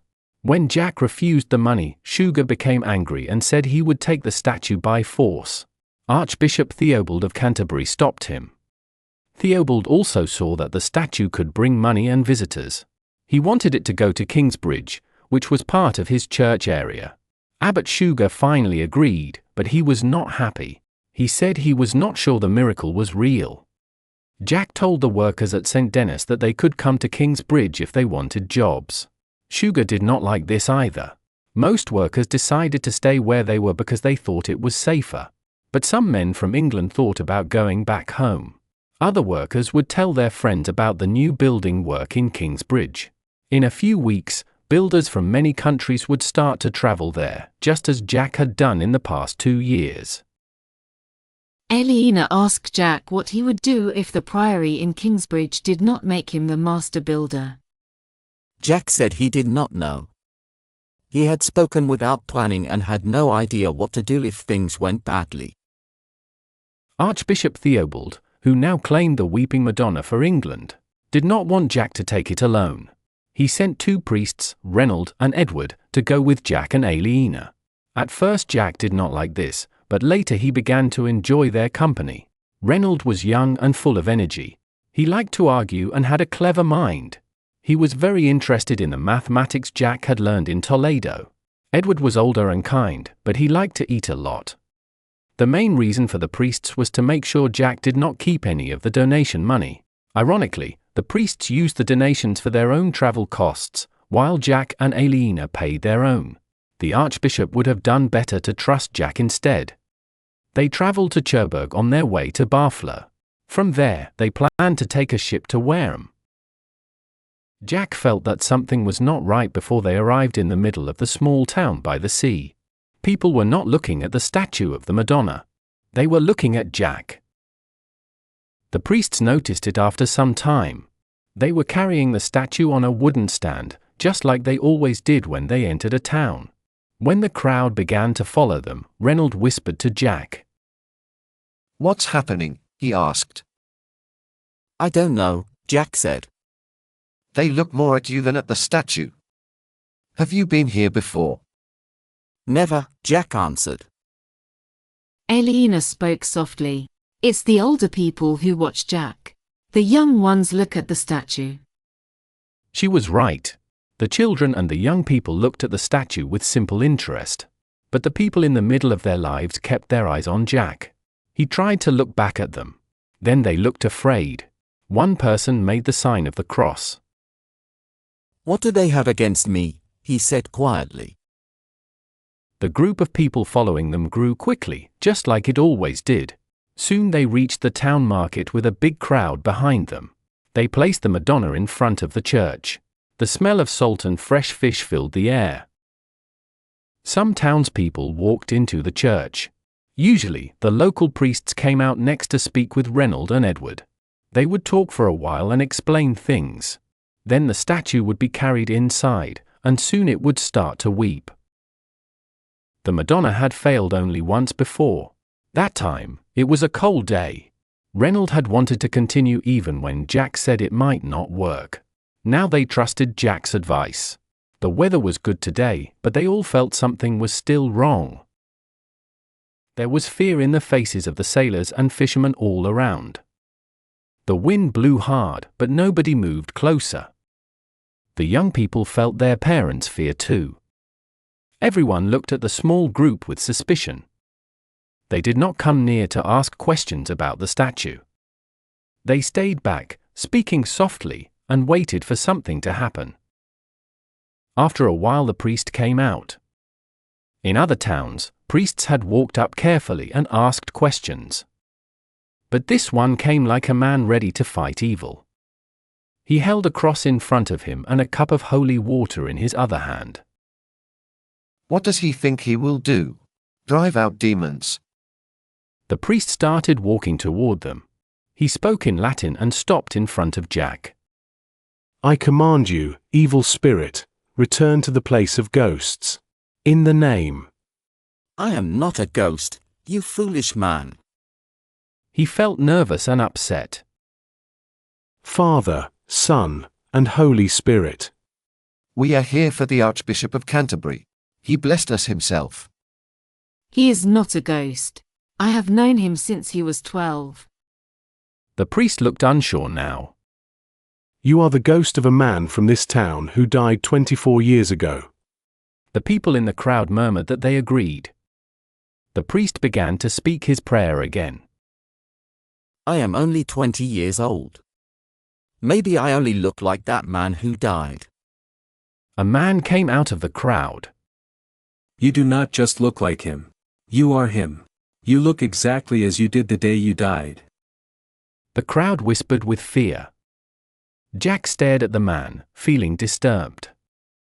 The man had a grey beard and looked about 40. He wore clothes like a skilled craftsman or merchant. He did not look like someone crazy or frightened. Jack spoke with a weak voice. "My friends know who I am," he said. "2 of them are priests. The woman is my wife. The baby is my son. Do you think they are ghosts too?" The man looked unsure. A white-haired woman beside him stepped forward. Jack, don't you know me? She asked. Jack moved back quickly. He felt afraid. How do you know my name? He said. Because I am your mother, the woman said. You are not, Aliena said sharply. Jack heard fear in her voice. I know his mother, and she is not you. What is going on here? Evil magic, said one of the priests. Wait, said Reynold. Jack might be related to the man who died. Did that man have any children? No, said the man with the grey beard. Are you sure? Reynold asked. He never married, the older man answered. That is not always the same thing, Reynold said. Some people laughed quietly. The priest looked at them with anger. The man with the grey beard said, but that man died 24 years ago. This Jack says he is only 20. How did he die? Reynold asked. He drowned, said the older man. Did you see the body? Reynold asked. The group became quiet. After a long pause, the grey-bearded man said, No, I did not see the body. Did anyone see it? Reynold asked loudly. No one answered. Reynold looked at Jack. Is your father alive? He asked. He died before I was born, Jack said. What was his job? Reynold asked. He was a jongleur, Jack answered. The crowd gasped. The white-haired woman spoke again. My Jack was a jongleur, she said. But this Jack works with stone, Reynold said. I have seen his work, the man said. But maybe he is the son of Jack the jongleur. He turned to Jack. What was your father's name? Jack Jongleur, I think. No, Jack said. People called him Jack Sherberg. The priest said the name again, but his voice sounded different. Jack Sherberg. Jack was shocked. He had never really understood his father's name before, but now it made sense. Like many traveling men, his father was called by the name of his town. Yes, Jack said softly. Of course. Jack Sherberg.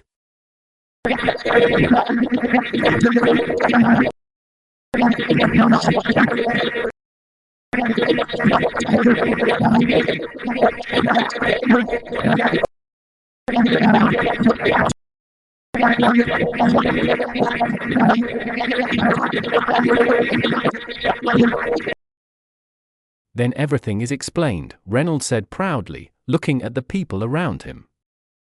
Jack Sherberg did not drown. He lived. He went to England, stayed there for some time, met a girl, and she had his child. Then he died. The girl named the boy after his father. This Jack is now 20, and he looks just like his father did 24 years ago. Reynolds turned to the priest.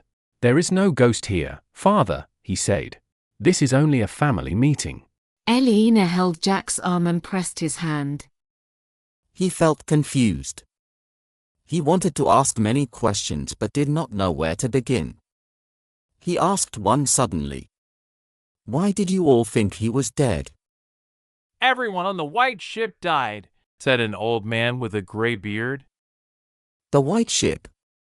Jack asked. I remember that ship, Edward said. It was a famous disaster. The king's heir drowned. After that, Maud became the heir, and that is why we have King Stephen now.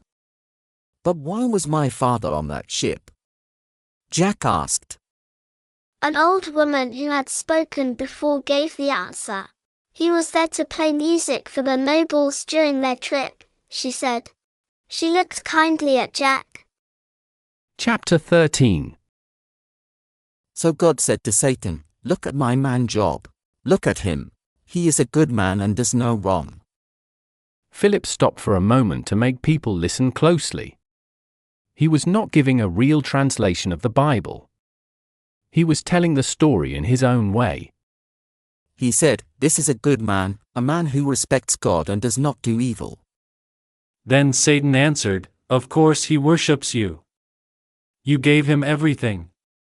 Look at him. He has 7 sons and 3 daughters. He has many sheep, camels, oxen, and donkeys. That is why he is a good man." So God said, "All right, take everything from him and see what he does." And that is what Satan did. While Philip was preaching, he kept thinking about a strange letter he had received that morning. It was from the Archbishop of Canterbury. The letter congratulated him for getting a miracle called the Weeping Madonna. Philip did not know what that was, and he knew he did not have one. The Archbishop also said he was happy that Philip had started to build a new cathedral again. But Philip was not building anything yet. He was waiting for a sign from God. While he waited, he gave Sunday services in the small new parish church. The Archbishop also wrote that Philip was wise to choose a master builder who had worked on the new part of the church at St. Denis. Philip had of course heard of St. Denis and of Abbot Suger, who was very powerful in France. But he knew nothing about a new part of the church there, and he had not chosen any builder. Philip thought the letter had been sent to the wrong person by mistake. Now, what did Job do when he lost all his things and his children died? Philip asked. Did he curse God? Did he worship Satan? No. He said, "I was born with nothing, and I will die with nothing. The Lord gives and the Lord takes away. We must still bless his name." That is what Job said. Then God said to Satan, "See, I told you." Satan said, "Yes, but he still has his health. A man can live with anything while he feels well." So God let Satan take Job's health away too. Soon Job became very sick, with bad sores all over his body. At that time, sermons were becoming common in churches. When Philip was young, they were rare. Abbot Peter had been against them. He thought they made priests proud. In the old days, people only watched the priests say holy words they did not understand. They trusted him to pray for them. But times were changing. Now many thought that the church should be part of people's daily lives. It was there when babies were baptized, when people married, when children were born, and when people died and were buried. The church could also be their landlord, their judge, or their employer. People now believed they should live as good Christians every day, not just on Sunday. They wanted more than rituals. They wanted teaching, advice, and help to live better lives. Now I believe Satan also spoke to God about Kingsbridge, Philip said. I believe God said, "Look at my people in Kingsbridge. They are good Christians. They work hard in their fields and shops, and they spend Sunday building me a new cathedral. You cannot say they are bad people."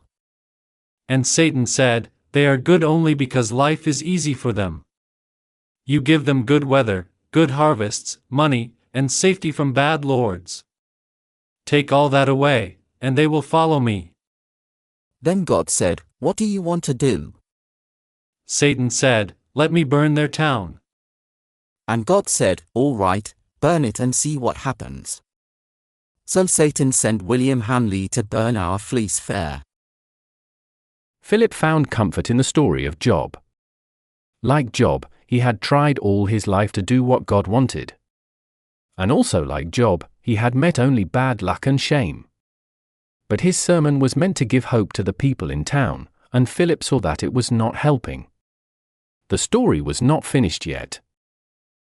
And then God said to Satan, "Look now.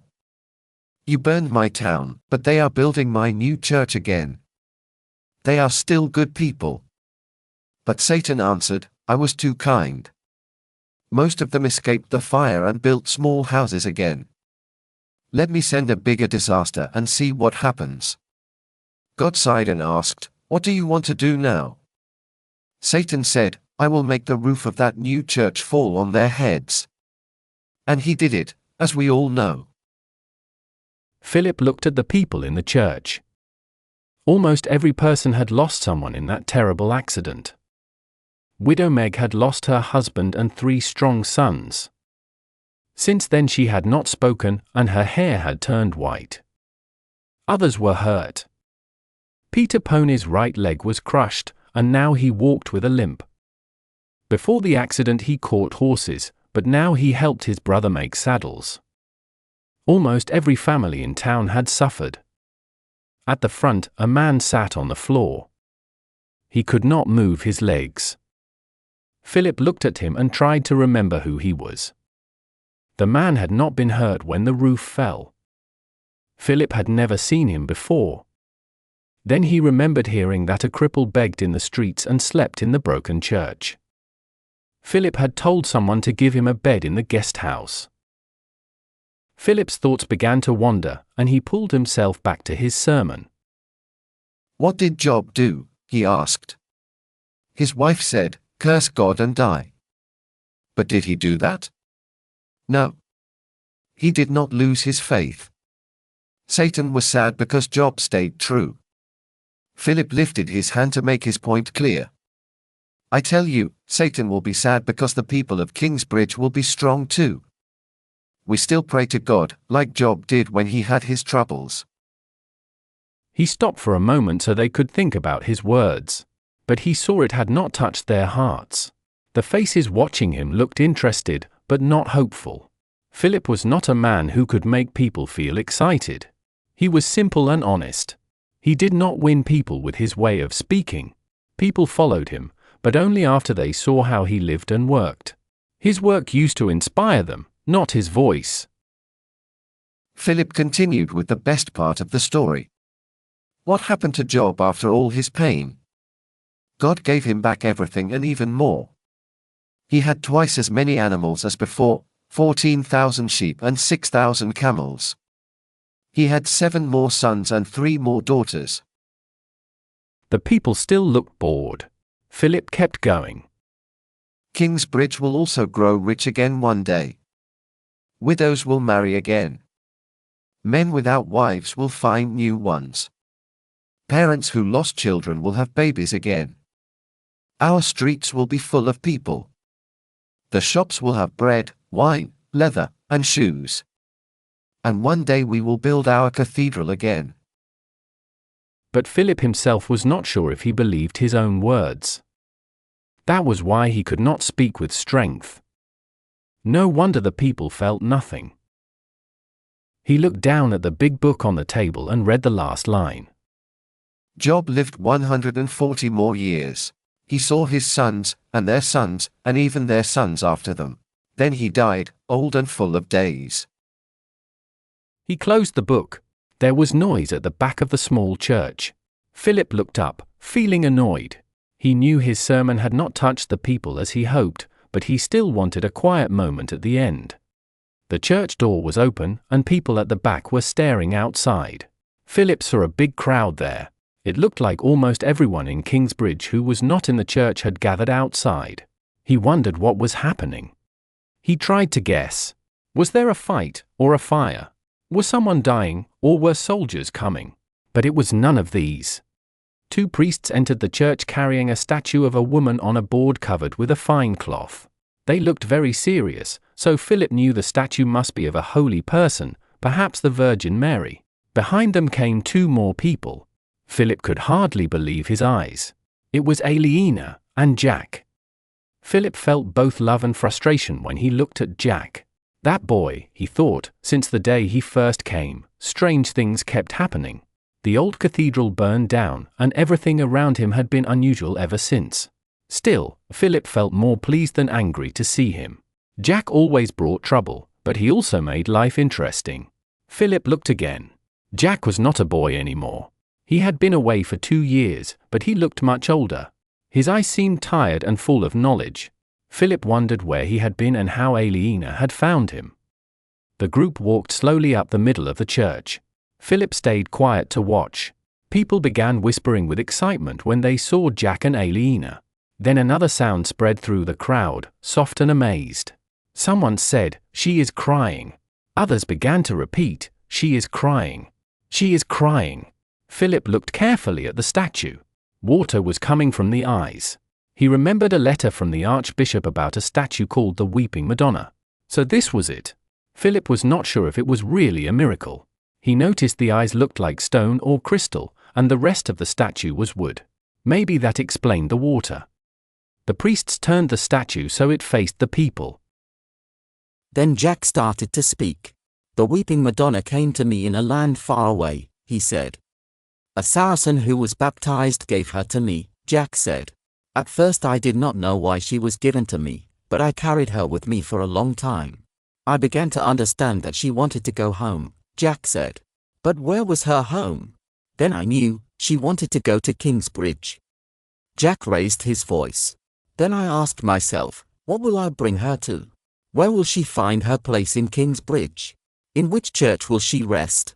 "It was as if she spoke to me," Jack said, "and she said, 'You, Jack Jackson, must build a shrine for me and make a church.' I asked her, 'How can I do this? I have no money.' And she said, 'I will give you the money.' So we traveled with the blessing of Archbishop Theobald of Canterbury." Jack looked at Philip when he mentioned the Archbishop. Jack turned back to the people. "On our way from Paris, through Normandy, across the sea, and all the way to Kingsbridge, many kind Christians had given money to build the shrine of the Weeping Madonna." Philip did not like that Jack was speaking during the service, but he chose to wait and listen. He was curious. People gasped. They thought Saracens were only enemies, not Christians. Everyone listened closely. Philip felt that Jack was a better speaker than he was. Philip understood Jack's idea. The statue would make people excited again to build a new cathedral. It would do what Philip's sermon could not. But Philip wondered if this was truly what God wanted, or only what Jack wanted. Philip knew Jack was sending him a message. Jack wanted him to see that he had strong support. With that, Jack called to someone outside. A moment later, two men wearing turbans walked slowly into the church. They carried a heavy chest with iron bands on their shoulders. The villagers stepped back in fear. Even Philip was surprised. He knew that people called Saracens had brown skin, but he had never seen any before. Their bright clothes were also amazing. They walked through the silent crowd and knelt in front of the Madonna. Then they placed the chest carefully on the floor. Everyone was quiet as Jack used a big key to unlock the chest. He lifted the lid, and people stretched their necks to see inside. Suddenly Jack turned the chest over. There was a loud sound like falling water. Silver coins poured out and made a shining pile on the floor. Hundreds, maybe thousands, of pennies covered the ground. The people gasped because they had never seen so much money. "I have brought her home," he said. "And now I give her for the building of the new cathedral." Then he turned to Philip, looked him in the eyes, and gave a small bow. It was as if he said, "Now it is your turn." Philip did not like being pushed in this way. But he had to admit that Jack had done it very cleverly. That did not mean Philip would agree with him. The people could cheer for the Weeping Madonna, but only Philip could decide if she could stay in the Kingsbridge Cathedral with the bones of St. Adolphus. He was still not sure. Some villagers started talking to the Saracens. Philip came down from his pulpit to listen. "I come from a far country," one of the men said. Philip was surprised because the man spoke English like a fisherman from Dorset. Most villagers did not even know Saracens had their own language.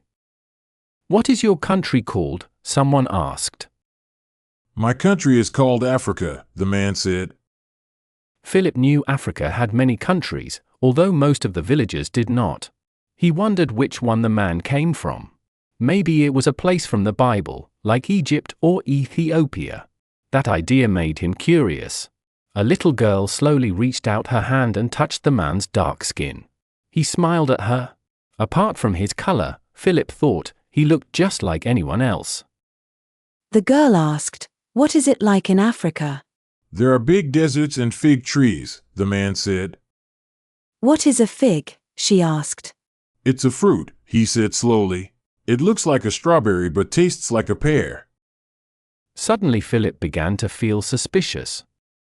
He asked, "Tell me, Saracen, what city were you born in?"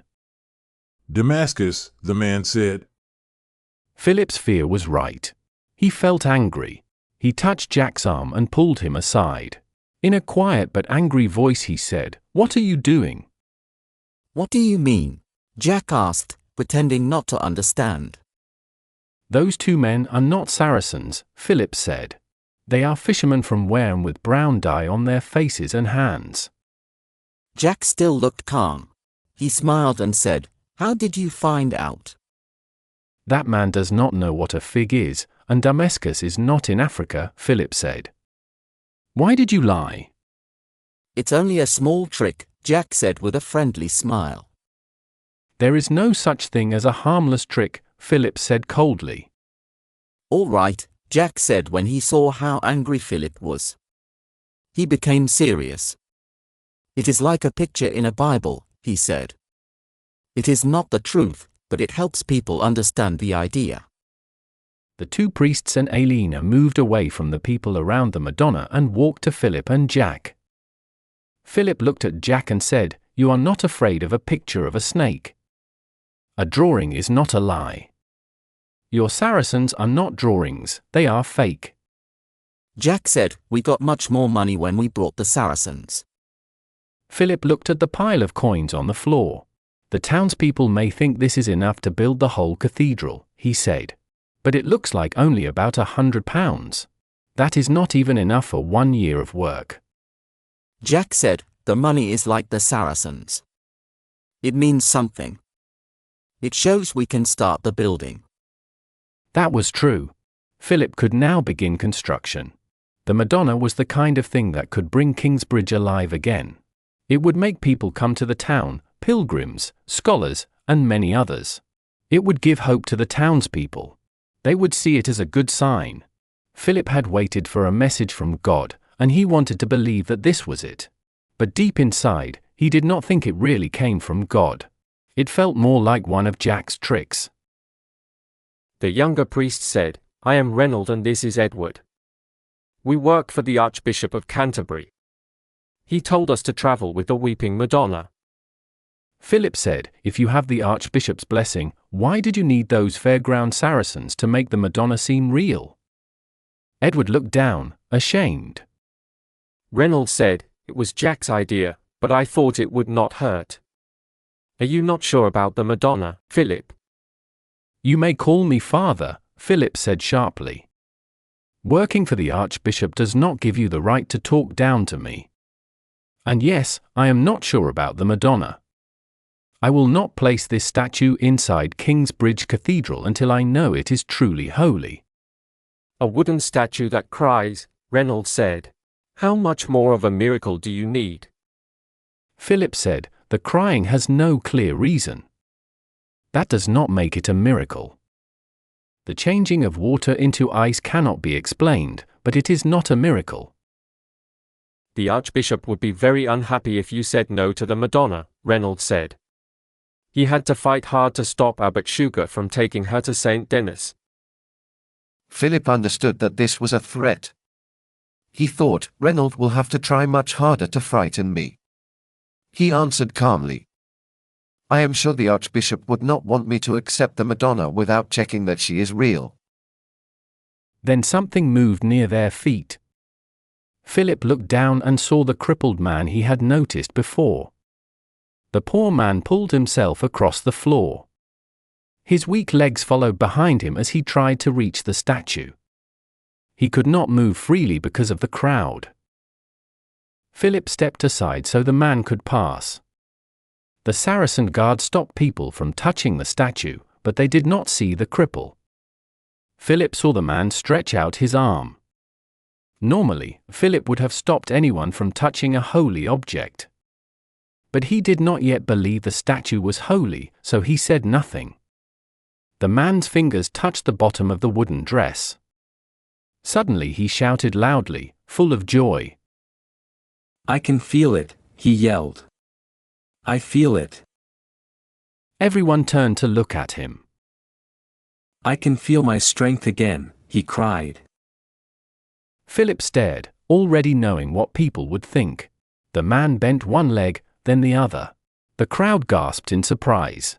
He reached out his hand and someone helped him stand up. With effort, he stood on his feet. The people made a deep sound of amazement. Someone shouted, "Try to walk." The man held the helper's hand and took one careful step, then another. The church became silent. On his third step he almost fell, and the people sighed. But he caught his balance and kept walking. Then they all began to cheer. He walked down the middle of the church. People followed him, still shouting happily. After a few more steps, he started to run. The cheering grew louder and louder as he ran out of the church into the sunshine. Many of the people followed him outside. Philip looked at the two priests. Reynold looked shocked, and Edward had tears on his face. They clearly did not know it was false. Philip turned angrily to Jack. "How could you do something like that?" he said. "Do what?" Jack asked. "What trick?" "That man was not from this town," Philip said. "He came only a few days ago. Soon he will leave again with your money. I know how these false miracles work. There was never anything wrong with his legs. He is another fisherman from Wareham." Jack's guilty face showed that Philip was right. Aliena said softly, "Jack, I told you not to try that." The two priests were shocked. They had believed it was real. Reynold looked very angry. "You had no right to do this," he said. Philip felt both sad and angry. Inside, he had wished that the Madonna was real. He had already dreamed how he could use her to help the priory and the town. But now it was clear this could not happen. He looked around the small church. Only a few people were left, still staring at the statue. He turned to Jack. "You have gone too far this time," he said. "The tears are real, there is no trick there," Jack said. "But the cripple was a mistake. I admit that." "It was more than a mistake," Philip said angrily. "When people know the truth, they will stop believing in all miracles." "Why must they know the truth?" Jack asked. "Because I must tell them why the Madonna will not go into the cathedral," Philip said. "I cannot accept the statue now." Reynold said, "I think that is too fast." "When I want your opinion, young man, I will ask," Philip said sharply. Reynold stayed quiet, but Jack went on. "Are you sure you can take the Madonna away from the people? Look at them." He pointed to a few people who had stayed in the church. Among them was Meg's widow. She was kneeling in front of the statue, crying.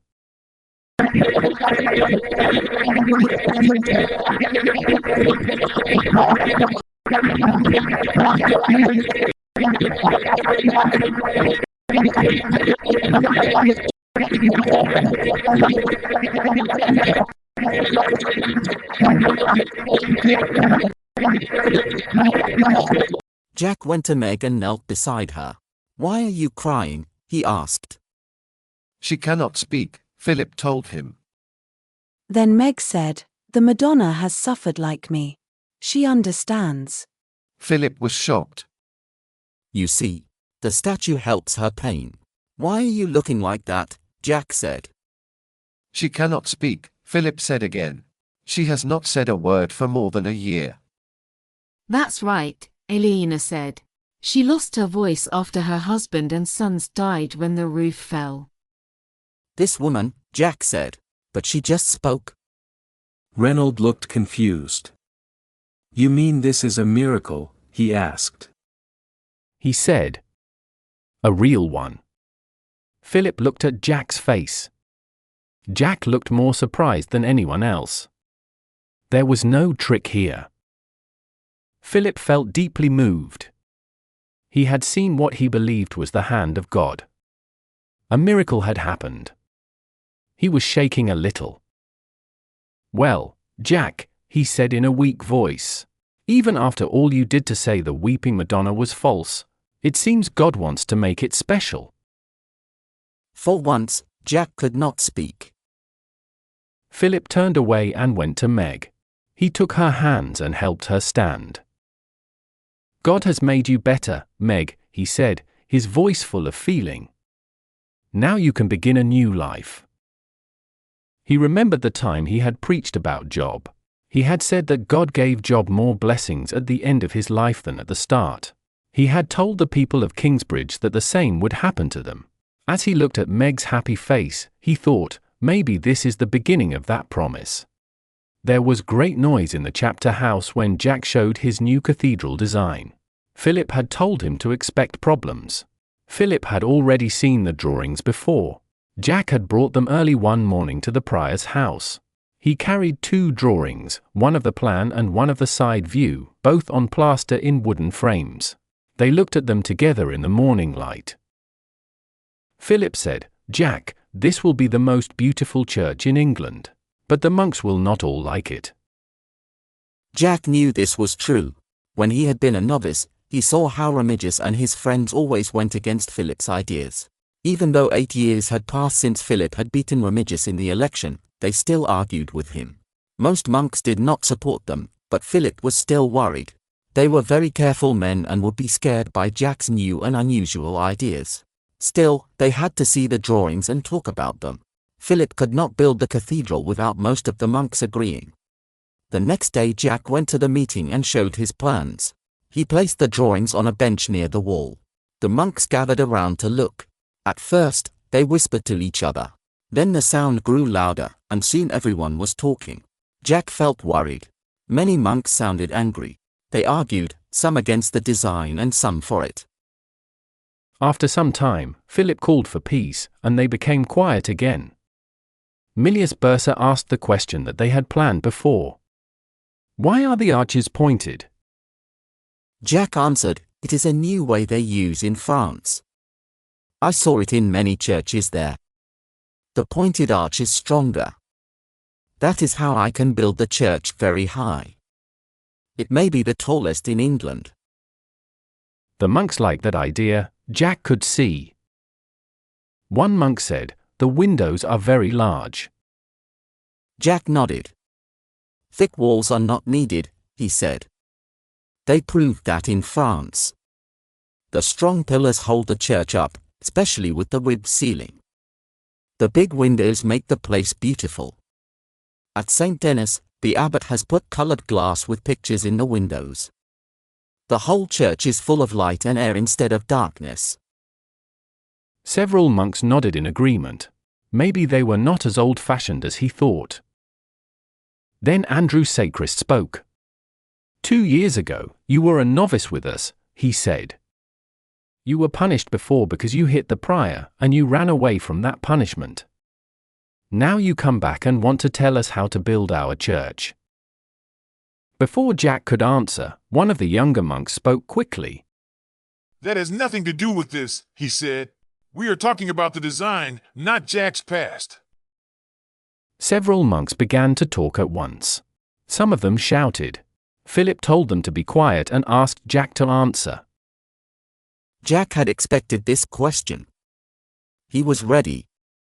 "I went on a pilgrimage to Santiago de Compostela to make up for that sin, Father Andrew," he said softly. "I hope that bringing the Weeping Madonna to you will help to show my regret. I am not meant to be a monk, but I wish to serve God in another way, as his builder." The monks listened and seemed to accept this. But Andrew was not finished. "How old are you?" he asked, though he already knew. 20 years, Jack said. "You are very young to be a master builder," Andrew said. "Everyone here knows me," Jack answered. "I have lived in Kingsbridge since I was a boy." He thought sadly, "Since I burned down your old church. I trained under the first master builder. You have seen the stones I carved. When I was a novice, I worked with Prior Philip and Tom Builder as clerk of the works.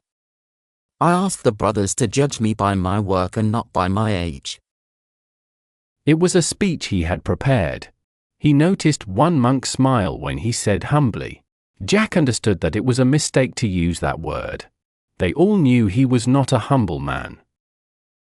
Andrew noticed this too and was quick to use it. Humbly, he said. His face turned red as he pretended to be angry. It was not very humble of you to tell the masons of Paris 3 months ago that you were already master builder here. The room filled with angry voices again. Jack felt a heavy disappointment. How did Andrew hear about that? Reynold or Edward must have told him. Jack tried to stay calm. I only hope to bring some of those builders to Kingsbridge, he said when the noise stopped. They will be useful, no matter who becomes master. I do not think it was wrong to hope for help. He smiled a little. I am sorry I am not more humble. The monks did not laugh. Milius Bursa helped him by changing the subject. What will you do about the old chancel? He asked. It has partly fallen down. I have looked at it very carefully, Jack said. It can be fixed. If you make me the master builder today, I can make it ready to use again in 1 year. You can also keep using it while I build the transepts and the nave with a new plan. When the nave is done, I want to take down the old chancel and build a new one to match the rest of the church. Andrew asked. But how do we know the old chancel will not fall again? The fall happened because of Alfred's stone roof, Jack said. It was not part of the first plan. The walls were too weak for such heavy stones. I want to return to Tom's design and make a wooden ceiling instead. People whispered in surprise. The reason for the roof's fall had been argued about for a long time. Andrew said, but Alfred made the buttresses larger to hold more weight. Jack had wondered about that too, but now he thought he knew the reason. They were still not strong enough, especially near the top, he said. If you look at the ruins, you can see that the upper part, the clerestory, is what fell. It had very little support there. Everyone seemed to agree. Jack felt proud that his sure answer made him look skilled and wise. Then Remigius stood up. Jack had been waiting to see when he would speak. I wish to read a verse from the Holy Scriptures to the brothers here, he said in a dramatic voice. He looked at Philip, and Philip gave a small nod. Remigius walked to the reading desk and opened the big Bible. Jack looked at him carefully. The man's thin mouth moved nervously, and his pale blue eyes bulged, making him look angry all the time. He looked full of bitterness. He had once thought he would be an important leader, but he was not strong enough. Now he was trapped in a life of disappointment, always trying to cause trouble for better men. The book of Exodus, Remigius said as he turned the pages. Chapter 20, verse 14. Jack wondered what he was planning. Remigius read loudly, "You shall not commit adultery." Then he shut the book loudly and went back to his seat. Philip said with mild frustration, Brother Remigius, please tell us why you chose that verse while we are talking about building work. Remigius pointed at Jack and said in a hard voice, "Because the man who wants to be our master builder is living in sin." Jack could hardly believe it. He said angrily, "It is true that our marriage is not blessed by the church because of some special reasons, but we can marry whenever you want." You cannot, Remigius said with a look of victory. Aliena is already married. But that marriage was never completed, Jack said. Nevertheless, the couple were married in church. But if you will not let me marry her, how can I stop myself from committing sin? Jack said angrily. That is enough. The voice was Philip's. Jack looked at him. Philip looked very angry. He said, "Jack, are you living with your brother's wife?" Jack was shocked. "Didn't you know?" he asked. "Of course I did not," Philip shouted. "Do you think I would stay silent if I knew?" The room became quiet. It was rare for Philip to raise his voice. Jack understood that he was in serious trouble. His mistake was small, but church people were strict about such things. It was worse because Philip did not know Jack lived with Aliena. Remigius had used that to surprise him and make him look foolish. Now Philip had to be firm to show that he followed the rules. Jack said sadly, "But you cannot build the wrong kind of church only to punish me." Remigius said with pleasure, "You must leave the woman." Go away, Remigius, Jack said angrily. She has my child. He is 1 year old. Remigius leaned back and looked pleased. Philip said, "Jack, if you speak like that in chapter, you will have to leave." Jack tried to calm down but could not. "This is crazy," he said. "You want me to leave my woman and my child? That is not real morality, it is only rules." Philip started to calm down. Jack saw the kind look return to his eyes. Philip said, "Jack, you try to be practical about God's laws, but we must be strict. That is why we are monks. And we cannot let you build the church while you live in sin." Jack remembered a verse from Scripture. Jesus said, "If anyone is without sin, let him be the first to throw a stone." Philip said, "Yes, but Jesus also said to the woman, 'Go and do not sin again.'" He turned to Remigius. "I think you would stop your complaint if the sin ended." "Of course," said Remigius. Even though Jack felt angry and sad, he saw that Philip had outsmarted Remigius.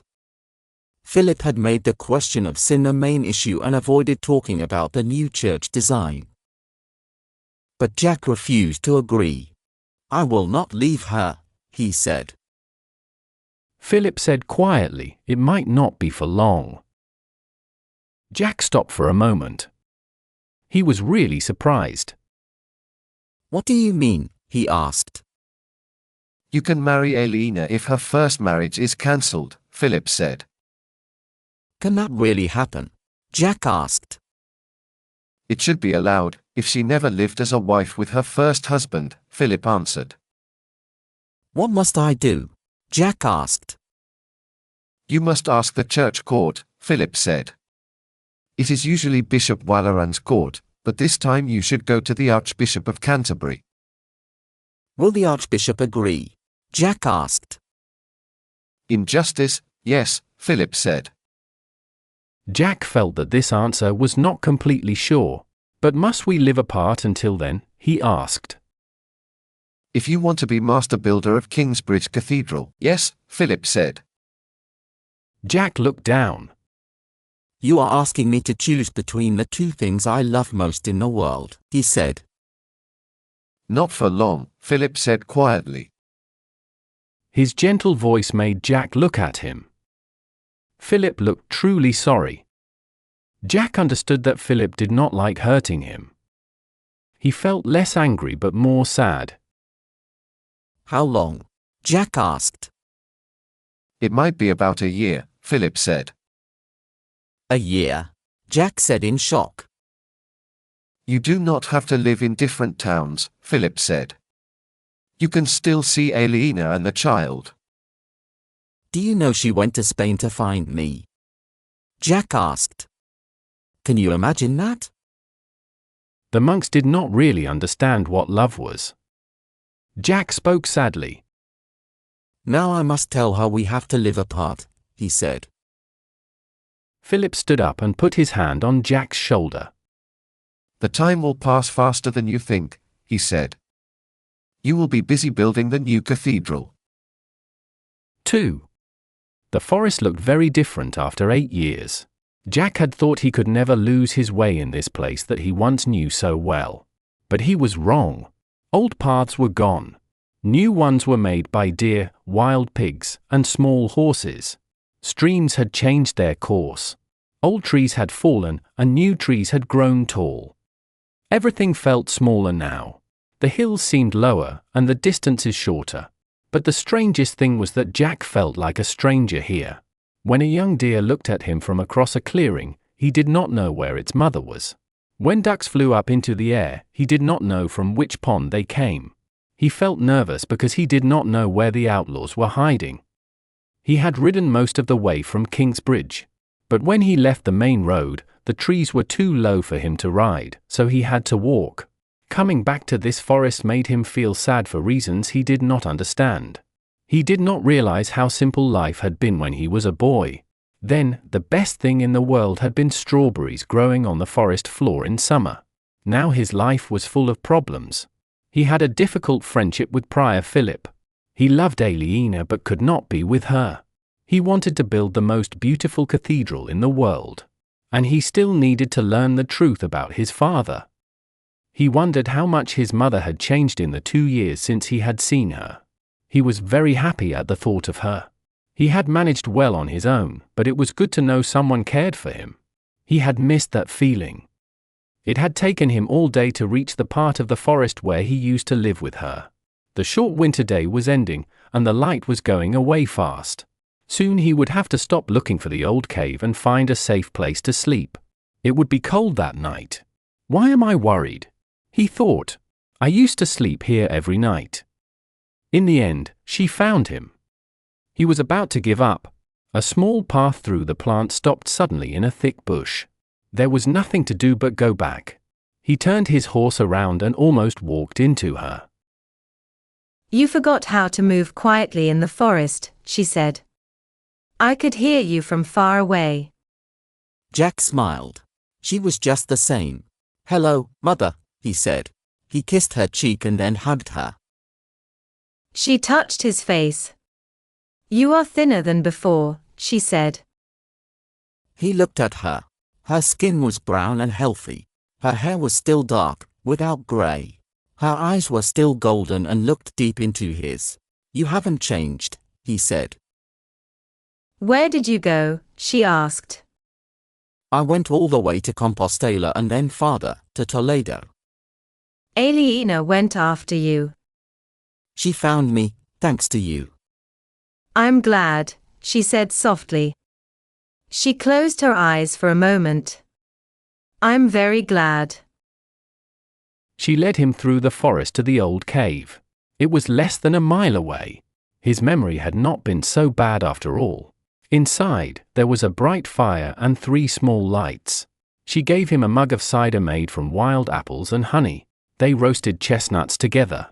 Jack had brought her small gifts from the town: knives, rope, soap, and salt. She started to clean a rabbit for cooking. How are you, Mother? He asked. I'm fine, she said. Then she looked at him more closely. I miss Tom Builder, she said. But he is gone now, and I don't want another husband. And are you happy here? He asked. Yes and no, she said. I'm used to living in the forest, and I like being alone. I never liked priests who tell me what to do. But I miss you, and Martha, and Aliena. And I wish I could see my grandson more often. She smiled. But I can't go back to Kingsbridge. After I cursed a church wedding, Prior Philip will never forgive me. However, she said it was all worth it if it brought him and Aliena together at last. She looked up from her work with a happy smile. So, how do you like being married? She asked. Well, he said slowly, we are not married. In the church's eyes, Aliena is still married to Alfred. Don't be silly, she said.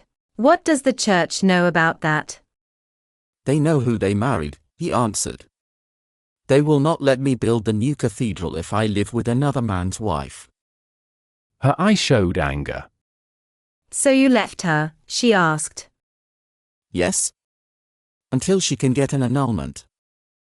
His mother put the rabbit skin aside. She took a sharp knife and started to cut the meat. Her hands were red with blood. She dropped the pieces into the pot that was bubbling over the fire. Prior Philip did the same thing to me when I was with Tom, she said. I know why he gets upset when people love each other. He cannot do it himself, and he is angry that others can enjoy what he is not allowed to do. He cannot stop couples who are married in the church. But when they are not married, he enjoys stopping them. It makes him feel better. She cut off the rabbit's feet and threw them into a wooden bucket full of waste. Jack nodded. He had accepted that this must happen. But every night, when he said goodbye to Aliena and walked away from her door, he felt angry with Philip. Now he understood his mother's deep anger. It's not forever, he said. How does Aliena feel? She asked. Jack frowned. Not good, he said. She thinks it's her fault because she married Alfred. Yes, it is, his mother said. And it's your fault too, because you must build churches. He felt sad that she could not see his dream. Mother, nothing else is worth building, he said quietly. Churches are large and tall. They are also very beautiful and hard to build. They have many decorations and statues, more than any other kind of building. And you will not be happy with anything smaller, she said. That's right, he said. She shook her head, looking confused. I will never understand why you think you were born to do something great, she said. She put the rest of the rabbit into the pot and started to clean the skin. She wanted to keep the fur. You did not get that from your family, she said. That was what he had been waiting for. Mother, when I was away, I learned something about my father's family, he said. She stopped cleaning and looked at him. What are you talking about? She asked. I found out where my father's family comes from, he said. Oh my God, she said. She dropped the rabbit skin. How did you find them? Where do they live? What are they like? There is a town in Normandy called Cherbourg, he said. That is where he came from. How do you know for sure? She asked. I look so much like him that they thought I was a ghost, he said. Mother sat down hard on a stool. Jack felt bad for surprising her so much. He had not thought the news would upset her like this. She looked at him and asked softly, "What are his people like?" "His father is dead, but his mother is still alive. She was kind after she saw I was not her husband's ghost. His older brother works as a carpenter. He has a wife and 3 children. They are my cousins." He smiled. Isn't that nice? We have family. The words made her look unhappy. She seemed upset. Oh, Jack. I am sorry I didn't give you a normal life. I'm not sorry, he said with a light voice. He always felt awkward when his mother showed regret. It was strange for her. But I am happy I met my cousins, he said. Even if I never see them again, it feels good to know they exist. She nodded with a sad face. I understand. Jack breathed deeply. They thought my father drowned in a shipwreck 24 years ago, he said. He was on a ship called the White Ship. It sank near Barfla. Everyone was thought to be dead. But my father lived. No one knew that, because he never went back to Cherbourg. He went to Kingsbridge, she said. But why? He asked. She sighed softly. He held on to a barrel and washed up near a castle, she said. He went to the castle to tell them about the shipwreck. There were many important barons there. When they saw him, they were shocked. They took him prisoner and brought him to England. After some time, he was not sure how long, he came to Kingsbridge. Did he say anything else about the ship? Only that it sank very fast, like it had a big hole in it. It sounds like someone wanted to keep him away from the truth. She nodded. And then, when they knew they couldn't keep him locked up forever, they killed him. Jack went down on one knee in front of her. He made her look at him. His voice was shaking when he said, "But who were they, Mother?" You've asked me that before. And you never told me. Because I don't want you to spend your life trying to get revenge for your father's death. Jack felt that she still treated him like a little boy. She was keeping something from him that she thought was too hard for him. He tried to speak calmly. I will build Kingsbridge Cathedral and have children with Aliena, he said. But I need to know why they killed my father. Only the men who lied about him know the truth. So I must find out who they were. At that time I didn't know their names, she said. He saw that she was not being honest, and it made him angry. But you know now. Yes, I do, she said, her eyes full of tears. He saw it hurt her as much as it hurt him. I'll tell you, because I see you will never stop asking. She wiped her eyes with her hand. He waited, full of fear and hope. There were 3 of them, she said softly. A monk, a priest, and a knight. Jack looked at her with a hard expression. Their names, he said. You want to ask them why they lied? Yes? And you think they will tell you? Maybe not. But I will look into their eyes when I ask them. I can see the truth that way. That may not happen, she said quietly. I want to try, Mother. She gave a long sigh. The monk was the prior of Kingsbridge. Philip, Jack said. No, not Philip, she answered. This was before Philip's time. It was the man before him, James. But he is dead. I told you it might not be possible to ask them questions. Jack looked serious. Who were the others? He asked. The knight was Percy Hamley, the Earl of Shiring. William's father. Yes. He is dead too. Yes. Jack felt cold fear in his chest. He thought all 3 men might be dead, and their secret gone with them. Who was the priest? He asked quickly. His name was Walaran Bigod. He is now the Bishop of Kingsbridge. Jack gave a deep sigh of happiness. And he is still alive, he said. Bishop Walaran's castle was finished at Christmas. William Hamley and his mother rode there on a bright morning early in the new year. They saw the castle from far away, across the valley. It stood on the highest hill on the other side, looking down over the land like a watchful guard. As they crossed the valley, they passed the old palace. Now it was used to store fleece. The money from selling wool was helping to pay for the new castle. They rode up the gentle hill and followed the road through a gap in the earth walls. They crossed a deep, dry ditch and reached a gate in a stone wall. The ramparts, the ditch, and the strong wall made the castle very safe. It was stronger than William's own castle and stronger than many castles of the king. Inside the courtyard stood a large square tower with 3 floors. It was very tall and made the stone church beside it look small. William helped his mother get down from her horse. Their knights took the horses to the stable. William and his mother walked up the steps to the hall.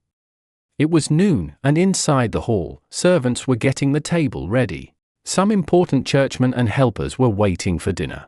William and his mother waited while a steward went upstairs to tell the bishop they had arrived. William felt angry and full of jealousy. Everyone knew that Aliena was in love.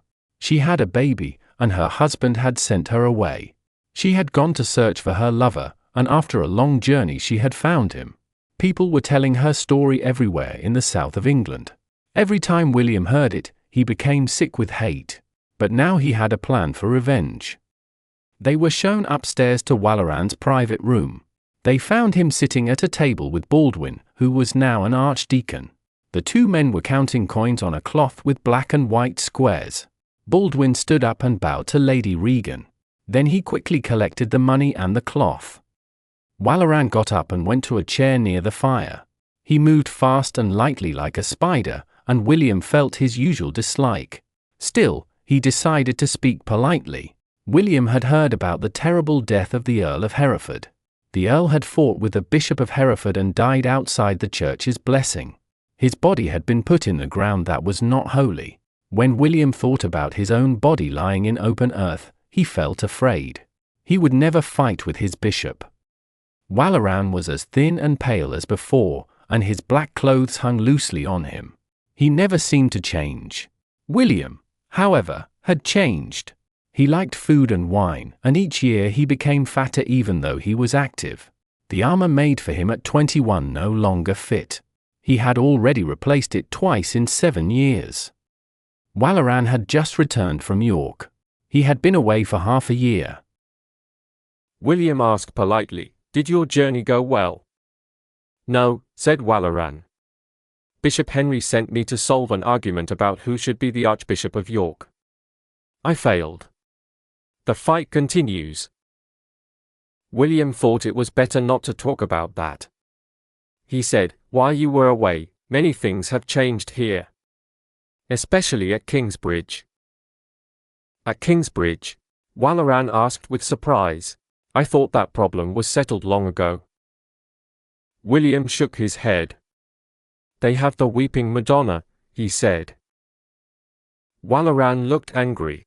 "What are you talking about?" he asked. William's mother answered. "It is a wooden statue of the Virgin Mary. They carry it in processions. Sometimes water comes from its eyes. The people believe it is a miracle." "It is a miracle," William said. "A statue that cries." Walleran looked at him with dislike. Regan said, "Miracle or not, thousands of people have gone to see it in the last few months. At the same time, Prior Philip has started building again. They are fixing the front part of the church and putting a new wooden roof on it. They have also begun work on the rest of the church. The new foundations are ready, and new stonemasons have come from Paris." "Paris?" Walleran said. Walleran spoke softly. Regan said, "The church will be built like St. Denis, whatever that means." Walleran nodded. "It means pointed arches," he said. "I heard people talking about it in York." William did not care how Kingsbridge Cathedral would look. He said, "The problem is that young men from my farms are leaving to work in Kingsbridge. The market there is open again every Sunday. It takes customers away from shiring. It is always the same story." He looked at the others and felt uneasy. He wondered if they guessed that he had another reason for saying this, but they did not seem to notice. Walleran said, "The biggest mistake I made was helping Philip become prior." William said, "They must learn that they cannot do whatever they want." Walleran watched him for a moment. "What do you plan to do?" he asked. "I will attack the town again," William said. He looked into the fire so his mother would not see the hate in his eyes. Walleran said, "I am not sure you can do that." William said, "I did it before. Why not again?" "Last time there was a reason," Walleran said. "It was the fleece fair." "This time it is the market," William answered. "They never had King Stephen's permission for that." Walleran said, "It is not really the same. Philip took a risk with the fleece fair and you attacked it right away. But the Sunday market has been running for 6 years now.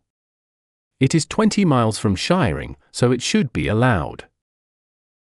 William held back his anger. He wanted to shout that Walleran was acting weak, but he stayed silent. While he was calming himself, a steward came quietly into the room and stood near the door. Walleran looked at him. "What is it?" he asked. "There is a man here who says he must see you, my Lord Bishop," the steward said. "Name of Jack Jackson. A builder from Kingsbridge. Shall I send him away?" William's heart jumped. It was Aliena's lover. Why had this man come now, when William was planning his death? It felt strange, almost like magic. William felt afraid. "From Kingsbridge?" Walleran asked with interest. Regan said, "He is the new master builder there. He brought the Weeping Madonna from Spain." "Very interesting," Walleran said. "Let us see him." He turned to the steward. "Send him in." William looked at the door with fear. He imagined a dark, tall man coming in with anger in his eyes. He thought the man would point at him and shout. But when Jack entered, William was surprised. He was young, maybe 20 years old. He had red hair and bright blue eyes. Jack looked quickly at William, then at Regan. Her face had sores that many people could not look at. Then Jack looked at Walaran. He did not seem scared. He looked calm, almost brave. Walaran felt that Jack was not respectful. His voice became cold. "Well, boy, why are you here?" he asked. "The truth," Jack said. "How many men have you seen hang?" William gasped.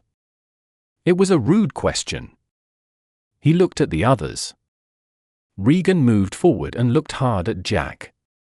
She seemed to think she had seen him before. Walaran looked amused but cold.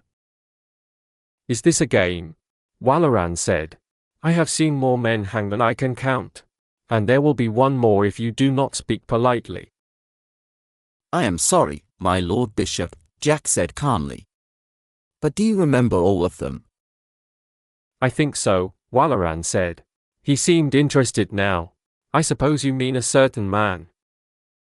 "Yes," Jack said. 22 years ago, in Shiring, you watched a man called Jack Sherberg hang." William heard his mother give a soft gasp. "He was a jongleur," Jack continued. "Do you remember him?" The room became tense. William felt that something strange and frightening was happening. There was something powerful about Jack Jackson. Even Walaran and his mother looked uneasy. "I think I remember," Walaran said slowly. William could hear he was trying to stay calm. William wondered what this meant. "I am sure you do remember," Jack said. "You helped to convict that man. 3 people spoke against him. 2 are now dead. You were the 3rd. Walaran nodded. He stole a jeweled cup from Kingsbridge Priory. Jack's blue eyes became hard. "He did not steal anything," he said. "I caught him myself, with a cup on him." "You are lying." There was silence for a moment. When Walaran spoke again, his voice was calm but his face looked cold and hard. "I could have your tongue taken out for that," he said. "I only want to know why you did it," Jack said. He spoke like he had not heard the terrible threat. "You can be honest here. William cannot hurt you, and his mother already seems to know everything." William looked at his mother. It was true, she looked like she knew something. William felt very confused.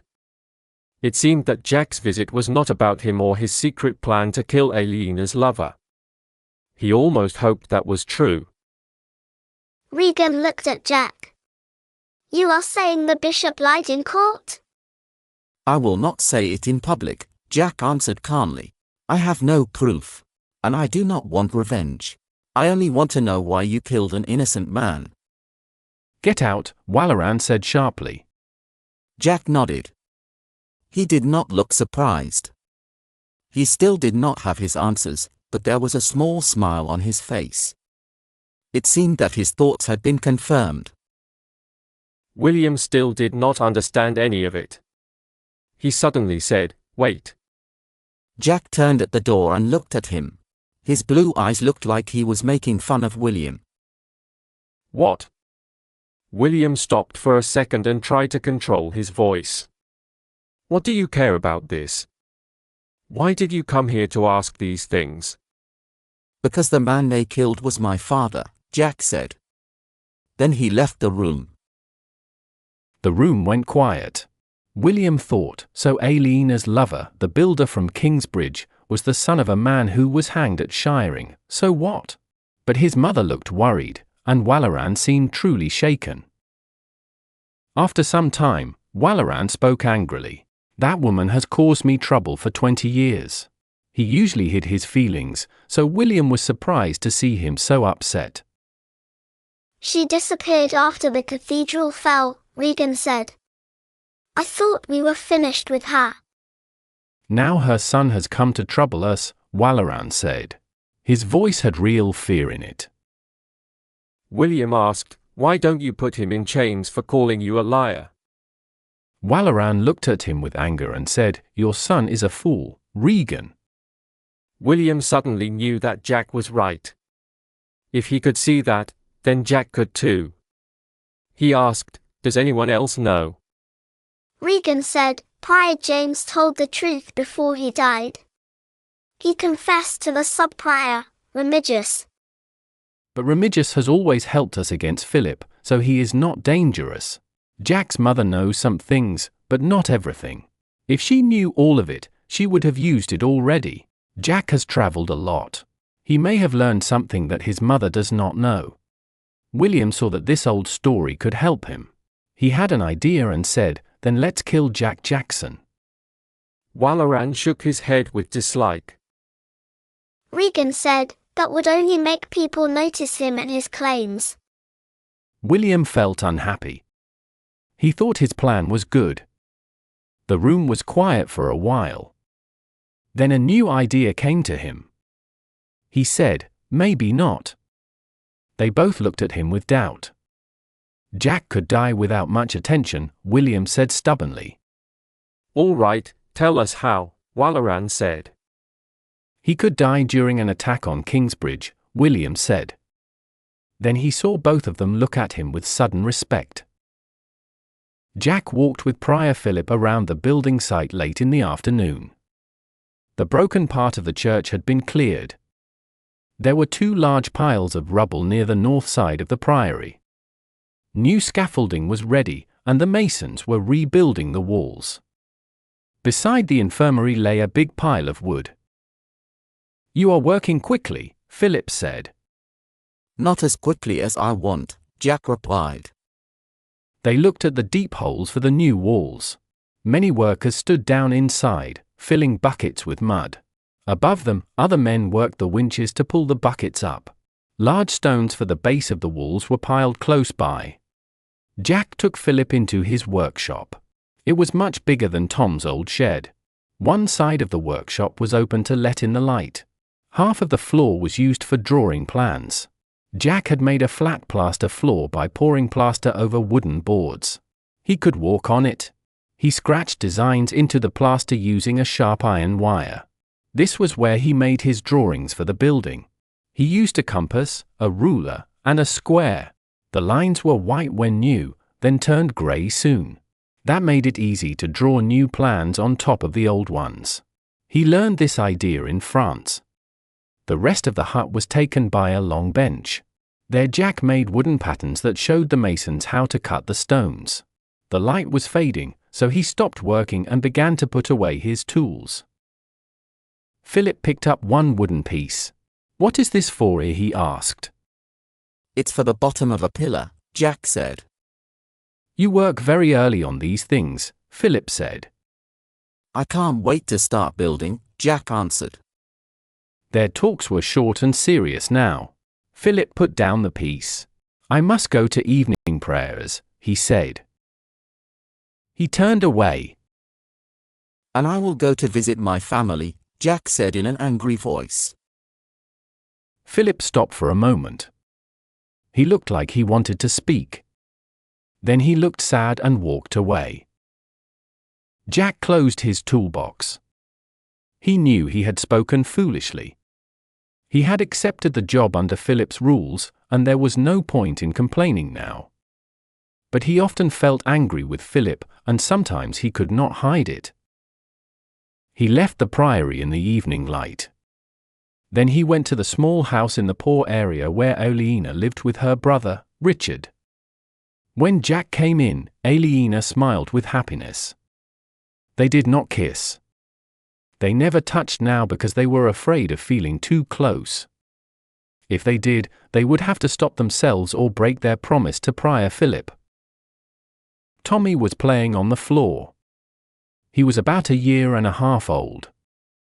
He liked putting things inside other things. He had several kitchen bowls in front of him. He kept putting the small ones inside the big ones, and then he tried to put the big ones inside the small ones. Jack watched with interest. He realized that Tommy did not yet know that a big bowl cannot fit inside a small one. That was something people had to learn. Tommy was learning about size and space, just like Jack did when he tried to imagine how the stones would fit inside the curved roof he built. Tommy made Jack both happy and worried. Before now, Jack had never been afraid about finding work or earning money. He had crossed France without once thinking that he might go hungry or poor.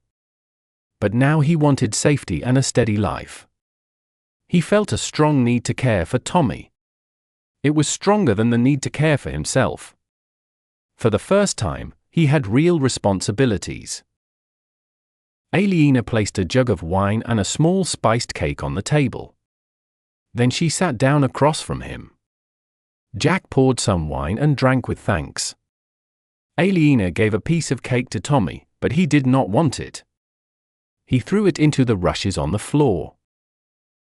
Aliena said, "Jack, I need more money." Jack looked surprised. "I give you 12 pennies a week. I only earn 24. "I'm sorry," she said. "You live alone. You don't need as much as I do." Jack thought that was not fair. "But a worker gets only 6 pence a week," he said. "Some of them have many children." Aliena looked upset. "Jack, I don't know how the wives of workers manage their homes," she said. "I never learned that.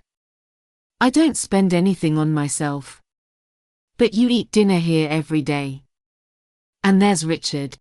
"And what about Richard?" Jack said angrily. "Why can't he earn his own money?" "He never has," she said. Jack felt that taking care of Aliena and Tommy was already hard. "I don't think Richard is my problem." "Well, he is my problem," she said softly. "When you took me, you also took him." "I don't remember saying yes to that," Jack said, angry now. "Please don't be angry," she said. But it was too late. Jack's anger had grown. Richard is 23. He's older than me. Why am I feeding him? Why should I eat dry bread while he eats bacon? Aliena looked down. Then she said quietly, "I'm going to have another baby." Jack stared at her. "What?" he said. I'm having another baby. Jack stopped being angry. He took her hand. "That's great." Are you really happy? She asked. I was scared you might be upset. "Upset? I'm very happy," he said. "I didn't see Tommy when he was a baby. Now I can know what I missed." But what about more work and more money? She asked. "Forget the money," he said. "I only get angry because we have to live far apart. We have enough money. Another baby will be wonderful. I hope it's a girl." He stopped and looked serious. "But when did it happen?" It was just before Prior Philip made us live in different places, she said. "Maybe it was on Halloween," he said with a smile. "Do you remember that night?" Jack looked at her and smiled. She blushed softly. They held hands across the table. Then Richard came in. He pushed the door open and walked inside. He looked tired and covered with dust. A horse stood behind him, wet with sweat. "I have bad news," he said, breathing hard. Aliena quickly lifted Tommy from the floor so the horse would not step on him. Jack asked, "What happened?" Richard answered, "We must leave Kingsbridge tomorrow." Aliena looked surprised. "But why?" she asked. Richard said, "William Hamley will burn the town again on Sunday." "No." Aliena cried. Jack felt cold inside. He remembered the terrible day 3 years ago. William's men had ridden into the fair with fire and clubs. People screamed and ran. Everything smelled like smoke and death. Jack saw in his mind his stepfather's broken head. He felt very sick. "How do you know that?" he asked Richard. Richard said, "I was in shearing. I saw some of William's men buying weapons at the shop. Jack said, that doesn't prove it. Richard shook his head. There is more. I followed them into a tavern. I listened when they talked. One man asked what defense Kingsbridge had. Another said it had none. Aliena said, "Oh, God, it must be true." She looked at Tommy, then touched her stomach gently. She was thinking about the baby inside her. Jack looked at her and their eyes met. They both felt the same fear. Richard kept talking. Later I spoke with some younger soldiers who didn't know me. I told them about the battle in Lincoln and said I wanted a fight. They said I should go to Earlscastle today because they would leave tomorrow. They said the attack would be on Sunday. Sunday, Jack said quietly. He was frightened. Richard nodded. I rode to Earlscastle to be sure, he said. Aliena looked worried. Richard, that was dangerous, she said. Richard answered, everything proves it. Messengers are going and coming. Men are cleaning their armor and weapons. Horses are being trained. Everything is ready for war. There was no doubt about it. With anger in his voice, Richard said, no evil is ever enough for that devil William. He always wants more. His hand went to his right ear, and he touched the scar there without thinking. Jack looked at Richard for a moment. Richard was lazy and careless, but when it came to fighting, he was usually right. If he said William was planning a raid, then it was probably true. This is terrible, Jack said quietly. Kingsbridge had just started to get better. 3 years ago the Fleece Fair had burned down. 2 years ago the Cathedral had fallen on the people inside. And now this new trouble. People would say Kingsbridge had bad luck again. Even if they all ran away before anyone got hurt, the town would be finished. No one would want to live here or buy and sell in the market. Even the cathedral work might have to stop. Aliena said, we must tell Prior Philip right now. Jack nodded. The monks are having supper. Let's go. Aliena lifted Tommy, and they all hurried up the hill toward the monastery in the evening light. Richard said, when the cathedral is finished, they can hold the market inside. That way, raiders can't reach it. Jack said, but we need the money from the market now to build the cathedral. Richard, Aliena, and Tommy waited outside while Jack went into the monk's dining room. A young monk was reading in Latin while the others ate in silence. Jack recognized the words from the book of Revelation. He stood at the door until Philip saw him. Philip looked surprised but stood up at once and came out. Bad news, Jack said seriously. I'll let Richard explain. They spoke in the dark, wide space of the partly rebuilt church. Richard told Philip what he had seen and heard. When he finished, Philip said, but we are not having a fleece fair, only a small market. Aliena said, we have time to move everyone out tomorrow. Nobody needs to get hurt. We can build new houses again, like before. Unless William follows the people who escape, Richard said darkly. I think he might do that. Even if no one is hurt, I think the market will end, Philip said sadly. People will be too afraid to come back to Kingsbridge. Jack said, it could also mean the end of the cathedral. In the last 10 years the church has burned once, and it has fallen once. Many builders died when the town burned. Another disaster might finish everything. People will say the town is cursed. Philip looked shocked. He was not even 40 yet, Jack thought, but his face already had lines. His hair was now more grey than black. Still, his blue eyes were bright and full of danger. I will not accept this, he said. I do not believe this is what God wants. Jack had no idea what he meant. How could Philip not accept it? It was like chickens saying they would not accept the fox. It did not matter what they wanted. So what will you do? Jack asked in a doubtful voice. Pray that William falls out of bed and breaks his neck. Richard became excited. Let us fight, he said. Why not? There are many of us. William may bring 50 men, maybe 100. We can win with our numbers. Aliena said quickly, how many of our people will die? Philip shook his head. Monks do not fight, he said sadly. And I cannot ask the townspeople to die if I will not risk my own life. Jack spoke next. Do not expect my masons to fight either. That is not their work. Philip turned to Richard, who knew most about battles. Can we defend the town without a big fight? He asked. Not without walls, Richard said.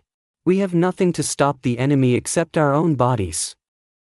Town walls, Jack said, thinking deeply. Richard answered, we could ask William for a fight between 2 men only. Each side picks a champion. But he will not agree. Would walls help us? Jack asked. They could help another time, but not now, Richard said with little patience. We cannot build them in one night. Can we not? Jack asked. Of course not, don't be. Be quiet, Richard, Philip said strongly. He looked at Jack with interest. What are you thinking? He asked. A wall is not hard to build, Jack said. Go on, Philip said. Jack's thoughts were moving very fast. The others waited quietly. He said, it needs no arches, no windows, no roof. We can finish a wall in one night if we have enough men and the right materials. What will we use to build it? Philip asked. Look around you, Jack said. Here are stones that were meant for the foundations. There is a pile of wood bigger than a house. In the graveyard, there is a heap of broken stones from the fall. Near the river, we have more stones from the quarry. We have plenty of materials. And the town is full of builders, Philip said. Jack nodded. The monks can plan the work. The builders can do the skilled parts. Everyone else in town can help as workers, he said quickly. The wall must go along the riverbank. We will take down the bridge. Then we will build the wall up the hill beside the poor quarter. It will join the east wall of the priory and continue to the north. And down the hill to the riverbank again. I am not sure if we have enough stone for that. Richard said, it does not have to be stone to work. A simple ditch and a wall of earth made from the dug-up mud will do. It is good when the enemy must come up a hill to attack. Stone is better, Jack said. It is better, yes, Richard said. But it is not needed. The wall only needs to slow the enemy while he stands in the open. Then the defenders can attack him safely from behind the wall. Attack him with what? Aliena asked. With stones, hot oil, and arrows, Richard said. There is a bow in many homes here. Aliena shivered. So we will still fight after all, she said quietly. But not face to face, Richard said. Not completely. Jack felt unsure. It might be safest for the people to hide in the forest. Maybe William would only burn the houses. But he might send men to find the townspeople and kill them. Jack thought about the danger. Would it be worse if they stayed here behind a wall? If the wall failed and William came inside, many people would die. He looked at Aliena and Tommy. He also thought of her baby. Is there another way? He asked. We could send the women and children away, and the men could stay to fight. No, Aliena said firmly. That is the worst idea. Then we would have no walls and no strong men to protect us. Jack knew she was right. Walls are useless if no one defends them. And women and children alone in the forest would not be safe. William might ignore the town and harm them instead. Philip said, Jack, You are the builder. Can we build a town wall in one day? Philip asked. I have never built a town wall, Jack said. We will not have time to make plans. Each craftsman will have to take a part of the wall and do his best. The mortar will still be wet by Sunday morning. It will be the weakest wall in England. But yes, we can build it. Philip turned to Richard. You have seen battles. If we build a wall, can we stop William? Yes, Richard said. He will come ready for a fast attack, not for a long fight. If he finds a town with strong walls, he will not be able to take it. Then Philip looked at Aliena. You have a child, and you must protect him. What do you think? Should we run to the forest and hope William does not find us, or should we stay here and build the wall? Jack held his breath. Aliena stayed quiet for a moment. It's not only about safety, she said. Philip, this priory is your life's work. Jack, building the cathedral is your dream. If we leave, you will lose everything you worked for. And for me. I have my own reason for wanting to stop William Hamle's power. I say we stay. All right, Philip said. We will build a wall. When night came, Jack, Richard, and Philip walked around the town with lanterns. They needed to decide where the wall should go. The town stood on a low hill, and the river went around two sides. The ground near the river was too soft for a stone wall. Jack said they should build a wooden fence there. Richard agreed. He said the enemy could not cross the river easily to attack that side. On the other sides, they planned to make earth walls with a ditch. Richard explained that this would work well where the land went uphill, because the enemy would have to climb. But where the ground was flat, they needed a stone wall. Then Jack went through the village to find his builders. He called them out of their houses, and some even out of their beds or the alehouse. He told them about the danger and how the town would defend itself. Then he walked with them around the edge of the town and gave each man a part of the wall. Carpenters would build the wooden fence. Masons would build the stone wall. Apprentices and workers would build the earth ramparts. Jack told everyone to mark their part of the wall with stakes and string before they went to bed. He asked them to think about how they would build it. Soon, a line of small lights shone all around the town as the builders worked by lantern light. The blacksmith started his fire and made spades all night. The busy noise at night woke many townspeople. The craftsmen had to explain what they were doing to sleepy people who came out to ask questions. Only the monks slept peacefully, not knowing what was happening. At midnight, when the builders were almost done planning and most people were back in bed talking quietly, the monks woke up. Their usual prayers were stopped early. They ate bread and drank ale in the dining room while Philip spoke to them. He told them they would help organize the work in the morning. They divided into teams, each team helping one builder. They would follow his directions and watch the work, digging, lifting, and carrying. Philip told them their most important job was to keep the builders supplied with all they needed: stones, mortar, wood, and tools. While Philip talked, Jack thought about William Hamle. William's home was about a day's hard ride from Kingsbridge. Jack guessed William would not come in one day because his men would get too tired. They would start at sunrise. They would travel in small groups and hide their weapons, so no one would see they were soldiers. In the afternoon, they would meet at the house of one of William's rich men, not far from Kingsbridge. That evening, they would drink and sharpen their blades. They would talk about their past fights and cruel acts. Then, in the morning, they would attack. Jack felt cold fear in his body. But he told himself, this time we will stop them. Still, he was afraid. Each team of monks found their part of the wall and where to get materials. When the first light of morning showed in the east, they walked around the town and knocked on doors. They woke everyone while the monastery bell rang fast and loud. By sunrise, work had begun everywhere. Young men and women worked hard. Older people brought food and drink. Children ran from place to place carrying messages.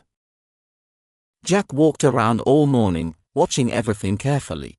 He told the mortar maker to use less lime, so the mix would dry faster.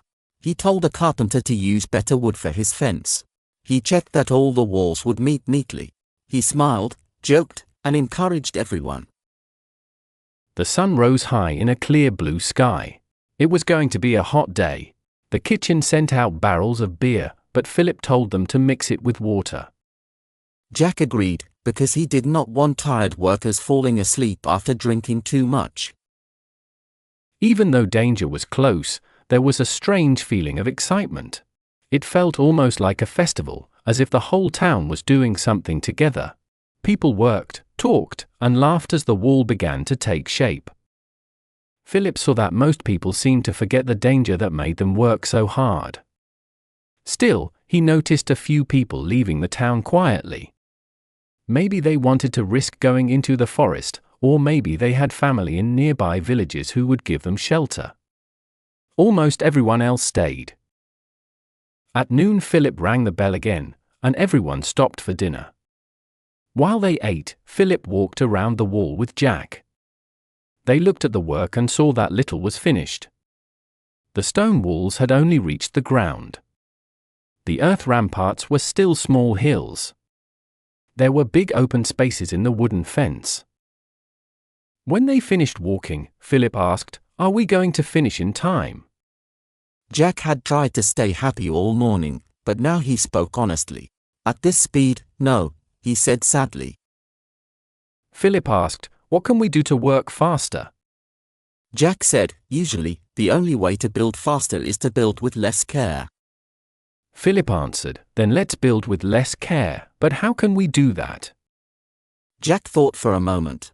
He said, "Right now, the masons are building the stone walls, the carpenters are making fences, the laborers are making the earthworks, and the townspeople are carrying things. But carpenters can also build simple stone walls, and laborers can make wooden fences. So the carpenters can help the masons with the stones. The laborers can build the fences. The townspeople can dig the ditch and pile up the earth. And when the work is going smoothly, the younger monks can stop giving orders and help with the digging." "All right," Philip said. They gave the new orders when dinner ended. Jack thought that this wall would be the worst one in England.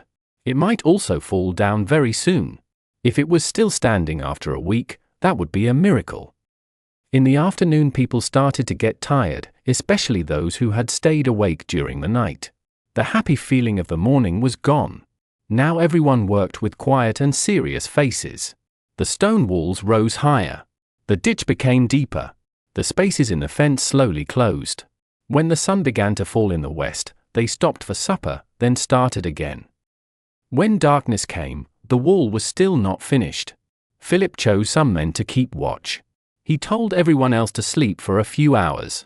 He said he would ring the bell at midnight. The tired people went to their houses and lay down. Jack went to Aliena's house. She and her brother Richard were still awake. "I want you to take Tommy and hide in the woods," Jack said. He had been thinking about this all day. At first he told himself not to do it. But the memory of the day William burned the fleece fair returned again and again. In the end he decided she must go. "I want to stay," Aliena said firmly. "Aliena," Jack said, "I don't know if our plan will succeed. I don't want you here if William Hanley breaks through the wall." "But I can't go away while you and everyone else stay to fight," she said. Jack did not care about reason anymore. "If you leave now, no one will notice," he said. "They'll find out later," she answered. "By then it will all be finished," he said.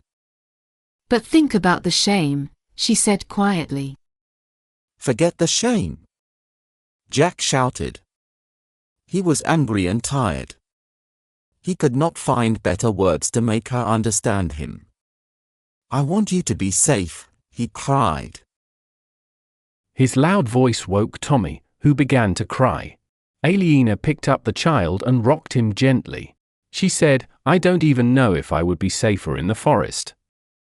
"William will not look in the forest," Jack told her. "He only cares about the town."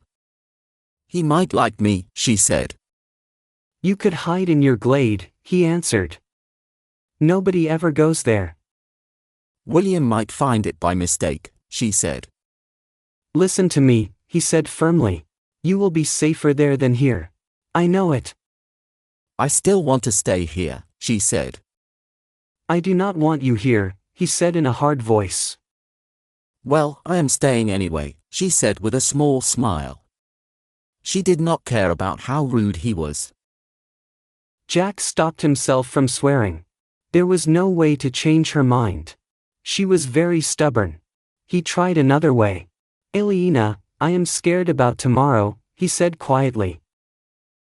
I am scared too, she said. And I think we should be scared together. He knew he should stop arguing, but he was too worried. Fine, then, he said angrily, and he walked out fast. Outside, he breathed in the cool night air. After some minutes, he felt calmer. He was still very worried, but he knew it was silly to be angry with her. They might both die in the morning. He went back inside. She was in the same place, looking sad. I love you, he said. They held each other for a long time.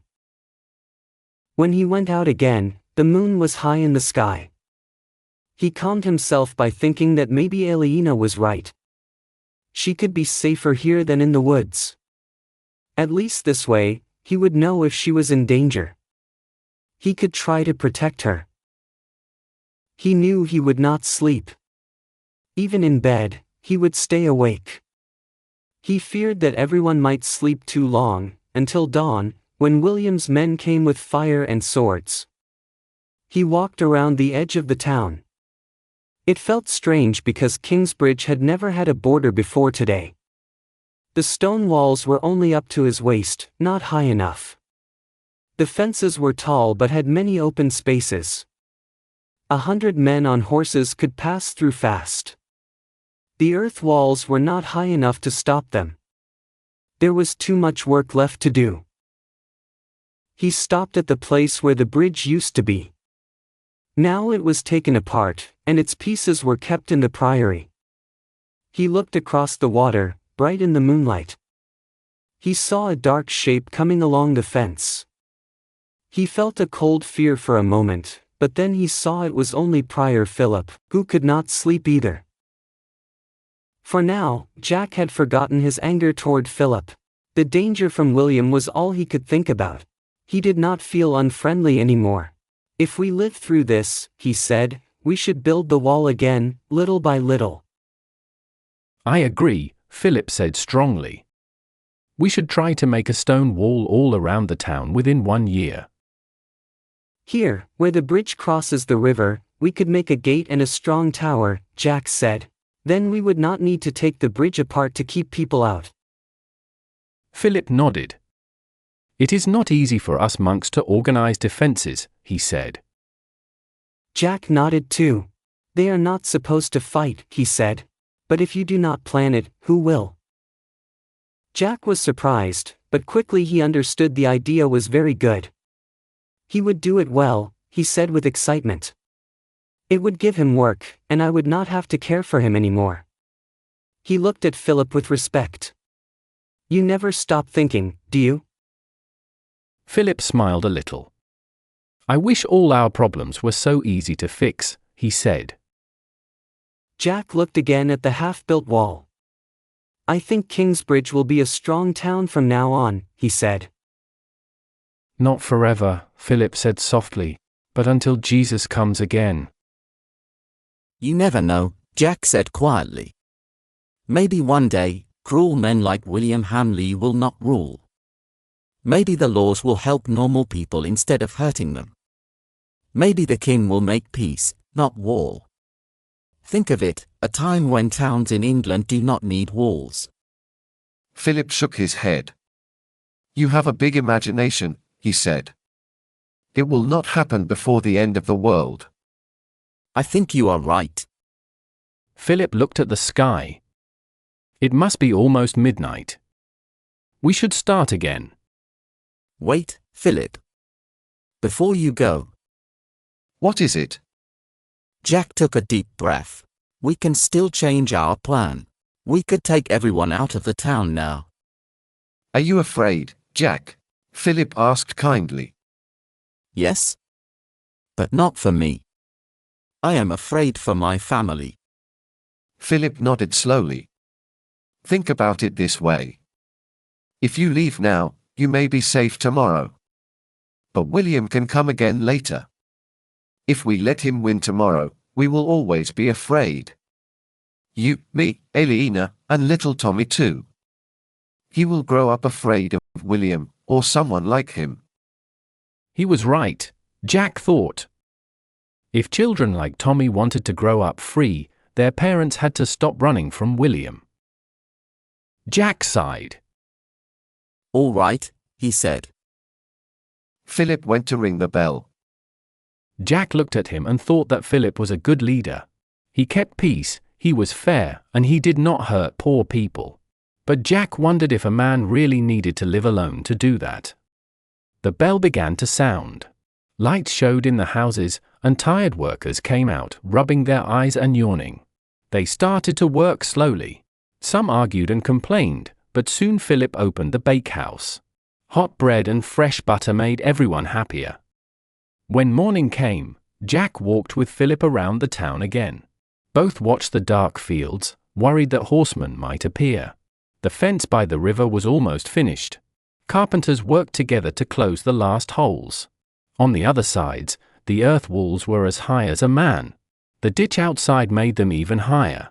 A man could climb up with difficulty, but not while riding a horse. The stone wall was also man-height, though the top stones were weak because the mortar was still soft. The enemy would not know that until they tried to climb. Maybe it would confuse them. Except for those small gaps, the town was ready. Philip gave new orders. Old people and children must go to the monastery to stay safe. Jack was glad. Aliena would stay there with Tommy, far from the fight. Craftsmen had to keep building, but some workers became soldiers under Richard's lead. Each group had to guard the wall they built. People with bows stood on the walls to shoot arrows. Those without weapons would throw stones and prepare piles of them. Boiling water could also help, so big pots were heated to pour on attackers. Some townsmen had swords, but they would only use them if the enemy got inside, which would mean the wall had failed. Jack had not slept for 2 days. His head hurt, and his eyes felt sore. He sat on a roof near the river and looked toward the fields. He watched the carpenters hurry to finish the fence. Then he realized that William's men could shoot burning arrows and set the town on fire. Tired, he climbed down and ran up the hill to the priory. There he saw that Richard had already thought of the same danger. Some monks were putting barrels of water and buckets around the edge of the town. Jack was leaving the priory when he heard shouting. His heart beat fast. He climbed onto the roof of the stable and looked west. On the road near the bridge, about a mile away, he saw dust rising. Horsemen were coming fast. Until now everything felt like a nightmare, but not real. Now the men who wanted to burn Kingsbridge were here. Jack felt truly afraid. He wanted to go and find Aliena, but there was no time. He jumped down and ran to the river bank. Many townspeople were there, finishing the last part of the fence. Jack watched them hammer the final wooden braces and close the gap. Only those hiding in the refectory were not present. "There's nobody guarding the other side," he shouted. "Another group could come from behind. Go back to your places, quickly." "There is no discipline," he said angrily. "No discipline at all." Jack looked across the fields and saw a big cloud of dust. Soon he could see the riders. They looked wild and dangerous. He thought they wanted only to fight and destroy. He knew men like them existed because lords and kings used them. Jack thought that Philip might be foolish about love, but he ruled his town well without such cruel men. It was strange to think of this now. He asked himself if this was what a man thought about before he died.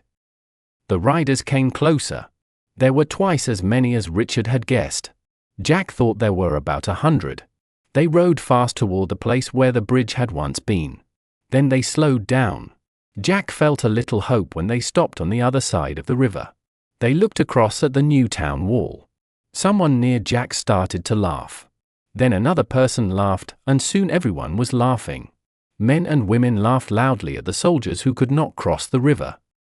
Some of the riders got off their horses and talked together. Through the morning haze, Jack thought he saw William Hamley's red face and yellow hair among them, but he was not sure. After some time, the riders got back on their horses. They formed a line again and rode away. The people of Kingsbridge cheered loudly. But Jack did not believe William had given up. He saw that the soldiers were not going back the same way. They were riding along the river. They are looking for a place to cross, he said. They will come through the forest from the other side. Tell everyone. Jack hurried around the wall to give Richard's warning. To the north and east, the wall was made of earth or stone. There was no river there to stop an attack. That part of the wall joined the east wall of the priory, close to the dining hall where Aliena and Tommy were hiding. Richard had put Oswald and Dick Richards on the infirmary roof with bows and arrows. They were the best archers in town. Jack went to the northeast corner and climbed the rampart. He looked across the empty field toward the forest where the enemies would appear. The sun went higher in the sky. It was another hot, bright day. The monks brought bread and beer to the people on the wall. Jack wondered where William would try to cross. There was a place a mile away where horses could swim across, but it looked dangerous. Maybe William would go farther and find a shallow spot to cross more easily. Jack thought about Aliena. He wanted to see her, but he stayed at his post. If he left, others might leave too. Then the wall would be open to the enemy. While he fought this thought, a man shouted. The horsemen appeared again. They came from the east. The sun shone in Jack's eyes, so he had trouble seeing. He soon realized they were charging at full speed. They had waited in the forest, watching, and now they attacked. Fear filled Jack. They were not just looking at the wall, they wanted to break it. The horses ran fast across the field. A few people started to shoot arrows. Too soon. Wait until they are in the ditch. Only a few people heard him. Many arrows fell uselessly into the green barley. Jack thought sadly, we are not soldiers. Only the wall can save us. He held a stone in one hand and his sling in the other. It was like the sling he had used as a boy to hunt ducks. He wondered if he could still aim well. His hands were tight with fear and he made himself relax. A stone could kill a duck, but it felt weak against men in armor on big horses. He felt his throat go dry. Then he saw that some of the attackers carried bows with fire arrows. Those men rode toward the stone wall, and the others went to the earth walls. William thought the stone wall was strong, but he did not know the mortar was still soft. It could break easily. William had made a mistake. Jack felt a small joy for a moment. Then the attackers reached the walls. The townspeople fired arrows in a rush and tried to hit the horsemen. Their aim was poor, but they still hit some of the riders. The horses reached the ditch. Some stopped, but others jumped down and climbed up the other side. In front of Jack, a very big man in damaged chain mail jumped his horse across the ditch. The animal landed halfway up the wall and kept climbing. Jack put a stone in his sling and threw it hard. The stone struck the horse on its nose. The horse cried out, stood on its back legs, and turned away. It ran off, but its rider fell and drew his sword. Most horses had turned back, but some men were fighting on foot. Others turned again and got ready for another charge. Jack looked behind him. He saw that several houses with straw roofs were on fire. Young women tried hard to stop the flames, but it was not enough. A terrible thought came to Jack. He feared that their plan would fail. These wild men would soon cross the wall, burn the town, and hurt the people. The idea of close fighting filled him with fear. He had never learned to fight. He had never used a sword, and he did not even have one. The only time he had fought was when Alfred had hit him. He felt weak and useless. The horsemen charged again. The men without horses climbed up the wall on foot. Rocks and arrows fell on them. Jack worked fast with his sling. He loaded and fired again and again like a machine. Several attackers fell. Right in front of Jack, one rider fell and his helmet came off. Jack saw his yellow hair. It was William. No horse reached the top of the wall, but some men on foot did. Jack watched in fear as the townsmen had to fight them with poles and axes. A few enemies reached the top, and Jack saw 3 or 4 townsmen fall. His heart filled with panic. The townspeople were losing. Then 8 or 10 townsmen gathered around each enemy who climbed over. They hit them with sticks and axes until the attackers fell. Some townsmen were hurt, but they killed all the enemies who got across. Soon the townsmen pushed the rest back down the slope. The attack slowed and stopped. The horsemen who were still on their mounts did not know what to do. Only small fights still happened on the wall. Jack stopped to rest, breathing hard. He was thankful for a short break but afraid of what would come next. William lifted his sword high and shouted to his men. He waved the sword in a circle to call them together. Then he pointed toward the walls. They gathered again to make another attack. Jack saw his chance. He took a stone, aimed with care, and threw it at William. The stone flew fast and hit William in the middle of the forehead. Jack heard the heavy sound when it hit. William fell to the ground. His men stopped and looked unsure. A big dark man jumped from his horse and ran to William. Jack thought it was Walter, William's groom. Walter knelt beside William while still holding the reins. For a moment Jack hoped William was dead. Then William moved, and Walter helped him stand up. William looked dizzy. Everyone on both sides stopped and watched them. The arrows and stones stopped flying. William climbed onto Walter's horse with Walter's help. Walter then got on behind him.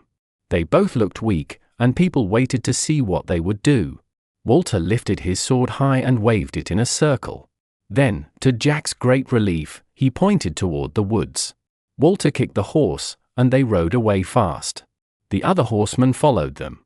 The men still fighting on the wall stopped and ran across the field after their leader. A few arrows and stones chased them as they ran through the barley.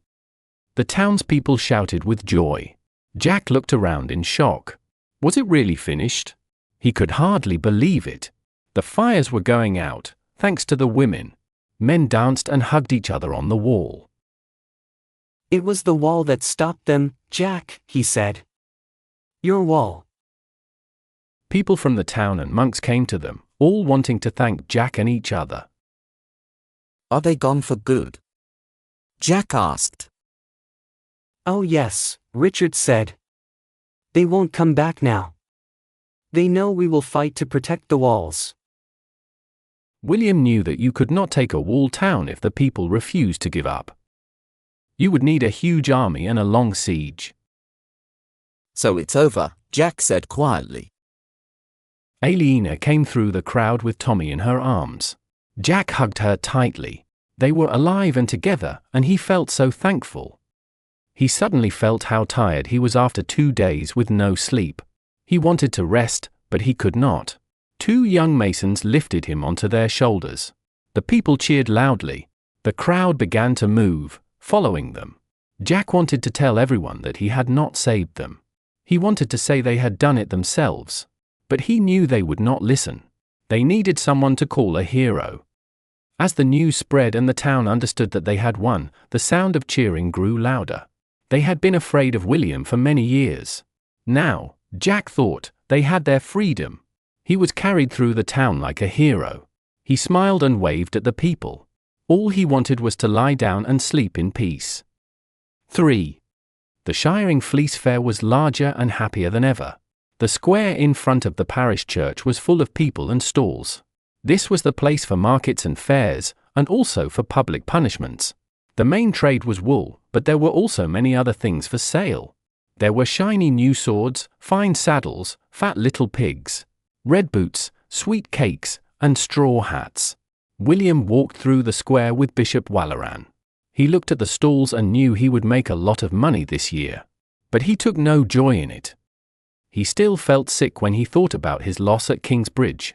He had wanted to come in easily and burn the town. Instead, he had lost men and horses and had to go back with nothing done. The worst part was that the man who built the wall was Jack Jackson, Aliena's lover, the man William most wanted dead. He had failed to kill Jack, but he still wanted revenge. Waleran was thinking about Kingsbridge too. I still do not understand how they built that wall so fast, he said. It was probably not a strong wall, William said. Walaran nodded.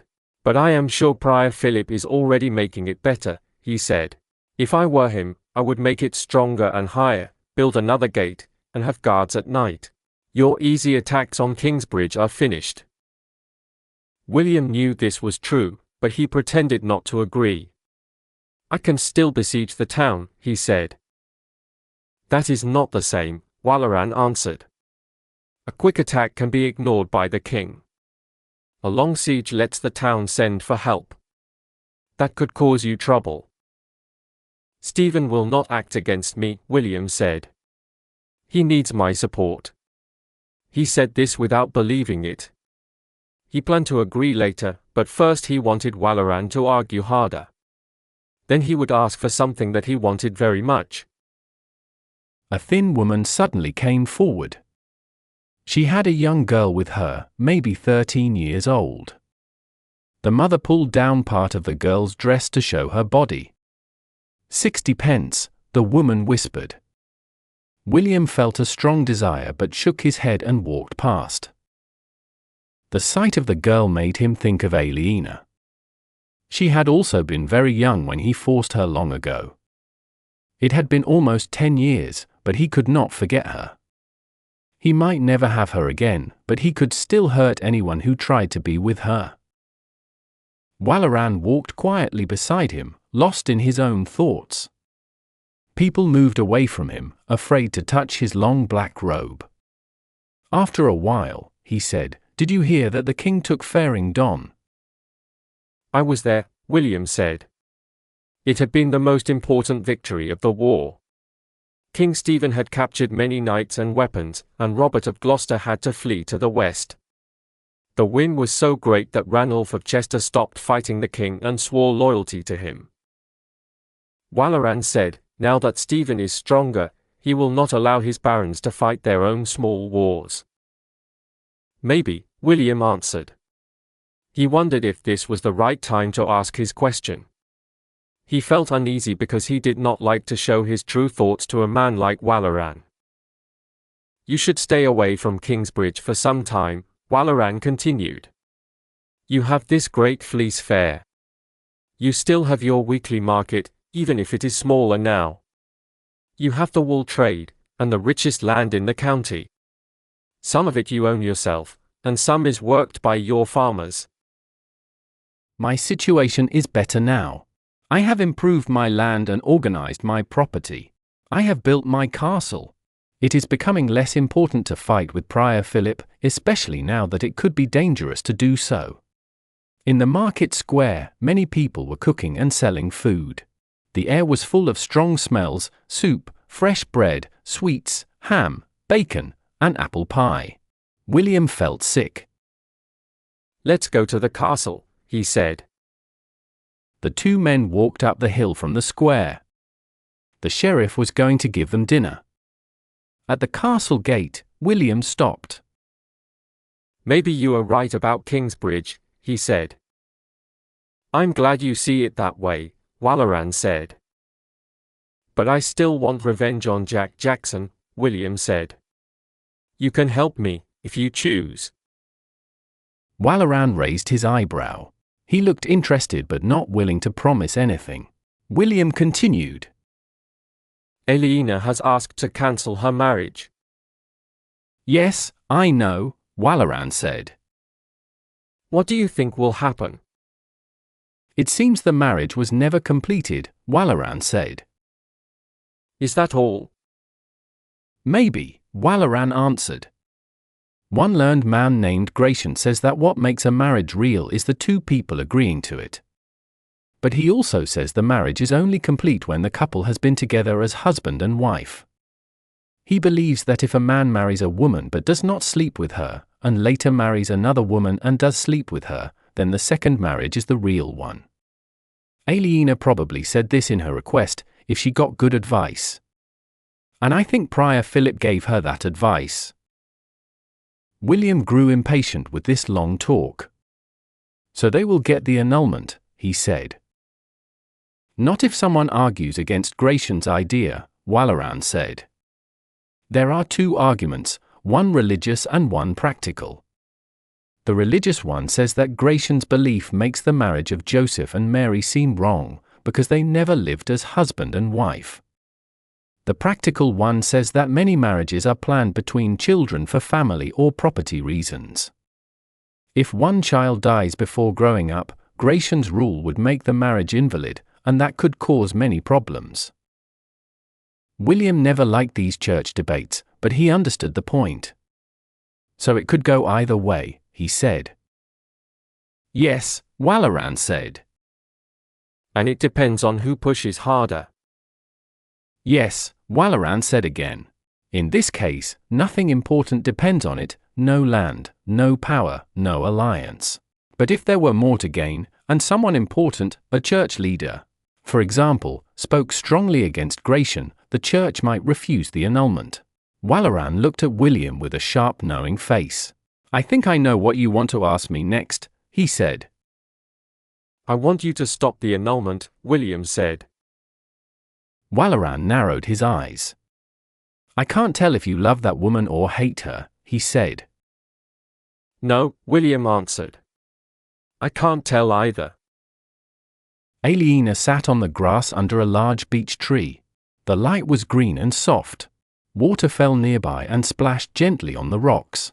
This was the place where Jack had once told her his stories. This was the place where he had kissed her for the first time.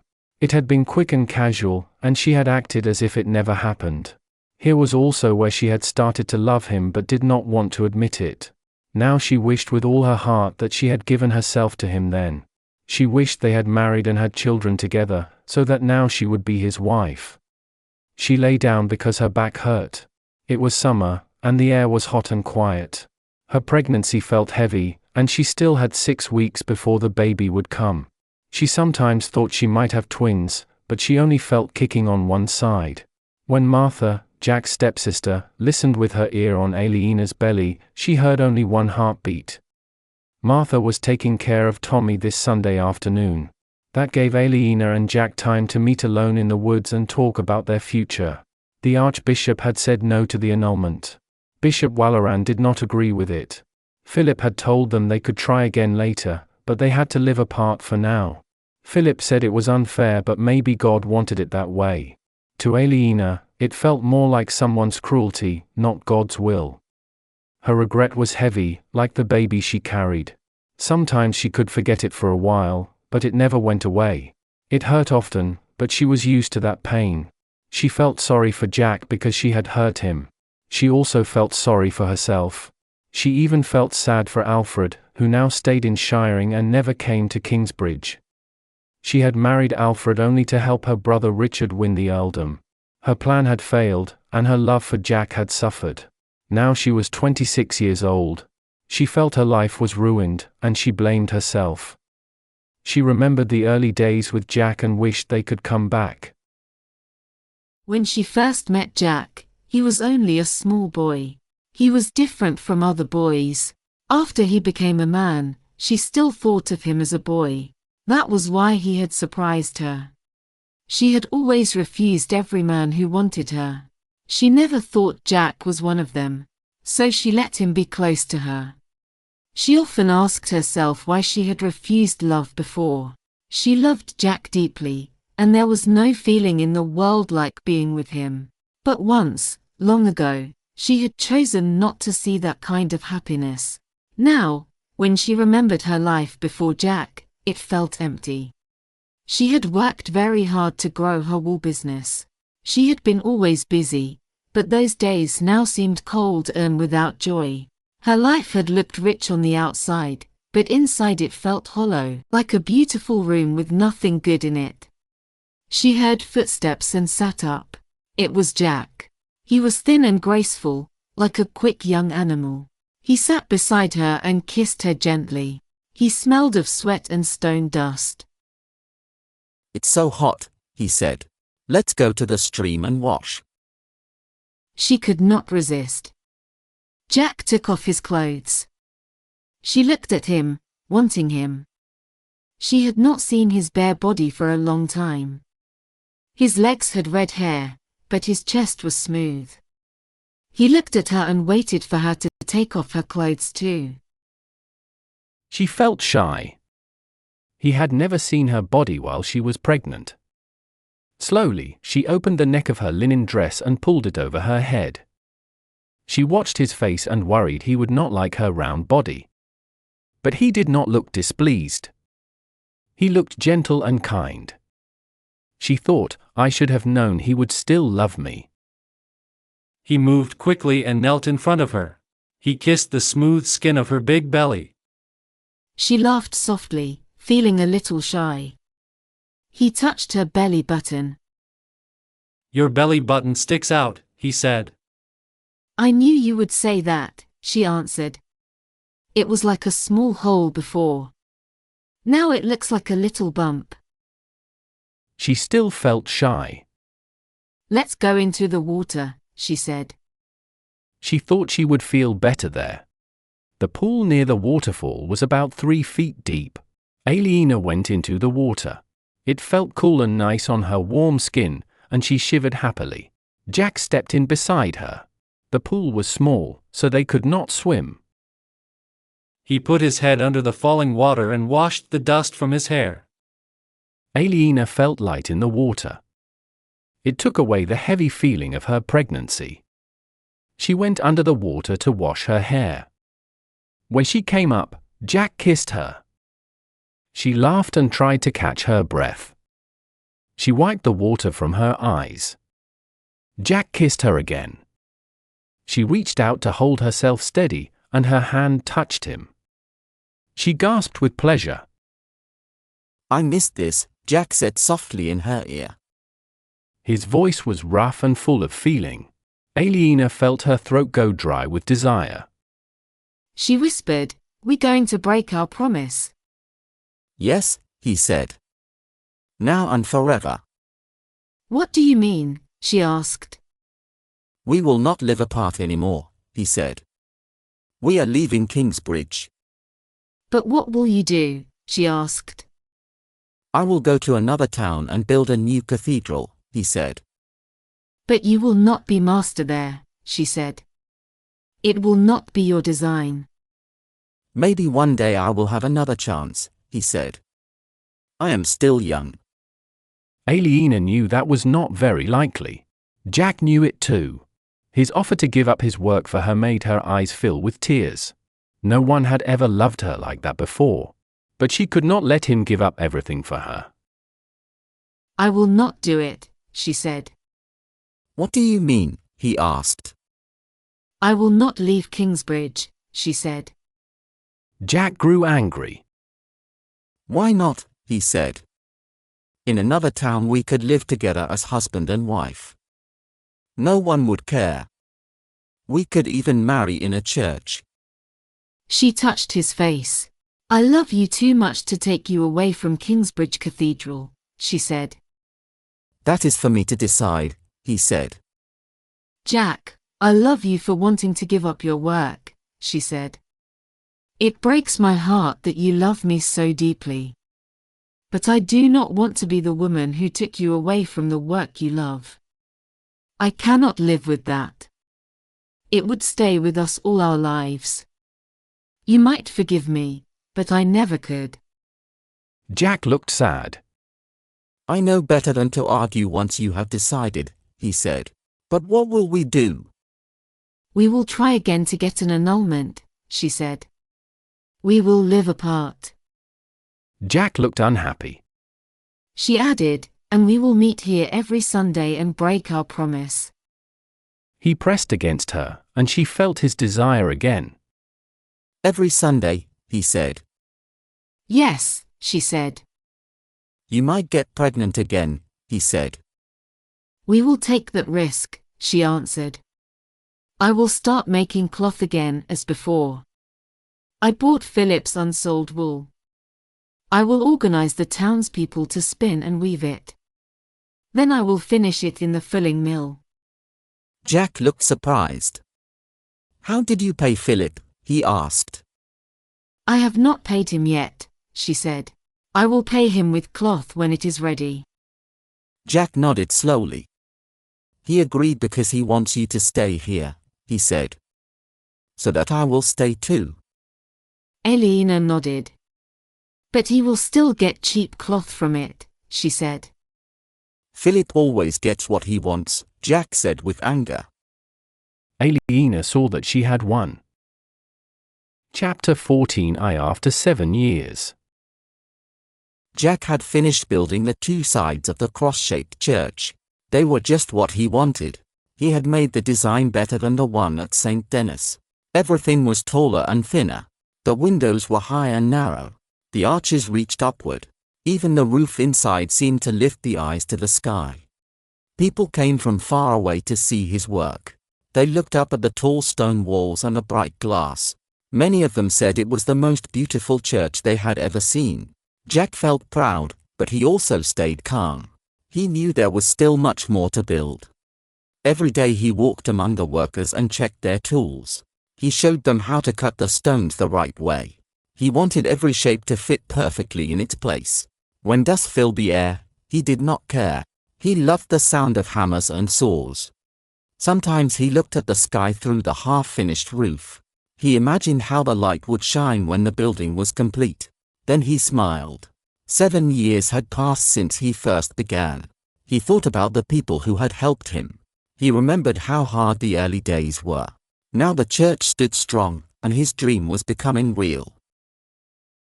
The clustered stone pillars rose gently through the gallery. They turned into curved ribs that met at the top of the ceiling. Tall pointed windows filled the church with soft light. The edges were fine and smooth, and the carvings looked like stone leaves and flowers. But there were small cracks in the upper wall. He stood in the high passage, looking across the wide space of the north transept. Morning light came through, but he felt troubled and confused. The builders had used good knowledge, so the building should be strong.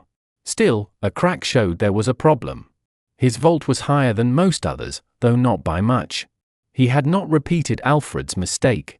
Alfred had built a heavy stone roof on walls that were too weak. Jack's walls were made for a stone vault from the start. Yet cracks had appeared in the same part where Alfred's work had broken.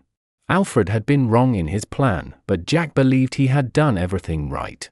Something new was causing this, and he did not understand what it was. It was not truly dangerous. The cracks were filled with mortar and had not come back. The church was safe. But the weakness made him unhappy. He wanted his building to last forever. He left the upper passage and went down the narrow stone stairs to the gallery. There he had his drawing floor, in a corner with bright light from a north window. He started to draw the base of a pier for the main hall. First he drew a diamond. Then he drew a square inside it. Then a circle inside the square.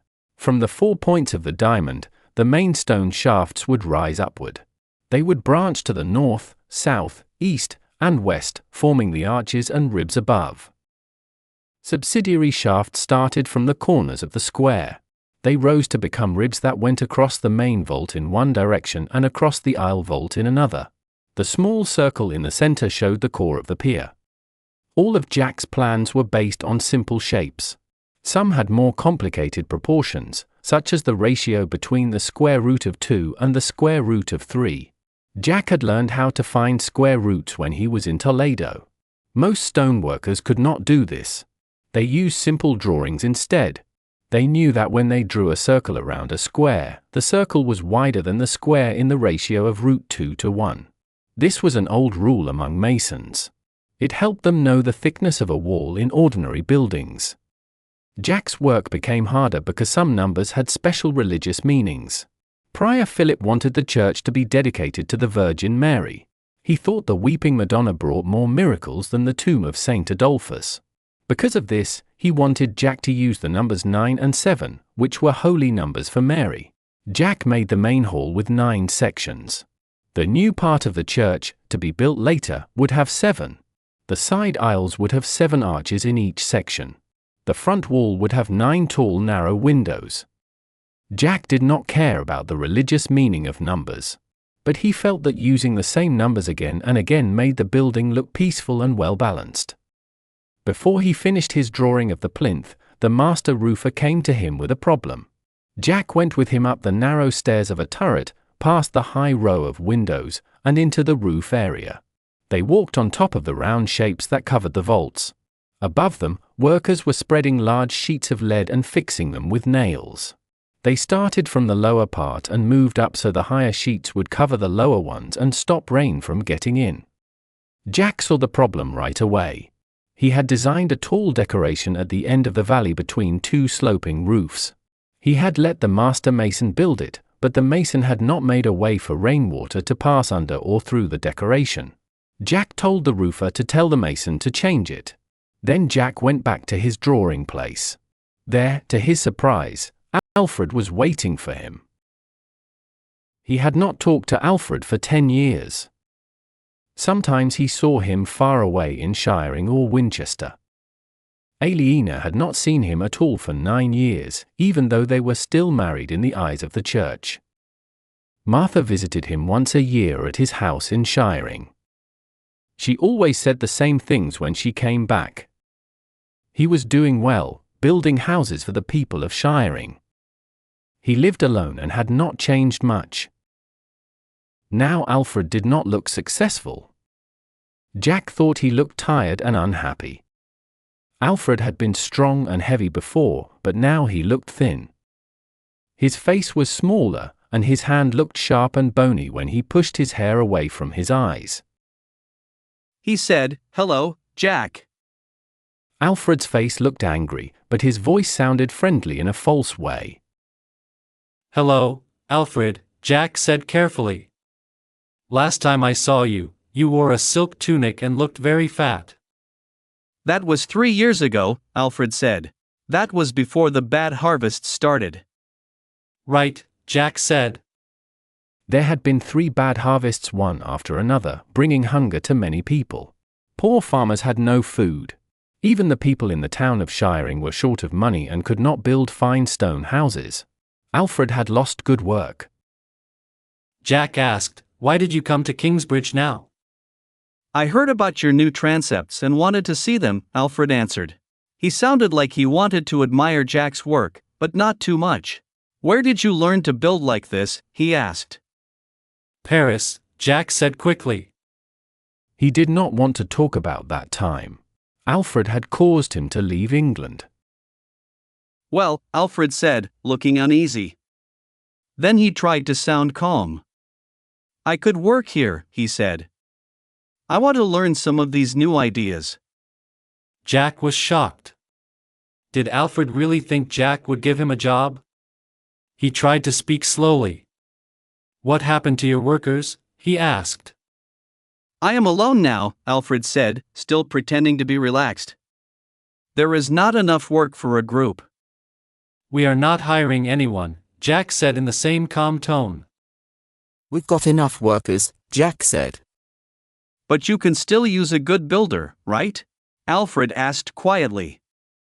Jack heard that Alfred sounded desperate, and he decided to speak honestly. "After the life we've had, Alfred, I'm not the person you should ask for help." "You're my last choice," Alfred said. "I've tried everyone. Nobody will hire me. There's famine everywhere." Jack remembered all the times Alfred had hurt him. He remembered how Alfred had bullied him and sent him away from home. Alfred was the reason he had gone to the monastery and then left it. Jack had no reason to help him. He even felt glad that Alfred was now in trouble. He said, "I wouldn't take you even if I needed more workers." "I thought maybe you would," Alfred said stubbornly. "My father taught you everything. You are a master builder because of him. Won't you help me for his sake?" Jack thought about Tom. Tom had not been kind or gentle, but he had taught Jack patiently. He treated Jack almost like his own son. Tom had also made Jack's mother happy most of the time. Jack looked at himself now, a rich and successful builder. He was building a great cathedral. And Alfred stood hungry and poor. Wasn't that enough payback? No, it wasn't, he thought. Then he changed his mind. "All right, he said. For Tom's sake, you can work with me. Thanks, Alfred said. His face showed no feeling. Shall I start now? Jack nodded. We're laying foundations in the nave. Just join in. Alfred held out his hand. Jack waited a moment, then shook it. Alfred's hand was still very strong. Then Alfred walked away.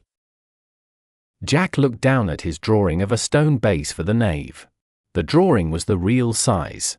When it was finished, a master carpenter could make a wooden shape from it. The masons would use that shape to mark the stones for carving. Jack wondered if he had done the right thing. He remembered that Alfred's vault had fallen before. But this time, Alfred would not build anything difficult. He would work only on simple walls and floors. That was the kind of job he could do well. While Jack was still thinking, the noon bell rang for dinner. He put down his metal drawing stick and went down the stairs to the ground floor. The married masons went home for dinner. The single men ate in the lodge. Sometimes dinner was given at the site so that workers would not come late after drinking. But the monks' food was very plain, so most men brought their own meals. Jack lived in Tom Builder's old house with his stepsister, Martha. She worked as his housekeeper. She also took care of Tommy and Jack's little girl, Sally, when Aliena was busy. Martha usually made dinner for Jack and the children, and Aliena often joined them. Jack left the priory yard and walked home quickly. On the way, he had a sudden thought. Would Alfred want to move into the same house as Martha? She was his real sister. Jack had not thought of that when he gave Alfred the job. He soon told himself not to worry. Alfred could not order him around anymore. Jack was now the master builder of Kingsbridge. If he said Alfred could not live there, then Alfred would not live there. When Jack came home, he half expected to see Alfred at the table. He felt glad when he was not there. Aliena was watching the children eat. Martha was stirring a pot over the fire. The smell of lamb stew filled the room. Jack kissed Aliena on the forehead. She was 33 years old now, but she looked almost the same as she had 10 years before. Her hair was still thick, dark, and curly. Her mouth was warm and full, and her eyes were dark and soft. Only her body showed time and motherhood. Her breasts were lower, her hips wider, and her belly no longer flat. Jack looked kindly at the children. Tommy was 9, strong, and red-haired. He ate his stew fast, as if he had not eaten for a week. Sally was 7. She had dark curls like her mother's and a sweet smile with a gap between her front teeth, just like Martha had when Jack first met her 17 years earlier. Tommy went to the priory school each morning to learn to read and write. The monks did not teach girls, so Aliena taught Sally herself. Jack sat down. Martha took the pot from the fire and placed it on the table. She was an unusual girl. She was over 20 but showed no wish to marry. She had always cared deeply for Jack. Now she was happy to stay with him and keep his house. Jack knew his home was unlike any other in the town. He and Aliena were important people. He built the great church. She was the biggest maker of cloth outside Winchester. Everyone thought of them as husband and wife. But they were not allowed to sleep together, so they lived in different houses. Aliena stayed with her brother. Jack lived with his stepsister. Every Sunday and on holidays they spent time together alone. Everyone knew what they were doing except Prior Philip. Jack's mother still lived alone in a cave in the forest because people said she was a witch. Sometimes Jack felt angry about not being allowed to marry Aliena. He would lie awake, hearing Martha snore, and think, I am 28 years old. Why am I alone? The next morning he was always in a bad mood with Prior Philip. He would say no to every idea and refuse to listen to other plans. He acted as if his way was the only way to build a cathedral. When this happened, Philip stayed away until Jack calmed down. Aliena was unhappy too. She often became sharp and cold with Jack. She complained about small things. Sometimes she sent the children to bed when he came home and said she was not hungry. After a few days, she would start to cry and say she was sorry. Then they would be happy again until the next bad time came. Jack took a bowl and served himself some stew. Guess who came to the site this morning? Alfred. Martha dropped a heavy iron lid on the stone floor, and it made a loud noise. Jack looked at her and saw that she was afraid. Then he looked at Aliena, and her face was white. Aliena asked, "What is he doing in Kingsbridge?" Jack said, "He is looking for work. The famine has made the merchants in Shiring poor. They are not building stone houses anymore. He let his workers go, and now he cannot find work." "I hope you threw him out," Aliena said.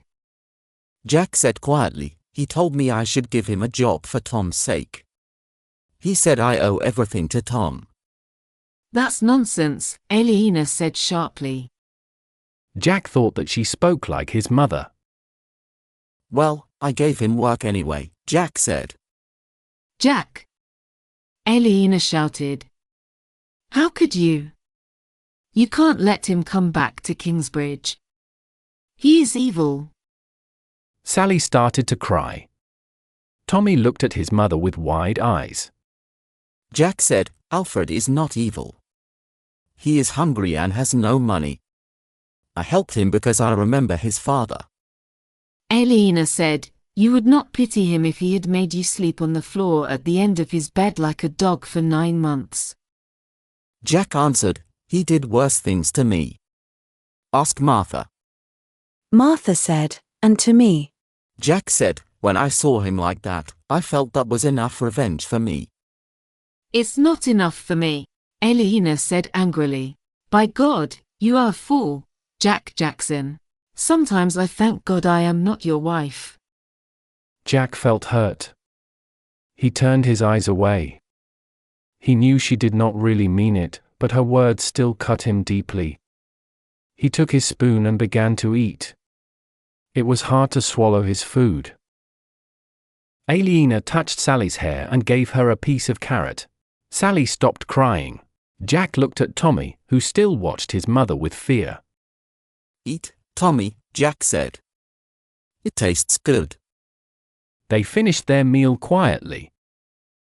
In the spring, when the transepts were finished, Prior Philip went to see the monastery lands in the south. After 3 bad years, he needed a good harvest. He wanted to see how the farms were doing. He took Jonathan with him.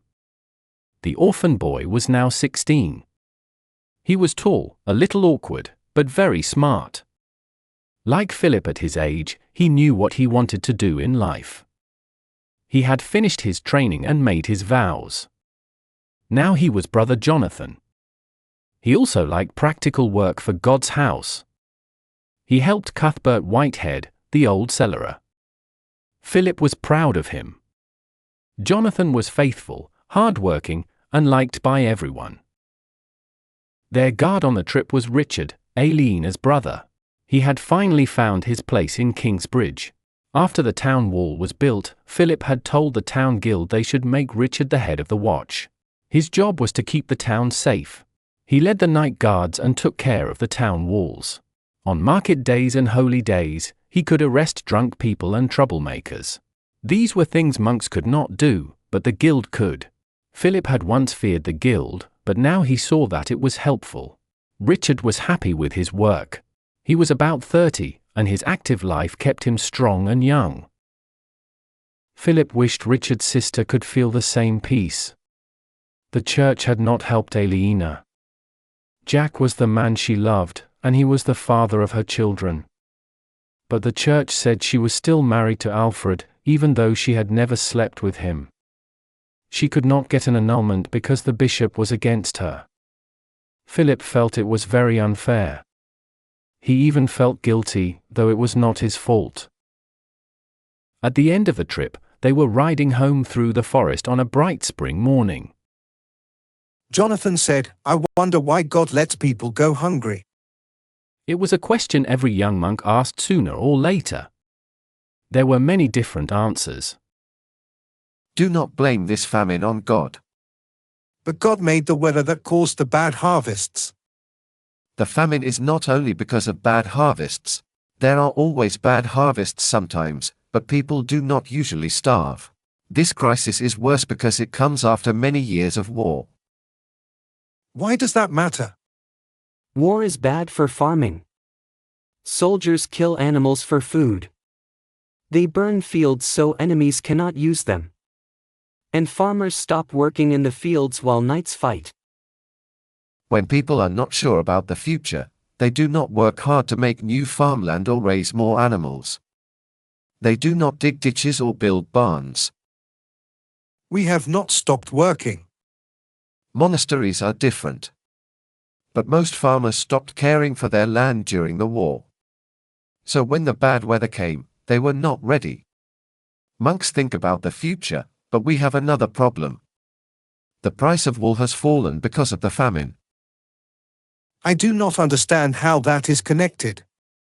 I think it is because hungry people do not buy clothes. It was the first time he could remember that wool prices did not rise each year. He had to slow the building of the cathedral. He stopped taking new monks. He removed wine and meat from their meals. We must save money, but more and more poor people are coming to Kingsbridge to look for work. So they wait at the priory gate for free bread and soup. Philip nodded sadly. It hurt him to see strong men begging because they could not find work. Remember, the famine comes from war, not bad weather. I hope the earls and kings who made this misery will suffer in hell. I hope so. Saints protect us. What is that? Something rushed out of the bushes and ran straight toward Philip. The man's clothes were torn. His hair was wild. His face was black with dirt. Philip thought maybe he was running from a wild animal. Then the man threw himself at Philip. Philip was so shocked that he fell off his horse. The man fell on top of him. He smelled terrible and made strange grunting sounds. Philip struggled and kicked. The man grabbed at the leather bag on Philip's shoulder.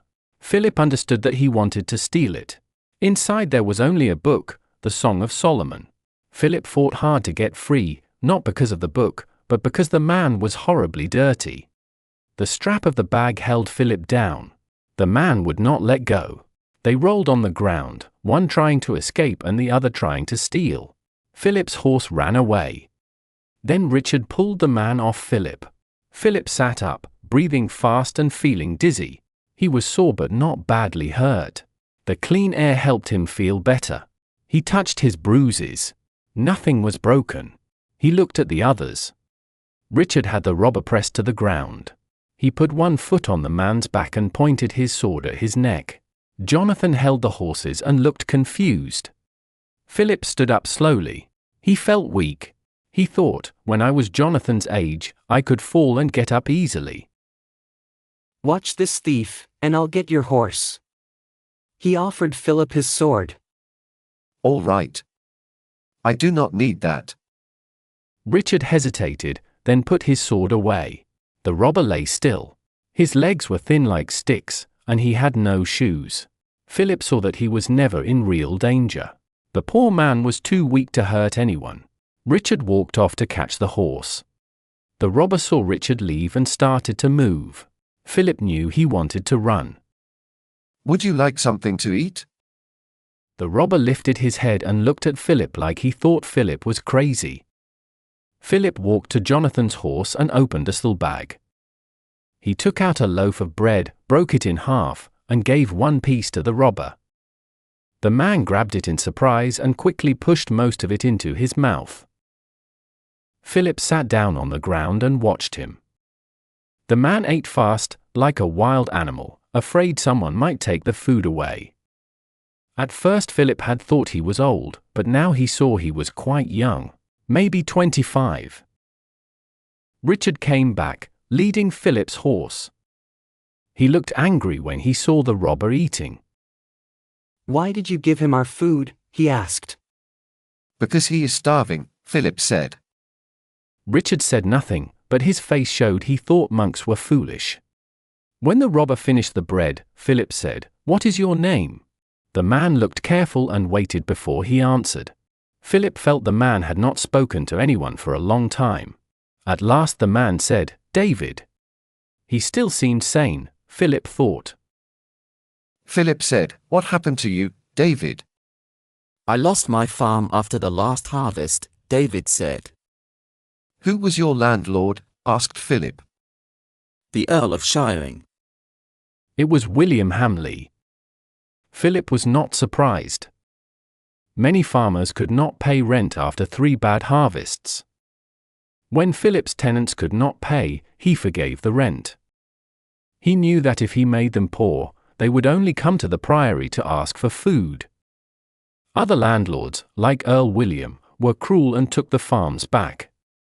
Because of that, many poor people became outlaws in the forest and attacked travelers. That was why Philip always took Richard with him for safety. "What about your family?" Philip asked. My wife took the baby and went back to her mother, said David. But there was no space for me. Philip knew this kind of story well. He said, "It is wrong to attack a monk, David, and it is wrong to steal." But how can I live? The man cried. "If you must stay in the forest, you should catch birds or fish," said Philip. I do not know how, said David. "You are not a good robber," Philip said. "You tried to fight 3 men when you had no weapon, and Richard is very strong." I was desperate, said David. "Next time you feel desperate, go to a monastery," Philip said. "There is always something for a poor man to eat there." Philip stood up. He felt bad inside because he knew the monasteries could not feed everyone. Many outlaws really had no other choice but to steal. Still, his duty was to speak of good behavior, not to excuse sin. He took the reins from Richard and climbed onto his horse. His body hurt from his fall, and he knew it would hurt for many days. "Go and do not sin again," he said, repeating the words of Jesus. Then he rode forward. "You are too kind," said Richard as they left. Philip shook his head sadly. "The truth is, I am not kind enough," he said. On the Sunday before Whitsun, William Hamley got married. It was his mother's idea. For many years, his mother had told him to find a wife and have a child. He always said he would, but he never did. He thought women were boring, and they made him feel nervous in a way he did not understand. He often promised his mother he would marry soon, but he did nothing. In the end, his mother found a bride for him. Her name was Elizabeth. She was the daughter of Harold of Weymouth, a rich knight who supported King Stephen. His mother told William that he could have married someone with a higher title if he had tried harder, but since he did not care, Elizabeth was good enough. William had seen her once at the King's Court in Winchester. His mother noticed how he looked at her. Elizabeth had a pretty face, light brown curls, and a small body. She was only 14 years old. When William first saw her, he had not thought about marriage. He had imagined meeting her alone at night. Marriage was his mother's plan, not his.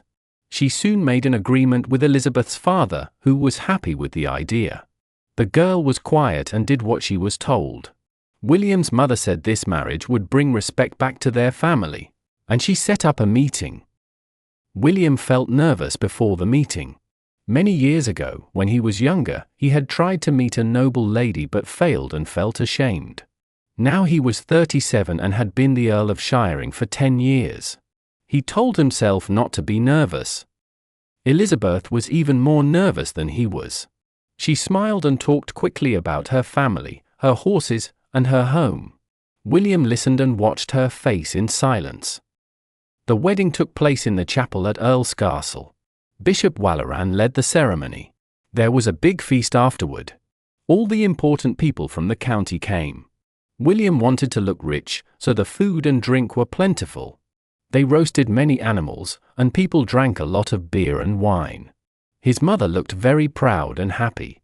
The bishop did not enjoy the noisy jokes and left early.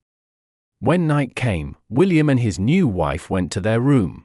The guests stayed in the hall, still laughing and drinking. William told Walter to stand outside the door so no one would come in. Elizabeth slowly took off her tunic and shoes. She stood in her linen shirt and said, "I don't know what to do." You will have to show me. William moved closer to her and kissed her. The kiss felt cold and empty. He said, "Take off your shirt and lie on the bed." She did as he said. She looked soft and round. She smiled at him kindly, but she was not what he had imagined. He felt disappointed. He touched her gently, and she let him. When it hurt, she gasped, and then she said softly, "It's all right." "I don't mind." William was worried for a moment. He thought maybe he was doing everything the wrong way. For a short time he imagined something different. He saw a quiet scene where he and the woman lay beside each other, talking and learning slowly about one another. But when she cried out in pain, he pushed away his doubts and kept going harder. He looked at her face as she tried not to make a sound. He climbed onto the bed and knelt near her. He was not very excited and tried to make himself ready. It did not help. Her strange smile made him feel angry and powerless. He touched her again and she gave a small cry. That made him feel better. Then she started smiling again. He wanted to stop that smile. He slapped her face. She cried and her lip began to bleed. He did it again. She started to cry quietly. After that, he felt calm. The next Sunday was Whitsunday. Many people would go to the big service at the cathedral. Bishop Walleran would lead it. There would be more people than usual because everyone wanted to see the new parts of the building. William planned to show his wife to all the people there. He had not been to Kingsbridge since they built the wall, but Philip could not stop him from coming to church. 2 days before Whitsunday, his mother died. She was about 60 years old. It happened very suddenly. After dinner on Friday she had trouble breathing and went to bed early.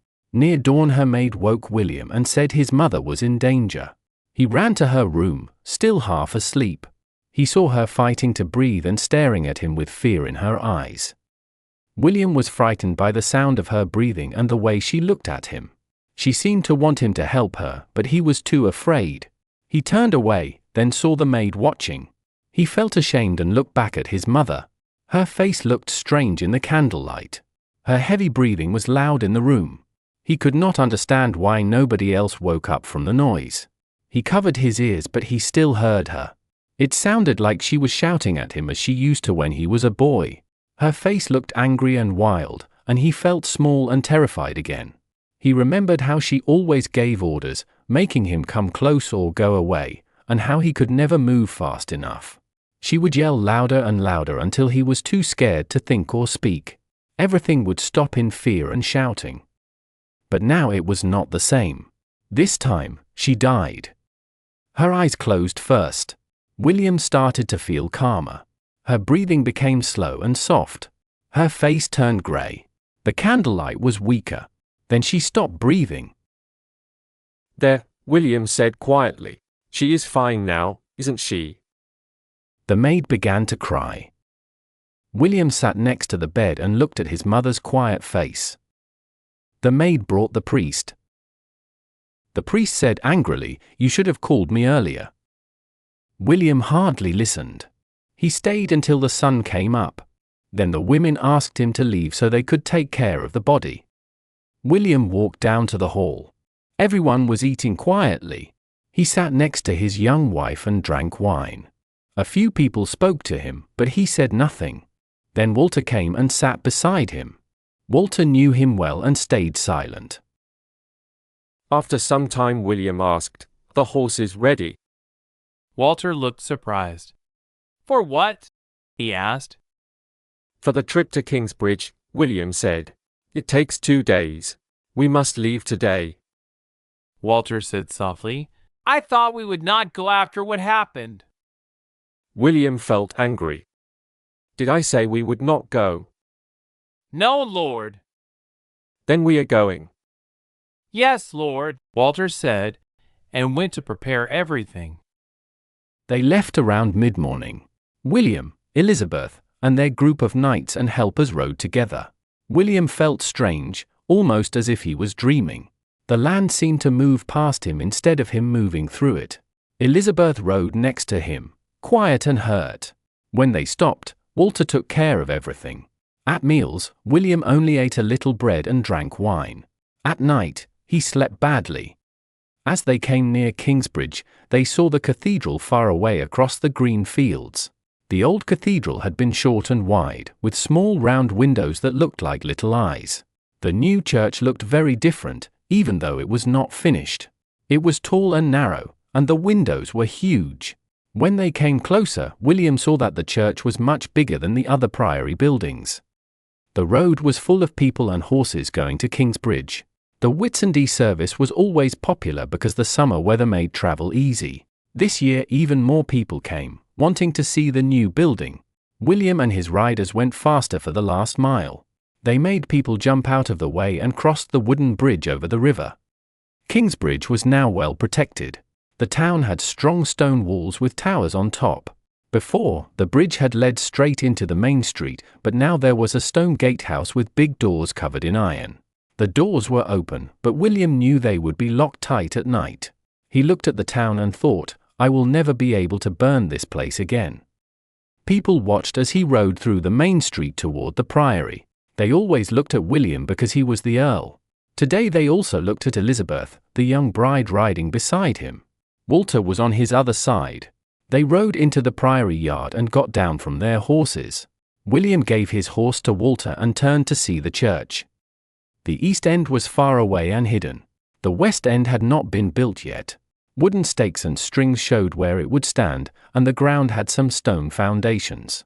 Between these ends stood the new part with two side arms, called the north and south transepts, and the open space between them. The crossing. The windows were as big as they looked from outside. William had never seen a building like this. It's wonderful, Elizabeth said softly, breaking her long silence. William wished he had left her home. He walked slowly up the nave, watching the lines of stakes and strings. Elizabeth followed him. The first part of the nave was half-built. It seemed to hold up the large pointed arch at the western entrance. William stepped under the arch and entered the crossing. It was crowded with people. The new church looked too delicate to stand. It was so high and light that it seemed almost unreal. The thin stone pillars reached upward like young trees. William looked up and saw them meeting at the top in a round ceiling. The service began.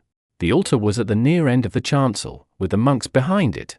The crossing and transepts were full of people, and many still had to stand in the unfinished nave. William pushed forward to the front, as nobles always did. He stood near the altar with other important men. They greeted him and talked quietly together. He looked up. The old wooden ceiling did not match the tall new arch. It seemed clear that the builder wanted to rebuild that part later. Then William saw the builder himself, Jack Jackson.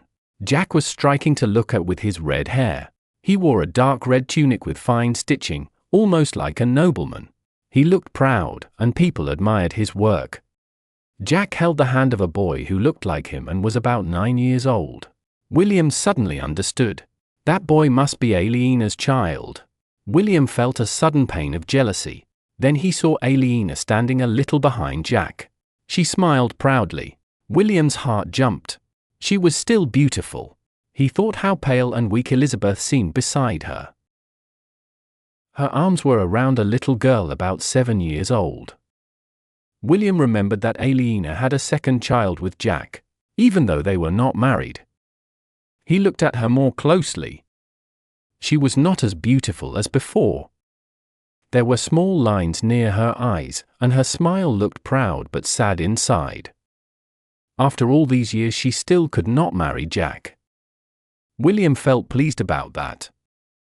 Bishop Waleran had kept his word and had stopped the marriage again and again. The thought often made William feel better. Waleran was now at the altar. He lifted the holy bread high so everyone could see it. Hundreds of people fell to their knees. He held up the bread, and the people believed it became Christ at that moment. William felt amazed even though he did not understand how it happened. He watched the service quietly. He listened to the strange Latin words and whispered the answers he knew. He still felt lost and strange, like he was in a dream. The new church looked bright and magical, with sunlight shining on tall columns that seemed impossible. The service was ending. Bishop Waleran spoke to everyone. We will now pray for the soul of Countess Regan Hamley, the mother of Earl William of Shiring, who died on Friday night. People began to whisper and talk, but William stared at the bishop in horror. He suddenly understood what his mother had tried to say before she died. She had wanted a priest, but he had not called one. He had watched her grow weak. He had seen her close her eyes. He had heard her last breath. And he had let her die without the priest's blessing. How could he have done that? He believed her soul had been in hell since Friday, suffering terrible pain with no prayers to help her. His guilt was heavy in his heart. He felt it slow his heartbeat, and for a moment he thought he might die too. He imagined her soul trapped in darkness, dirty with sin and longing for peace. What am I going to do? People around him turned to look at him in surprise. When the prayer ended, the monks walked out together in a line. William stayed on his knees before the altar. Most people left the church and went outside into the sunlight. Only Walter stayed near him, watching. William kept praying hard. He pictured his mother while he repeated every prayer he remembered. Then he thought of ways to help her soul. He could light candles. He could pay priests and monks to say prayers for her. He could even build a small chapel for her memory. But every idea felt too little. He imagined her shaking her head sadly and asking, "How long will you let your mother suffer?" Someone touched his shoulder. It was Bishop Walleran. He was still wearing his beautiful red robe for the Whitsun service. His black eyes looked straight into William's. William felt the man could see every secret inside him. Walleran asked, "Why do you cry?" "She is being cleaned by fire." William felt the wetness on his face. He asked, "Where is she?" "Is she in pain?" "Terrible pain. But we can help the souls we love when they pass through that hard place." "I'll do anything," William said, crying. "Tell me what to do." Walleran's eyes shone with desire. "Build a church," he said. "Like this one, but in Shiring." Aliena felt angry every time she rode through the lands that once belonged to her father. She saw broken ditches, fallen fences, and old empty cowsheds. Her heart hurt when she saw villages where no one lived. The meadows full of wild grass made her sad. The problems were not only from bad harvests. The lands could still feed the people if managed well. But William Hamley did not care about that. He used the earldom only for his own wealth. He did not think about the people who lived there. When his workers had no food, they starved. When his tenants could not pay rent, he drove them away. Since William became Earl, less land was farmed. Fields once full of crops turned wild again after people lost their homes. He was too foolish to understand that even his own future would be worse because of it. The worst part was that Aliena felt she was partly to blame. It was her father's land, and she and Richard had not been able to win it back for the family. They had stopped trying when William became Earl and Aliena lost all her money. But the failure still hurt, and she always remembered the promise she made to her father. On the road from Winchester to Shiring, she sat beside a wagon full of yarn. A strong carter with a sword on his belt walked near the horses. She looked at the road and remembered riding there with her father long ago. He had always worked hard to make more land useful. He cleared forest, drained wet ground, and plowed the hills. In bad years he kept enough seed to help people who had none. He never asked his tenants to sell their animals or plows to pay rent. He knew they needed those things to farm again next year. He treated the land kindly, as if it were a cow that gave milk. When Aliena thought about those times with her clever and proud father, she felt sad. The pain was deep, like an old wound. Life had changed when her father was taken away. Everything after that felt empty. Living in the castle with Matthew had been like living in a dream. Going to Winchester to see the king had been useless. Helping Richard in the war had brought no peace. People said she was successful because she became a rich wool merchant. But the work only made her look happy. Inside, she still felt lonely and lost until Jack came into her life. Since she could not marry Jack, everything felt wrong again. She began to dislike Prior Philip, who once had been her guide and helper. She had not spoken kindly to him for years. It was not really his fault that they could not get their marriage approved, but she blamed him. He was the one who said they must live apart. Aliena could not forgive that easily. She loved her children, but she sometimes worried about them. Their home was strange, with a father who left each night. Still, both children seemed happy. Tommy was strong and handsome. He liked games, racing, and pretending to be a soldier. Sally was gentle and thoughtful. She liked to tell stories to her dolls and watch her father draw. Their love made Aliena's life feel normal again. She still worked hard. She had traded goods most of her life. Now many people in small villages made yarn and cloth for her in their homes. A few years ago she had hundreds of workers, but the famine changed that. No one made more cloth than they could sell. Even if she were married to Jack, she would still want her own work. Prior Philip kept saying their marriage could be approved soon. But Aliena and Jack had lived this strange way for 7 long years. They ate together, raised their children together, yet slept apart. Her heart ached for Jack. She loved him deeply. Only his mother, Ellen, might know how strong that love was. Aliena loved Jack because he gave her back her life. She had felt cold and empty before he came. He found her and made her feel alive again. He had been patient and gentle. For that, she would love him forever. As she moved through the forest, she wondered if she would see Ellen. Sometimes they met her at town fairs. Once a year Ellen came quietly to Kingsbridge at dusk.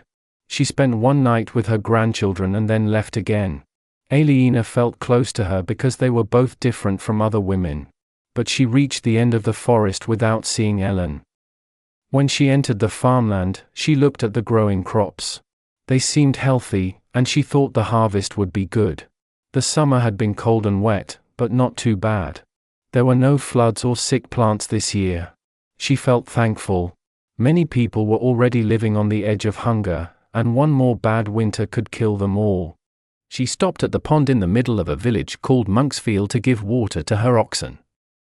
The village was part of the Earl's land. It was a big place with good farmland around it. There was a stone church and a priest who lived there. Only half of the fields had been planted this year.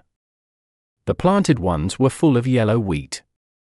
The rest were wild with weeds. 2 travelers were also at the pond, giving water to their horses. Aliena looked at them carefully.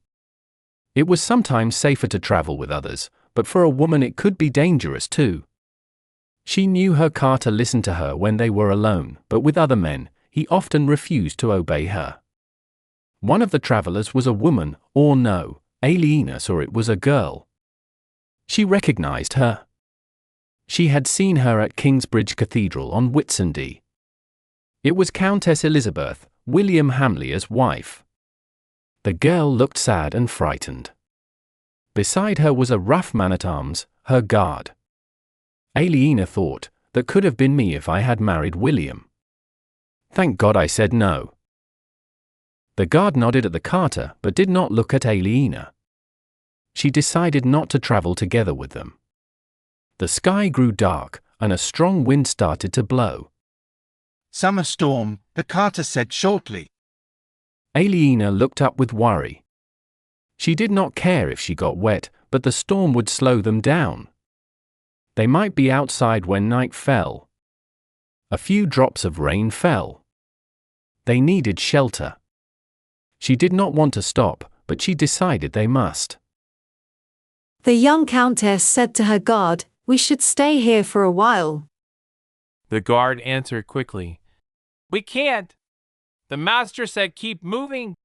Aliena felt angry. "Don't be stupid," she said. "You must take care of your mistress." The guard stared at her. He said roughly, "Why do you care?" Aliena spoke in a firm voice. "There will be heavy rain," she said. "You cannot make a lady travel in it. Your master will be angry with you if you do." Elizabeth looked surprised but pleased that someone spoke for her. Then the rain came hard. Aliena acted fast. Come with me, she said. She took Elizabeth's hand and walked away before the guard could stop them. Elizabeth followed her happily, smiling like a child who had escaped. Aliena thought the guard might come after them, but a flash of lightning filled the sky and the storm got worse. She began to run, pulling Elizabeth with her. They crossed the graveyard and reached a small wooden house near the church. The door was open. They went inside. It was the house of the priest. A tired-looking man wearing a black tunic and a small cross stood up.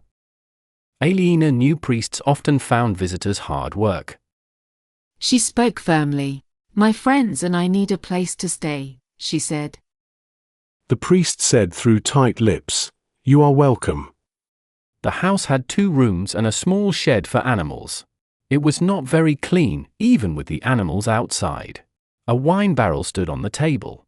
A little dog barked at them when they sat down. Elizabeth touched Aliena's arm. "Thank you very much," she said softly. There were tears in her eyes. Ranulph would have made me keep going. He never listens to me.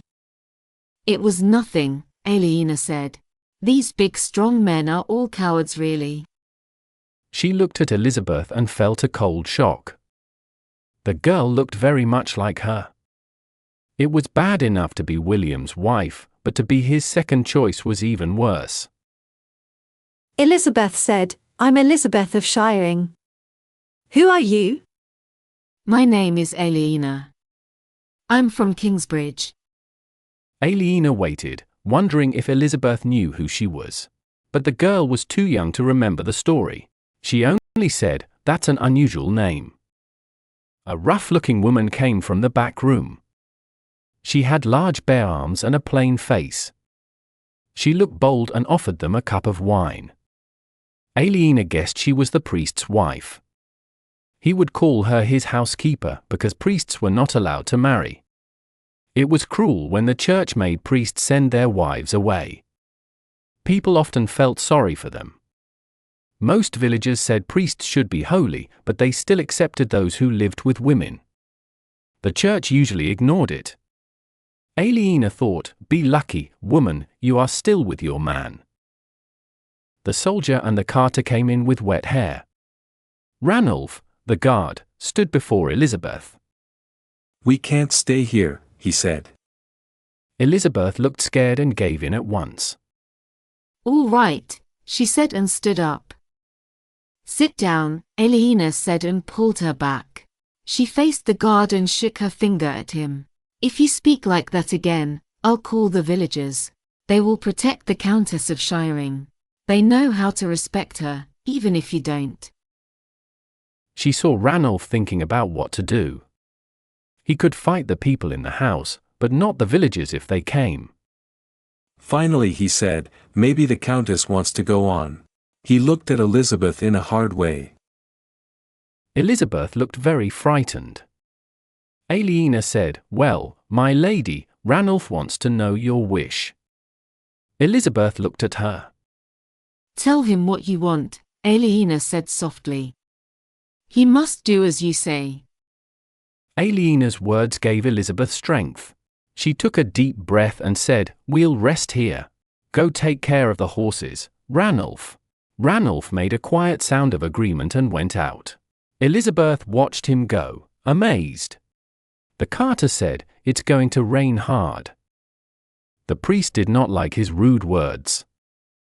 "I'm sure it will only be normal rain," he said in a prim voice.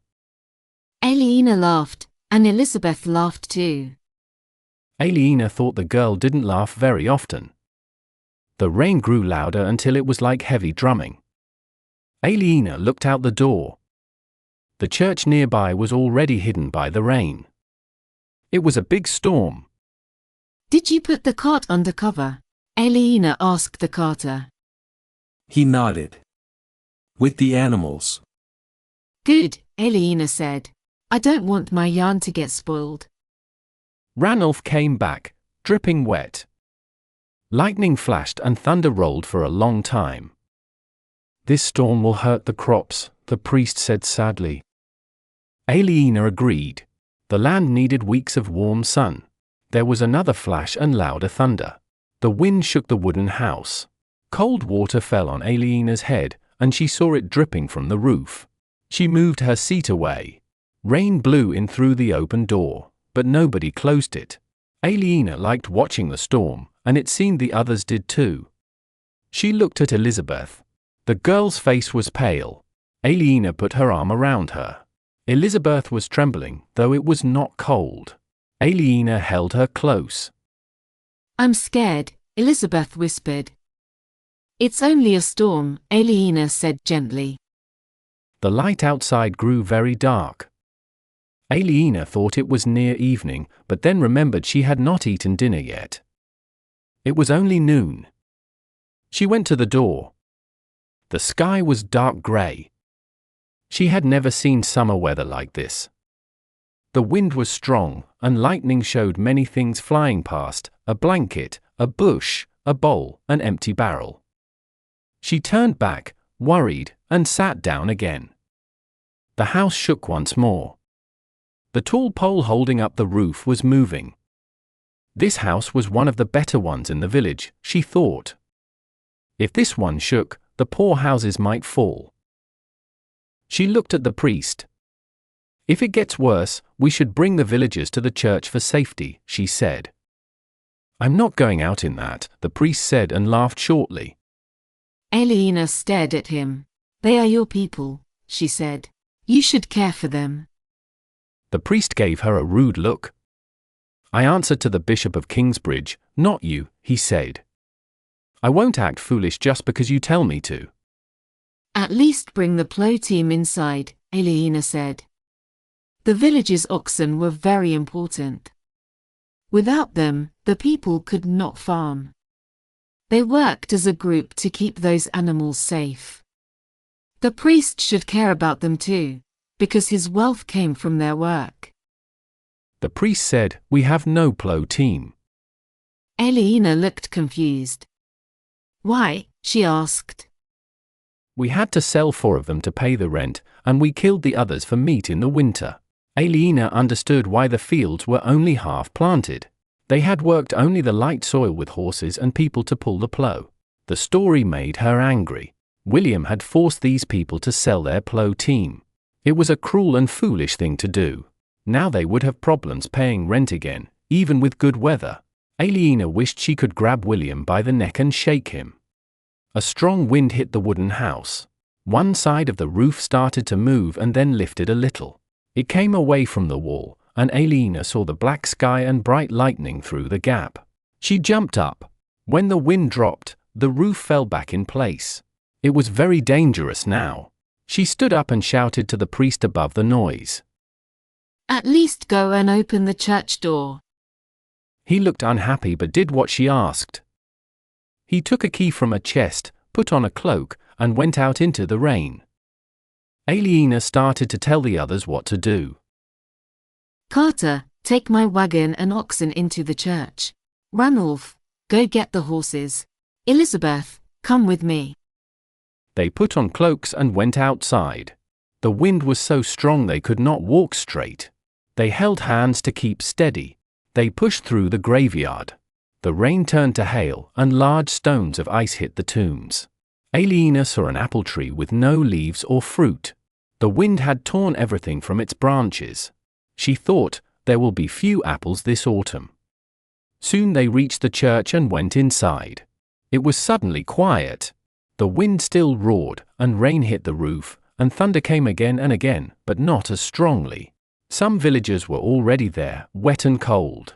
They had brought what they owned: chickens in sacks, pigs tied up, cows on ropes. The church was dark, and lightning sometimes lit the walls. After a short time, the carter drove Aliena's wagon inside, and Ranulph brought the horses. Put the animals at the west end and the people at the east end before the church turns into a stable. Everyone now listened to her. The priest nodded. They began to organize the space. The priest spoke with the men, and Aliena spoke with the women. Slowly, the people and animals moved apart. The women took their children into the small front part of the church. The men tied the animals to the tall columns. The horses were nervous and moved around. The cows lay down quietly. The villagers sat with their families and shared food and drink. They were ready to stay for some time. Aliena thought the storm would soon end, but it became worse. She went to look at a window. The windows were made of thin cloth, not glass, and the cloth hung in pieces now. She climbed up to see out but only saw rain. The wind grew even stronger and screamed around the church walls. She began to wonder if they were safe. She walked around quietly to check the building. She had learned many things from Jack about stonework. She saw that the walls were strong and neat with no cracks. The church was made of clean stone blocks, not small pieces. It looked safe and firm. The priest's housekeeper lit a candle. Aliena then knew that night was coming. The day had been dark, so it was hard to see the change. The children stopped running and lay down to sleep under their cloaks. The chickens hid their heads under their wings. Elizabeth and Aliena sat together on the floor with their backs to the wall. Aliena was very curious about this poor young woman who was now William's wife. She could not stop herself from asking. I knew William when I was a girl. What is he like now? I hate him. Aliena felt very sorry for her. How did you know him? When I was about your age. I was supposed to marry him. No. Why didn't you? I said no, and my father supported me, but it caused a terrible fight. There was much blood, but it is all finished now. You refused him. Elizabeth felt very happy. You are so brave, she said. I wish I were like you. Then she looked sad again. But I cannot even tell the servants what to do. You can, Aliena said. But how? Elizabeth asked. They never listen to me because I am only 14. Aliena thought for a moment. Then she spoke calmly. First, you must speak for your husband. In the morning, ask him what he wants to eat and who he wants to see. Ask which horse he wants to ride. Then go to the cook, the man who runs the hall, and the man who works in the stables. Tell them what the earl wants. Your husband will be pleased and will be angry if someone ignores you. Then the servants will start to obey you. Watch who helps you happily and who does not. Give good jobs to the people who help. Give hard jobs to the people who do not. Soon everyone will know it is good to please the countess. They will like you more than William, who is not easy to like. Then you will become strong yourself. Most countesses do. You make it sound easy, Elizabeth said softly. No, it is not easy, Aliena said. But if you wait and try again when things go wrong, you can do it. I think I can, Elizabeth said firmly. I really think I can. Later they started to fall asleep. Sometimes the wind made a loud noise and woke Aliena. She looked around in the moving candlelight. The adult sat upright, sleeping for short times, then waking again. Around midnight she suddenly woke. She had slept for more than an hour. Almost everyone was asleep. She lay flat on the floor and pulled her cloak around her. The storm was still strong, but people needed sleep more than they feared the rain. The sound of rain on the church walls was now soft and steady. It helped her fall asleep again. Soon she woke once more. Something had disturbed her. She listened carefully. There was silence. The storm had stopped. Grey morning light came through the windows. All the villagers were still asleep. Aliena stood up. Her movement made Elizabeth wake quickly. Without speaking, they both knew what they wanted to do. They went to the church door, opened it, and walked outside. The rain had ended. The wind was only a gentle breeze.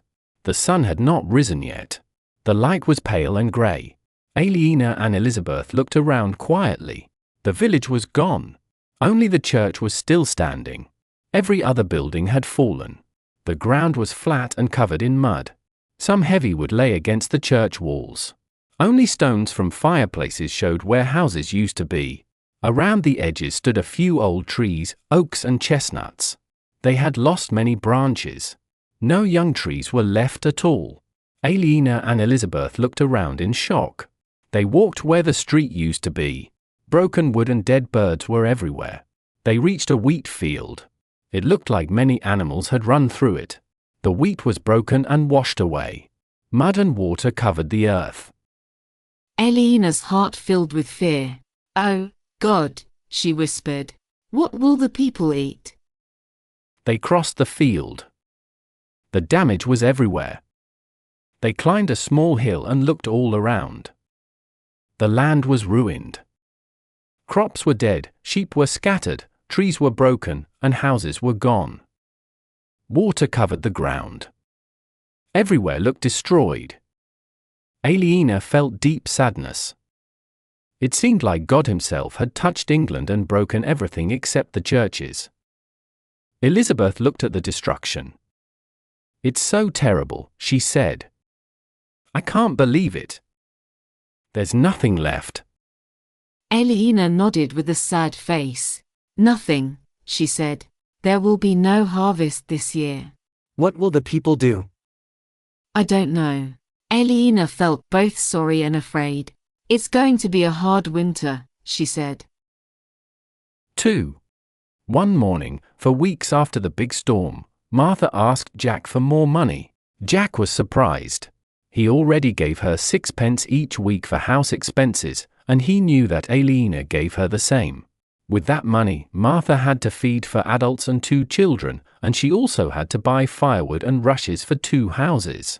Jack knew that many large families in Kingsbridge lived on only 6 pence a week, and they needed to pay for food, clothes, and rent too. He asked why she needed more. Martha looked shy. "All the prices have gone up," she said.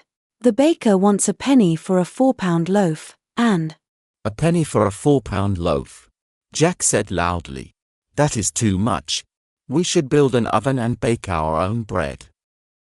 "Sometimes I make pan bread," she said. "Yes, that's true," Jack said. He remembered they had eaten bread from the pan 2 or 3 times in the last week. "But the price of flour has gone up too," Martha said. "So we do not save much." "We should buy wheat and grind it ourselves," Jack said. "It's not allowed," Martha answered. "We must use the mill of the priory. And wheat is expensive too." "Of course," Jack said. He knew now that his idea was useless. Bread was expensive because flour was expensive. Flour was expensive because wheat was expensive. And wheat was expensive because the storm had destroyed the harvest. There was nothing they could do about it. He saw that Martha looked worried. She was always upset when she thought he was angry.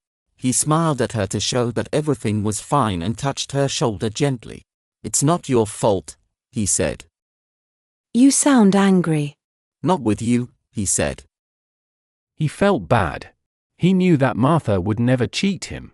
She cared too much for that. He did not really understand why she cared for him so much. If it was love, he thought, she would be tired of it by now. Everyone knew that Aliena was the love of his life.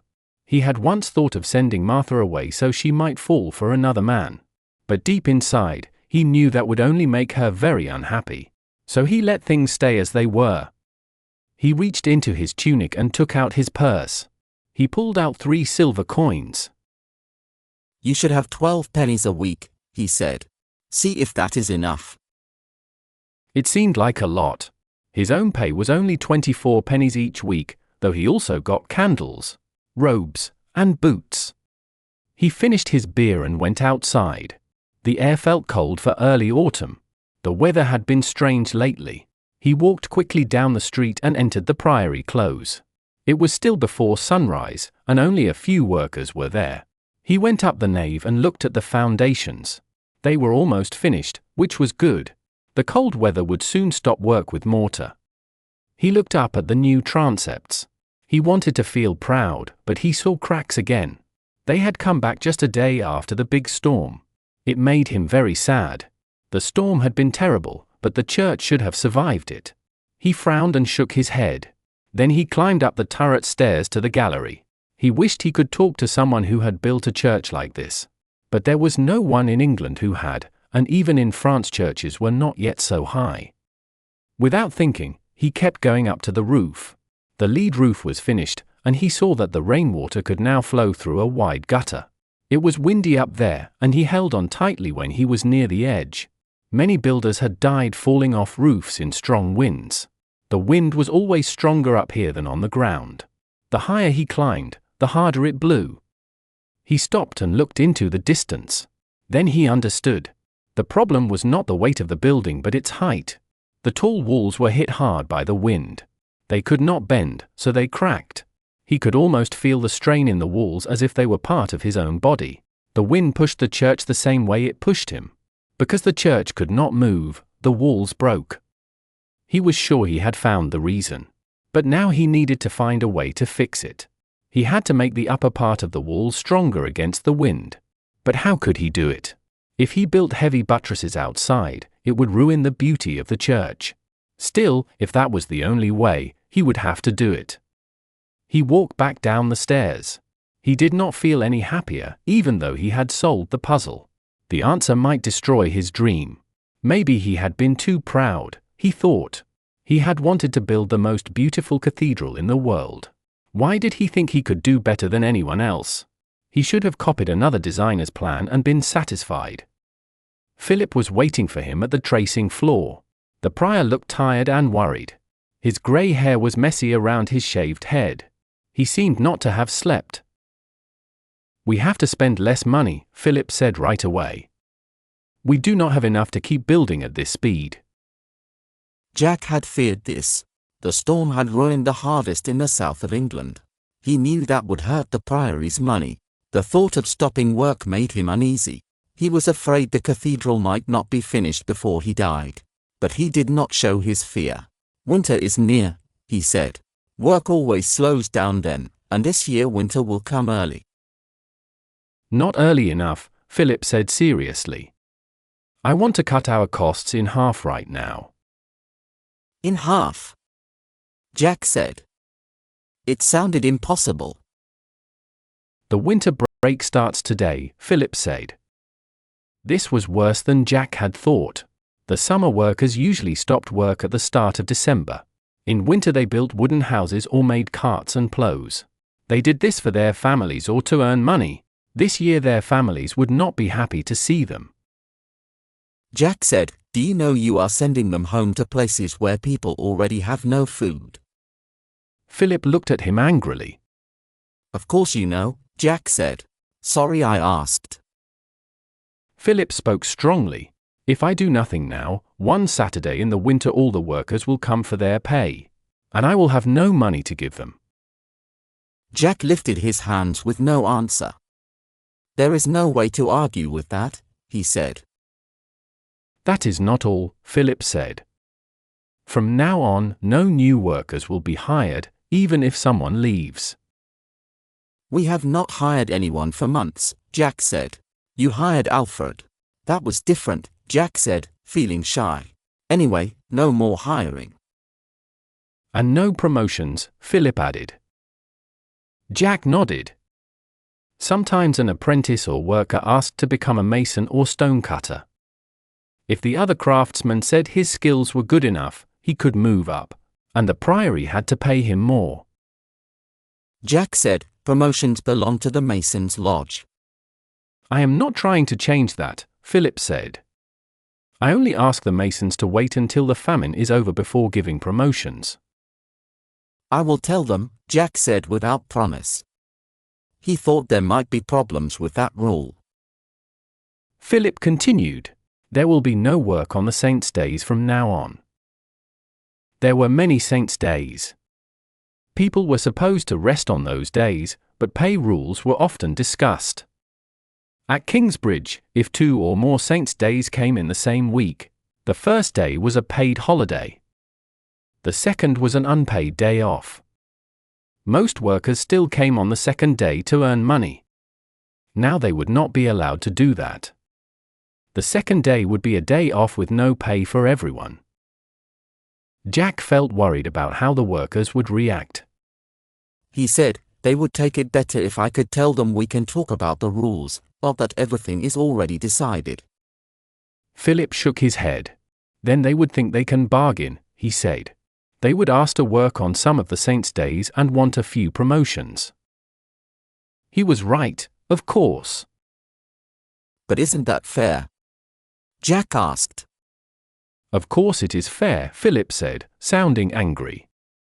But there is no room to change the plan. I already fear these steps may not be enough. I cannot give in on anything. All right, Jack said. Philip did not want to make any deals now. Is there anything else?